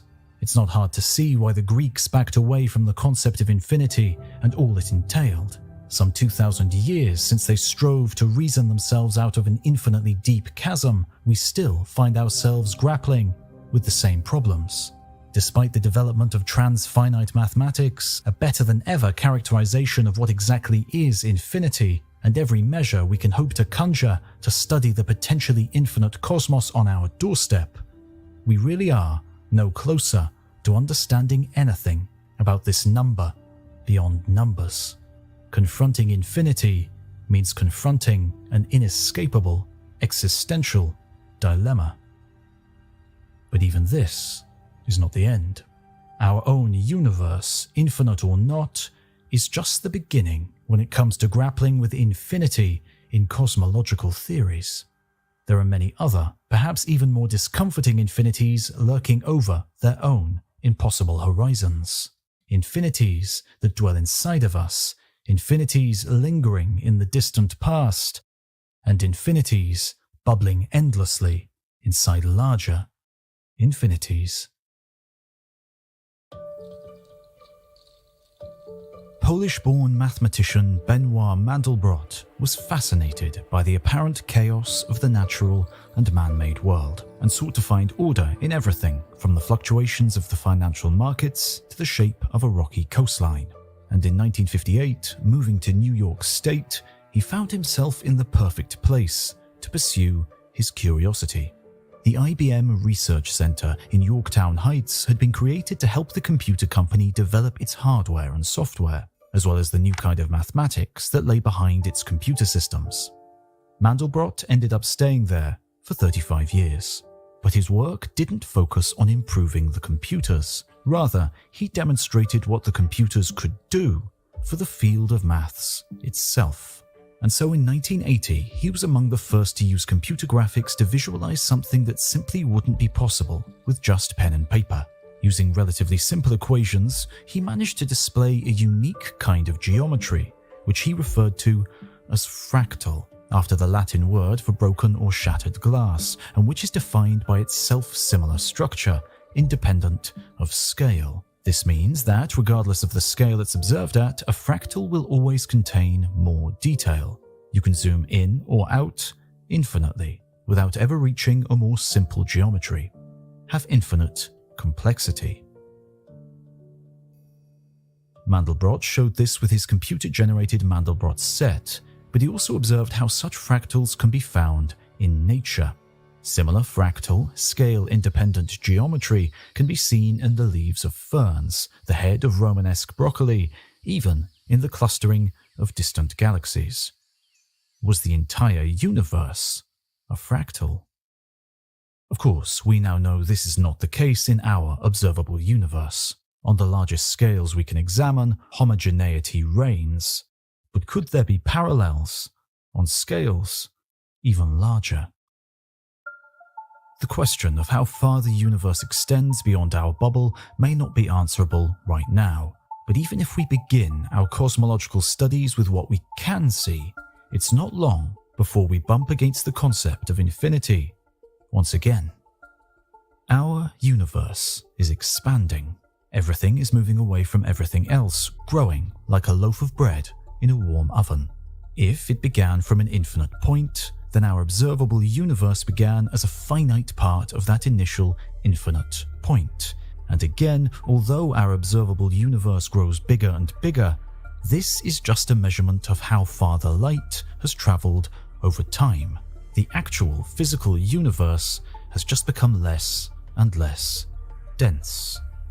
Larger objects like us and galaxies are held together by gravity, but wherever we look across the cosmos bar our local group, every other galaxy is moving further and further away, at an average rate of 70 kilometers per second per megaparsec.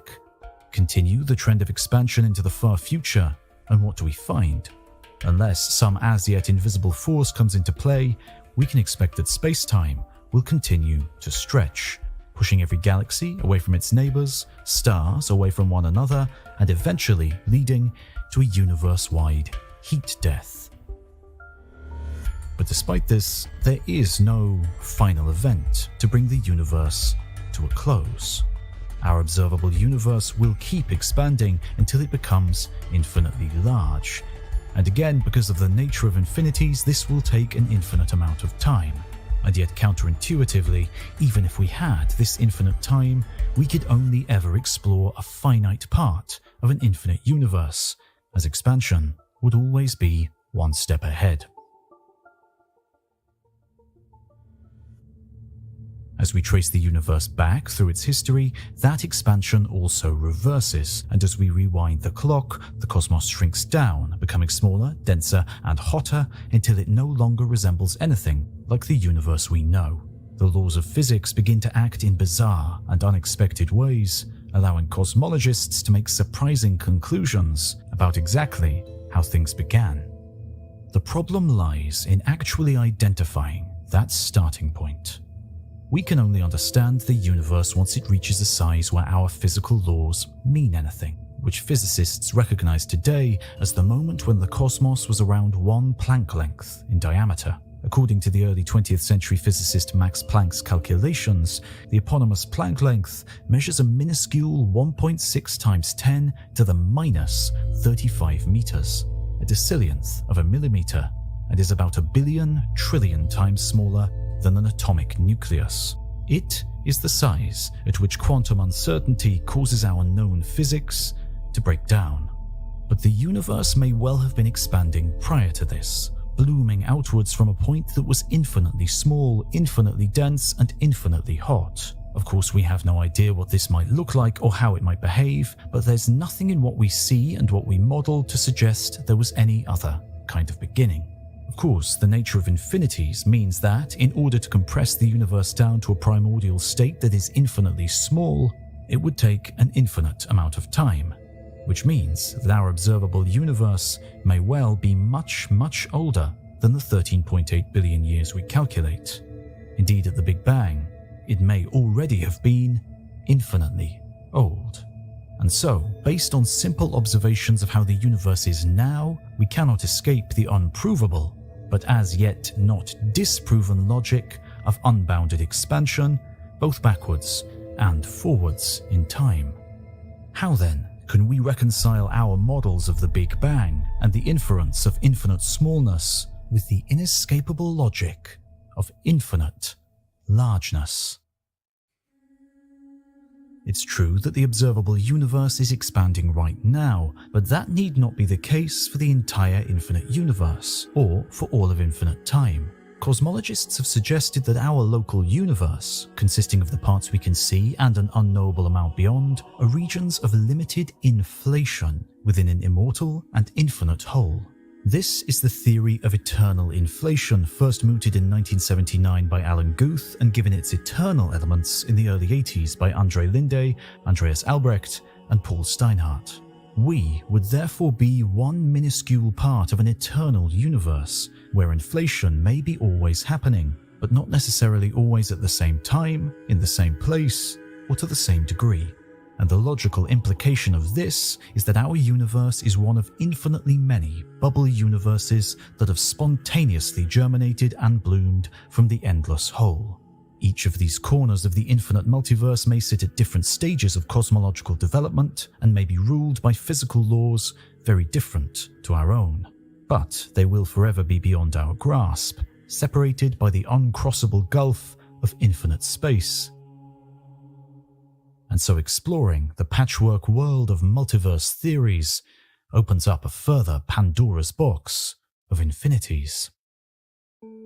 In order to accommodate the exotic physics that the infinitely small requires, many physicists delve into the world of possibilities offered by various string theories and M-theory. In this theory, it is claimed that our reality exists as a fleeting intersection of dimensions, and that many such juxtapositions might exist simultaneously and pass in and out of existence as the larger bulk of hyperspace transforms. So we must contemplate not only the notion of infinite universes in our 3 dimensions of space, but also the existence of a multiverse made from any number of dimensional combinations.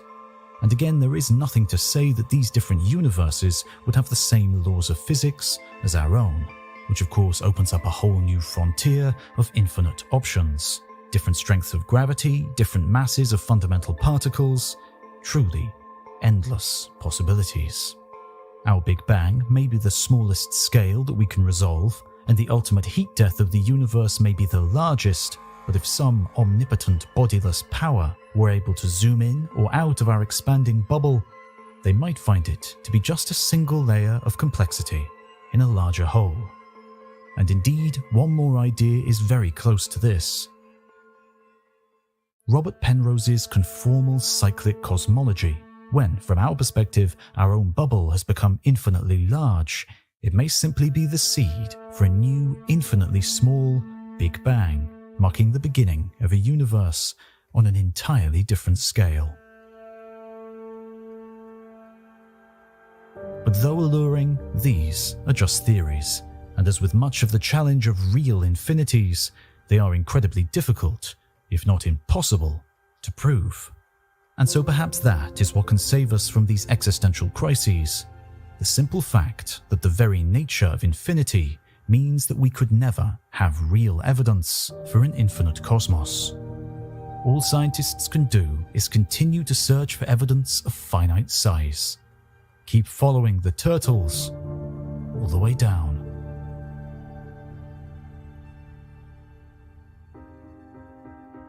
You've been watching the entire history of the universe. Don't forget to like and subscribe and leave a comment to tell us what you think. Thanks for watching, and we'll see you next time.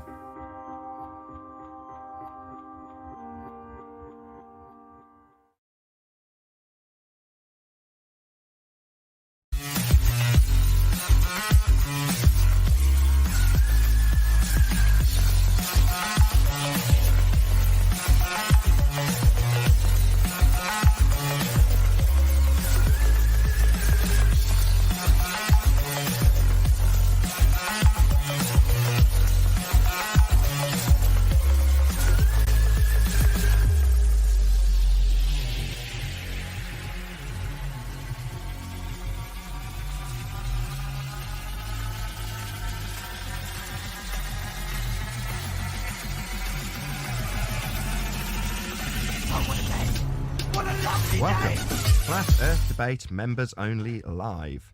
I'm your host Nathan Oakley, and if you are new to this channel or you've not done so already, then be sure to subscribe, hit the bell notification icon and join button to keep up to date with the Flat Earth Debate. Now, obviously you are watching this live, you are a member, so you don't need to subscribe or become a member, but if you're watching this after the fact, be sure to smash the like button, share, subscribe, comment and all that good stuff. With that, I'm going to hand over to G+, who are all in abundance, arguing away about various different bits and bobs, and we've also got a few people in the Gilded server as well, so I'll hand over to them while I test a few things on my live stream with my new computer. It's not the argument that came out the gate, guns ablazing. I know, so I the argument know. right. I know. That's a what I'm repositioning of doing. the argument. That's just a repositioning of the all right. argument. I'll And there'll be a tell new y'all one next guys week. later. Huey's a little triggered. I'll let I'm y'all not know. off Oh, I'm triggered. What you're gonna divine my other? What does that mean? What does triggered mean? Well, I'm trying to explain the conversation that's happening on the streets. Triggered mean? Triggered means when you hear a certain line of reasoning or bad reasoning, you immediately attack it. You're triggered. Yeah. You do that all the time. Yeah, I do. I attack it. Yes. And that's fine. And that's fine. But I'm trying to do something, fam. Like, I'm not subscribing to any of this. Like, I'm just I know you're trying to not, let but you you're know. not getting their argument right. The main I posted it. I just posted it a number of times in the war room, masturbators.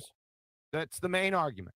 So I'm not concerned with the evolution of their fucking nonsense. I want the main argument, the one that they came out guns a-blazing, right? And it has something to do with what you just said. So what is that? Let me go back to Skype, right? We'll go to the war room and let's see what that argument is. How about that? Is that good? Fair enough. I will concede that what I was trying to tell you is that conversation doesn't exist today. That's Yes, what I'm it trying does. to tell you.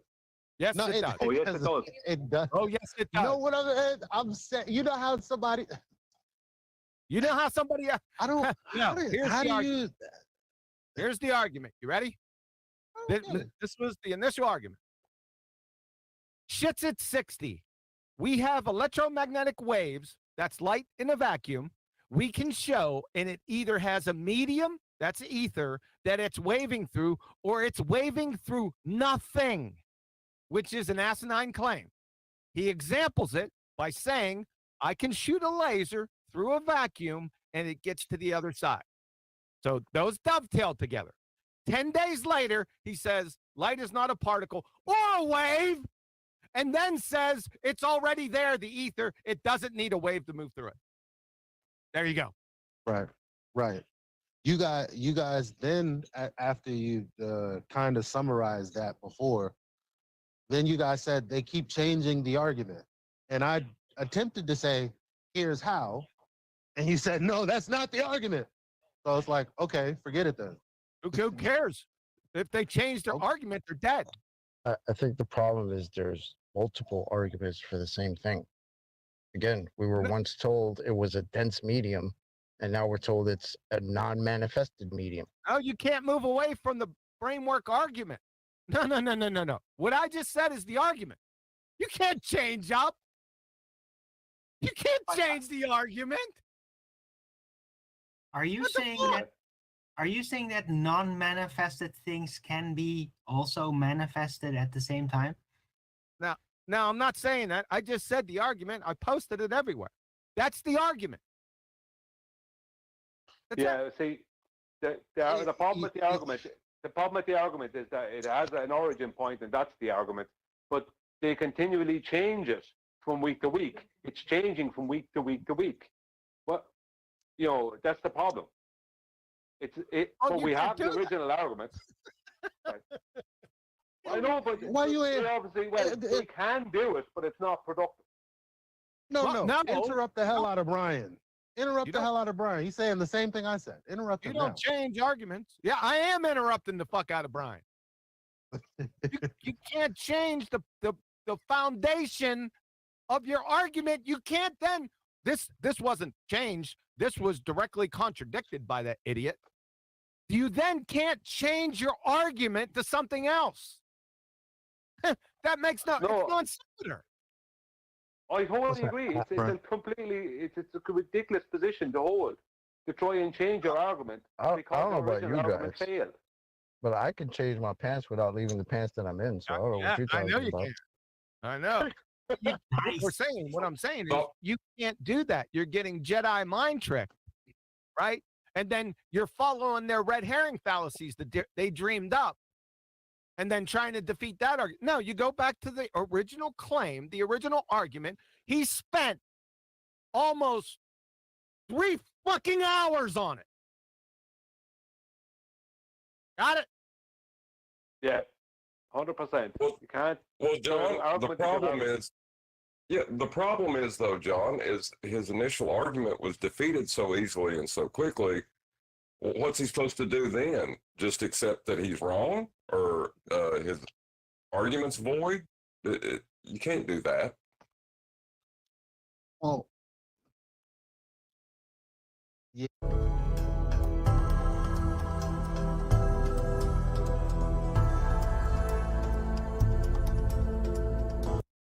You do is after that's been established, you go back to evaluating NASA photos. You stay in your fucking lane and you pick up cans alongside of the road, and we'll take care of everything else. That's what happens, John. Supervised or not supervised? I'm glad you picked up on my sarcasm. I felt like it was going without. Sorry, my mic was on mute. Flat earthers don't need supervision. I would hope they can. What's that? I said Wixit is a repositioner. He repositions everything. When he loses, changes it around. Yeah, that's why I'm sticking to. I don't have any beef with him because so long as we talk and everything that we've talked about stays consistent in that vacuum, I really you can do videos on things and you go ahead and do you. But what I know is that when I asked him,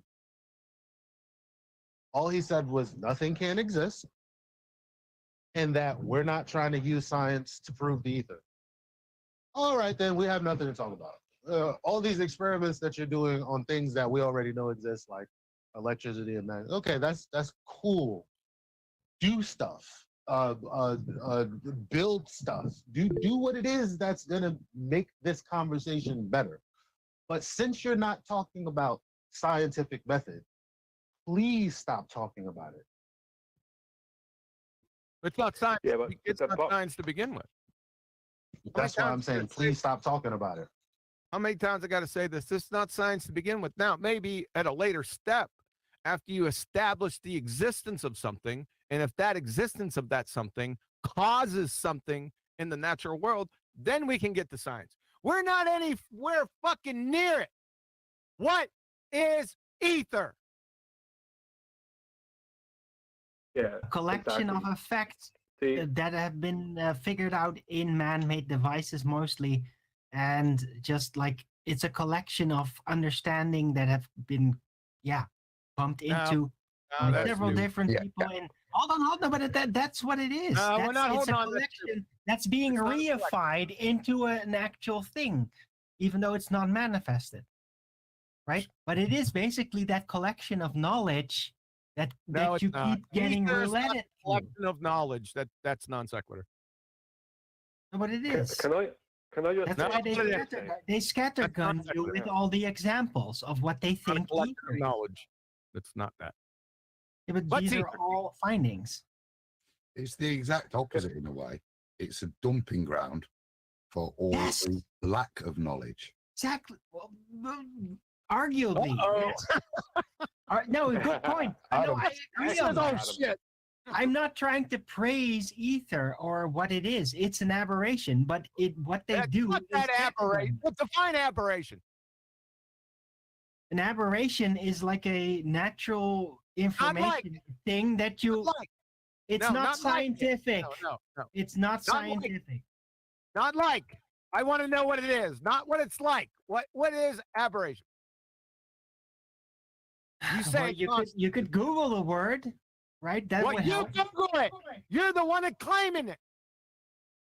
Well, it's an artistic naming of the effect of something that just like what is this? But it's a lot about it is psychological, right? This is just what happens when we dig into information and try to learn about things. People bump into these type of things and they get stuck up like with gravity. Like gravity was the aberration, please. Oh, For the my third God. time. I'm trying to. You're not defining it. A departure from normal. Right. Fair enough. It's like a mind twist. You get caught up in it. It's like a trap, a spiritual trap, right? And that's I'm sorry. This is just. It's not a mind twist. I'm sorry. That's not what Adam said. Adam, read again. A departure from what is normal, usual, or expected. Typically an unwelcome one. Yes, I know. Look, this was an artistic choice. Look, I tried to define it. Okay, this is not something that's a general understanding. Aberration. Okay, when you confronted me with the scientific method, and when I was still defending gravity, that's what I concluded. Like, this is something. This is a psychological thing, and I called it an aberration. You're not making any connections. Stop with the verbal diarrhea and connect your thoughts. Right. Everything you said is non sequitur so far. Owen, let me support you. So I'm going to make the statement again that I said. It's not a collection of knowledge. It's a place, dumping ground, where we put a lack of knowledge. And that in itself is an aberration because it is a departure from all of the normal ways in which you apply stuff. So with regards to some of the behaviors of light, etc., we abandon our normal ways of dealing with stuff and say, I don't know. And we put it into a substance called ether to give it an explanation, whether that's part of the lazy behavior of light. So I would defend. I don't think you knew when you were using it, but I think you can find a way to use it. That's what I tried to express. I was trying to look, the concept of aberration as I use it was like pretty new and heavy. Like the thing about it is it's a psychological trap.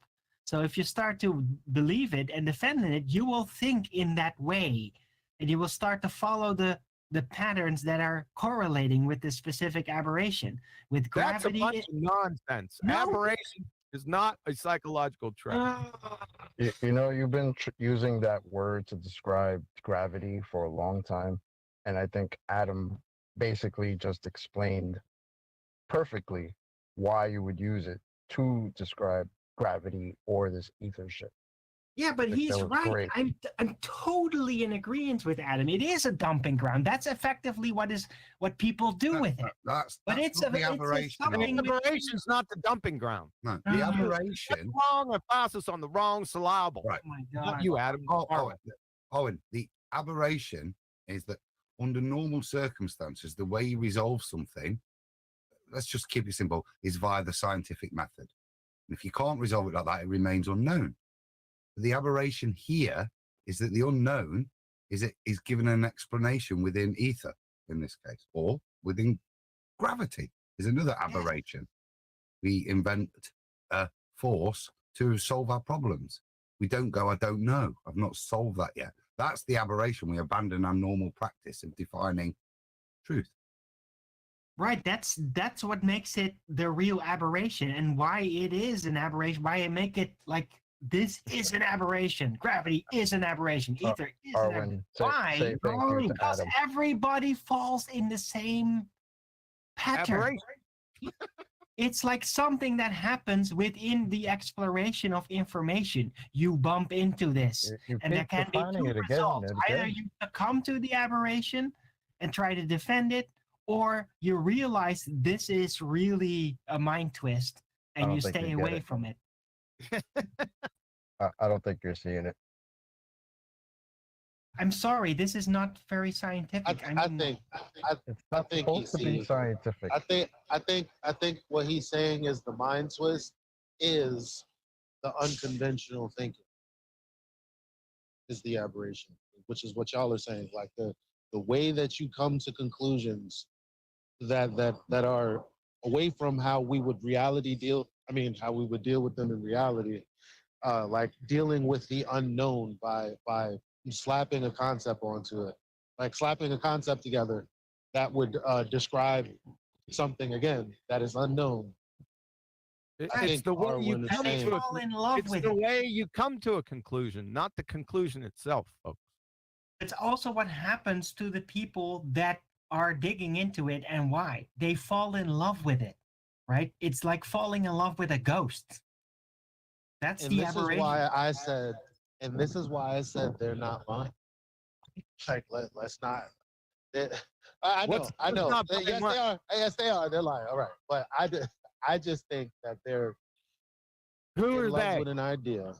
Who are they? At least Bob. Okay, come on, throw me a bone. Okay. I'm throwing you a bone. Thank you. At least Bob is madly in love with this aberration, this way of thinking that's fallacious. And no matter what he does, his conclusions are always going to equal fallacious. Yes. That's it. It's not. It's And I not don't only think him. that's a- Perfect. It's not only him. If you start out with a fallacy, then everything that follows that fallacy in rapid succession is heretofore fallacious also. So it's all void. So you can't start off with a fallacy as your main premise because everything else is horseshit. That's right. It doesn't follow. And then everything that follows something that doesn't follow as well. Yes, correct. In other words. That's Can I just what, make? Can I? AI coined the first cause fallacy. What? Can I just state that the problem, right? The Go ahead. problem Go ahead, Brian. we've had. Thank you, Kiwi. The problem we've had with ether, right, and all these claims about it, is that we have gone down the rabbit hole, or they're attempting to bring us down the rabbit hole, just like with the globe. Like there were so many simplistic globe destruction proofs that were around in 2015, but people didn't realize their power.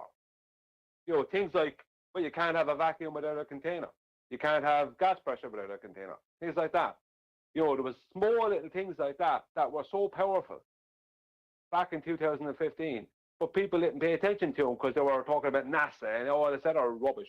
And bit by bit, people got into refraction and this, that, and the other thing, instead of sticking to the basics. there's a claim out there, right, that this thing exists. There's also a claim that they have measured it. And there's a claim it does this, that, and the other thing. Now, a measurement is a physical thing you'd have to do. So if the claim is that it's a spiritual belief or just an opinion, then how can you measure it? Can't be done. Let's stick to simple arguments concerning this, because otherwise we'll end up down a rabbit hole. Because that's what they're attempting to do with their changing their arguments. Week by week, the argument is changing. You know, QE just showed it a few minutes ago with the 10-day difference when the first time Whitsitt was on compared to the second time. He changed his position because his original position didn't fit what he needed it to fit. But that's not, you can't do that. There's a particular argument out there, and there's a particular claim of a measurement. And there's no point in Bob telling me that it's just his opinion, or Whitsitt telling me that it's just a spiritual belief, if they're also going to claim that the Foucault pendulum and the ring laser gyro and all this is proof of it. If it's just an opinion or just a spiritual belief, then how are these things anything got to do with it? I can't measure a concept. I can't, like time. Time's a concept. That's what I couldn't think of earlier. Time. What's the difference between ether and time? What's time causing? I don't have an ether. I don't have an ether watch. Not just the My favorite spiritual thing. belief that's happening. Well, it is, but unfortunately, it's a spiritual belief that demands a rewriting of physics down, as the initial attacks say, to the construct of what we consider matter. And that's fundamental. What we consider matter, atoms, is fundamentally, from a spiritual point of view, different to them. And these are the points of contention that they think are the points of strength by attacking supposed weaknesses in atomistic theory. This supports their case. But this is unfortunately the weakness, because in professing this spiritual stuff, it does require a rewriting of physics, not just the atom, but the electron even. Yeah. And the best way to prove that is to bring up a machine that is developed in atomistic theory, right? With electrons, yeah. But this is the point we're at. We're asking, and fundamentally, for them to be able to explain their position, they first have to describe their new physics, which involves ether and manifestation through dielectric potential or counter space, inertia. What all those things actually mean. Electrostatics. That's the big one for me, because it's a term from an atomistic theory that has real significance and meaning, that appears to be being used in a non-conventional way, a way that is yet to be defined. And that's my beef, really. Is that right? It is that forcing of a spiritual belief, because it is a way of viewing reality and physicality, how it's borne out and what it consists of, which appears to be what we've heard of. So that's the fundamental trouble for me, that they're not able to describe the opposition to what they have, to our method. They can't describe the opposite of what they're actually explaining, even down to, like, say, the fundamentals of what does electrostatics, everything's electrostatic in their world. Well, what does that mean? Because even to define that requires an electron and an atom.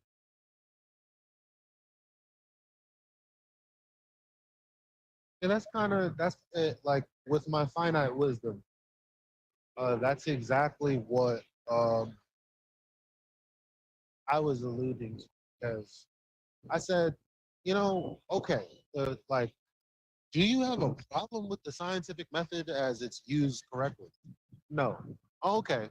So then what you're doing is something different. Just lay out your epistemology first, or your mental framework first, and then maybe I'll understand. That is yet to be. Did you miss the part where I said? Did you miss the part where I said that this isn't scientific just yet?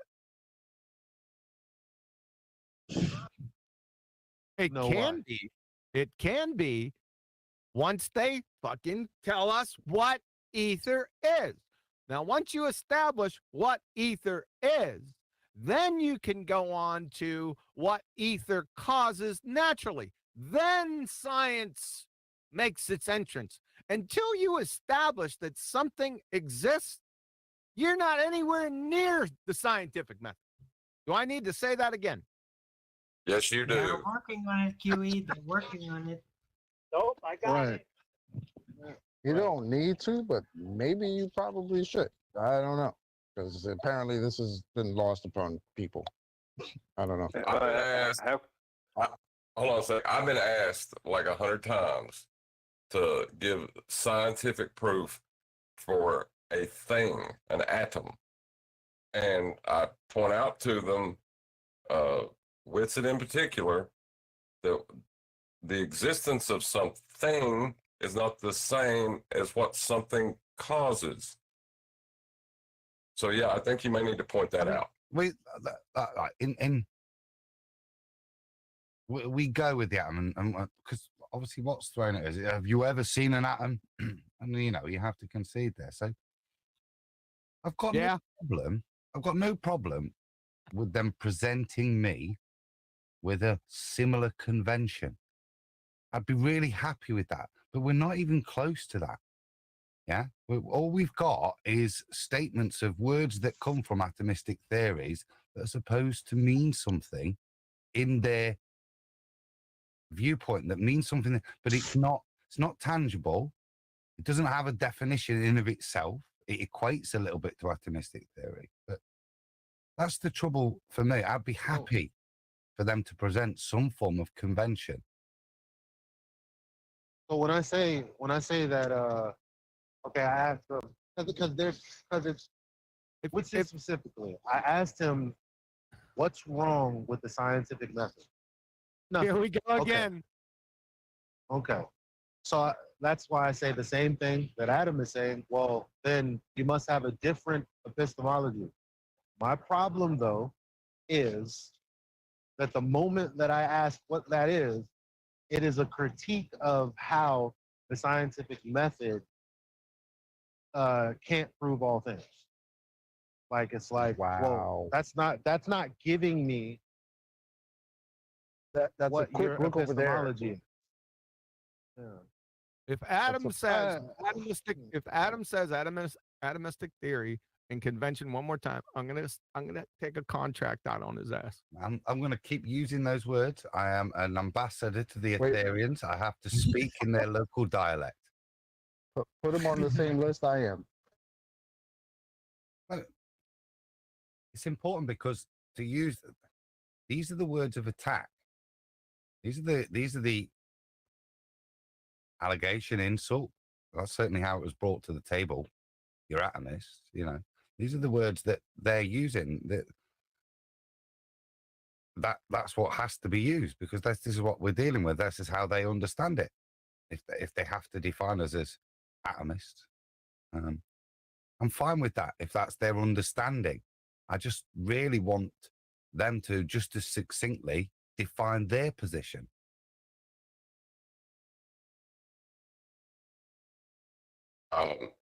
Maybe you should point out to them that the computer they're using to speak to you has a word called bit or byte attached to it, and see if they can understand that as a particle or not, or a discrete point.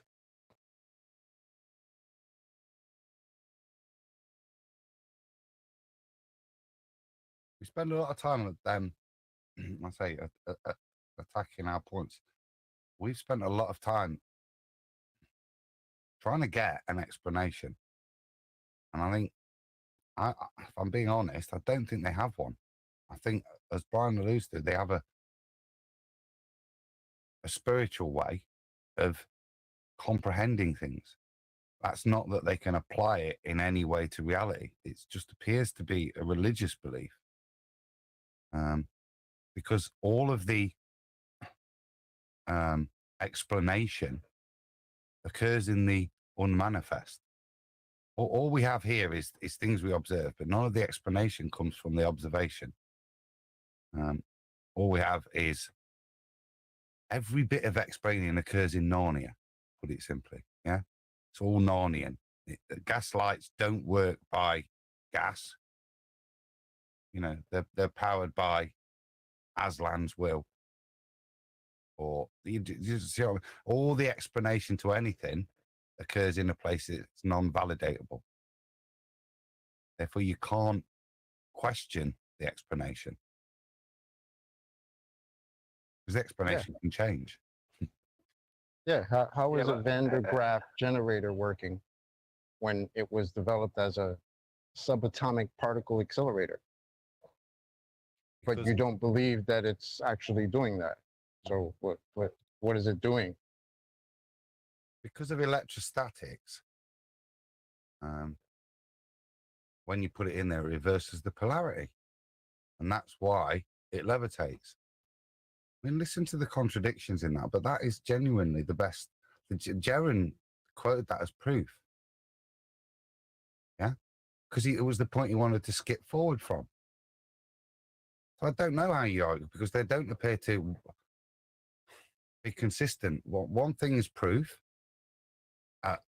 Van der Graaf levitating a piece of paper is proof of electrostatics, which is undefined, and proof that you can shift the polarity of the electrostatics so that up becomes down, because that's what electrostatics does.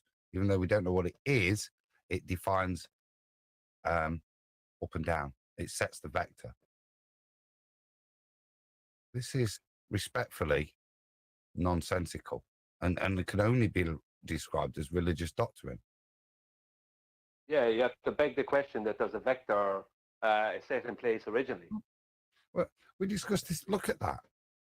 Look at that thing levitating. This is one of the contradictions, even within the sentence of description of what we're seeing. It's levitating.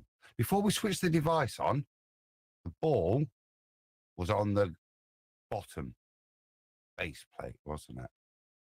When we switch the device on, if we're going to reverse the polarity, as in reassign the vector of down, then the only if that's what we've done, if that's the variable we've manipulated, that vector of down, yeah, by changing the electrostatics. Remember, this is all nonsensical description that appears in Narnia, but it's there.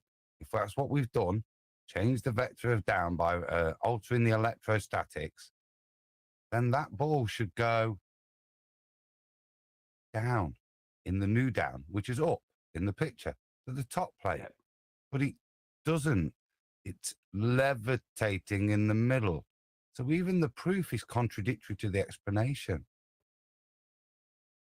Yeah, and more than that, what they'll try and say as a rebuttal to that is that the reason it's not going up is because of because of density. They'll try and use density as an explanation as to why it's not going up. No, density determines, right, whether something will, the density of an object or substance, whatever, in accordance with the density of the medium it resides in, determines whether it goes up, down, or sits in the middle, right? So density can't be used as a kind of a band-aid here as to why that object is not going all the way up to touch the top of this apparatus. Because if density was going to stop it going all the way up, then density would have stopped it from rising in the first place. The point is that the thing has risen off of the base, right? Why is it risen off of the base? Because something is causing it, like some kind of charge is causing it, that's coming underneath in between the base and the object is pushing it up.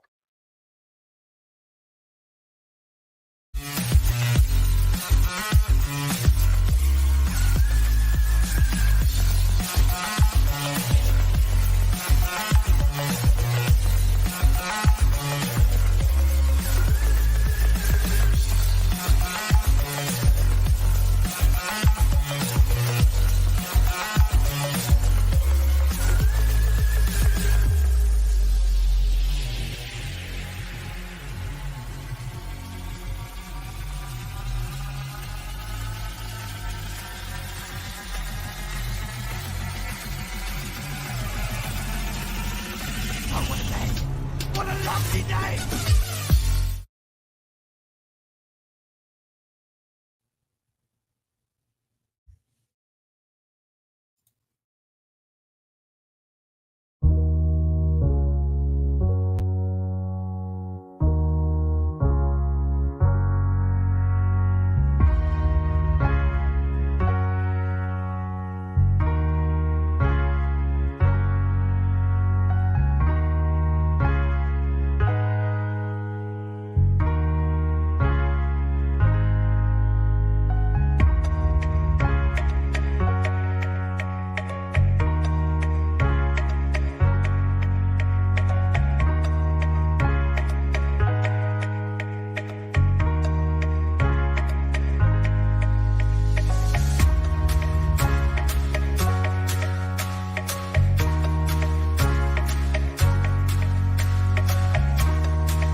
in the world. What up, everybody? Thanks for kicking it. We got 250. Smash the Rogans up. Because, you know, we got algorithms out here trying to hold us back. All right, so Brian and I are going to have a little debate. The two primary subjects will be the spin, or shall I say the alleged spin, of the Earth and gravity. We're hoping to have it be cordial and respectful. Last time he kind of had to go 4v1, so we want to give him a fully fair opportunity to voice his side. And we will, barring how the time goes, have a Q&A session at the end. So we ask everyone that is going to super chat a question to be read off the Q&A to be respectful, no insults or personal attacks. If you have a specific question for me or for Bryant, then you can super chat it and we'll read them off. But like I said, try to be respectful, and also try to be respectful in the chat because, truth doesn't fear investigation. There's no reason to stoop down to any type of vulgar behavior. Okay, cool. So there is the opening. Jaren will be modding. So without further ado, let's add everyone in. Wow. How's it going, gentlemen? Doing great. That was a great intro, by the way. That's even though I don't agree with the premise. This will be fun. This will be fun. And just to piggyback off what Austin said, make sure if you're in the chat to try to be polite. Maybe think of Brian as your grandpappy or something. Just be respectful. We don't need to attack the person. Attack the argument if you want to attack anything. And not that old yet. Good day, ball kicker. Close. All's well, I'm getting man. there. I'm getting there. 52 is not. That's grandpappy age, I'm telling you. Yeah. So I guess the way it's going to work is we're going Come to on, brother. just have each guy give 10 minutes to give their opening, and there'll be no interruptions. So it should be pretty simple from there. And I think you're going to start, right? Right? Yep. I'm going to start. Do you want to tell people who you are real quick? Oh yeah, Bryant Myers, actually a former physicist and teacher. I did teach at Central Michigan University, so I actually was a college professor. I've been really into energy medicine, pulsed electromagnetic field therapy. I have a best-selling book on that topic on Amazon, and it's basically magnetic fields that change with time, and it has tons of research. It's been one of my main passions the past, I would say, 15 years or so. But I'm a passionate. I love science. I read science for fun. So I had a lot of friends that got into the flat Earth movement, and I did look into it and the claims, and obviously my side. I mean, I feel the evidence is overwhelmingly on the globe side, but that's just my position as a physicist, and I'm hoping to, in these two departments of gravity and spin, present that evidence. And Word. So Jaren, I think you just whoever's talking, I guess presenting, like just make them big. Okay. We'll just kind of do it that way. Okay. And just Did you say there's a sound problem, or is everybody on the same level? Someone complained about the levels of the mic, but I don't know. A bunch of people were saying it sounds fine. So there's always the one person that does that. So Yeah, we love that. I think we're good. Sounds pretty equal to me. Oh, it just says Brian needs to get closer to his mic. So I remember last time you said that you thought you were a little quiet. I think he sounds fine right now. We say something. I think he's joking around. That was mute. He was muted. Oh, You're muted. I think you. Oh, can you hear me now? Yes, now we can. Yeah. Oh, okay. I'll turn you up a little bit just because I think you're going to be quiet. But anyway, go ahead. Yeah, it's just I got to get used to these mics and keep in my. I like to just kind of go free for all. But you just tell me when we're going to start, and Good. I got you a little higher on your mic, so you should be all right. Okay. Ready to begin? Well, all right. Well, great. So we're going to start with gravity. And I just wanted to begin with a quote by Albert Einstein. No one must think that Newton's great creation can be overthrown in any real sense of this theory of relativity or by any other theory. His clear and wide ideas will forever retain their significance as the foundation on which our modern conceptions of physics have been built. So that's Albert Einstein. And I just want to, before I get into my my presentation on some of the evidence that I have for gravity, I just kind of wanted to lay down University of Berkeley is kind of this idea of a scientific law, because it does seem there's a lot of confusion on what a law means in science. And in everyday language, a law is a rule that must be abided by or something that can be relied upon to occur in a particular situation. Now, scientific laws, on the other hand, are less rigid. They may have exceptions, and like other scientific knowledge, may be modified or rejected based on new evidence and perspectives.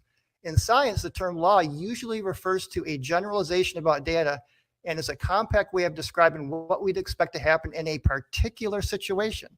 Okay, so Newton's universal law of gravity, let's just start here on Earth.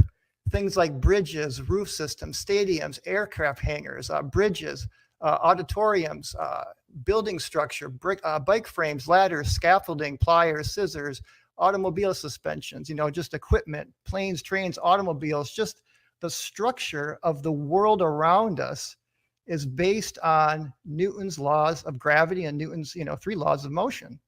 So I just wanted a little show and tell here. At Georgia Tech, I was electrical engineer, and I had to take these classes called statics and dynamics. And this book right here is 1,400 pages of just using basically Newton's laws, no electrostatics, pretty much just all Newton's laws of motion and Newton's laws of gravity.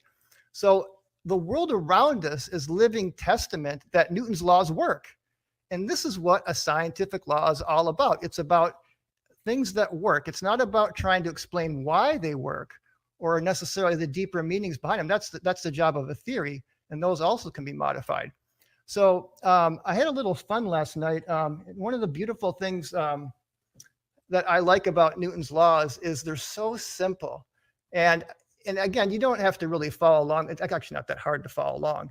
So, Newton's law of universal gravity is G m1 m2 over r squared. And here I have me and m. So that's the mass of the Earth and a small m, which you'll see in a minute why I'm doing it this way.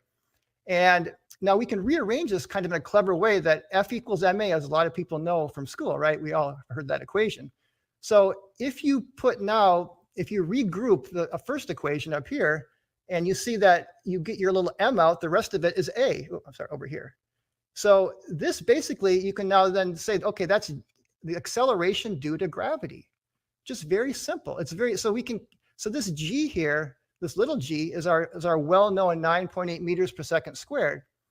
And to complete this whole process, all we need to know is big G and the mass of the Earth. And this is where the Cavendish experiment comes in, and Cavendish-like experiments. And it's just kind of worth noting down here that the acceleration is also, you can say it as F over m. So if you have a small mass, that's going to have a small force acted on by the Earth, and it's going to accelerate the same as a big force with a big mass, because the acceleration due to gravity, or the force, is more on a bigger object or a more massive object, but the inertia is also more by the same exact amount. This is why all things fall at 9.8 meters per second squared. So it's really cool. And we can even take these laws, and this is where the universal motion comes in, and we can derive Kepler's laws. I mean, I won't get into all of them because I don't have time, but Kepler's laws basically said there's 3 laws. The first is the ellipses, the second is equal areas and equal times, but the third law, he didn't know what this proportionality constant was. So we can actually just use Newton's laws, and then we just know that the centrifugal force is going to balance the gravitational force, and we can get an exact number for that constant proportionality, and all the planets follow a straight line. So again, we don't have time to get into it, but it's really nice that this law of gravity here on Earth extends to our solar system. One of the first scientific ideas that got extended beyond just the Earth. So let's look at just Cavendish real quick here. We don't have a whole lot of time to go through it, but the Cavendish experiment here, let's just look at the experiment. Basically, there's 2 large masses that are fixed, and you will have 2 swinging smaller masses on a swinging torsion scale. As the smaller masses are attracted to the larger ones, they twist the wire, and that twist, along with the oscillation times, allows us to calculate G, the gravitational constant. Once we have G, the gravitational constant, we can then determine the mass of the Earth, and based on some of the equations that you just saw. So now I just kind of want to go through, and by the way, it's not just Cavendish. There's other, can we share my screen now? Mm-hmm. Yeah, thank you. Can you share my screen? I don't know. I only have a remove. There you go. Thank you. Oh, there you go. Yep. So anyway, besides Cavendish, there were other measurements of G, totally different ways, and they're getting the same number. This is a kind of a key theme here, is that we can calculate the gravitational constant in many different ways. And now, but I want to just look at a few modern day Cavendish experiments here, because these are the ones that are just so very accurate. And I know some of the rebuttals of some of the flat earth enthusiasts will say, but you got to understand these tests take everything into account. The exact, the balls are perfectly homogeneous. The dampers, they put coatings to eliminate the electrostatic effect. A thin gold layer is very, very carefully done to ground it out, no electrostatics. The air density, thermal effects, electrostatic is also shielded and grounded. And then the magnetic effects, they'll use mu steel shields on the balls, and mu steel blocks magnetic fields. And here's just a little table. You can see all of these different, and they know all of the things that can lead to inaccurate results, to incredible accuracy. So there's been a lot of different Cavendish-like experiments done over the years. And recently there's actually now about 200 to 300 peer-reviewed Cavendish-like experiments. And here we have the Committee on Data for Science and Technology, that the CODATA, which lists here the most accurate, most careful experiments, and they come up with a value for G that's around 6.67 times 10 to the minus 11, but it's out to 4 significant figures. That's incredible accuracy. And from the lowest, if you swing all the way back and forth from side to side, that's only a 0.07% difference from the highest to lowest. So it's incredibly accurate. But interestingly, other constants of nature are more accurately known. It's just gravity's one of the most difficult to measure, but it's still very accurately measured.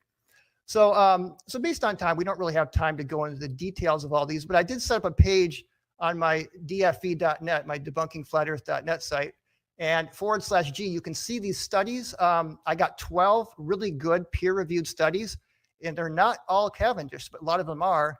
And you'll see that these, like I explained just a little bit ago, these were all incredibly carefully done, meticulously. And the fact that they're all getting almost the identical number, if you had like electrostatics or magnetism or other confounding variables, you would be getting wildly different numbers from test to test. You would not be getting this precise numbers every single time. And just look at the precision here. They're putting these in vacuum chambers. Some of these experiments did them almost near absolute zero. Just absolute incredible accuracy. Now this is one test I wanted to share, because I've heard some flat earth enthusiasts will sometimes say, well, that's just a man-made piece of equipment. I want to see something in nature where mass attracts mass. Well, here you go, the Mount Schihullian experiment, which also has been done multiple times.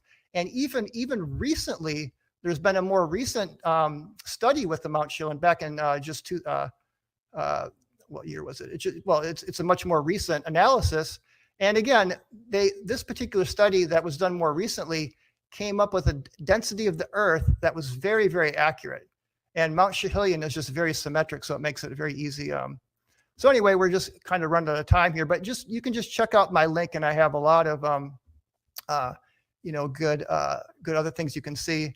And don't really have. Oh, this is from Statics and Dynamics. These are the kind of free body diagrams that you need to know. And in science, like bridges, this can be life or death if you do not construct these bridges properly. And by the way, it's not just G, it's actually mg, and it's you can't just use G alone to build these things with statics and dynamics. And so we're out of time, but I didn't have time to get into Einstein's gravity, but I think we can talk about that later. Okay.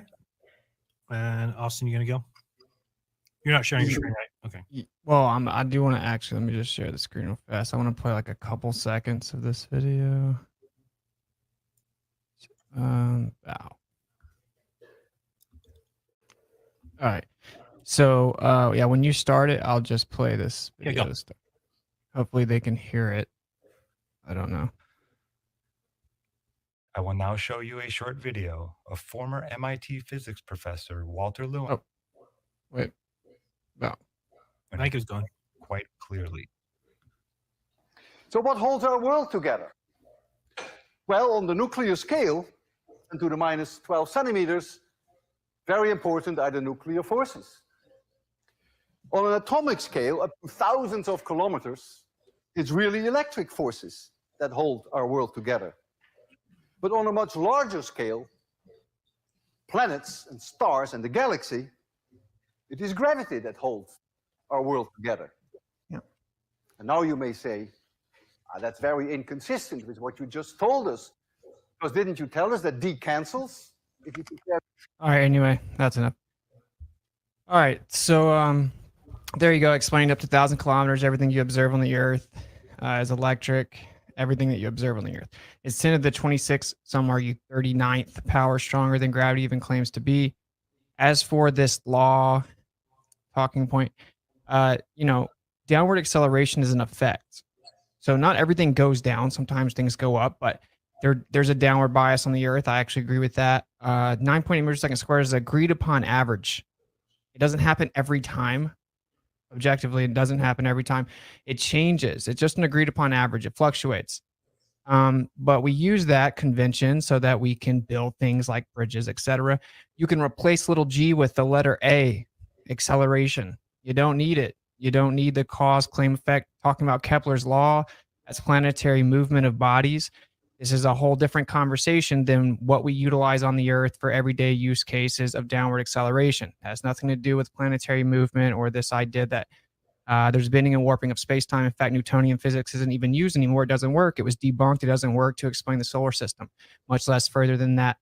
So when we talk about what's on the Earth, well, we're talking about, we want to use science. We want to actually prove things.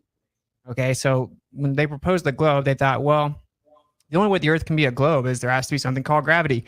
That's the actual evidence for gravity. So if we want to say we have a dependent variable and naturally occurring observable phenomena, things go down. Things go up and down. So things have direction or different vectors. So what causes something to go down? Well, let's figure it out. Everything that goes down or up, everything that exists in the world is electrostatic. So all molecular and intermolecular attractive forces are electrostatic in nature.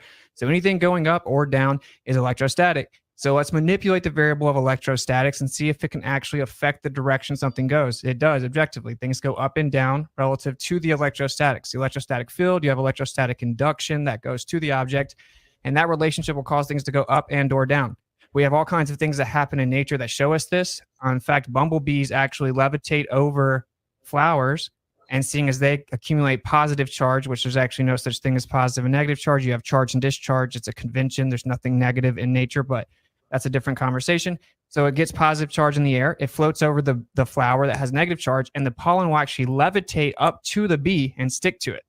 Okay, so we watch this happen all the time. The clouds, of course, are electrostatic, and then based on the charges in the clouds, that's when eventually the water will come down, right? So based on density and buoyancy alone, or based on gravity alone, there's no reason for those clouds to be up there sitting the way that they do. Now they just claim that it's basically counteracted. So whenever you talk about the Cavendish and you said that they control the variable of electrostatics, well, you said no electrostatics. That's not true. There's no such thing as no electrostatics. The gold that they use is electrostatic, right? So we have things that are called dielectric materials because they have small amounts of magnetic permeability, right? They have high levels of dielectric permittivity. They maintain their charge very effectively. But that doesn't mean that there's nothing there, just like there's no such thing as anything being neutral. If something's neutral, it doesn't have a net charge, but it still has a charge, including all these quote-unquote nuclear forces and the neutron. They have elementary charges, and everything that exists has a charge. So there is nothing in the world, nothing, that doesn't have electrostatics. In fact, whenever Cavendish first did his experiment, he didn't even account for electrostatics. I know people personally that have done it, and they know that electrostatics will indeed make the balls move around. It's the primary thing you have to worry about because of the fact that you have attraction and repulsion with electrostatics. You can never eliminate it. So then, well, what are we observing? You said that it's always the same. It's not always the same. It varies. It's such a small change, though, that you get a decent little window and you can say, oh, look, it's pretty accurate. It's never exactly accurate. And then whenever it's not, people just assume it's user error because even the slightest bit of energy or motion transferred to the Cavendish mechanism will actually affect what you see. So you didn't account for electrostatics. If you manipulate the variable electrostatics in Cavendish, you will literally get the cause. You can't eliminate it. If you ground something, it still has electrostatics. If you put it in a Faraday cage, it still has electrostatics. There's no such thing as eliminating it. And it's 10 to the 36th power or 39th power, stronger than gravity even claims to be. So all this stuff about 9.8 meters per second square, that's an agreed upon average. It's not consistent. That's just an effect. It isn't exclusive to the idea that the Earth is a gigantic ball with bending and warping of space-time. It's not different on a flat Earth or a globe Earth. If things fall down, we have an agreed upon average. That's the effect. What's in contention, what gravity is the claimed cause of that effect. That doesn't mean anything. Like I said, you can change little g and you can replace it with a. So what we know to actually be true, and I just showed you Walter Lewin from MIT explaining it, everything up to thousands of kilometers, which I don't make claims about thousands of kilometers because I don't believe in fairy tales. But the point is that everything on the Earth is electrostatic, and it's just objective. We can manipulate that variable. We have spider ballooning.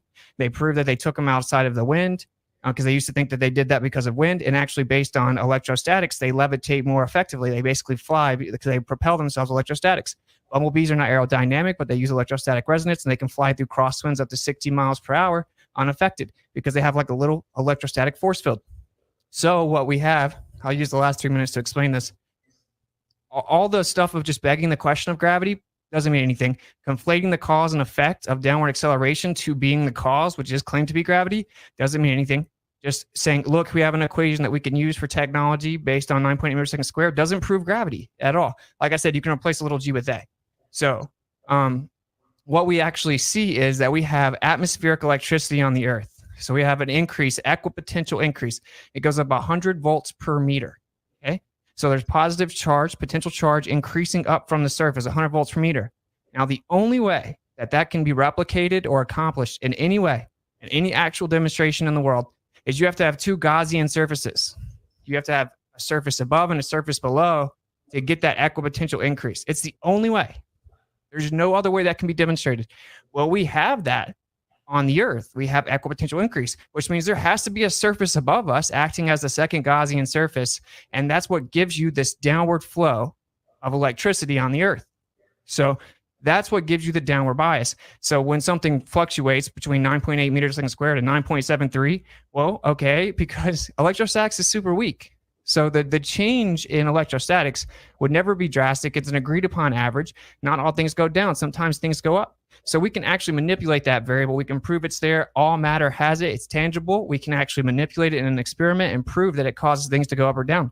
So what we have from the beginning is scientific evidence that has demonstrated objectively that electrostatics is always present and it causes things to go up and down. And we have an electrostatic field in the Earth with equipotential increase, and there's a downward flow. You can, in fact, run something called a corona motor, electrostatic motor, with this current. Okay, so we have downward flow pushing down to the surface of the Earth where we have negative surface charge. Again, this is how bumblebees operate. So if we're going to make an additional claim, because like I said, not to be too reiterative, but 9.8 meters per second squared doesn't prove anything. That's just an effect. That's the agreed upon average of downward acceleration. That changes a little bit, but it's just an effect. So we want to find out the cause. The question is, does gravity exist, and is it the cause of the effect? That's the actual point, right? Well, when you say you try to control for the variable of electrostatics and stuff like that, you can never eliminate it. It's always there. It's 10 to 36 power stronger than gravity even claims to be. How could you find a force much smaller than that if you can't actually get rid of that force when you know it's stronger? Okay.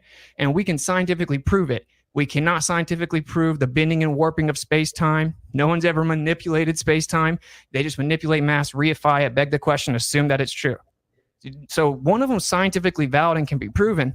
And then one of them just has to be true if the Earth is a ball and has never been proven. So in summary, like I said, people often conflate big G and little g. They just invoke 9.8 meters per second squared saying that it proves gravity, but it does not. And Newtonian physics is not what the globe Earth model uses anymore because it doesn't work. And the reason that they didn't just acknowledge the natural intrinsic electrostatic nature of all things, and that's why things go up and down, is because it's way too weak to cause gigantic planetary bodies to move around each other in a vacuum at vast distances.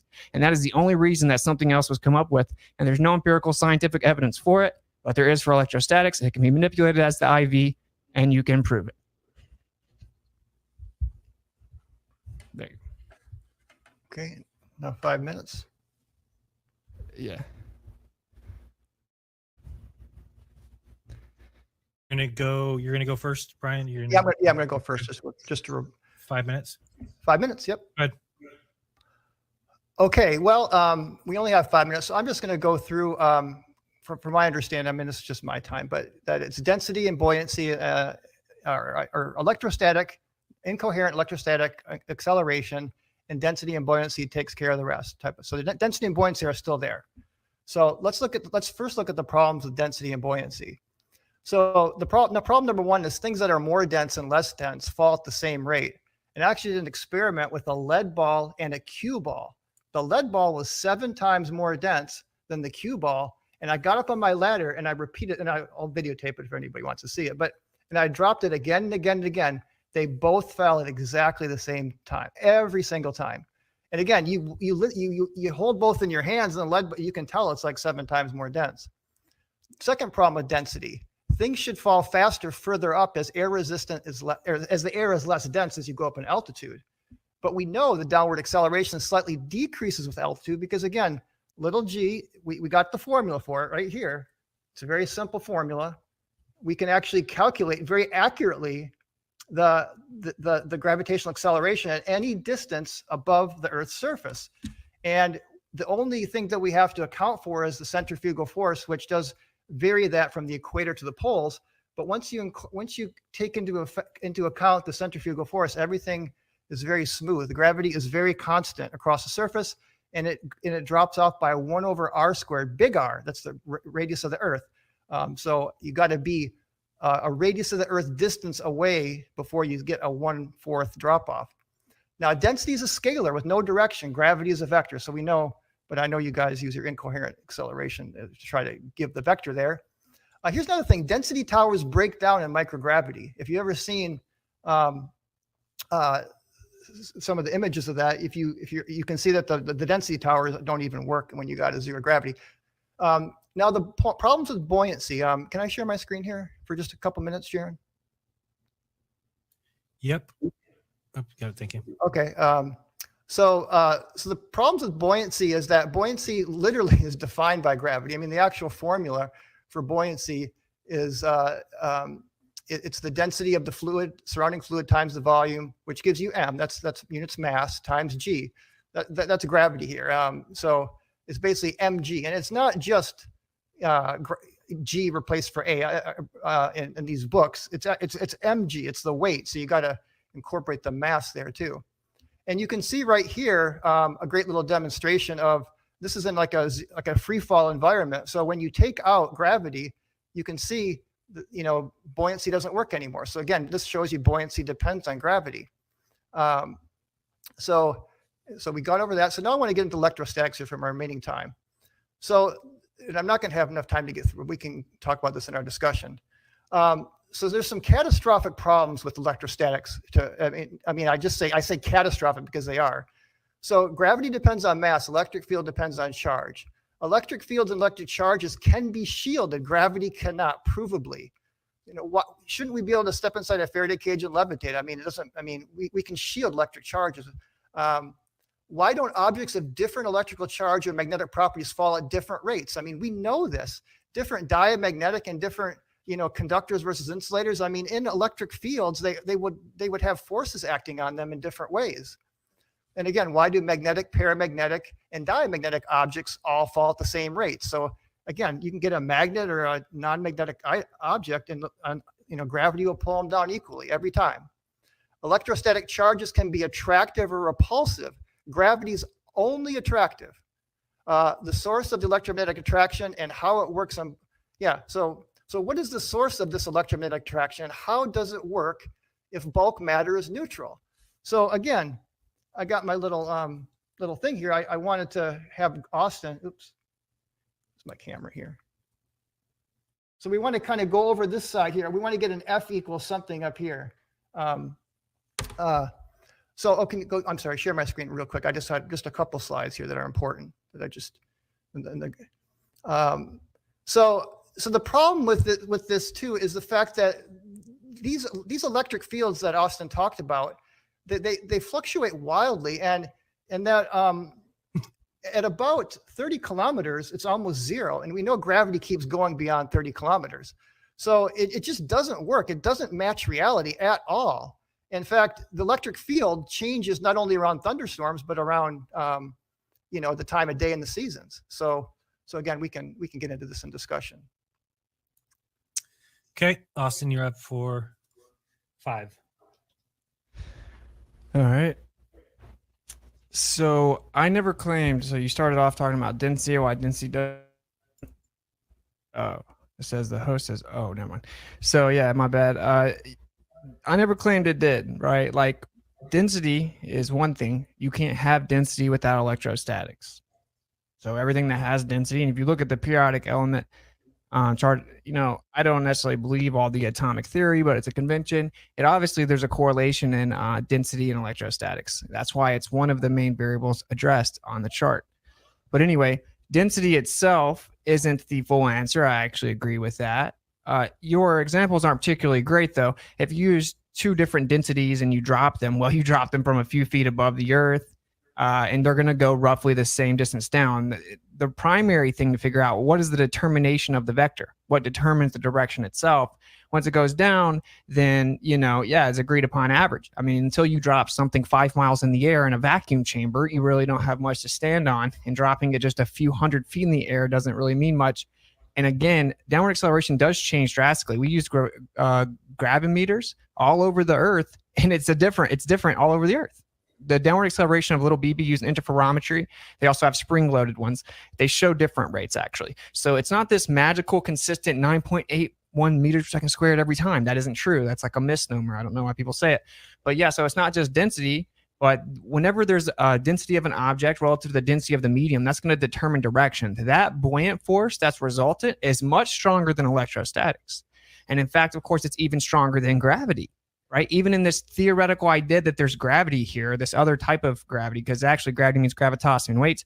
Anyway, the buoyant force is stronger. It goes up and down, just like the elastic velocity, the kinetic energy of gas. It's stronger than electrostatics. What it does is it sets the bias. So even if we have slight fluctuation in thunderstorms or lightning or whatever, it's very weak. It's very weak. Like when you use a Van de Graaff generator and you make like a little paint chip float or a piece of paper, you can use iron, you can use all kinds of stuff. That's like those little chips are equivalent to like Mount Everest, right? So the point is that it's very, very, very, very weak. It just sets the up and down. That's why you wouldn't see much of a change in downward acceleration, because it would have to be such a drastic manipulation and variance to get any type of difference. But that's not the question. The question is like, what actually causes it to go up and down?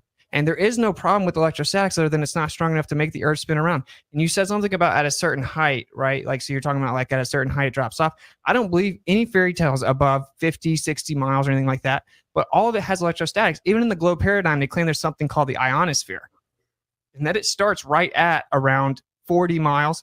They say 40 to 50 miles to like 400 miles, which we don't believe stories past 60, 70 miles at all. But the main thing with that is, that was the first time ever that was claimed. Maxwell actually changed his equations, right, to say that you could have electrostatics without matter, because you can't. You can't have electrostatic induction or electrostatics without matter. And they made up the ionosphere to basically save the globe. But the primary point here is we have equipotential increase from the surface up, and that creates a downward flow. And the only way to have that is to have 2 Gaussian surfaces. So what we know we have on the Earth has to be there because of 2 Gaussian surfaces, and that is 10 to the 36 power stronger than gravity claims to be. So I don't know why it's so hard for people to accept it, but it just is what it is. And this is why it's not discovered on the quantum scale at all. There's no evidence for gravity on the quantum scale at all. It doesn't work. It's incompatible. The relativity doesn't work at all on the quantum scale. But we know that there's electrostatics there. It's everywhere. And a Faraday cage does not block electrostatics. Sure, it can stop like electromagnetism. It doesn't stop electrostatics. The cage itself is electrostatics. The air inside of it's electrostatics. Whatever objects are in there are still electrostatic. There's still electrostatic induction. And no matter how much you try to neutralize it, like on the very smallest scale, right, which you can't remove it, because if you removed it, you wouldn't have the matter in the first place. On the very smallest scale, it's 10 to the 36 power stronger than gravity claims to be. And Cavendish is super inconsistent, of course, but it doesn't even matter. So the primary point here is we need actual empirical evidence that you're isolating something outside of it, and you're not, and it isn't completely constant. So it's somewhat reiterative to my first 10 minutes, but it's the same point. I'm not claiming that it's density alone. Buoyant force is much stronger than electrostatics, but it's what sets the up and down. It's measurable, it's testable, it's provable. All matter that exists is electrostatic. Not one piece of matter can be invoked that isn't electrostatic. And so that's all there is to it. There's there's not really even a debate to be had, because until we have like other empirical evidence to substantiate the idea of the bending and warping of space-time, which is considered to be incomplete at best, right? And there's really not much to discuss other than we need it. So yeah, there you go. And yeah, just because things change during thunderstorms or whatever, it doesn't matter because its electrostatics is super weak. So there you go. Very good. Very good. Land the module. Okay, is that okay? So now we just opened up just a discussion. So, so basically, Austin, like what? So I have an equation that can make excellent predictions. So what do you have for predicting all these things? Because I'm telling you, the electric field of the Earth, and I have a book here on the Earth's atmospheric electricity at about 31. This is about 50 kilometers or 31 miles. I mean, there's a very highly conductive layer.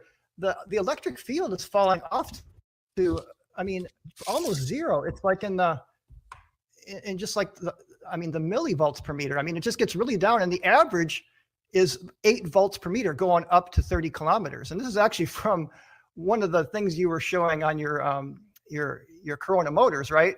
They actually had this diagram on your Corona motor little thing. The guys that did the Corona motors drew this diagram. And I saw you using that demonstration on one of your videos on Corona motors, right? And they were basically saying the same thing that I'm saying. But see, gravity doesn't stop at 31 miles up. Gravity keeps going out. I mean, so this just doesn't work. I mean, and with lightning storms, it's even worse because you say it's a incoherent, incoherent dielectric acceleration. Mm-hmm. That you says that gives you the bias of the downward acceleration, but during a thunderstorm, it reverses direction and increases 100-fold. How does that work? It doesn't. Okay. It doesn't reverse the entire Earth's electric field. That never happens. Wait, 7 million lightning strikes a day? That is a lot of reversals. And if you that's what gives the Earth its negative surface charge. If you pick up a book and understand Earth's atmospheric electricity, you would start to realize what you're saying is nonsense. Do you think the entire Earth's electric field flips? No, what's happening, it's a global circuit. What you have is you have the downward, like you said, the fair weather electric field, as you're saying, coming down. Then you've got like currents in the Earth, and then the lightning strike, it's putting it back. So it's a circuit going around. So in the current, the fields are going sideways here up on these upper layers. So that would mean gravity would be going sideways up here. It's always down, Austin, always down. It's always down because there's an equipotential increase of positive potential. Why don't we start levitating around a lightning storm? Okay, because that's just a very temporal discharge, and the density of whatever it is that's on the ground has a buoyant force that, again, is much stronger than electrostatics. So that's what sets the up and down, but your density, the buoyant force that comes from your density, is much stronger. And again, the entire electric field of the Earth never flips. It never happens. No, I didn't say that's the entire field. I said there's around 7 million lightning strikes a day. So that's a lot of reversals of polarity. And the point is gravity is always a very, very smooth. I mean, again, you said it varies a lot. It does vary. I agree. But it doesn't vary by more than 9.77 to 9.83 at the surface. That's not even entirely true. It doesn't matter. I got a source for that. Actually, it is true. There's gravitational anomalies. There's like 7 different types of gravitational anomalies. But I'm telling you, the acceleration of gravity is very well mapped out by geodesists. Very well mapped out. Why wouldn't that work with electrostatics, though? Again, I just told you, because the electric field is dropping off a lot more quickly than the gravitational field is. You know what the gravitational acceleration is at 30 miles up, Austin? The gravitational acceleration? Again, I can use it's pretty much always the same. I can use my equation to make accurate predictions. You don't have an equation. You don't have anything over here. See that red box, Austin? Yeah. You don't have anything to put in that box to make any predictions. Or if you do, let me know. Well, for force, that says F equals. So yeah, force equals mass times acceleration. Okay, but again, what's the acceleration? Where are you getting that from electrostatics? That's what everything is. It's literally all electrostatics. Use Coulomb's law to derive that. Then, if you're using electrostatics, we could use Coulomb's law, but it doesn't matter. MA to Coulomb's law, and I tried that. You know what you get is nonsense. Absolute nonsense. That's a lot of specificity you got for us there, Bryant. The thing here is, my God. That's what Walter Lewin, when he did his presentation on electrostatics, he derived Coulomb's law. That's the equation you use for electrostatics. I know.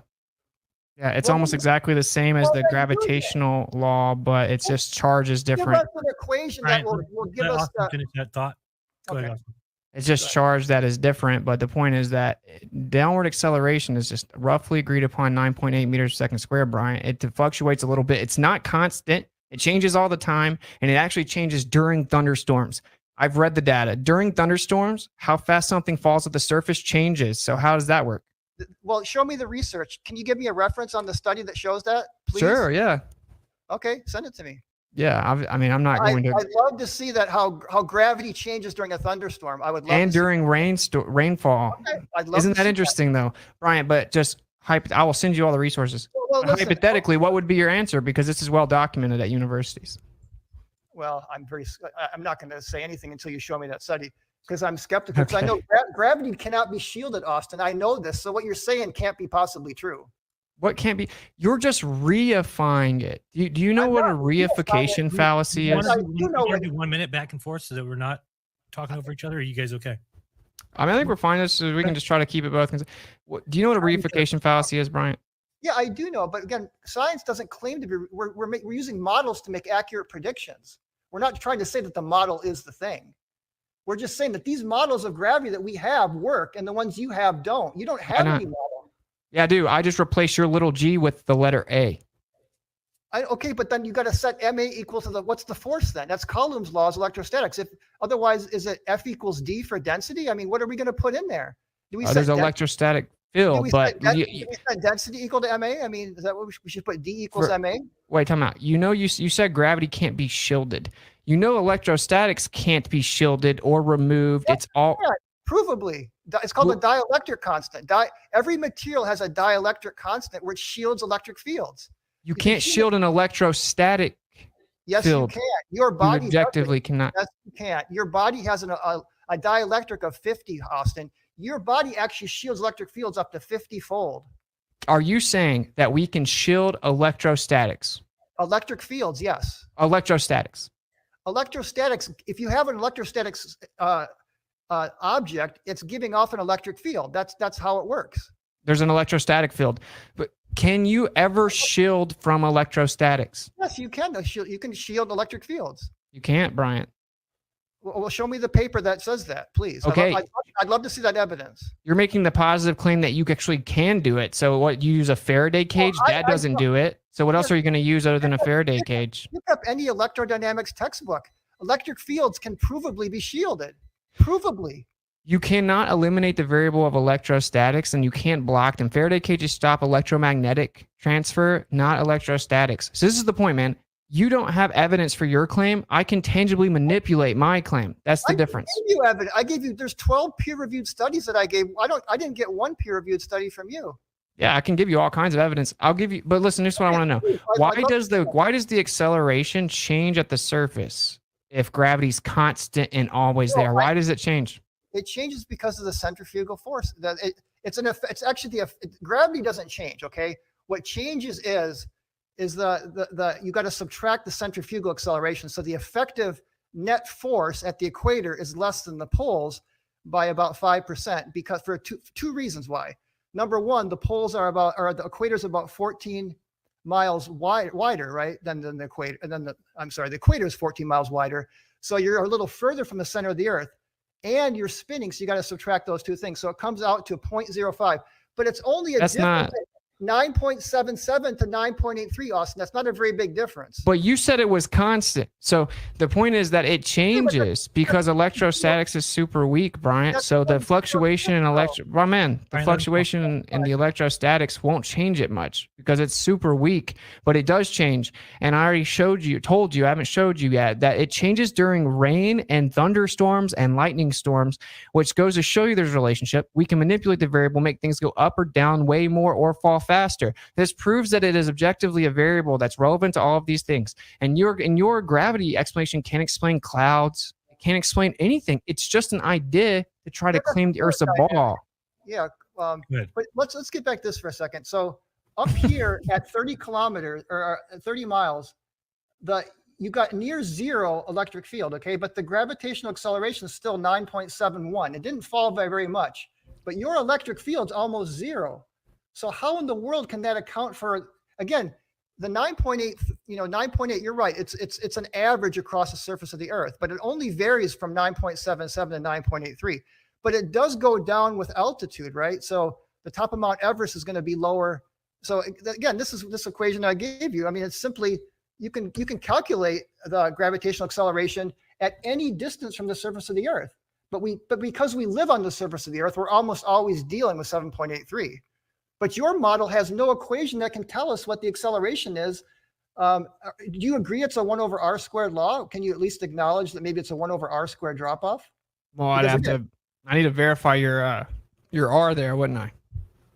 Well, okay, but I'm saying it is a 1 over r squared drop off provably. I mean, we can take the measurements. I mean, you can measure the acceleration going up in altitude and see that it is falling exactly by this equation right here, by the 1 over r squared. Is your claim that there's no proportionate relationship to acceleration and then how high up you go in the electrostatic field?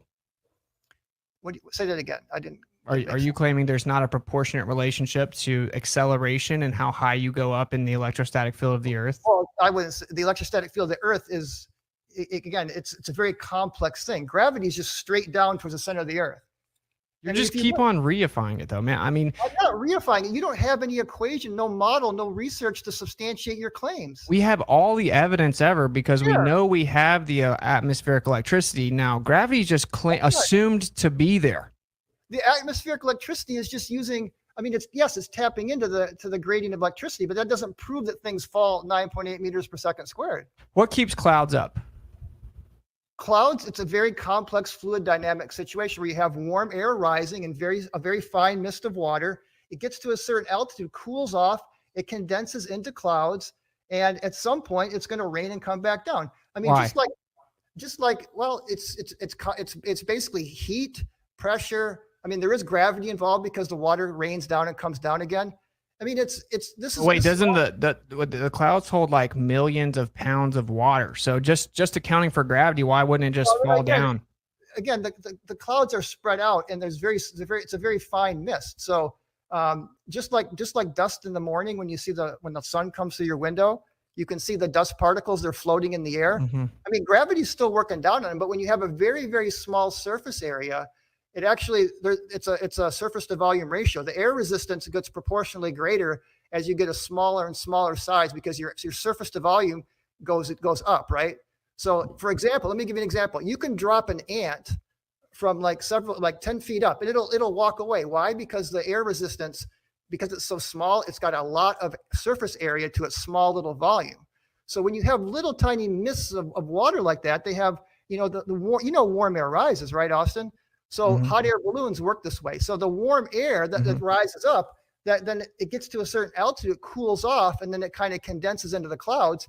But it's not like there's just like a big ocean of water up there. It's very fine mist particles that have a very high surface area to volume ratio. So they will come down. Gravity eventually brings them down. That's what we get rain, right? All right, that was a lot.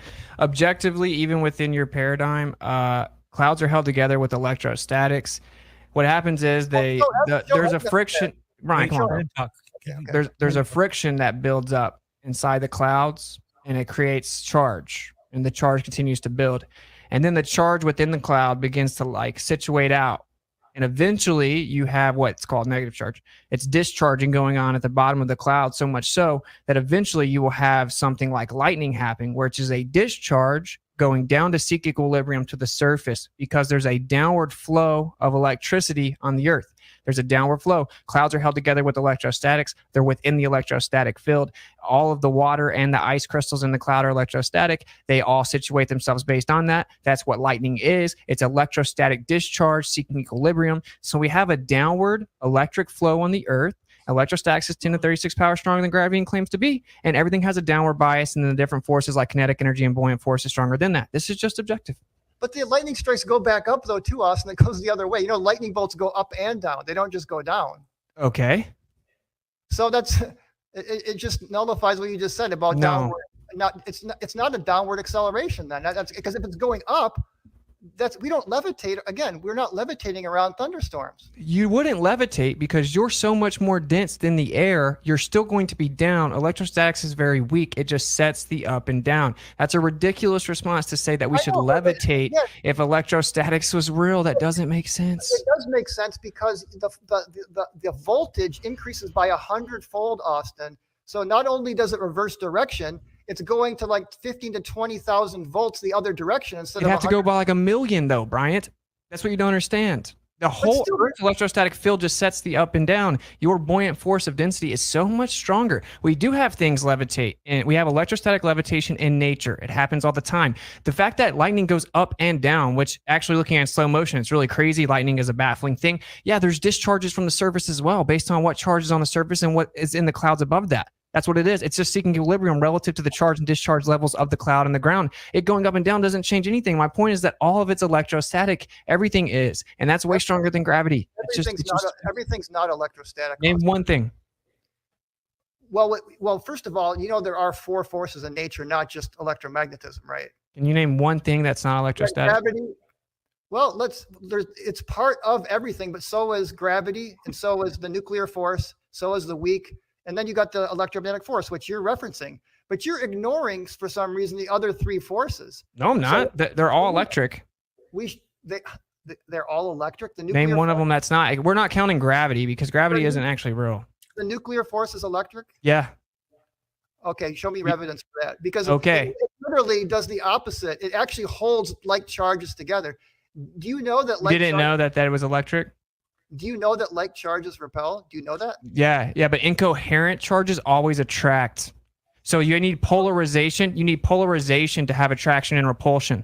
But listen, even the neutron, the nuclear forces, all that, they have elementary charge, something that's called elementary charge. They still have a charge on the most fundamental level. That's the only way that you could have any of this stuff held together inside the atomic theory.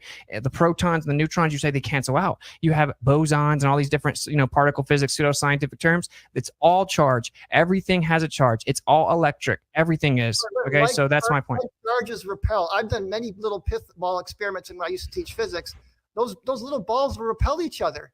They don't come together, Austin. You're just talking nonsense. Incoherent.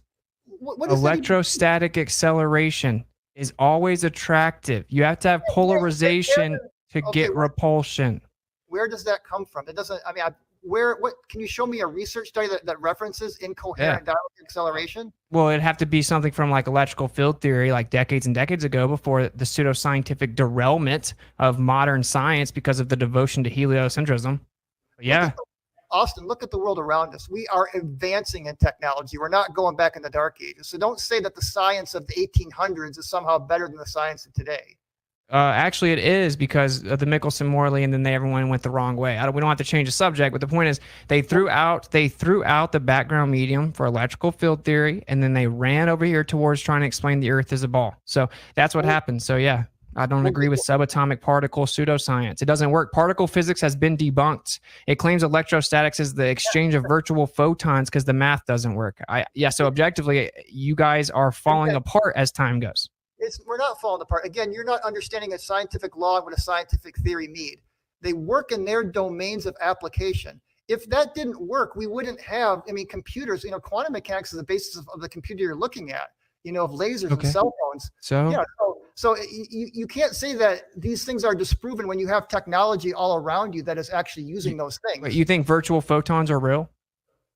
Virtual photons are part of a mathematical. You know what the difference between a mathematical model is versus reality? Yeah, I do. Again, it makes predictions that we can use to make things and to do wonderful things in this world and this universe. So a mathematical model is about gathering evidence from observations, creating a model that can be used to make predictions and to create a theory that can then, we can apply this in engineering and do a lot of wonderful things with. Yeah, I don't dispute the just to wrap this up, we can maybe move on. I don't dispute the conventions are valuable, Brian. It's the fact that they're not reality. They're wrong. Particle physics made a prediction for magnetism and electrostatics, and it was debunked, and they had to invoke virtual photons. Everything's electrostatic. That's 10 to the 36 power, stronger than gravity even claims to be. You can't eliminate the variable. We have an electric gradient on the Earth. You have to have two Gaussian surfaces to have the equipotential increase in electricity. So the globe can't even explain how we have equipotential increase of electricity, and it has a downward flow on the Earth, and it's much stronger than gravity even claims to be until you get onto the planetary scale, and even Walter Lewin from MIT will tell you that. Yeah, again, this book right here actually explains the electric field and how it's created through a very complex interaction between the sun, the magnetosphere, and the atmosphere. So it actually, we can explain it, and it's not downward, an incoherent dielectric acceleration. Not once is it. I've never seen that anywhere in any book. And again, if you don't have any studies that can actually verify what you're saying, and if you don't have an equation that can actually make any predictions, which you guys don't, I mean, seriously. I just told you we do. We have the same equation. We just put A there instead of little g. Why do you keep walking past that and saying it anyway? Because that equation uses on the other side of it Newtonian's law of gravity. So where is your, again, you said F equals ma equals what's the force? So ma equals Coulomb's law equals gravitation equals kx for the, for springs. There's electrostatic field. Yeah. So every force it's equal to ma. So what are you using? What equation are we going to use to be able to make these predictions?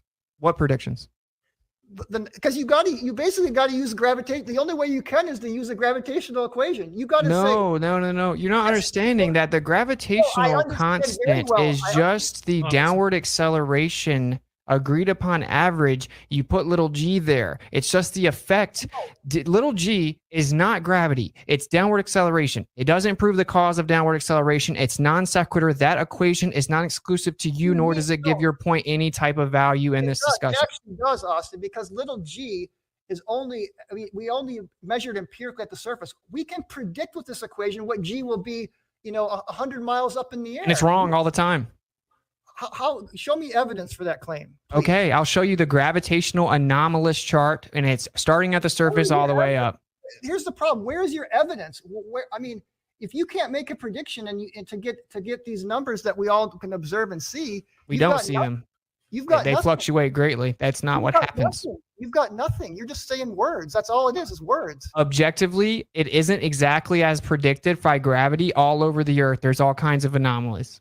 Again, and if they were to account for the electrostatic field and all the variables based on electrostatic induction, they would get much more accurate readings, but they don't do that.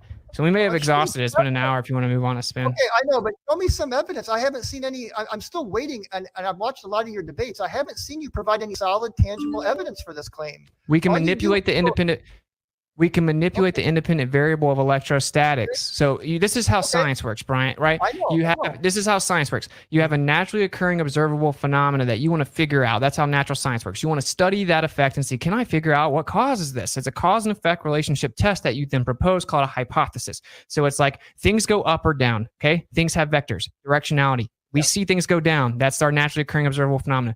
Now we're going to presume the cause is electrostatics. So if I manipulate electrostatics, it will cause things to go up and or down. And we're going to run an experiment to test that. And when we manipulate electrostatics, like in a Van de Graaff generator, things will go up. They will weigh more. They will accelerate faster. You can make things go up and down manipulating electrostatics, and you can replicate that equipotential increase with two Gaussian surfaces like we have on the Earth. This is actual science. Gravity has none of that. I know. That's just electrostatics, so that's not gravity. I mean, I used to teach physics. I used to use an electric Van de Graaff generator. You could just get a wool sweater and a balloon, and you could add. You don't even need to get those Van de Graaff generators. I mean. I know, you're right. You can do it with all kinds of. Now, can you do the same thing and give us scientific, experimentally valid, verifiable evidence that gravity is real? But do you have an equation that can make any predictions, a model that can make any predictions at all? I mean, seriously, just one prediction. I mean, I can just call it the electric constant. I can just call it the electric constant acceleration. Put the letter A there. I mean, can you solve this with your model? If a ball drops from a 10 meter on the ledge, what's the object's velocity before it's the ground using your model? I mean, I'd love to see you use your model to solve this little problem. It's a very simple problem. with Newton's kinematics and you know gravity. But if you can't solve a simple problem like this, you have no model at all, because you got to be able to make a prediction, Austin. Otherwise, you've got nothing. Okay, but we can make all kinds of predictions with electrostatics, because all you're doing to do yours, all you're doing for yours is factoring in an agreed upon average of downward acceleration. No, it's much more than that. And What is it? Have you even read a book on statics and dynamics? And you even know I've taken these classes in Georgia Tech. Okay. Okay. It's much more than just substituting. I mean, G is not the only thing that goes into this. It's actual gravity, you know, is also mass times that. And then you got to deal with torques and all kinds of other things. Yeah. But it's not just G. You can't just say, oh, that's RG, and you're just you're rebranding your, you know, gravity into electrostatics. You think that you have exclusive acknowledgement of the conceptual quantification of matter that we call mass, which is resistance to acceleration? You're saying that, but we're actually now can't use the idea of mass because you believe the Earth's a ball? That makes no sense whatsoever. You don't have any type of exclusivity with the idea of mass. It's just a concept, and it has many different definitions. So if I step on a scale, then what's going on? I mean, I know in my Newtonian model what's going on. So if I step on the scale and see 150 pounds or whatever, you know, 100 kilograms. Yeah. What in your model? What does that mean? I mean, what it's. Please tell me, what is weight? So we could just say weight equals MA. Okay, but again, weight equals MA is not good enough, because Why you not? have to, again, because again, if you understand physics, force equals MA, you always have some kind of force on the other side of MA. Like I said, electrostatic force is Coulomb's law, gravitational force is Newton's law. You know, the spring, if you're dealing with springs, you got minus kx. All of those, you need some force equation, Austin, or you got nothing. Weight equals mg is what you believe. Okay. Little g is 9.8 meters per second squared. That's how you determine weight. That's an agreed upon average of downward acceleration that isn't completely constant. We also get to use that number. Weight is actually specific to many things, including vector, coherency, medium, location. It changes based on location on the Earth. There are all kinds of variables that should be in that equation. It's downward pressure over a certain area. It is objectively electrostatic, and it's in an electrostatic field. I could make something float off the scale with electrostatics, Bryant. Okay, but you got to add, again, you got to add charge to it into a small little thing. I mean, I used to do that too. That's not proving anything. Are you saying there wasn't charge there before I added it? When you stand on a scale, that's mg, so that's mass attracting mass. You do get that, right? When you're on, so in your model, if you are acknowledging mass, then you're basically admitting that mass is attracting mass. No, your model doesn't even claim mass attracts mass anymore. So, but it doesn't matter. Like it, no, gravity is no longer considered an intrinsic property of matter for over a century. It's the bending and warping of space-time. Did you listen to what I said about what a law is? Yeah, your law is nothing more than an equation describing the effect of downward acceleration. It works. Like I said, the world around you is filled with examples that it works. Yeah, and we can use it too. It's an agreed upon average for the 10th time. That's gravity. You got to, again, you don't have a force equation, Austin. So we'll let the audience decide. Okay, Let's go to the next one.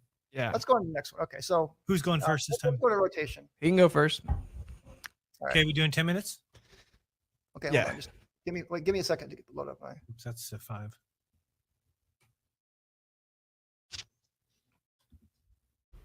Okay, 10 when you're ready. Okay, I'm So ready. the subject on this one, we're moving on to spin of the Earth. Yeah. Yes. And you have a hard stop at 8, right? Yeah.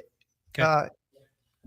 Your time. Yeah, that's right. So, Okay, go ahead. We'll make this kind of fast. Okay, so go ahead and start. Yep.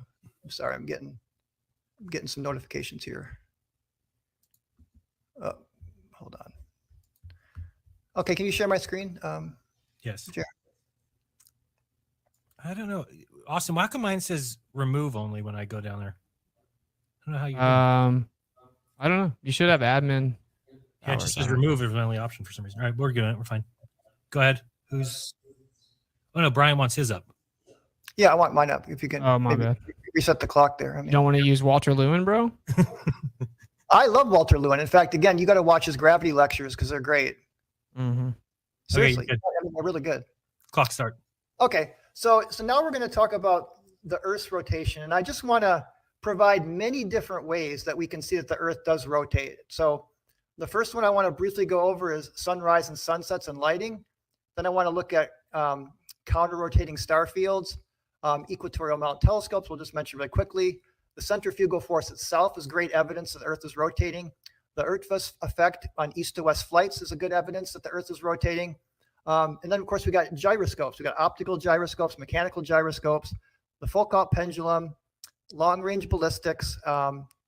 And so let's just start with sunrise and sunset here. So I really like this little proof. So I just want you to watch this little animation. You can see the mountain here is lighting up from the top down. This is looking west at sunrise. So sun's rising, you're looking west the opposite direction. Now this is sunset on Mount Everest. So you can see the opposite. The last thing to stay lit is the top of the mountain. So now if you look at the way that the sun works on a flat Earth, the spotlight sun, any light source, even a laser, has divergence. It's going to spread out. So the bottom of those mountains should be lighting up first on a flat Earth. And at nighttime when the sun sets, the last thing that it's the opposite direction too. The bottom should be lit up last, but it's just the opposite, which is perfectly explainable by the rotating Earth. So you can see the light rays are coming in here. And then as the Earth rotates around, the top of the mountain is going to come up first and get those light rays. And if you just play around with this and kind of think about it, you'll see this is a really great proof.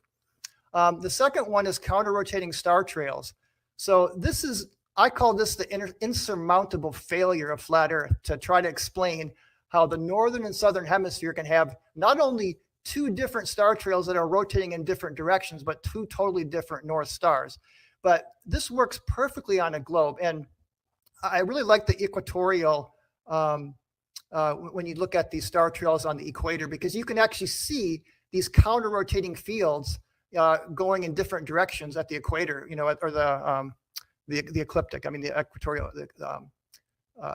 So to me, this is just a great proof that we have two poles. And you got in the southern hemisphere, again, down is down. So when we look south, we're looking down towards these stars. On the flat Earth, you're looking towards the ice wall. So it just doesn't make any sense.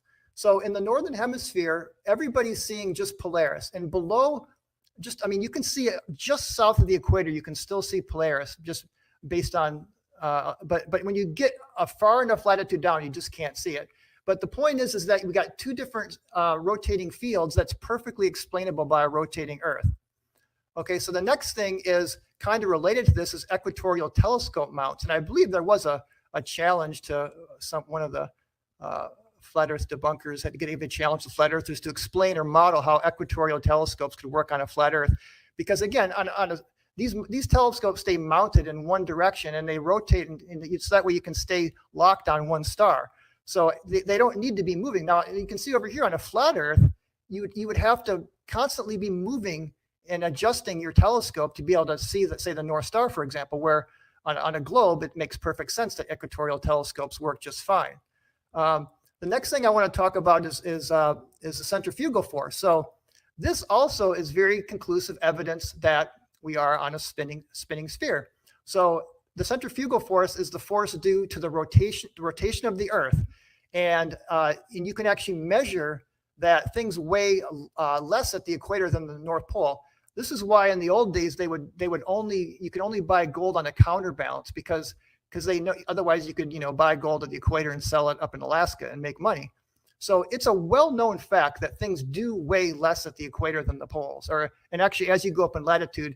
And again, this doesn't make any sense on a flat Earth why things would weigh less if it's just all flat. Now, related to that is the Earth-Vest effect, which is related. It's a component of the Coriolis effect in the up-down direction. So basically, it's related to centrifugal force in the sense that if you're on a plane flying in the same direction as the Earth, and again, the Earth and the atmosphere are all rotating together, but the plane relative to the Earth atmosphere frame is going to be going in a little extra fast. So that's going to create a little more centrifugal. And again, you can actually weigh this, and it's the opposite is the effect when you go against the rotation of the Earth. Again, Earth and atmosphere rotating together, but the plane traveling relative to the Earth, the rotating Earth atmosphere, is going a little faster. So you're going to get a little bit more of that. It's similar to just extra centrifugal boost there. And you can actually weigh. This is Wolfie 6020. who is a pilot, and he did an experiment where he was flying from east to west, and he did see that things were weighing more than going from west to east. So when you're going with the rotation, you're going faster, you're getting more centrifugal, things will weigh less. Against the rotation, again, really, really great evidence for a spherical spinning Earth. The ring laser gyroscope, I'm getting a little low on time here, so I think a lot of people in the flat Earth community know enough about this, but it's worth mentioning that these are just so incredibly accurate, and they're in the inertial systems of ships, planes, helicopters, the ISS, submarines, missiles, satellites. So incredibly, so I kind of want to talk about some really good studies, some peer-reviewed studies using, again, these are much bigger and even more accurate than small little ring laser gyroscopes. So this is a great study showing the Chandler wobble. So what the Earth actually not only rotates, but it has little wobbles. There's an annual wobble, a Chandler wobble, and they've even recently detected a daily wobble that's so small that we almost know where the spinning axis is to the centimeter. Some of these studies, so these they're basically just really big ring laser gyroscopes that are incredibly accurate. And in this particular study here, they were able to directly measure the rotating Earth and the Chandler wobble, which is named after the guy who discovered it. Now, this is another peer-reviewed study that showed not only the Chandler wobble here, again, using another a very large ring laser type of gyroscope, and they had one in Germany and New Zealand. So they kind of combined their data to get even more accurate answers. And what's really, to me, what I love about this study is you can even see some of the daily. So this big sweep here is the Chandler wobble, and the little tiny sweeps here are some of the daily fluctuations. So the Earth, again, not only are we not stationary, we're spinning, but the wobbles are very accurately measured by these very, very sensitive ring laser gyroscopes that are very large scale, that are going to be much more accurate than the small ones that I know your community has had access to. So this is another one, kind of similar things. The nice thing about this study, again, peer-reviewed study, showing not only measuring accurately the rotation of the Earth, but also seismic activity. So they're finding that ring laser gyroscopes can be very useful for geologists in detecting seismic behavior. Now, what's really cool is these gyroscopes, these ring laser gyroscopes, are now getting to the point where the technology is getting to the point where they can put them in chips or chip scale. And this means probably in the not so distant future, we'll be able to have little ring laser gyroscopes in our iPhone or in different types of smaller technology. So it's really cool technology. Now moving on to actually mechanical gyroscopes, this right here is a marine gyro compass. These have been used for a long time, and people that are like the Marines and the Navy, and where you have to be able to find true north as your life depends on it. They're incredibly accurate. They don't have biases. They're built in such a way where you're getting the absolute true north spin of the Earth. Again, excellent evidence that we live on a spinning sphere. Now, I love this study. I didn't want to put in a Foucault pendulum thing because I know you guys have your whole gimbal type of arguments. But the cool thing about this study is this is a plastic ball, no gimbals, that's in like a levitating field. And it's just basically measuring the rotation of the Earth very sensitively. They actually got very, very good results, very accurate results without using there are no attachments here, just a free spinning. And you can read the study because we just don't have the time to get into these studies. Now, this is something kind of similar. This is detecting the rotation of the Earth using a superfluid. So again, this is not these are mechanical in the sense that they're fluids and physical things moving. And this was able to also very accurately measure the Earth's rotation rate, to be precise, within 0.5%. So just an interesting, creative way. So it's really cool that we can, in all these different ways, measure the rotation of the Earth. And also, I know you guys said that you've interviewed people that, but just in closing here, the Coriolis force is actually very real. I've got a couple long-range ballistic books. I'm running out of time, but there's chapters on the Coriolis force. So these are people that actually teach long-range ballistics, and they absolutely teach Coriolis. It's a real thing. And we didn't have time. My time is up, so we didn't have time to get into that. Austin, you got 10 minutes. All right. So, yeah, here are the wind patterns on a flat Earth. Look, it actually makes sense. I don't know how the wind patterns would somehow help the globe. That doesn't make any sense to me. So anyway, yeah, ring laser gyros, they detect 15 degrees per hour, relative to latitude, of course, the cosine. So this all started with Michelson-Gale-Pearson, right? That's what that is. It's called the Sagnac effect. Sagnac said it was the vortex in the ether. So they did Michelson-Morley trying to detect the orbit, and they did not detect the orbit. Then they did Michelson-Gale-Pearson using the same methodology, and they matched the predictions of the sidereal rotation within 98% accuracy. So if you combine Michelson-Morley and Michelson-Gale-Pearson, what it actually shows you is that the only viable explanation is that the Earth is not spinning, and we're detecting the motion of the sky around the Earth. Secondly, you brought up planes flying over the Earth spinning. Any flight that goes north to south on a spinning ball would have to account for the Earth spinning underneath it. Prominent people, even Neil deGrasse Tyson, which I know you say you don't agree with everything he says, but he said that actually this guy kicked a field goal and won the football game because the Earth spun underneath the football as it was north to south. Now, the anti-flat earthers walked that back and they say that isn't the case for whatever reason, but then they turn around and they claim that there's a spinning bullet above the Earth spins under the bullet. So they are claiming that actually. You have to have an inertial and accelerative frame to get that effect. Then they claim that the atmosphere moves in lockstep with the atmosphere, contradictory to that. With the Earth, the atmosphere moves in lockstep with the Earth, and contradictory to the idea that you have an inertial and accelerative frame to have the Coriolis effect. Anyway, it obviously cannot move in lockstep with the Earth because that would violate the law of conservation of energy. As you increase above the Earth, you would have to have a proportionate increase in energy because you would need a proportionate increase in speed because obviously to travel a greater distance in the same amount of time would need you to travel faster. So anyway, that right there is a problem. You'd have to introduce a mechanism to introduce additional energy to make it go faster around the Earth. Secondly, they claim something called superrotation, where the top of the atmosphere actually moves faster than the Earth. You would need another mechanism to introduce energy, or it would violate the law of conservation of energy momentum. Anyway, the plane flies over the Earth, and it does not bank to the left when it's flying from north to south. It doesn't bank over and then accelerate forward to somehow catch up to the Earth spinning underneath it. It just adjusts left and right based on the wind. Now, no autopilot or any manual pilot flights ever have accounted for Coriolis with a consistent update. So they say, oh, well, it's not that much.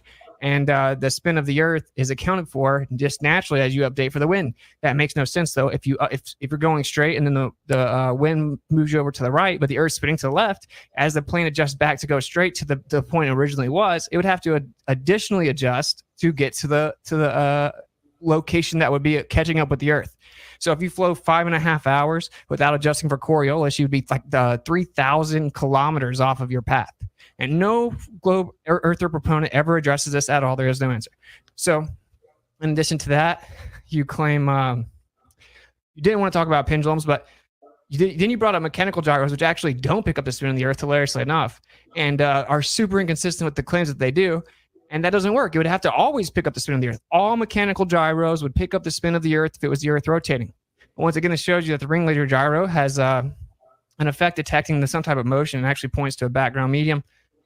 But anyway, so Einstein himself said, which I'll actually drop this here on the screen. Einstein himself said that if there was, in a letter he wrote to Ernst Mach in 1913, he said that if the sky was moving around the Earth, then you would have a translation of motion, and then you would have Coriolis and centrifugal effects on a stationary Earth that was central. Because if the sky was moving around the Earth, it would translate the motion. You would have centrifugal and Coriolis effects, and so it would drag the pendulum around. And that doesn't prove one way or the other. And he had to actually incorporate this principle for the Eddington experiment, where they claim they saw the star go around the sun in the eclipse. Now, what only thing I've ever gotten back from that is he didn't say that. Well, yeah, he did. I'll show the letter right here. But anyway, so even according to relativity, that's not an appeal to authority or anything. I'm telling you what relativity says, the person that made it. He says that if the Earth was stationary and the sky was moving around it, you would get centrifugal and Coriolis effects. So even if that was true in your story about pendulums and all this stuff, even though the truth is that mechanical gyros don't detect anything, it would just be detecting that the Earth is stationary and the sky moves around it. So actually all evidence with all the gyros, because the mechanical gyro does not pick up a drift. So and that doesn't prove anything. it would have to always pick up the drift of the Earth, but it doesn't. Mechanical gyros, no. Ring laser gyro, Sagnac effect, detects the sidereal rotation with a 98% accuracy, but using the same interferometry methodology, it doesn't detect the orbit, 30 kilometers a second around the sun. So that doesn't help the Earth spinning. That shows that it doesn't spin. That shows that it's stationary. And then you have like the pendulum that people bring up. Even Einstein himself would tell you that if the sky was moving around the Earth, you would drag the pendulum around. There's a translation of motion. I'm actually going to share that right now.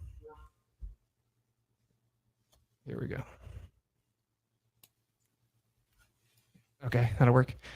So yeah, here you go. Here's the letter he wrote. If one accelerates a heavy shell of matter S, then a mass enclosed by that shell experiences an accelerative force. If one rotates the shell relative to the fixed stars about an axis going through its center, a Coriolis force arises in the interior of the shell. That is, the plane of a Foucault pendulum is dragged around. So this is him just point blank, and let me bring it back here. I'm what? In this letter, he just point blank says. So this is him writing Ernst Mach. High appreciated, dear colleague. These days you have received. You may have received my new work about relativity and gravitation, which has been finished after endless struggle and torturous doubt. Next year at the solar eclipse, we will see if the light rays of the sun are being curved. In other words, the fundamental underlying assumption of the equivalence of acceleration in the frame of reference on the one hand and gravity field on the other really applies. Your happy investigation on the foundations of mechanics, Planck's unjustified criticism notwithstanding, will receive brilliant confirmation. For it necessarily turns out that inertia originates in a kind of interaction between bodies, quite in the sense of your considerations of Newton's Pell experiment. The first consequent is on page 6 of my paper. So this is him talking about how, like, literally in his paper, he had to incorporate the idea that if the sky was spinning around the Earth, that let me switch back over, that it would actually translate the motion over. So there's no evidence for the Earth spinning whatsoever.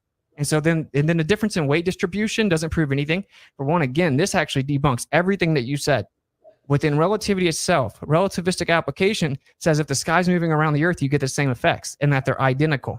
So weight distribution also fluctuates. And again, if there is some type of spin over top of a stationary Earth, there'd be a translation of motion. So wherever you are within that vortex field would actually have a direct effect, which is what we observe. And if we actually take our ring laser gyro and we go to a higher altitude, but we maintain latitude, we can get over a degree to degree and a half variance. Now, if the Earth is spinning, causing the gyroscope to detect the Earth's axial rotation, it cannot change at the same latitude. It has to be exactly the same at the same latitude, no matter what altitude or elevation you go. But we actually did this, and when we maintained latitude but went to a higher altitude, it changed. What that shows is you're actually detecting the motion of something above the Earth, not the Earth itself. So all the evidence that you invoked actually shows that the Earth is stationary. Of course, that's why you have to assume it's stationary to fly planes, assume it's stationary to fly helicopters or shoot ballistic missiles. Everything that we do assumes that the Earth is stationary. You brought up the equatorial mount. The equatorial mount tracks the motion of the stars in the sky, and effectively then it just points at the ground, assuming that it's going to come back around a ball. So just assuming how to interpret the equatorial mount doesn't mean anything. And I can't believe I always hear people saying that. It blows my mind. So what I want to do for the final 2 minutes is I'm going to read some of this stuff. This is the truth of the matter, the bigger picture. The idea that the Earth is spinning and revolving around the sun is a philosophical determination. Like I just now showed you Einstein saying, oh, we can't actually prove it. It would be same either way. If the sky's moving, then it would have a translation of motion.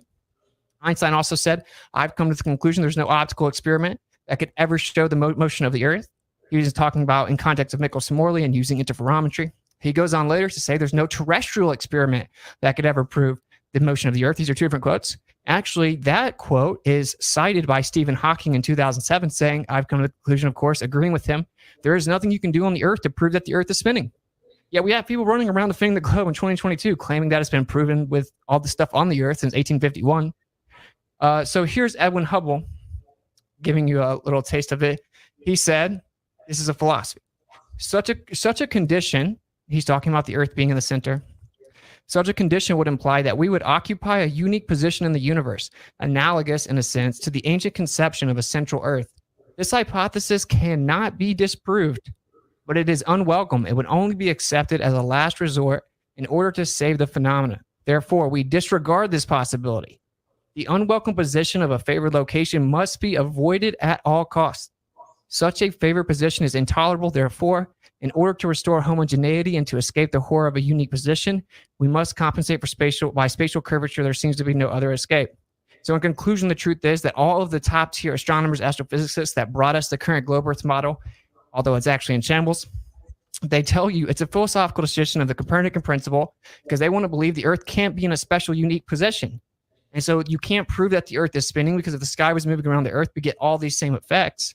But they want to believe that it is in fact not stationary because it would mean that it's special. So it's philosophy, also a religion, known as religion. Okay, 5 minutes. Yeah. Yep. Whenever you're ready, go ahead. Okay. Let's see. I'll let you know when I need to share my screen. So I just want to say something about Michelson Morley and Michelson Gale. Hold on.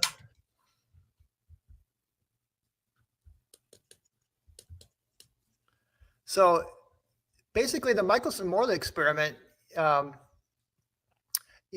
Earth and the ether are stationary according to Michelson Morley. But then the ether cannot be simultaneously, like you say, moving according to Michelson Gale. I mean, you just can't have both. In fact, I read a book that went through all these ether studies, and there's like 3 different types that were talked about. Ether drag, which is where the ether is going with the Earth. Then you have just the universal ether where everything is stationary. And then you have the Lorentz ether. And when you go through all of these different studies and then you create like a chart, some of them, Michelson Morley, correct. It does allow for a stationary Earth and a stationary ether across the universe. But then the Michelson Gale totally contradicts that. And it says that there's a spinning ether spinning. So, I mean, you can't have it both ways. I mean, the two contradict each other. And there's many more studies like that too. And then you got stellar aberration, other things that make it very clear that we're moving. And I mean, I didn't get into all the other evidences of that we're moving, but so again, these ether studies, ether was disproven or shown not to be needed at all, unless you just want to say everything is ether, and then you can just use the word everything is God if you want. But these actual ether as the medium for light to travel, has been very soundly debunked now for about a century. And again, the early studies, even if one study didn't, when you put them all together, guess what? Only special relativity came across as green checks across the board through all those studies. All the other studies with ether drag, with universal ether, stationary ether, and the Lorentz ether, some studies confirmed them, some studies didn't. But when you put it all together, it pretty much debunked the idea of ether. So there's just been an outdated model, and you're not going to find. I mean, you may find some, geocentrists that might have some papers on ether, but certainly, the peer-reviewed studies are going to be sparse, that are going to be saying that there's an ether, again, because we got such overwhelming evidence that it doesn't exist, at least in the way that it was originally defined. So let's see. I mean, you mentioned, I just want to bring that too, because you talk about planes, if you go from north to south, and actually, airplanes do account for that. Just wanted to, I forget where. You want your screen up? In just a second. I'm just trying to find it. I wasn't. Because I did some of the calculations for this. It's down here. Where did I put that? Okay, here we go. Actually, I forgot I had it in my slides. Yeah, can you share my screen? Yep.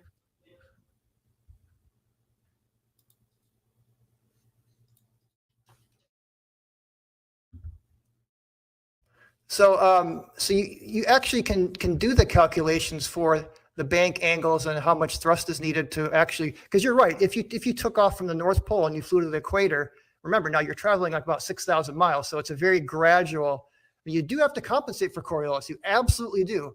And you can actually calculate the exact bank angle and the thrust needed. And it's not much. I mean, you need like the thrust needed to compensate Coriolis is only 0.0002%. And again, these are actual equations that are used with airplanes and are very, very accurate. And the bank angle is like 0.15 degrees. And the point is that the Coriolis effect, it's not that the Earth is moving out from under. That's incorrect. whoever said that, if Neil deGrasse said it, it's wrong. What the Coriolis says is that when you shoot a ballistic, you have that a greater speed at the equator than when you go north. So it's going to deflect to the right because the speed is slower at that higher latitude. So it's not that the Earth is rotating out from under you. It's that it just has more momentum at the equator. So the speed, so that's why it drifts off to the right. So that whoever said that's wrong. It doesn't. Even this book says that's a common mistake to think that the Earth rotates out from under. It's not true. Anyway, what I wanted to say is that you actually can calculate the bank angle needed and the amount of thrust needed to go north to south, and it is absolutely factored into airplanes. Absolutely. Okay. Whoa. My bad. All right, yeah, we're good. Oh, I thought you were already starting it. It doesn't matter. So, yeah, they objectively don't do such a thing, bro. Autopilot does not account for Coriolis. And anyone that flies a plane and then goes manual would have to know that. Everyone that flies planes, everyone that knows anything about autopilot or has read the documents that engineer them, or the documents that used to engineer them, they don't account for Coriolis. That's just objectively wrong. They do not do that. What they do is they account for wind. Okay. And they claim that the wind is so much stronger than the Earth's spin that you don't have to account for it, but that's wrong. We fly that plane like the Earth is stationary. Like I just now had a conversation with a pilot the other day, right? I have it recorded. Yeah, I'm like, oh, you fly the plane like it's flat and stationary. Of course, they do not update for Coriolis. No pilot ever would tell you that they're accounting for the Earth spinning. That's not how it works. You have bullet spin with bullets itself, like barrel spin, which is much stronger than Coriolis even claims to be. You have to account for wind, much stronger than Coriolis even claims to be. I don't care what they say in the book. I've talked to many people that shoot in real life. You don't account for that. You account for the wind. As for the Michelson-Morley, you said that Michelson-Morley show you can't have it both ways, stationary and moving ether, I guess is what you're saying. For one, Michelson-Morley did detect a phase shift. It did detect one. It was just 1/6 the predicted value of the Earth revolving around the sun. And in fact, it's been done dozens of times, even by the Air Force in 1987. And it still showed that there is a phase shift every single time. Then we went and did Michelson-Gell, and it shows sidereal rotation. It matches that prediction by 98% every single time. And that's because our 15 degree per hour convention that we use for time is actually just a generalized accepted average, basically, or an agreed upon convention. It changes a little bit, which is why it fluctuates from 98% to 100% accuracy. We just use that convention for time. So it matches the prediction for sidereal rotation perfectly, and it does detect a phase shift. So the only thing Michelson-Morley did was show that the ether's not stationary. And so those work perfectly together. The ether slightly drifts over top of the Earth. Okay. And this explains all the phenomena. And again, you kind of waltz past it, but I'm going to really drive this home for the last 3 minutes. Einstein, Hubble, Hawking, Arthur Eddington, you name them, Wolfgang Pauli, they all explain you can't prove that the Earth is moving from the Earth. You cannot, including stellar aberration. And they will tell you point blank that they can create a model for you that explains alleged parallax, which doesn't actually happen, retrograde motion, stellar aberration, all in a geocentric model with the Earth stationary. And you cannot prove that it's spinning or revolving on the Earth itself. It's impossible. Stephen Hawking in 2007 explained it, quoting Einstein from his writings in Special and General Theory of Relativity, his paper on the combined two theories, explaining that you cannot prove that the Earth is spinning. They choose to believe in the Copernican principle because they have a religion that triggers people because they think they hate religion. They hate God oftentimes, but that is a religion. It's a belief system built upon the doctrine of men, void of empirical, verifiable evidence, and in fact, contrary and antithetical to the actual evidence. Despite what the evidence says, I just now read him point blank say it can never be disproven. We disregard that possibility because of the horror of a special and unique position. Right. And I have plenty of quotes here from geocentrists or heliocentrists explaining you can never prove it. You can't prove that the Earth is or that the Earth is not stationary. Well, we don't want to believe that because that would mean the Earth is special. So then what do? We go look out at the background distribution, the energy coming away from the Earth. It shows the Earth's in the center. So what do? They call it the axis of evil. And then they come up with a new idea. Well, it does look like we're the center, but that must mean that no matter where you are in the universe, it would look like you're in the center. Or we're just in the center. They don't want to say what it is because it has spiritual implications. It has philosophical ramifications. And that is that the earth had to be placed there. It has a special, unique position. They want to believe that there are a tiny speck of dust in an ever-expanding universe of nothingness where everything came from nothing and there's a pre-existing energy. Let's not talk about that part. Oh, lightning struck primordial soup and all this nonsense. And you know, why? That's a good question. Probably because they're scared of like moral accountability, I would guess. But this is the point. This is the problem. It's portrayed as science, and we're brainwashed and indoctrinated with this idea as if it is science and it's proven and it's not questionable. And you actually go look behind the curtain, it's philosophy, and they admit it. So that's why I gave the specific quotes, and it was walked past. It's the crux of the whole issue. There is a philosophy that leads to atheism and nihilism and materialism portrayed onto the world as if it is in fact scientific fact. You can't prove that the earth is moving. If the earth is a ball that spins, which it objectively isn't, we falsified it, everything gives us the illusion that it's stationary. And this is what all of the astronomers and astrophysicists say that gave you the current model. Good work on time there. All Okay. right, back and forth. Right. Well, but you do know that the Michelson-Morley experiment has been done. And on my dfe.net/ether page, I've got a whole list of studies that duplicated Michelson-Morley and got better and better and better to where there was basically no fringe when you get to the really accurate studies. So you can actually show that there's no fringe shift when you do the Michelson-Morley very carefully. You just said basically no and then none. Which one is it? Well, it's such a small amount. I mean, you understand that experiments always have experimental error, and we're talking many decimal places on some of the best experiments. The early Michelson-Morley was, it wasn't as accurate. It just got better and better and better as the studies went on with time. The Air Force did it in '87 and got a phase shift. Well, just because the Air Force did it, there's peer-reviewed studies that show otherwise. From when? Well, again, I got them right here. We can pull some of them. I've already looked at them. They all show a phase shift. How much though? I mean, again, It doesn't matter. It does matter because if you say 0.0, it can't be just absolute. You're looking for absolutely zero in an experiment. That's